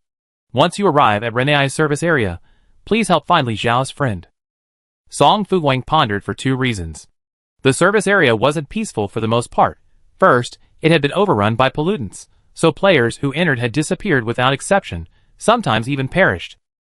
Second, a gang of villains is entrenched in the service area, banding together to indiscriminately attack and imprison newly arrived, unsuspecting players, plundering their property and forcing them into labor. Song Fuguang is more convinced that the latter scenario is the case in the Renai service area. However, players clearly have full control over their own game panels, so why couldn't Li Jiao's friends send any messages after entering the service area? Chapter 36. Night fell, and the sky began to turn pitch black. Outside the service area, the occasional rustling of insects echoed, making it seem quite desolate. Song Fuguang stood at the service area entrance and turned back. Behind him, the lights were on, and the noise of people was bustling. The road ahead was pitch dark, and at the end, a gaping maw seemed to lie quietly, waiting for players to fall into its trap. The service area was practically deserted at the moment. Picking up treasure chests for heatstroke relief supplies was a rare opportunity. Although everyone urged rest during the day and go out at night, the human instinct to seek profit and avoid harm made most players subconsciously refuse to leave their safe haven at night. There were no treasures or fellow travelers out there, only pollutants and other unavoidable dangers. Better to stay inside quietly. Doing nothing would at best mean losing money, but diligently going out at night could ultimately cost you your life. Even experienced players know what's more important than others. Song Fuguang had no choice. The daytime heat forced her to travel at night. Thankfully, her tricycle had been modified to allow low-altitude flight, which, to a certain extent, prevented her from coming into direct contact with pollutants. She could even use her supernatural powers to scan for any contaminants in advance, thus devising a better strategy for their destruction. After checking her surroundings to ensure there were no players around, Song Fuguang first walked a short distance before removing the tricycle from the vehicle storage card and climbing into the driver's seat. She had already mastered the control of the vehicle's flight, and after a simple maneuver, she felt a slight sway beneath her. Soon, the tricycle was floating 5 meters above the ground. Song Fuguang estimated this distance for a moment. It wouldn't be completely flat against the ground, potentially causing a sudden attack from pollutants while moving forward, yet it could still clearly sense the direction of the road and avoid straying off course. Staring at the control panel ahead, Song Fuguang slowly controlled the joystick, and soon, like an arrow, she and the tricycle shot off. Night vision impaired, and so did a person's sense of direction. Song Fuguang soon noticed the road was running to her right, forcing her to quickly correct course and steer the vehicle back onto the road. Initially, Song Fuguang wasn't used to the vehicle's speed, and she fumbled with it for a while. After about half an hour, she finally managed to predict the tricycle's direction and successfully secured it above the road. This was thanks to her clairvoyance ability. Clairvoyance could detect other people's abilities, and sense the presence of surrounding energy, naturally allowing her to perform simple tasks like navigating the road. Moreover, after enhancing her attributes, Song Fuguang no longer felt the same fatigue and weakness when using her powers tonight. She was full of energy and enthusiasm, and her travel efficiency had unknowingly increased dramatically. Occasionally, a group of pollutants passed by on the road, and Song Fuguang immediately reached an agreement with Wang Wei to deposit them with her through a transaction. Wang Wei didn't process the order immediately. She simply declined the transaction when Song Fuguang needed it, and the pollutants would be successfully returned to her. It was very convenient. Using this method, Song Fuguang initiated at least 10 transactions with Wang Wei. Song Fuguang had previously suspected that players with special abilities were entrenched in the Renai service area, forming a powerful faction to imprison and enslave other players.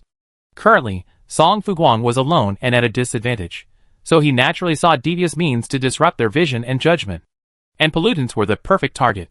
Song Fuguang carefully calculated the total number of pollutants she had captured tonight. A full 2,318, a mix of primary and intermediate pollutants, a wide variety of types. She had no troops on this journey, but these 2,318 pollutants were hers. If utilized effectively, she could easily take down the service area. Because of her obsession with capturing pollutants, Song Fuguang dragged out a journey that should have taken only about 4 hours until 1 in the morning. When she arrived above the Renai service area in her 3-winged tricycle, a dazzling scene of lights quickly came into view. On the surface, the service area looked like any other, a peaceful scene, but what lay beneath the surface remained unknown. Song Fuguang chose not to land, but instead, under cover of darkness, carefully circled the area, gaining a preliminary understanding of the situation. Most areas were deserted except for the NPCs, akin to a deserted city. The only place with a bustling crowd was the hotel, with occasional deafening music and excited shouts. The parking lot outside the hotel was filled with vehicles. Song Fuguang quietly descended and felt around. A thin layer of dust had accumulated on the surface of the vehicles, as if they had been abandoned by their owners for several days. It seemed the hotel would be Song Fuguang's next priority. She stared at the security guard at the door, then waved stealthily.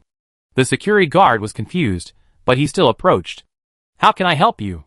Song Fuguang didn't hesitate to pull out a handful of survival coins and thrust them into the man's hands. "I'd like to ask you about the store." The security guard lowered his gaze, lingering on the survival coins for a long moment. "You ask? Are the people from the service area in your hotel?" Song Fuguang was ready to unleash her dark light. If the security guard disobeyed, she would kill him instantly. The security guard nodded. "Mostly all of them. We're the largest and most luxurious hotel in the service area, so accommodating tens of thousands of players is no problem." "Very good," Song Fuguang nodded with satisfaction. "Where are the leading players now?" "In the entertainment rooms on the 2nd and 3rd floors of our hotel." The security guard was fully informed. "They're having a party tonight to celebrate their victory and success." Song Fuguang narrowed his eyes. "Can I speak to your manager or person in charge?" The security guard immediately looked hesitant, but Song Fuguang, without further ado, continued to stuff him with survival coins. "Hurry up. I'm pressed for time. I need to get some sleep after this."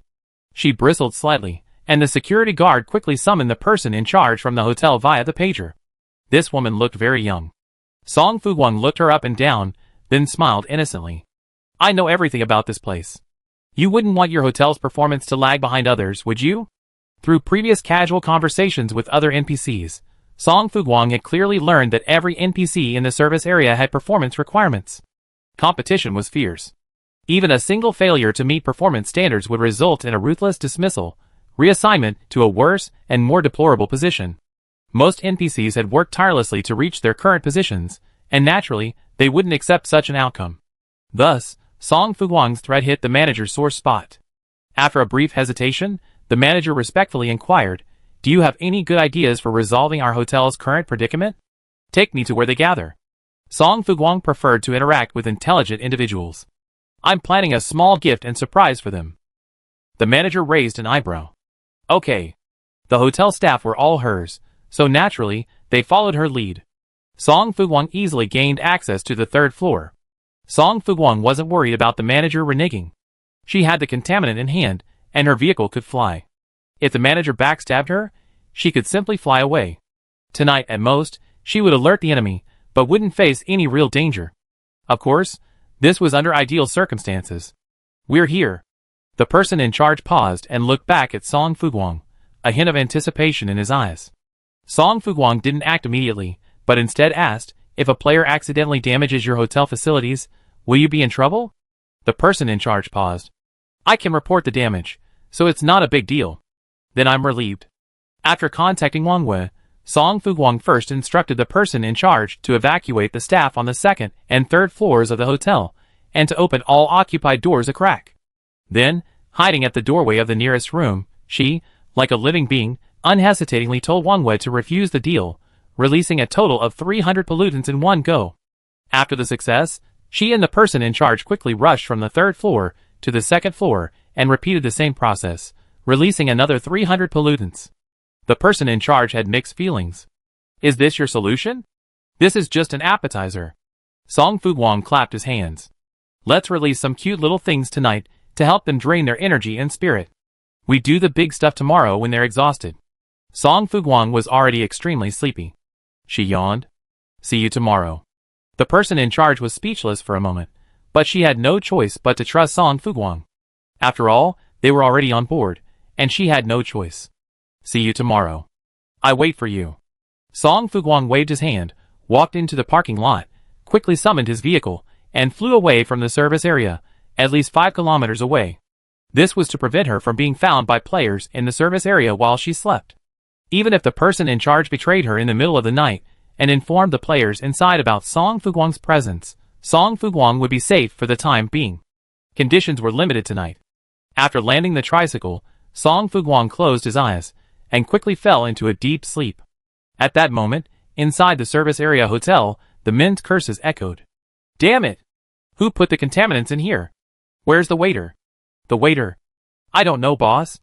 Aren't we all here? The subordinate flattered, there's no time to put the contaminants in, and we can't catch them with our strength. While that made sense, Hufukue remained furious. Could it be those slaves? That's impossible. The subordinate trembled in fear, hiding in a corner. Those with superpowers are already under your control, boss, and those without have long been subdued by us. They can't resist. It's neither this nor that. So tell me who did it.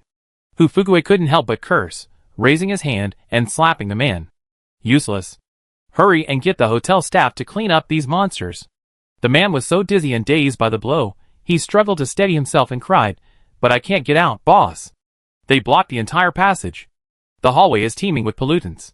There must be at least dozens of them. Hufukue's head was buzzing with rage. It's okay, it's okay. He kept trying to convince himself. The hotel staff will definitely take action once they notice something's wrong. Just wait.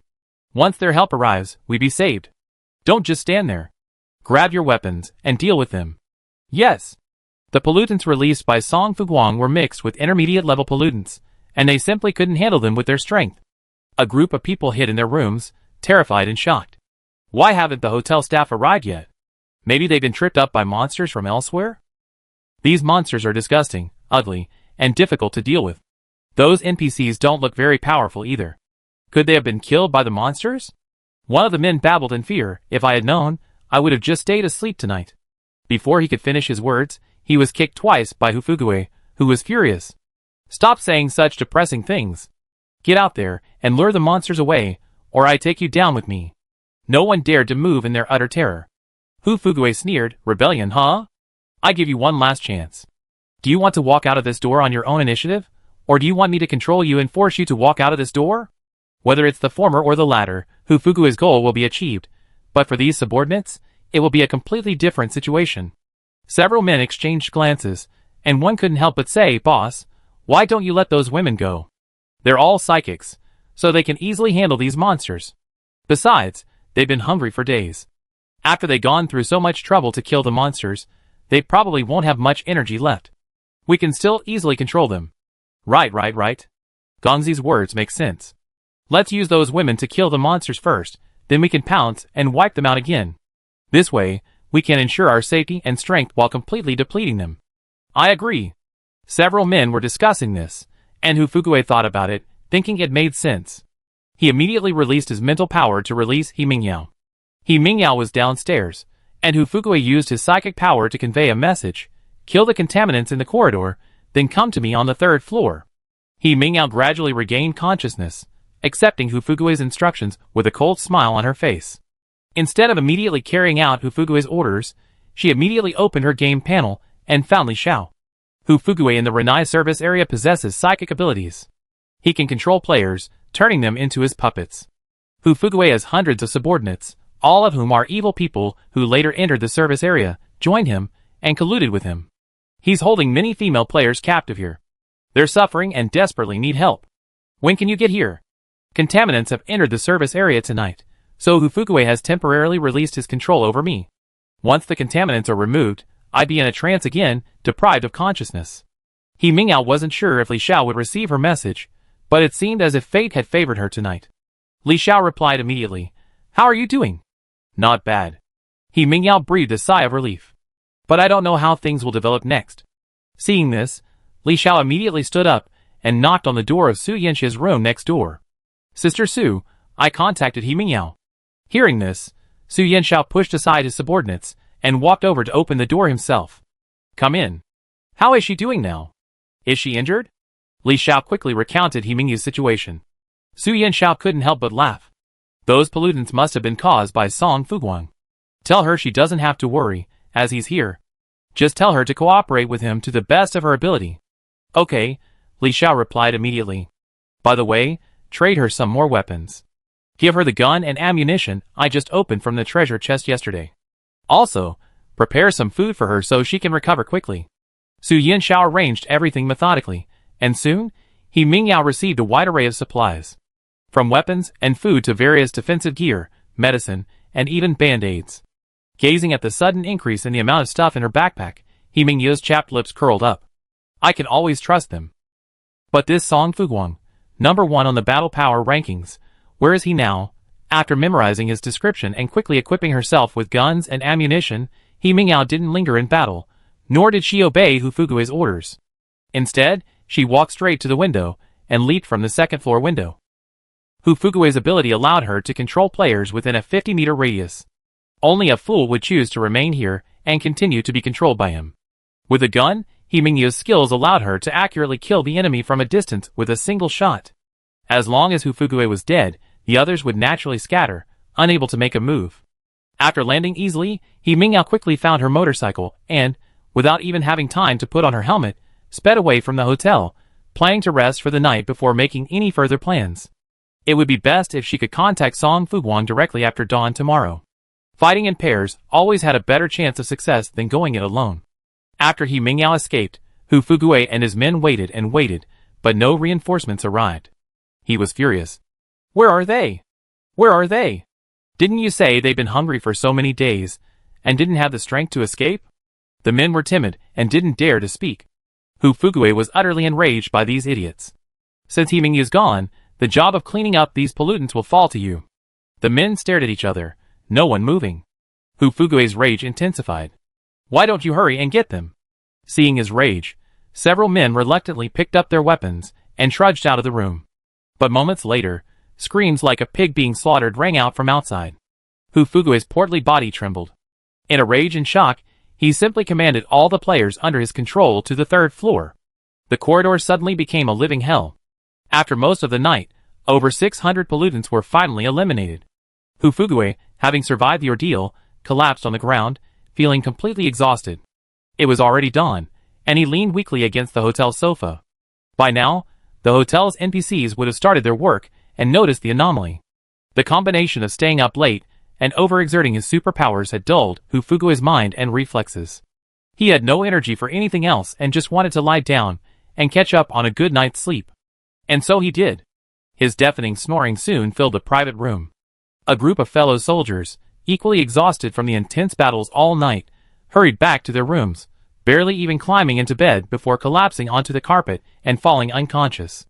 As they drifted off to sleep, exhausted, Song Fuguang awoke, refreshed. Having been spared the pollution last night, she slept exceptionally well.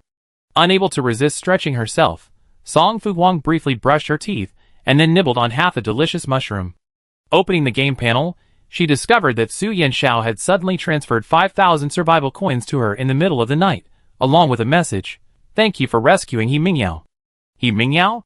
Who? Li Zhao's friend. She accepted the thanks without hesitation and gave Wang Wei 2,500 survival coins. From Su Yanxiao. Although He Mingyao wasn't rescued directly by Wang Wei, she was undoubtedly involved in the hundreds of pollutants released into the hotel, so his contribution was undeniable. Song Fuguang was in high spirits after his early morning haul.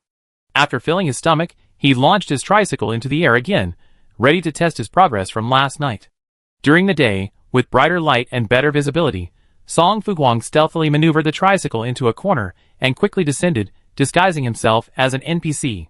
She wore the same formulaic smile the NPCs wore, and feigned a busy pace, heading towards the hotel she stayed at last night. Song Fuguang believed her acting was flawless and impeccable, but moments later, a young woman stopped her in her tracks. Song Fuguang?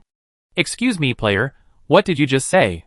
Song Fuguang feigned innocence, his expression of confusion perfectly executed. He Mingyao was silent for a moment before introducing herself. I'm He Mingyao. Oh, it's you. Song Fuguang dropped his disguise instantly. They told me about you.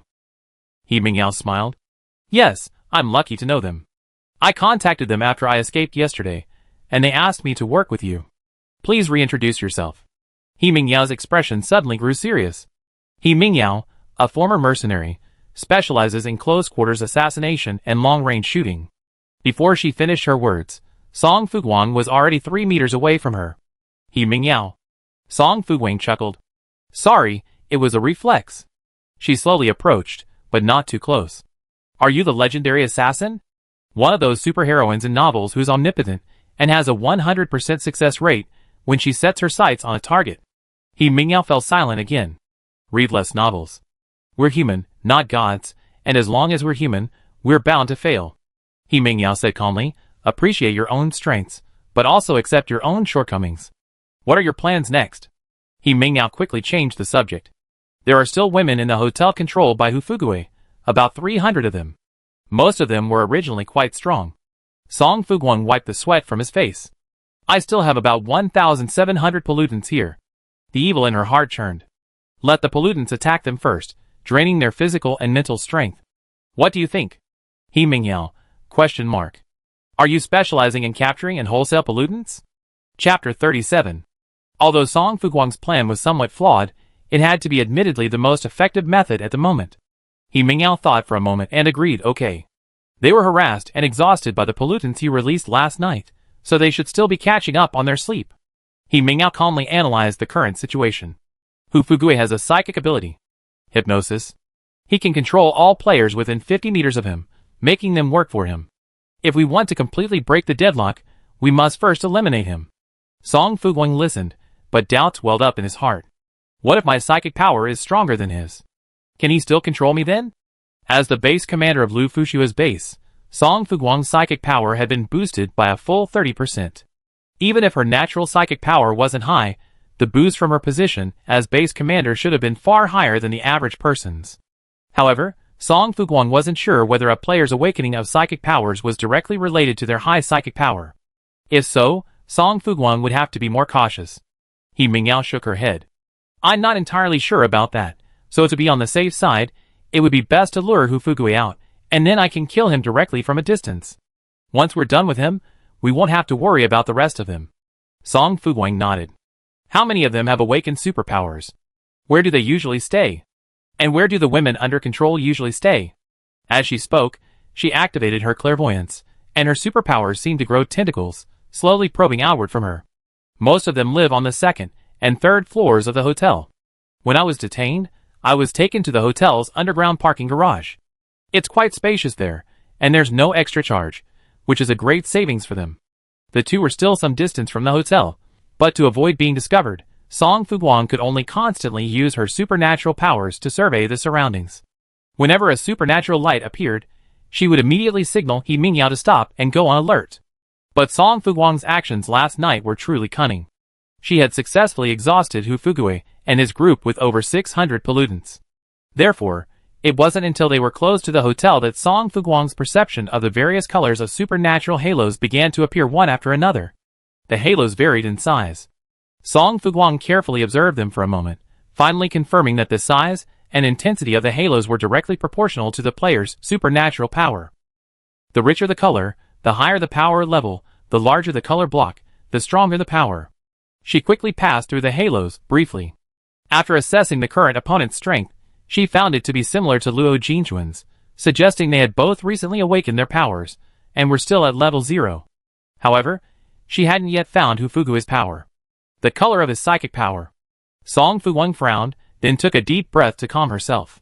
He couldn't rely on the color of the aura to locate the opponent, he had to accurately identify the energy cluster by its size. After about 10 minutes, Song Fuguang finally located a nearly transparent energy cluster somewhere on the 3rd floor of the hotel. Found it. Song Fuguang breathed a sigh of relief, beads of sweat already forming on her forehead. Today, she had persisted for quite a while, a stark difference from the time she spent using her powers before. It really was necessary to stack the stats, Song Fuguang exclaimed. You rest first. He Mingyao handed Song Fuguang 2 tissues.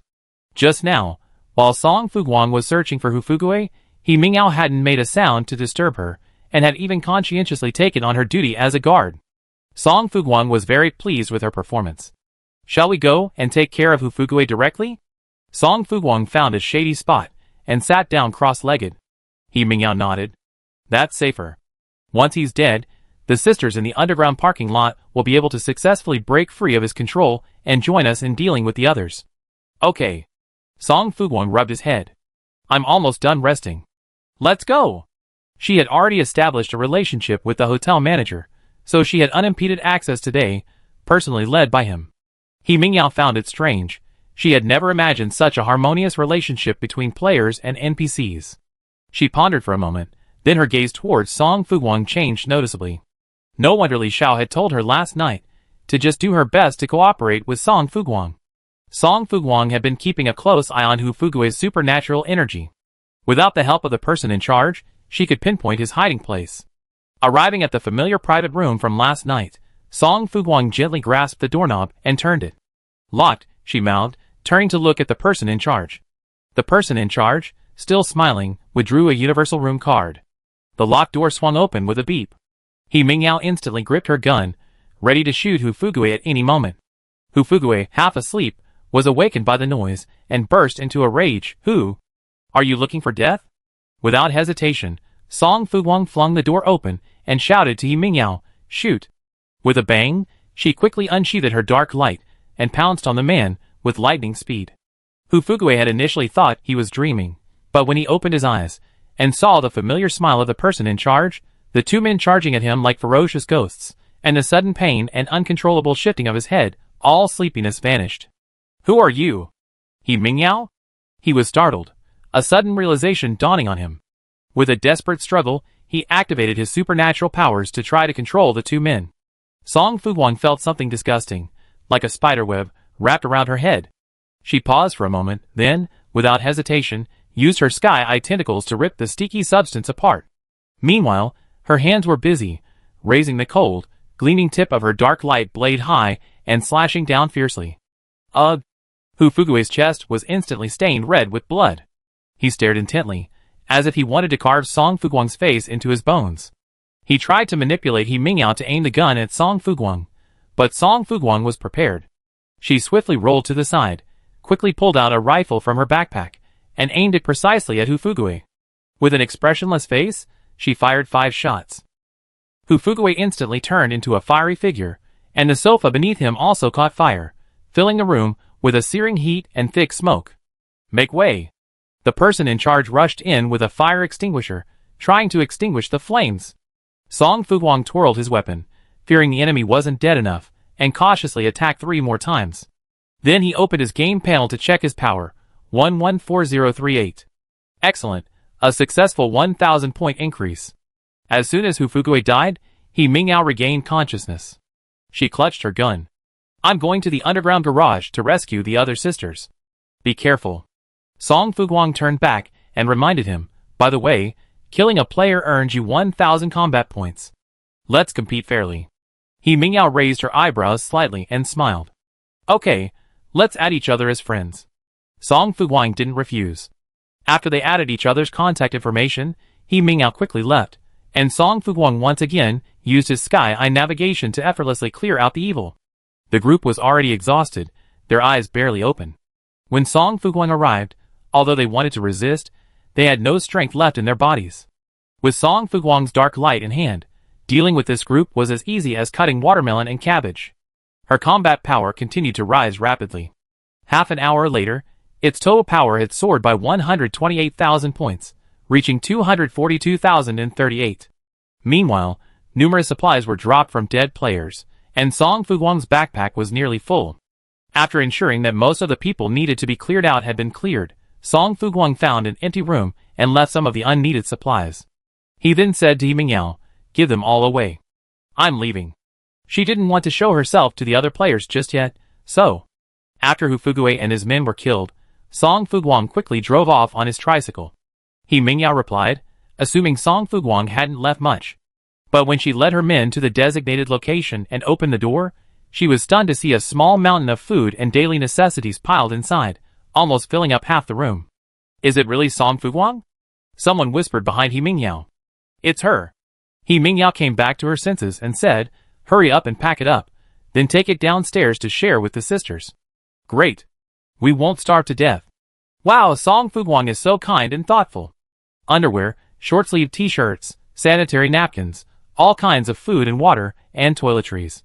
She actually left so much for us. We don't have to spend extra money on anything. She really is. I'm going to join Lu Fushua's base. With someone as kind as her, the benefits at the base will surely be no less. You all want to go to Lu Fushua's base? Then I go too. I join you. Let's form a team. The female players who had escaped chattered and talked non-stop, but Yimingao didn't interrupt, just listened quietly. Although she didn't pride herself on being kind or sentimental, Song Fuguang's gesture still warmed her heart. The female players, having survived the ordeal, should have been filled with wandering thoughts and concerns, but Song Fuguang effortlessly pulled them out of the shadows of the past and rekindled their hope for the future.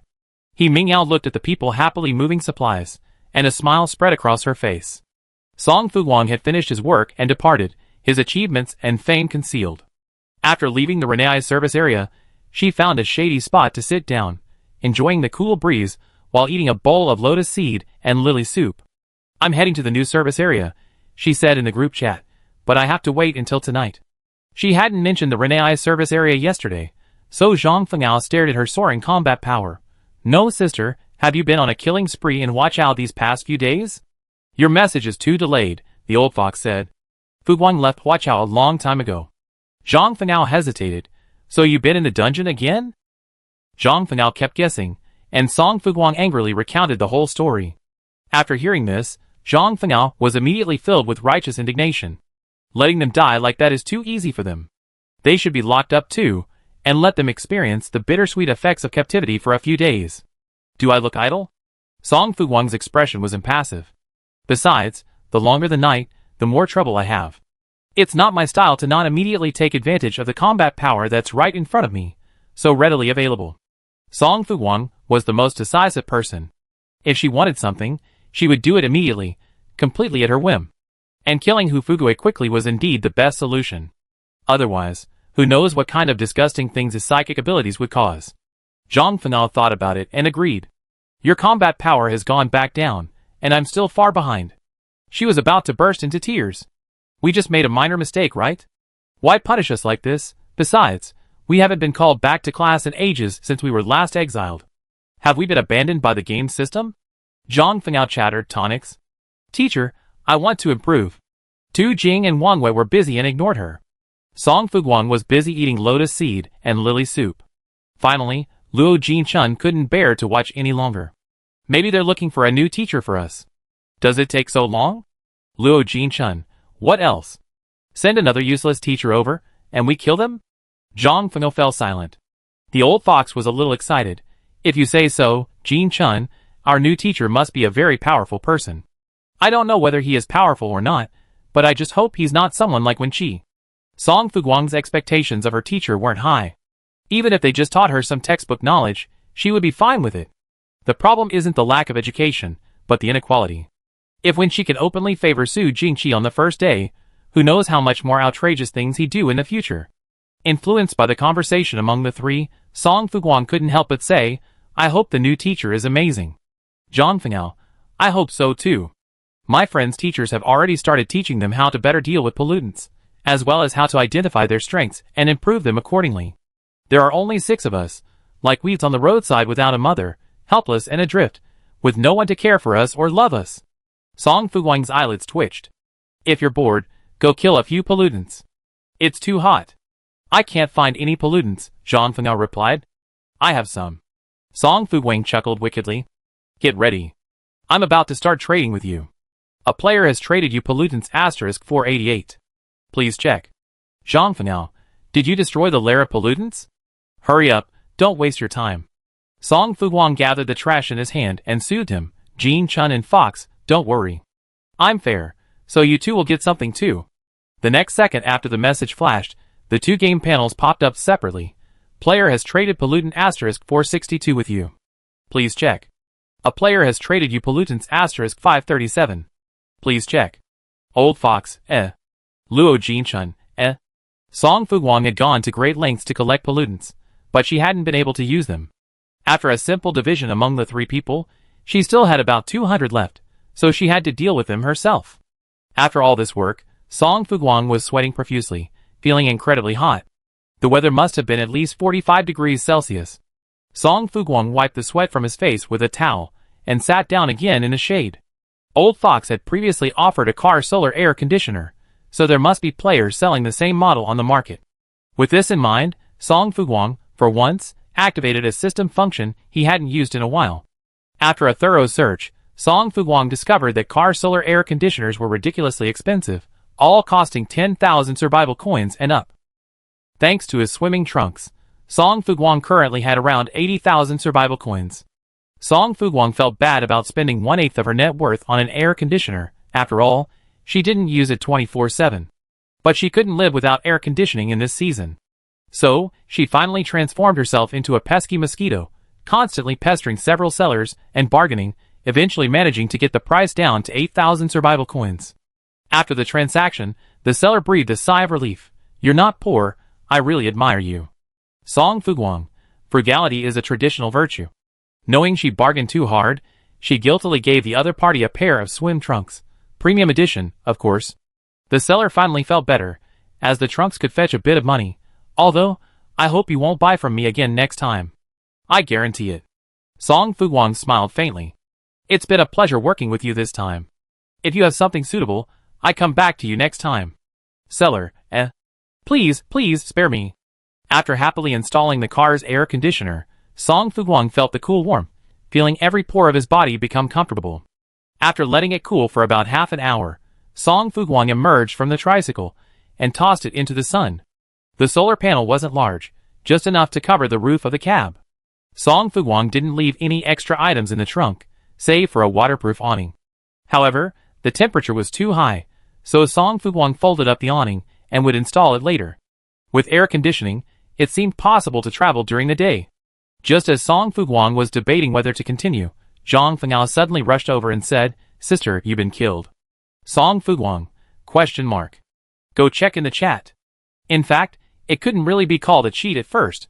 It all started when a player expressed admiration and confusion at Song Fuguang's rapidly increasing power, and sincerely and humbly asked how she could double her power in such a short period of time.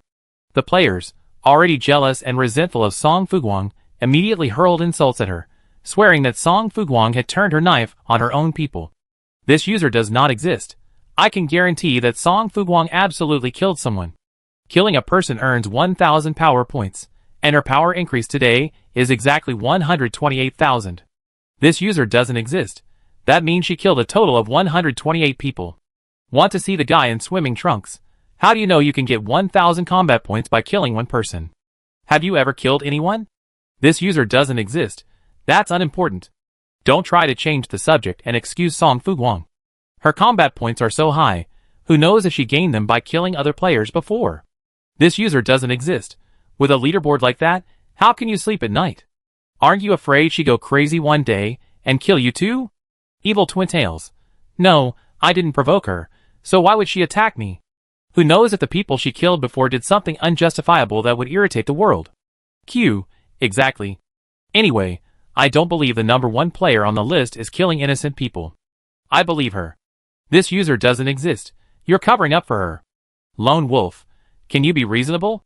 How dare you follow someone like that and speak for her? Brothers, do you really want to endure being bullied by someone like that for the rest of your life? Evil Twin Tails, then you surpass Song Fuguang. If you surpass Song Fuguang, you'd be #1 on the list. Evil Twin Tails, you're so annoying, yet you're still nagging here without any talent. You male players are just endlessly quarreling. There were quite a few people who spoke up for Song Fuguang, but those few who couldn't win the argument with the female players went crazy and indiscriminately attacked everyone. Finally, Su Yanxiao received the message and decisively appeared to explain. Hu Fugui, the supernatural being in the Renai service area, and his accomplices have committed crimes against their compatriots. They deserve their punishment. Song Fuguang is simply enforcing justice. Thanks to her saving the victims at the service area, the Renai service area was able to return to its former peace. Su Yanxiao didn't dwell on the victims, and also ordered them not to be seen in public to prevent further harm. Her concerns were justified. As a male player quickly responded, "You said she was acting on behalf of justice, so she's acting on behalf of justice? What about the victims at the Renai service area? Why haven't any of them come forward to share what happened to them? I think this is just an excuse you made up to protect Song Fuguang." Zhang Fengao was furious. "I remember you guys. Don't let me run into you again, or I chop you into pieces and feed you to the pollutants." The user didn't exist. Look. This is the true face of the person who was hanging out with Song Fuguang.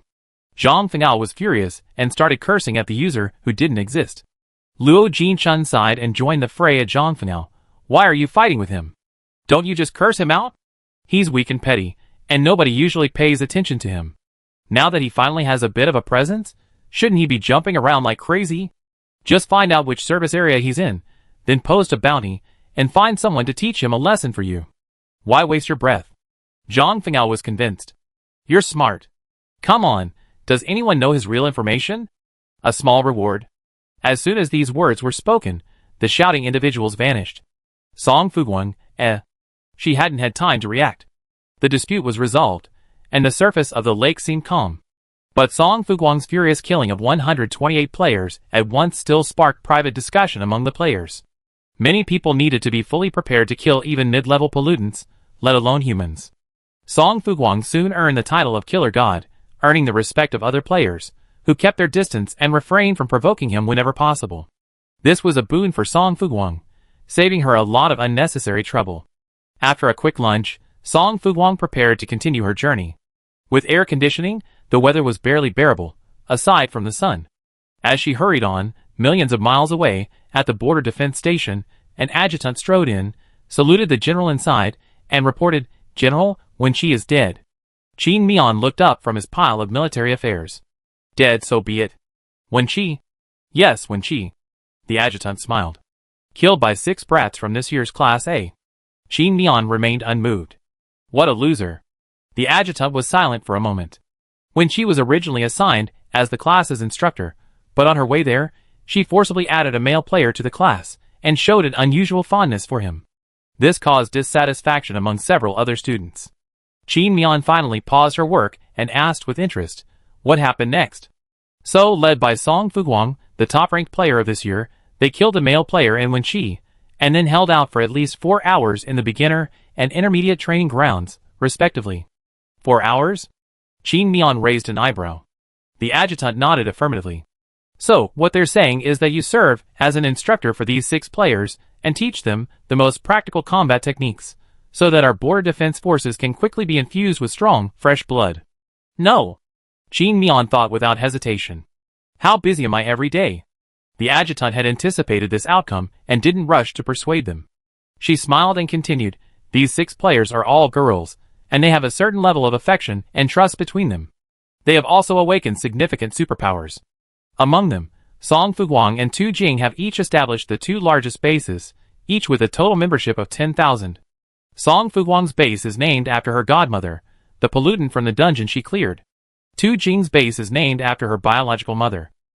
Qin Mian listened quietly, his fingertips tapping slowly on the table. Seeing a promising opportunity, the adjutant finally said, the most important thing is, these female players are still very young. You can shape them to your heart's content. Qin Mian raised an eyebrow, then finally relented. If that's the case, I reluctantly go over and take a look. If they're actually just a bunch of useless pieces of mud. Qin Mian chuckled, emphasizing each word. Then you and them will all be in big trouble. Adjutant, Adjutant. No, why is it my business? Chapter 38. Song Fuguang was nearly sunburned. The car's air conditioning had lowered the perceived temperature, but the intense sunlight streaming into the cab still stung her skin, even with her sunscreen. The pain was unbearable, like being held on fire, and only focused on roasting one side. If this continued, Song Fuguang would either die from the heat or the sun. After holding on for a moment, Song Fuguang quickly gave up and retreated dejectedly into the shade of the trees. There was no way she could make it any further. With a helpless sigh, Song Fuguang removed her sunscreen and glanced at her arms. The skin was already red, looking like a sunburn. Unfortunately, she had no sunburn medication, so she could only rely on her body to heal on its own. She took out her unfinished sour plum soup and took 2 sips. After a moment's thought, Song Fuguang prepared to search the woods behind her for a treasure chest. The treasure chests had been appearing less and less frequently lately. She hadn't found one in a long time. At present, it seems that the purpose of a treasure chest is merely to help players better adapt to the survival world in the early stages of the game, and to occasionally drop some necessary system items to advance the game. Beyond that, it's unimportant. But Song Fuguang believes that everything exists for a reason, so even if treasure chests rarely appear, she try her best to find them. What if, by sheer luck, she finds a meat pie falling from the sky? Song Fuguang stored the tricycle in the vehicle storage cart and quickly moved deeper into the dense forest. She had only taken 2 steps when a system notification sounded. Server-wide announcement. Congratulations to player He Qingda for successfully creating the Qingda base. Players can choose any base they like and join. He Qingda? Song Fuguang paused. Wasn't this the once famous businessman and richest man in their city? A few days ago, Song Fuguang sold information related to a base construction token. So, this Qingda base must be built near the Fuling base, right? She put her treasure chest search aside and first checked the chat channel to see what was going on. He Qingda? Is that the He Qingda I know? He's the richest man in our city. He's also a renowned philanthropist. Loves to drink milk. Yes, yes, yes. Uncle He Qingda is the dream lover of every girl in our city. He's rich, yet deeply devoted and devoted. For over 20 years, he's been obsessed with his late wife, visiting her every holiday. Such a love is truly enviable. Boomerang, what's there to envy? If he doesn't act more affectionately and realistically, how can his father-in-law continue to support his career?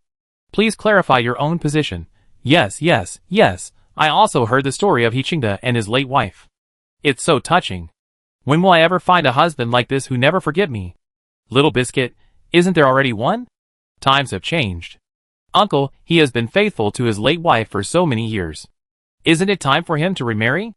Love in the Sky, yes, his late wife didn't leave him any children to inherit the family business, but he still feels very worthy of that happy, but short-lived woman, because she hasn't remarried for many years. Floral Bow, breaking news. Qingda Base is right next to Fuling Base. Ladies, I'm at Fuling Base right now. I have to go first. Hee hee, Uncle Qingda will definitely be mine. Going to bed early today, stop being so shameless. Let's compete fairly. Your retribution is me. What's there to fight for with an incompetent old man who made his fortune off his wife? His wife died because he pushed her out to take the blame for him, okay? If it weren't for him, my sister wouldn't have died. Your retribution is me. He's a heartless, ruthless murderer. Sadly, these 2 messages were quickly drowned out by the outpouring of praise and admiration for He Qingda, as well as the scramble for him. Song Fuguang took a second look and even clicked on his profile. Your retribution is that my profile didn't display much information. After remembering the nickname, she added him as a friend. Tu Jing and Su Yanshao, both members of the 4 current bases, are friends with her. If He Qingda doesn't know what's good for him, and continues to infringe on her interests, Song Fuguang wouldn't mind changing the name of the Qingda base. It's always better to be prepared. Your retribution is that I look full of resentment, making me the perfect person to deal with He Qingda. Your retribution is that I quickly accepted Song Fuguang's friend request. However, she was worried that Song Fuguang might have accidentally made a mistake while enjoying the show, so she didn't dare to chat with him. Instead, she planned to quietly lie dead in his list. When she had enough leverage, she would approach him for a deal. She was confident that Song Fuguang wouldn't refuse her then. Song Fuguang glanced at the new dialogue box that popped up, indicating that they had become friends, but also ignored it. For now, she had no plans to touch He Qingda. Besides, the road ahead was long, and she didn't have the strength or energy to do so. What kind of relationship she would maintain with He Qingda would depend on how the situation develops. Speaking of the base, Song Fuguang hadn't paid attention to it in a while. She glanced at the base functions with a guilty conscience. It seemed to be developing quite well. Base level, level 1. Base commander, Song Fuguang. Deputy commanders, Wangwe Zhang Fengao. Official residence, 857. Provisional residence, 9017. Wealth balance, 3,120. Base buildings, 1 mission hall, 1 underground shelter, first floor, 2 residential buildings, 33rd floor, 1 canteen. Unlocking a first floor of the underground shelter costs 200,000 survival coins, a fact Song Fuguang knew. She checked the base's wealth expenditure and income and learned that unlocking a 33-story residential building would cost 500,000 survival coins, while unlocking the canteen would cost the same amount as unlocking the underground shelter, also 200,000 survival coins. All 3 buildings cost a total of 1.2 million survival coins. No wonder the base's balance was down to only about 300. Song Fuguang didn't send any money to the base. There were many temporary residents, and if even a third of them could join, the base's coffers would be bulging. Moreover, the housekeeper had been busy recently directing players to collect various recyclable scrap left behind by the former Chigang base, bringing in a considerable amount of money every day. It was only a matter of time before the base became wealthy. But Song Fuguang was different. Her clairvoyance ability had already reached 78.92% experience points, and was about to level up. At that point, the first level ability would require at least 50 points of attributes. It was a good thing Song Fuguang didn't spend money from the base to buy attribute-enhancing cards. How could she possibly have any spare money to subsidize the base? Song Fuguang pondered for a moment, then sent a message to the housekeeper. Good work. I give you a raise next month. The housekeeper smiled stoically. Thank you, base commander. My life has never been so busy and fulfilling. You're welcome. Song Fuguang promised the housekeeper. After a while, when our base is back on track, you can enjoy a comfortable retirement. Then I hire a few more people for you. You can just give them instructions, and won't have to do everything yourself. The housekeeper was new to the workplace, and had no experience. She had no experience, so she was quickly fooled by Song Fuguang. It's okay, base commander. I was too busy the past 2 days, so I hired a few assistants and secretaries. Song Fuguang, ? That's fine, as long as I can keep the base running smoothly. Well done. Oh, God, hiring you to my base is such a blessing in my past life. Butler, The butler didn't want to pay much attention to Song Fuguang. Having received no new messages from the butler, Song Fuguang closed the game panel and began searching for treasure chests. The treasure chests were sparsely distributed, and Song Fuguang searched for an hour before finding 2.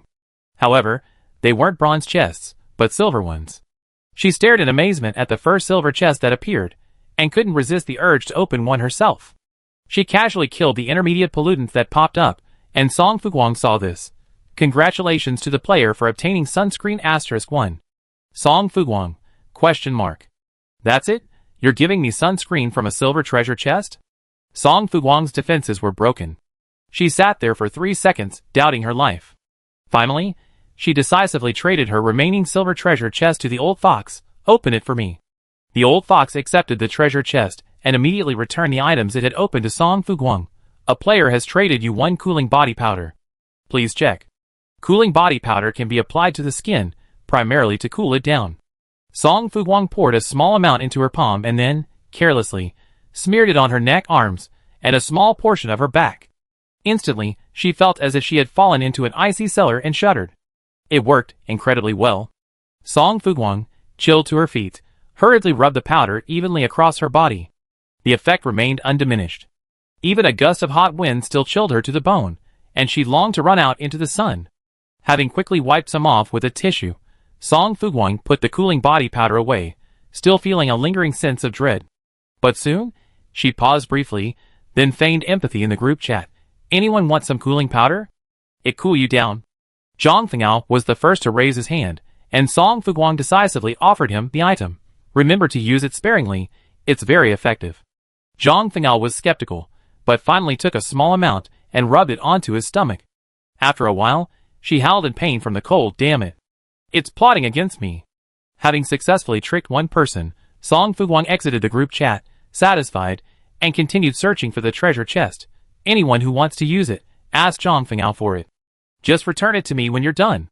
But after Zhang Fengao's words, no one wanted to try it anymore. Even the other 4 remained unmoved, despite Zhang Fengao's earnest pleas. Zhang Fengao felt hopeless. Why is it always me who gets hurt? Luo Jinchun, I don't know about King Liangfen, but don't I know about Sister Fuguang? Zhang Fengao couldn't help but slap his head. I was careless. Song Fuguang had already found her third silver treasure chest of the day. She traded it to the old fox. A moment later, the old fox sent her a serious message, "Fuguang, good stuff." The old fox then initiated a trade. "A player has traded you one forum. Please check." Forum? Song Fuguang paused his search and accepted the trade. Forum, an upgraded version of the chat channel function. After creating a forum, you can carefully plan its sections. Also, the creator can charge for the forum, setting their own fees. The system only takes a 30% handling fee. This was Song Fuguang's ultimate limit, as determined by the system after their previous extreme struggle. Knowing that Song Fuguang was a difficult person, who would do anything for profit, the system immediately showed weakness. But Song Fuguang remained unsatisfied. 30%? Are you robbing me?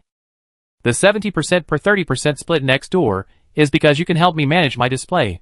But what can you do for me on the forum? System, System, I can help you manage the forum. To snatch food from the tiger's mouth, the system went all out.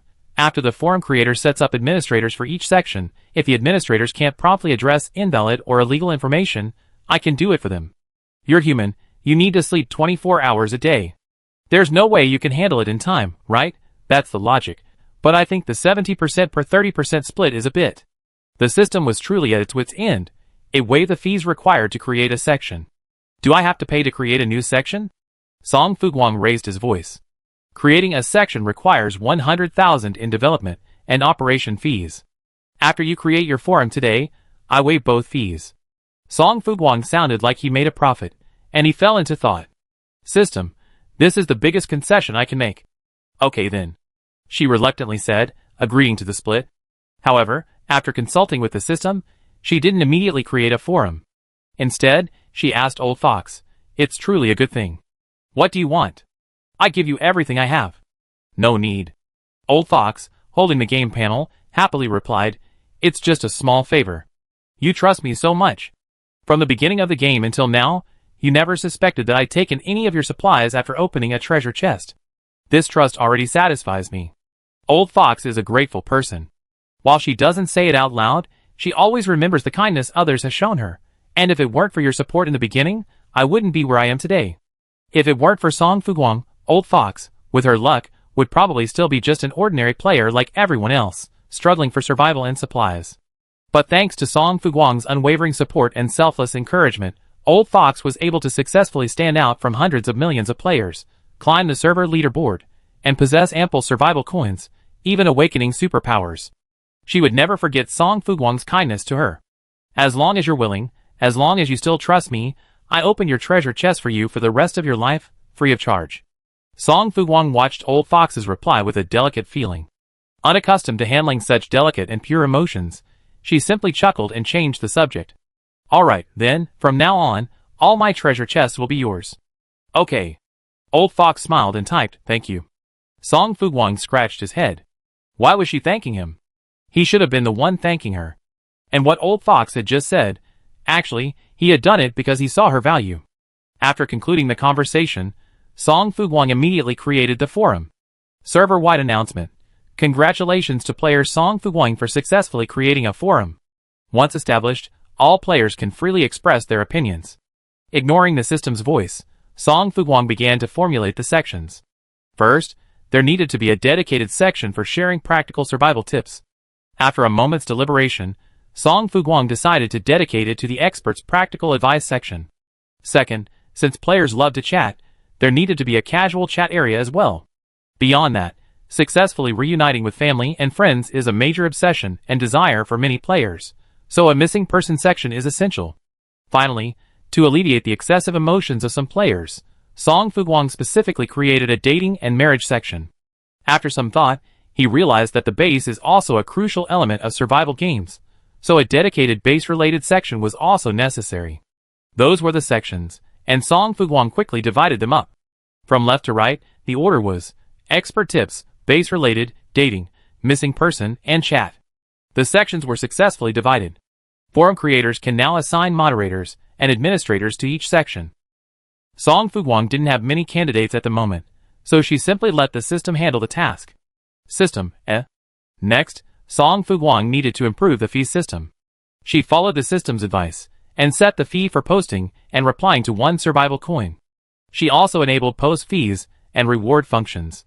The forum had already taken shape, and after the system's approval, Song Fuguang immediately launched it. Big. Finally, I don't have to struggle searching the chat channel for the information I need. When can I play the game? Wow! I can finally find and contact my family more accurately. No wait, why do I have to pay to post? The sun is really scorching today. It's only 1 survival coin. If I could actually get useful information and find my family, it'd be worth it. Has anyone bought me some sour plum soup? Yeah, the chat channel is still usable anyway. If you're really short on money, we can just continue posting free messages in the chat channel. 1 survival coin for a cup of sour plum soup. Private message me if you need any. Ching the base is hiring. Yeah, you're right. The chat channel isn't being cancelled. We can still chat here. The creation of the forum has attracted a large influx of players who love to join in the fun. While the expert tips section, base-related sections, and casual chat section are currently empty, posts in the dating and missing person sections have sprung up like mushrooms after rain. Song Fuguang stared at the forum's earnings. Great! Another daily payout. After seeing the system announcement, Zhang Fenao cautiously asked Song Fuguang in the group chat if she could become an administrator. Song Fuguang replied, of course, and then made all 5 people in the group, along with Su Yanxiao, administrators for the 5 major sections. Zhang Fenao was delighted. Yeah! Thank you, dear sister. She was just a little girl, her joys and sorrows clearly expressed. Song Fuguang accepted the refreshing powder she had returned and prepared to continue his treasure chest search. Old Fox's luck was off the charts today, so Song Fuguang had to hurry.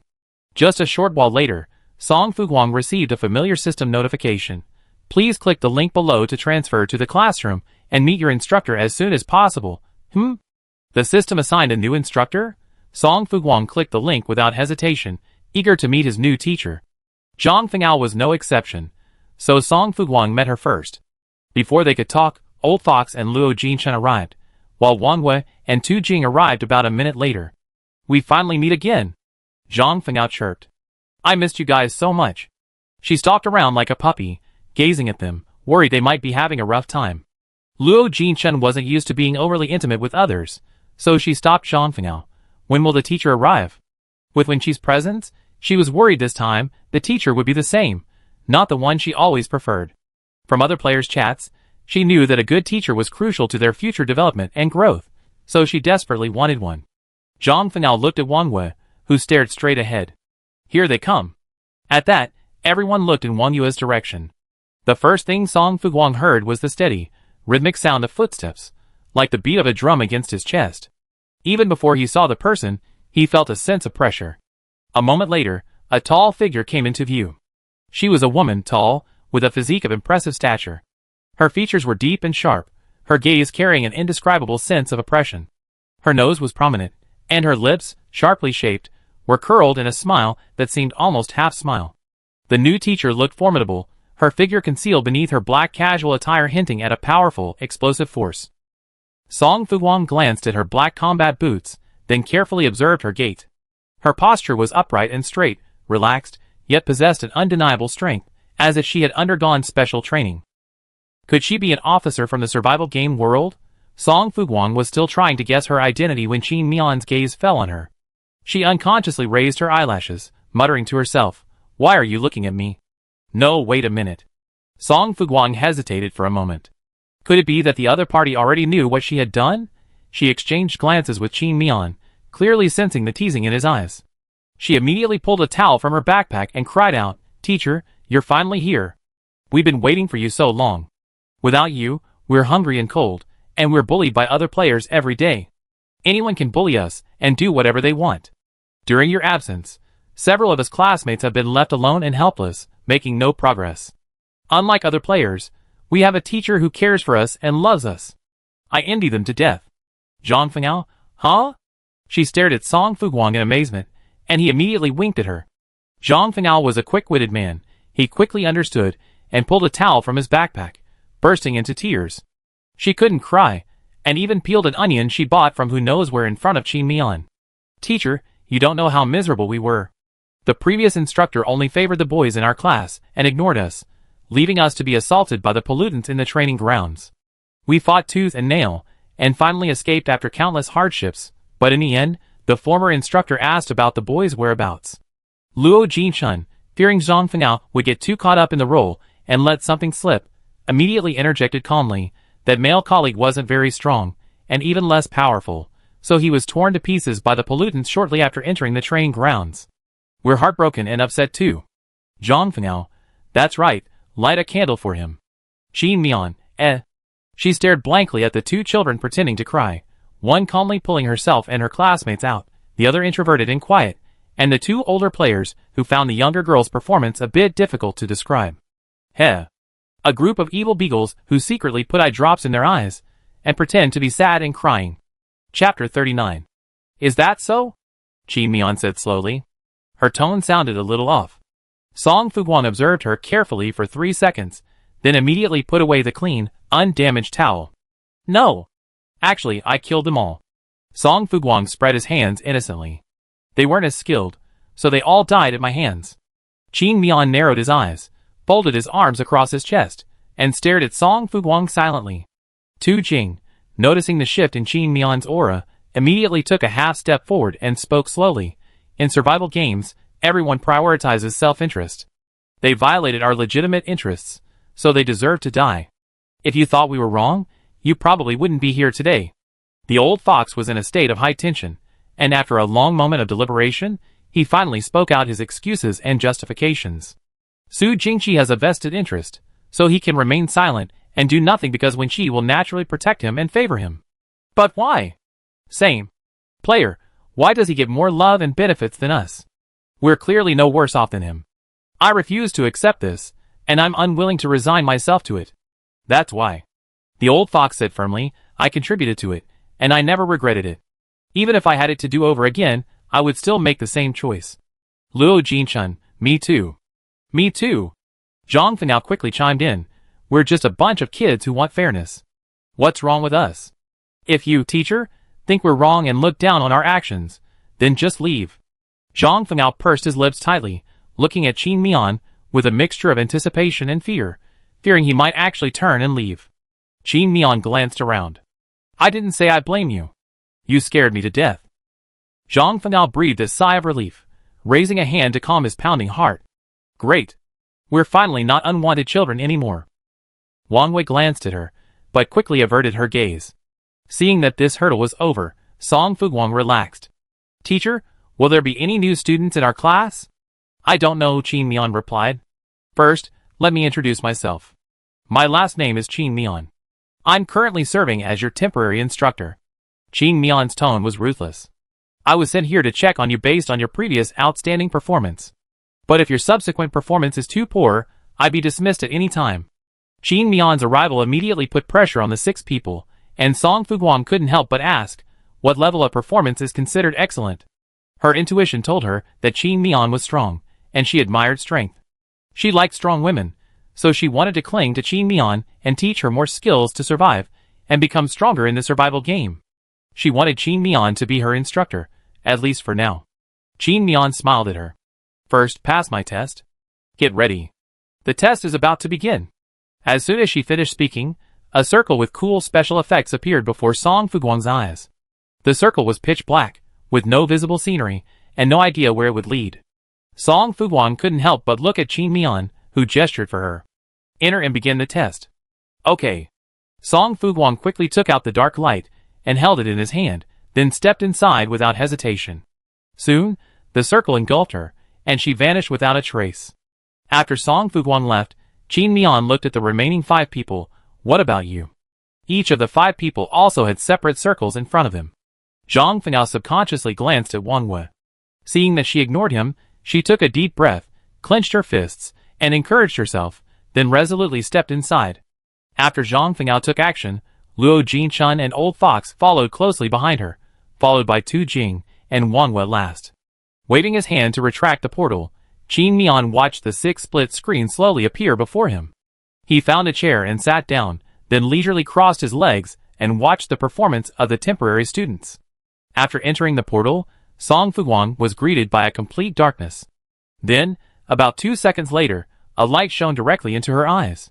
She instinctively tilted her head to adjust, then slowly opened her eyes.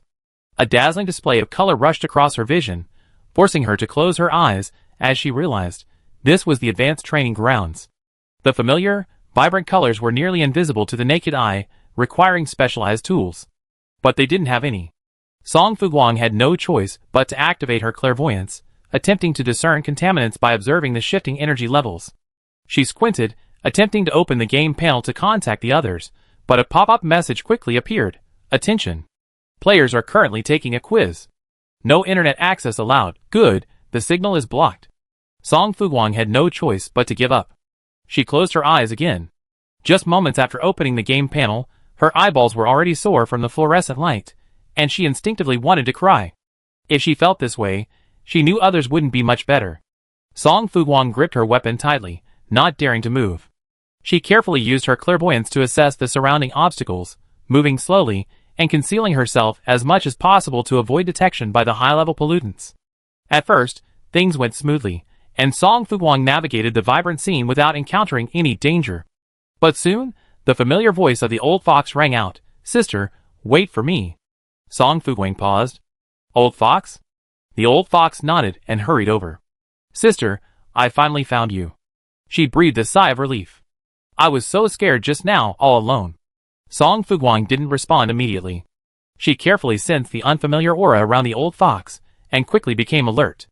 The old fox's ability was spatial, and while nearly transparent, it wasn't the hazy gray of smoke it was now. And then, she slowly opened her eyes a crack, seeing the old fox with her eyes open, unaffected by anything. This wasn't the old fox. Song Fuguang's inner alarm bells rang. Without hesitation, she swiftly swung the dark light in her hand, bringing the tip of her knife directly towards the opponent. "Old fox. Angry and aggrieved, sister? Don't you recognize me?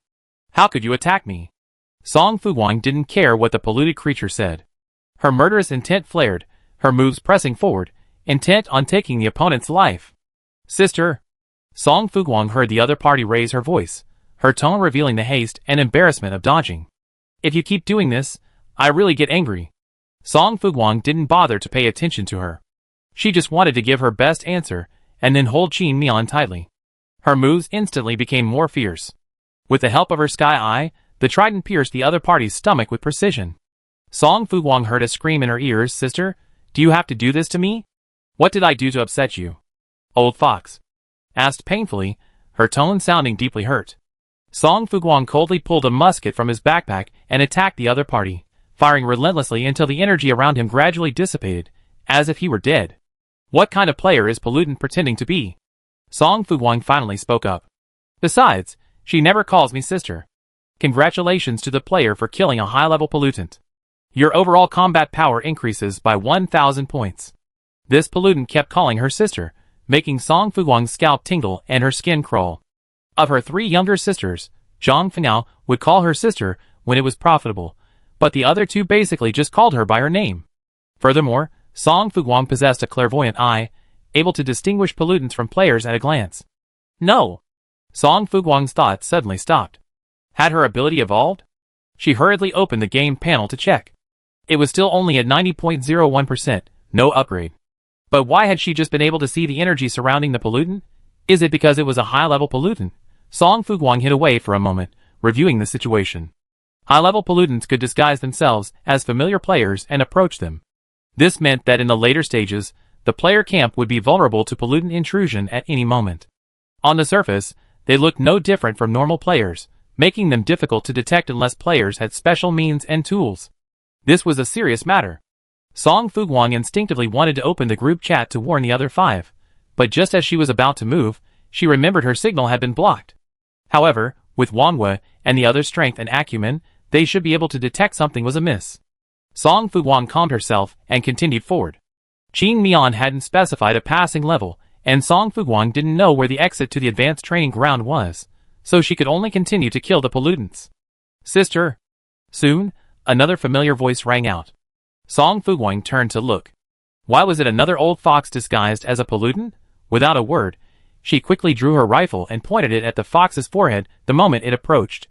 Before it could react, she fired 3 shots. Bang! Bang! Bang! Congratulations to the player for killing a high-level pollutant. Your overall combat power increases by 1,000 points. Song Fuguang was puzzled. Why did the pollutants here always disguise themselves as old foxes? Was it because their appearance easily lowered people's guard? Or was it because they were nearby? She pondered for a long time, unable to come up with a clear answer. Finally, she simply walked out and waited for the pollutants to come to her. Qin Mian stared at the split screen and sighed softly. She uttered a sound, and then her attention shifted largely to Song Fuguang. The first time he noticed something was amiss with his friend, it could be considered a coincidence. But the second time, Song Fuguang clearly realized something was amiss the moment the contaminants appeared. What was Song Fuguang's ability, and Wang Wei? Qin Mian placed Song Fuguang's and Wang Yue's surveillance screens together, feeling a touch of surprise. A person who could accurately distinguish between contaminants and players would be a sought-after genius no matter where they were. She slowly crossed her legs, her calloused hand supporting her mouth, her expression enigmatic and unpredictable. Killing high-level contaminants would rapidly increase combat power. Song Fuguang was waiting for the contaminants to arrive one by one, but before long, a dense, gray fog appeared within her Sky Eye's surveillance range. Song Fuguang was alert for 2 seconds before suddenly realizing it was a swarm of high-level pollutants. Oh my god! Song Fuguang took off running without a second thought. She might have a chance against one high-level pollutant, and 2 might be enough to fight them off, but a swarm? She better run for her life. Song Fuguang ran as fast as she could, but the pollutants were closing in even faster. It wasn't long before Song Fuguang was caught up, and all sorts of attacks rained down on her. Song Fuguang's scalp tingled, and she didn't dare close her Sky Eye for a moment, even though she was already feeling a little exhausted. Using her Sky Eye, Song Fuguang managed to dodge some of the attacks, but more followed, and she screamed in pain.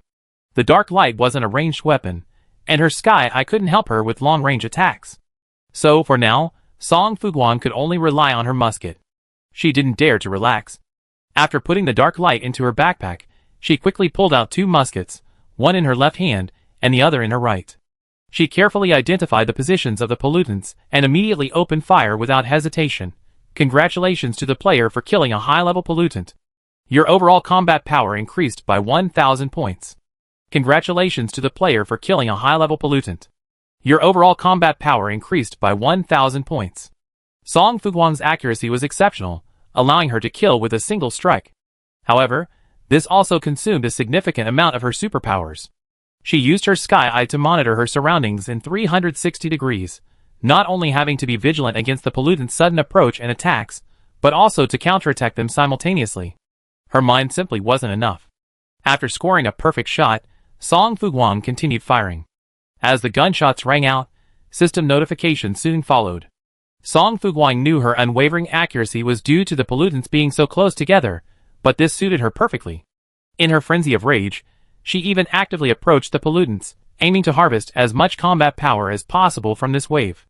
Congratulations to the player for killing a high-level pollutant. Your overall combat power has increased by 1,000 points. Congratulations to the player for killing a high-level pollutant. Your overall combat power has increased by 1,000 points. Congratulations to the player for killing a high-level pollutant. Your overall combat power has increased by 1,000 points. The system notifications continued to sound, and soon, Song Fuguang had killed most of the pollutants with his musket. As for the rest, seeing the situation was hopeless, they fled. Song Fuguang did not pursue them, because she was experiencing a splitting headache. Quickly finding a secluded spot to hide, Song Fuguang placed her rifle beside her and pressed her temples vigorously.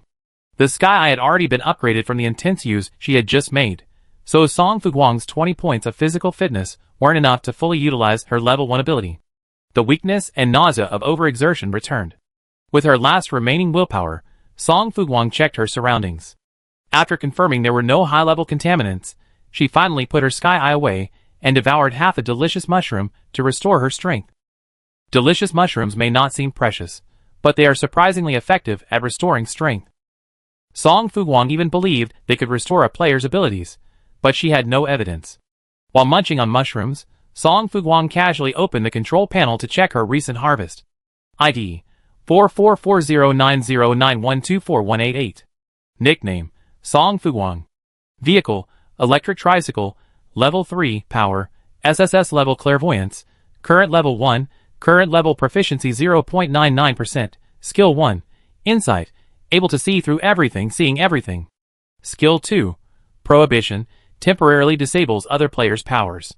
Strength, 20, plus 3 const, 20, plus 3, health, 37. Comprehensive combat power, 310,038. She had killed a total of 68 high-level pollutants, increasing her combat power by 68,000 points. Currently, her total combat power has reached 310,038 points. Not only that, the power upgrade also granted her new skills. While not offensive, they were nonetheless quite useful. A good harvest. Song Fuguang was itching to make her move. If only there were no internet, she even considered paying Su Yanxiao or Yi Mingyao to buy her a batch of attribute-boosting cards and try out her new skill too. Alas. After devouring most of the delicious mushroom, Song Fuguang finally felt better. Continuing to chug the bottled water, she took a few sips. After wiping the water from her mouth, she prepared to rest for a moment before proactively searching for the high-level pollutant cluster. Those were within her reach, and Song Fuguang's greed rose unconsciously. If she could successfully kill another group of high-level pollutants, her total combat power might even break 500,000. She would then be so far ahead, who could challenge her? But this was just Song Fuguang's wishful thinking. After overdrawing her superpowers, she felt powerless despite her desire. Her health had only recovered from 37 to 45, not yet reaching 100, so Song Fuguang needed to continue recuperating. She sat cross-legged in a corner, carefully reviewing the pollutants' attack patterns. There were many high-level pollutants with superpowers, but their levels didn't seem high, likely only level 0, with very few at level 1. Pollutants, like players, had levels of superpowers, Song Fuguang silently deduced. Perhaps because this was just a training ground, the strength of the pollutants that appeared was similar to that of the players who entered. Otherwise, Song Fuguang wouldn't have had such an easy time. But that was before. Now that Song Fuguang's superpowers had been upgraded, she feared she would face not level 0 pollutants, but level 1 pollutants. It's awful. Song Fuguang closed his eyes, his head still throbbing with pain. Meanwhile, in the forum chat area, the lively players were already discussing. Song Fuguang's combat power suddenly increased by nearly 100,000. Did she kill again? 1st4. I remember clearly, her combat power increased by 68,000 points this afternoon. No more, no less, exactly 68 times 1,000 points. Second floor, what does it have to do with you whether she kills or not? Why are you so obsessed with it? Or do you know you've done something wrong, and you're constantly terrified, afraid that Song Fuguang will take care of you and take justice for you? 3rd floor, exactly. Who has the time to keep track of her daily combat power changes? I can't even focus on myself. 4th floor, killing one high-level pollutant also grants 1,000 combat points. Why didn't you guess she killed 68 high-level pollutants? 5th floor, high-level pollutants aren't that easy to kill. Obviously, killing 68 players is much easier than killing 68 high-level pollutants. 6th floor, who said players are easy to kill? Many people have awakened superpowers and weapons now. Under normal circumstances, even if Song Fuguang wanted to slaughter so many people at once, it wouldn't be easy. 7th floor, Song Fuguang isn't a god.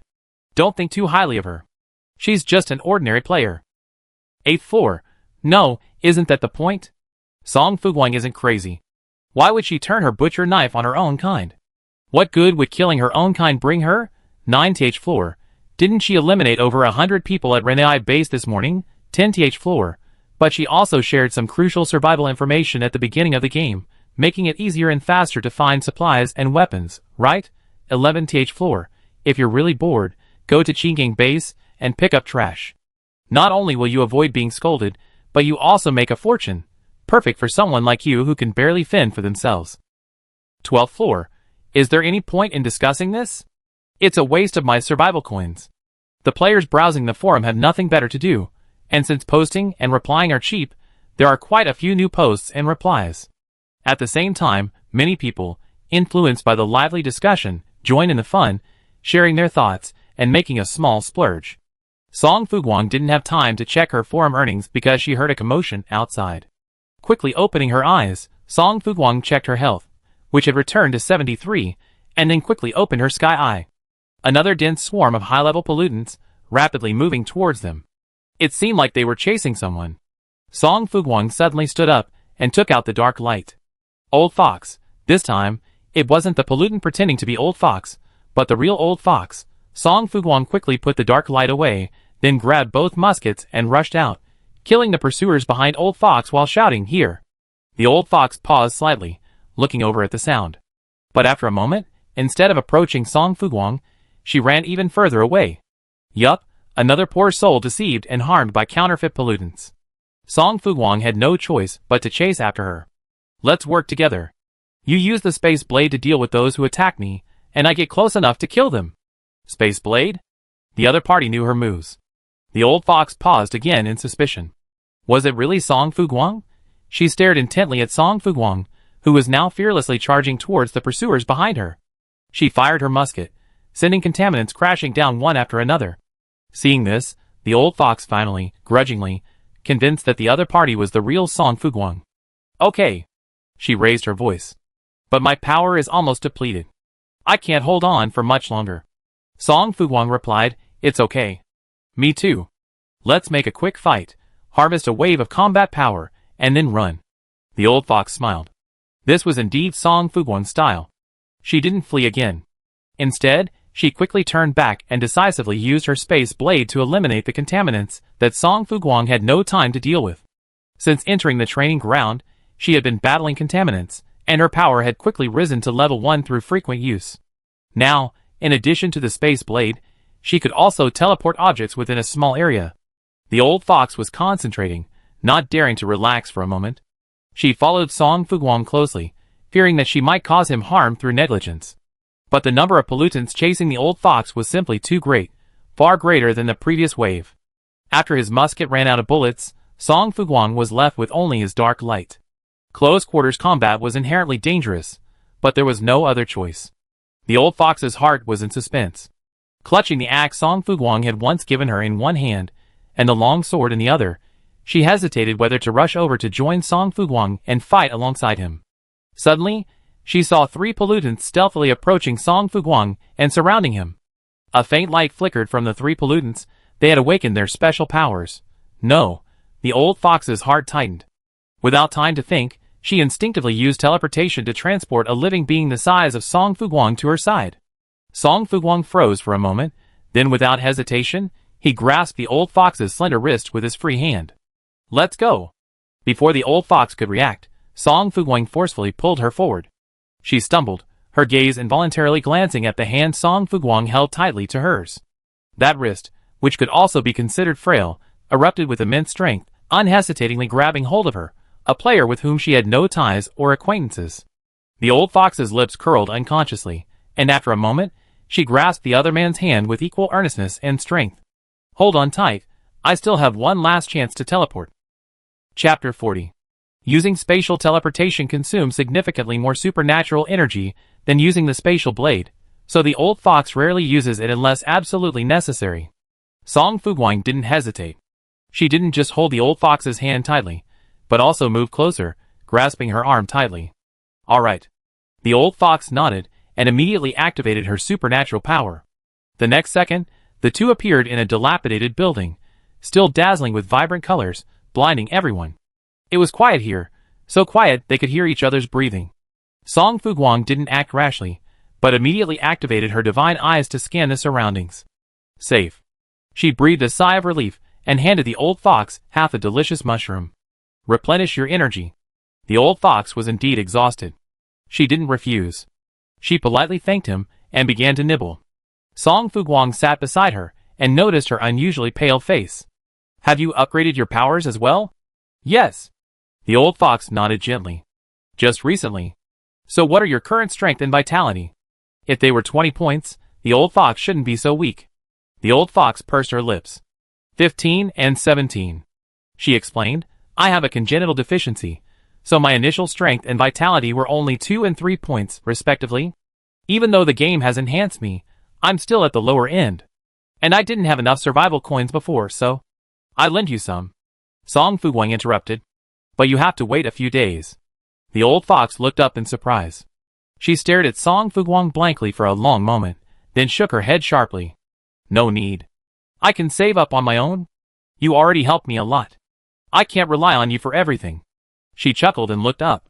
"I'm pretty capable too. Believe me, it's only a matter of time before I earn enough survival coins." The Old Fox refused flatly, and Song Fuguang had no choice but to give up. Then if you need anything, be sure to let me know. Okay. She appreciated Song Fuguang's kindness, but didn't want to continue the conversation. She wasn't good at handling kindness from strangers, so she asked, have you encountered any camouflaged high-level pollutants since you came in? Yes. Song Fuguang nodded. They disguised themselves. It became you to approach me. The old fox looked surprised. Me? Yes, I guess it's because we were so close that they were able to directly replicate your appearance. Song Fuguang said, or maybe it's because you look easy to let down your guard. The old fox fell into thought. Song Fuguang asked, what about you? Who did you see?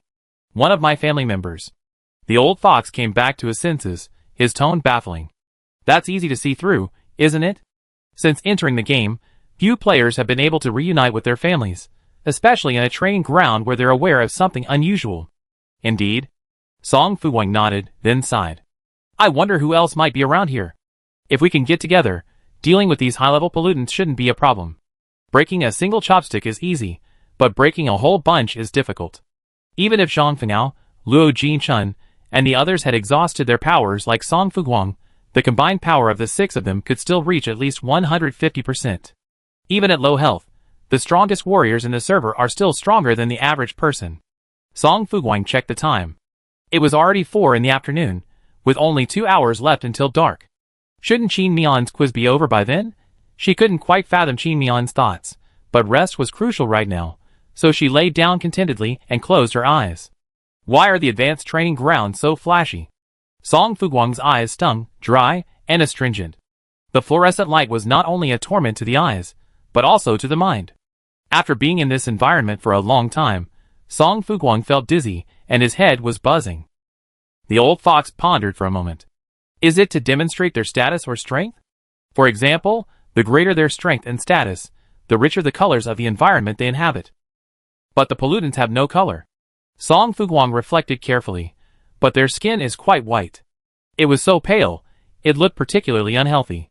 The old fox wasn't sure. Or maybe this is just the training grounds decor, designed to help players adapt to the new environment. Song Fuguang didn't respond, lost in thought. Seeing this, the old fox closed her eyes wearily. She was truly exhausted from all the running. Zhang Fengao was running desperately, and she gasped for breath, feeling her chest like an old-fashioned bellows. She was hot, exhausted, and her legs ached, feeling like they were about to break. Since entering the advanced training ground, she hadn't had a smooth journey. First, a contaminant disguised as Wang Wei approached her and attacked her, then another contaminant disguised as Tu Jing. Although Zhang Fengao was a bit clueless, he knew the two people's presence was unusual, so he immediately perked up. However, her guard wasn't strong enough, and the fake Wang Wei struck her mercilessly. Although she counterattacked, she was still injured, as it was a high-level pollutant with a level 1 supernatural power. Zhang Fengao's fire power was only at the late level 0 stage, making it no match for the pollutant. Desperate, she frantically fled for her life. Without a signal in the training ground, Zhang Fengao couldn't contact anyone else, feeling distressed and frustrated. It was then that the fake Tu Jing appeared before her. Using the previous pollutant as an example, Zhang Fengao attacked without hesitation this time. If it was really Sister Tu Jing, her strength would surely be enough to block his supernatural power and easily suppress him. Clearly, Zhang Fengao was right. When her supernatural power struck the opponent, he jumped away in surprise, as if he had seen a natural enemy. Only pollutants are afraid of my fire. Stop pretending. I've seen through you. Zhang Fengao took out her long sword, but after a moment, she felt it was a bit too useless. She turned and took out the musket she had purchased from Song Fuguang's window, aimed at the opponent, and fired without hesitation. Bang! The pollutant instantly fled. Zhang Fengao's aim was poor, she only hit the pollutant, but failed to kill it immediately. She immediately chased after it, firing several more shots. Congratulations to the player for killing a high-level pollutant. Your overall combat power increases by 1,000 points. Dead, Zhang Fengao couldn't help but breathe a sigh of relief and happily checked his overall combat power.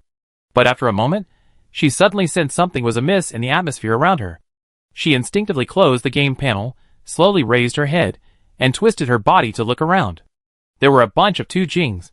No, a bunch of high-level pollutants disguised as Tu Jings. Oh my god!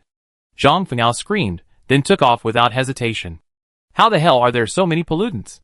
I didn't provoke any of you. Help! She screamed as she ran. Because she had always been a good athlete, she wasn't caught up by the pollutants for a while. Not only that, she could occasionally stop and shoot back, gaining a few small waves of combat power. The high-level pollutants were intelligent, and soon, angered by Zhang Fenghao's actions, they began to use their special abilities to attack him.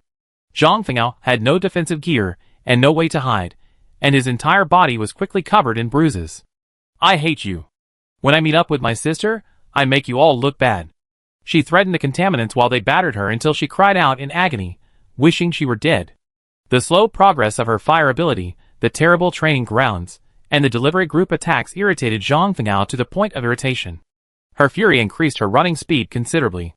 She was running breathlessly when the figures of Luo Jinchun, Tu Jing, and Wang Wei appeared before her. Zhang Fenghao had already been traumatized by the contaminants' ability to disguise themselves. Seeing the three, she raised her gun without a second thought. You dare to pretend to be my sister? Prepare to die? She fired a sharp shot, but her poor aim earned her a merciless mockery from Tu Jing. Your eyesight is bad, but your marksmanship is terrible too. Fengao, you really need to practice harder. That tone. Zhang Fengao couldn't help but stop, glancing at Tu Jing, then at Wang Yu and Luo Jinchun. Are you real or fake? Luo Jinchun scoffed, not bothering to pay attention. She released a towering piranha plant towards Zhang Fengao, swallowing up her pursuers in one gulp. Seeing this scene, Zhang Fengao finally confirmed the identities of the three. It's really you. Luckily reunited with an old friend, her tense nerves instantly relaxed. She sat down exhausted on the ground. Why did you come so late? I'm dying of exhaustion. She was almost on the verge of tears. You don't know how insidious these pollutants are. They actually disguise themselves as you. Got it. Wang Yu interrupted calmly. Where are Fu Guang and Fox? I didn't see them. Zhang Fengao shook his head. I always been alone. Wang Yu said nothing more and continued to activate her sixth sense. After a moment, she pointed behind Zhang Fengao. They're over there. Tu Jing's hand flashed with lightning. With a gentle wave, she electrocuted 4 high-level pollutants. Once we find them, our training will be over. Wang Wei nodded. Want to harvest some combat power before we go? Tu Jing looked at Wang Wei with a smile. Song Fuguang and the old fox were safe now, so Wang Wei didn't object and joined Tu Jing. Let's have a competition to see who can kill more. How strange. Tu Jing turned her head in surprise. You're actually going to compete with me. That's not like you. Are you a pollutant pretending to be one?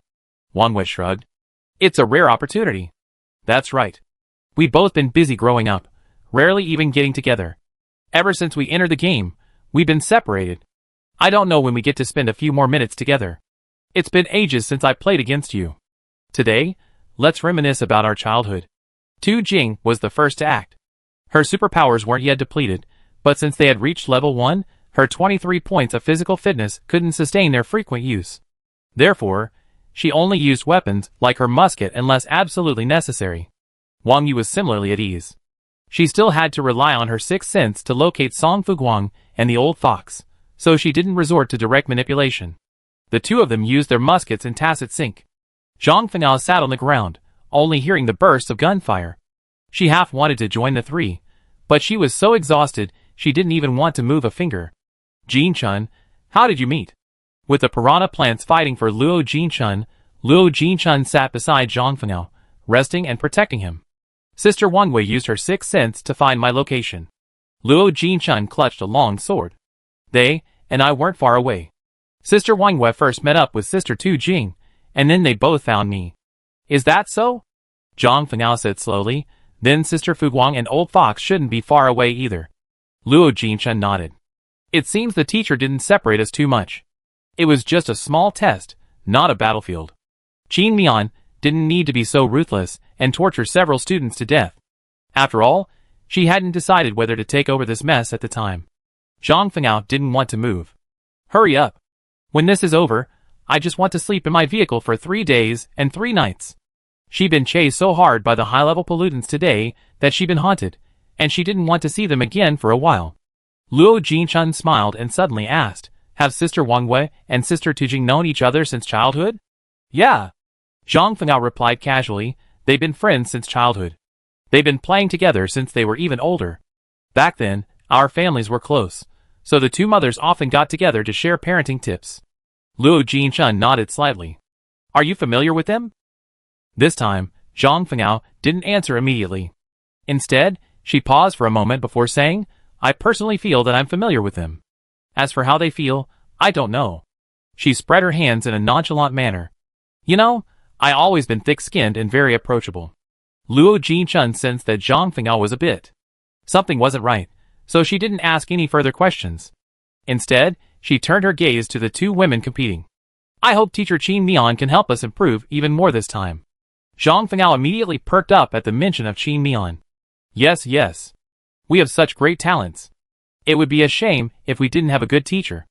Teacher Qin Mian is obviously a formidable person. I can't wait to take her class. After her class, I'd definitely be among the top 3 players in the survival game, above the millionth person. Zhang Fengao happened to be ranked 4th in the server. Luo Jinchun was furious at this, but considering his young age and the naivete of middle school, she didn't say much. The piranha plant was devouring the pollutants furiously. Luo Jinchun stayed with Zhang Fengao for a while, before quickly getting up and joining the fray. With Tu Jing and Wang Yu around, the other side wouldn't be in danger, so she clutched her long sword and began using the pollutants to hone her fighting skills. Zhang Fengao, seeing this, forced himself to fight, imitating Luo Jinchun's extreme one-on-one battle with the pollutants. Wang Yu and Tu Jing were equally powerful without their powers, but since it was a rare opportunity to fight side by side, Wang Yu was in a good mood. They're coming over soon. Who? Tu Jing asked. Song Fuguang and Old Fox? Wang Yu nodded. We just wait here for them. Okay.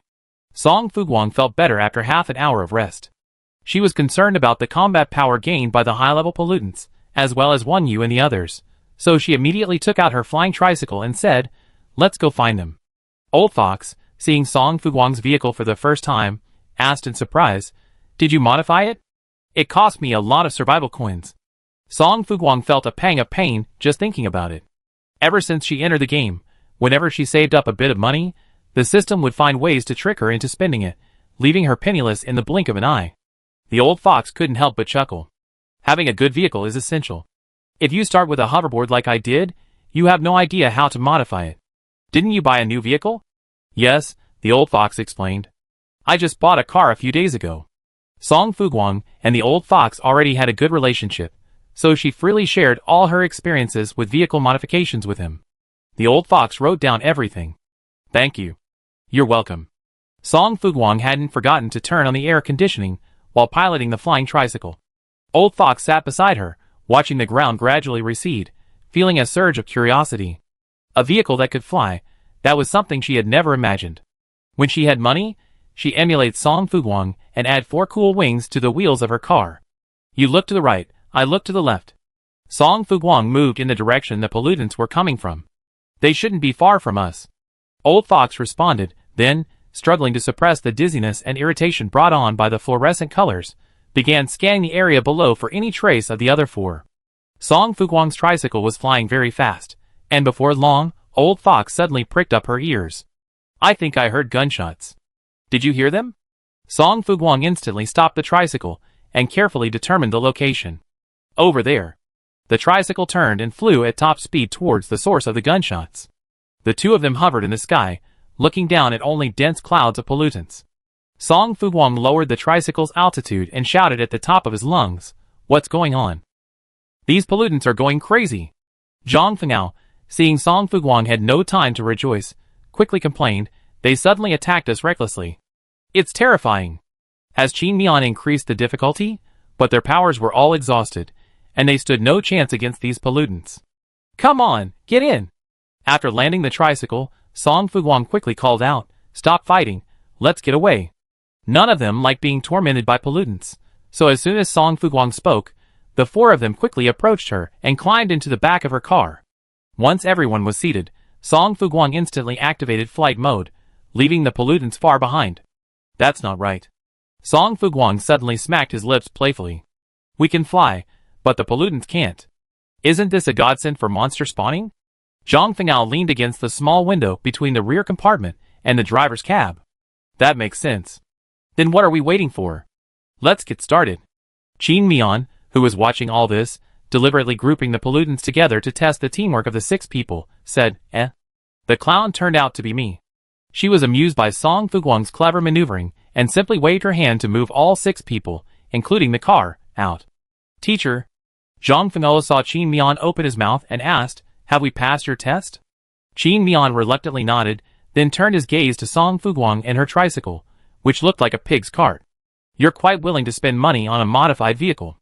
"Not really," Song Fuguang said sheepishly. "It's just that the modification shop happened to be having a promotion that day." Qin Mian smiled wryly. "That's fine." She didn't want to see Song Fuguang's tricycle, which had ruined her plans, again. "Put it away." Song Fuguang did as he was told, then raised his gaze and stared at Qin Mian. Qin Mian first looked at the 6 people one by one. Not bad. Except for Zhang Fengao, they're all first-level Esper users. Zhang Fengao tried to explain, feeling aggrieved, but Qin Mian didn't give her the chance. She started by asking Tu Jing, "What are your initial attribute points?" Tu Jing glanced at Wang Wei, but seeing she didn't react, she told her the truth. Strength 9 plus 3, Constitution 8 plus 3. "Oh my god, you're so tall." Zhang Fengao was shocked, but after thinking it over, he felt it made sense. He immediately changed his expression and flattered, "You're worthy of me, sister." Tu Jing was speechless, but Qin Mian's expression didn't change much. "How about you?" Zhang Fengao stared at her for a moment, feeling strangely guilty. Strength 5 plus 3, Constitution 9 plus 3. Qin Mian then asked Wang Wei, Song Fuguang, Old Fox, and Luo Jinchun about their initial attribute points. They answered in order. Wang Wei, Strength 7 plus 3, Constitution 9 plus 3. Song Fuguang, Strength 5 plus 3, Constitution 6 plus 3. Old Fox, Strength 2 plus 3, Constitution 3 plus 3. Luo Jinchun, Strength 6 plus 3, Constitution 6 plus 3. Except for the weakest Old Fox, the other 5 were pretty close, and Qin Mian had a good idea. Seeing she was still silent, Song Fuguang, indulging in a taunting question, "Teacher, are our attribute points still average?" "Average?" Qin Mian couldn't help but sneer. "You're the worst class I ever taught. I never taught students as weak as you. Why else do you think the system specifically buffed you by 3 points in strength and constitution? Before you, even ordinary female players had initial attribute points of 15 or more, and the highest could even reach 50. Qin Mian's words betrayed his disdain for the 6 people, and Song Fuguang fell silent. "Isn't it? Is each generation truly getting worse?" Qin Mian was reluctant to say more, fearing to hurt the children's pride, so she turned around and inquired in detail about their abilities. "Why are you always able to accurately locate your teammates?" Qin Mian stared at Wang Wei. "Can you track them?" "No." Wang Wei denied, then spoke slowly, "My ability is a sixth sense." "Sixth sense?" Qin Mian fell into thought. Wang Yue's lips twitched slightly. "Yes, I can judge the past, present, and future by feeling. It's called precognition," Qin Mian added in his mind. "No," Qin Mian suddenly realized, and with a swish, he stood up and approached Wang Wei. "You mean, you can judge the past, present, and future by feeling?" Wang Wei nodded. "Yes. Come with me." Qin Mian grabbed Wang Yue's wrist, his tone unyielding. "No." Before Wang Wei could agree, Zhang Fengao, agitated, stood in front of her. She used her relatively small body, compared to Qin Mian's, to protect her tightly. "No, you can't take her." Zhang Fengao, like an enraged wolf cub, his eyes filled with hostility. "I won't allow it." Qin Mian lowered his eyes, questioning both Wang Wei and Zhang Fengao. "What's your relationship?" Zhang Fengao, "Sister." Wang Wei, "Not familiar."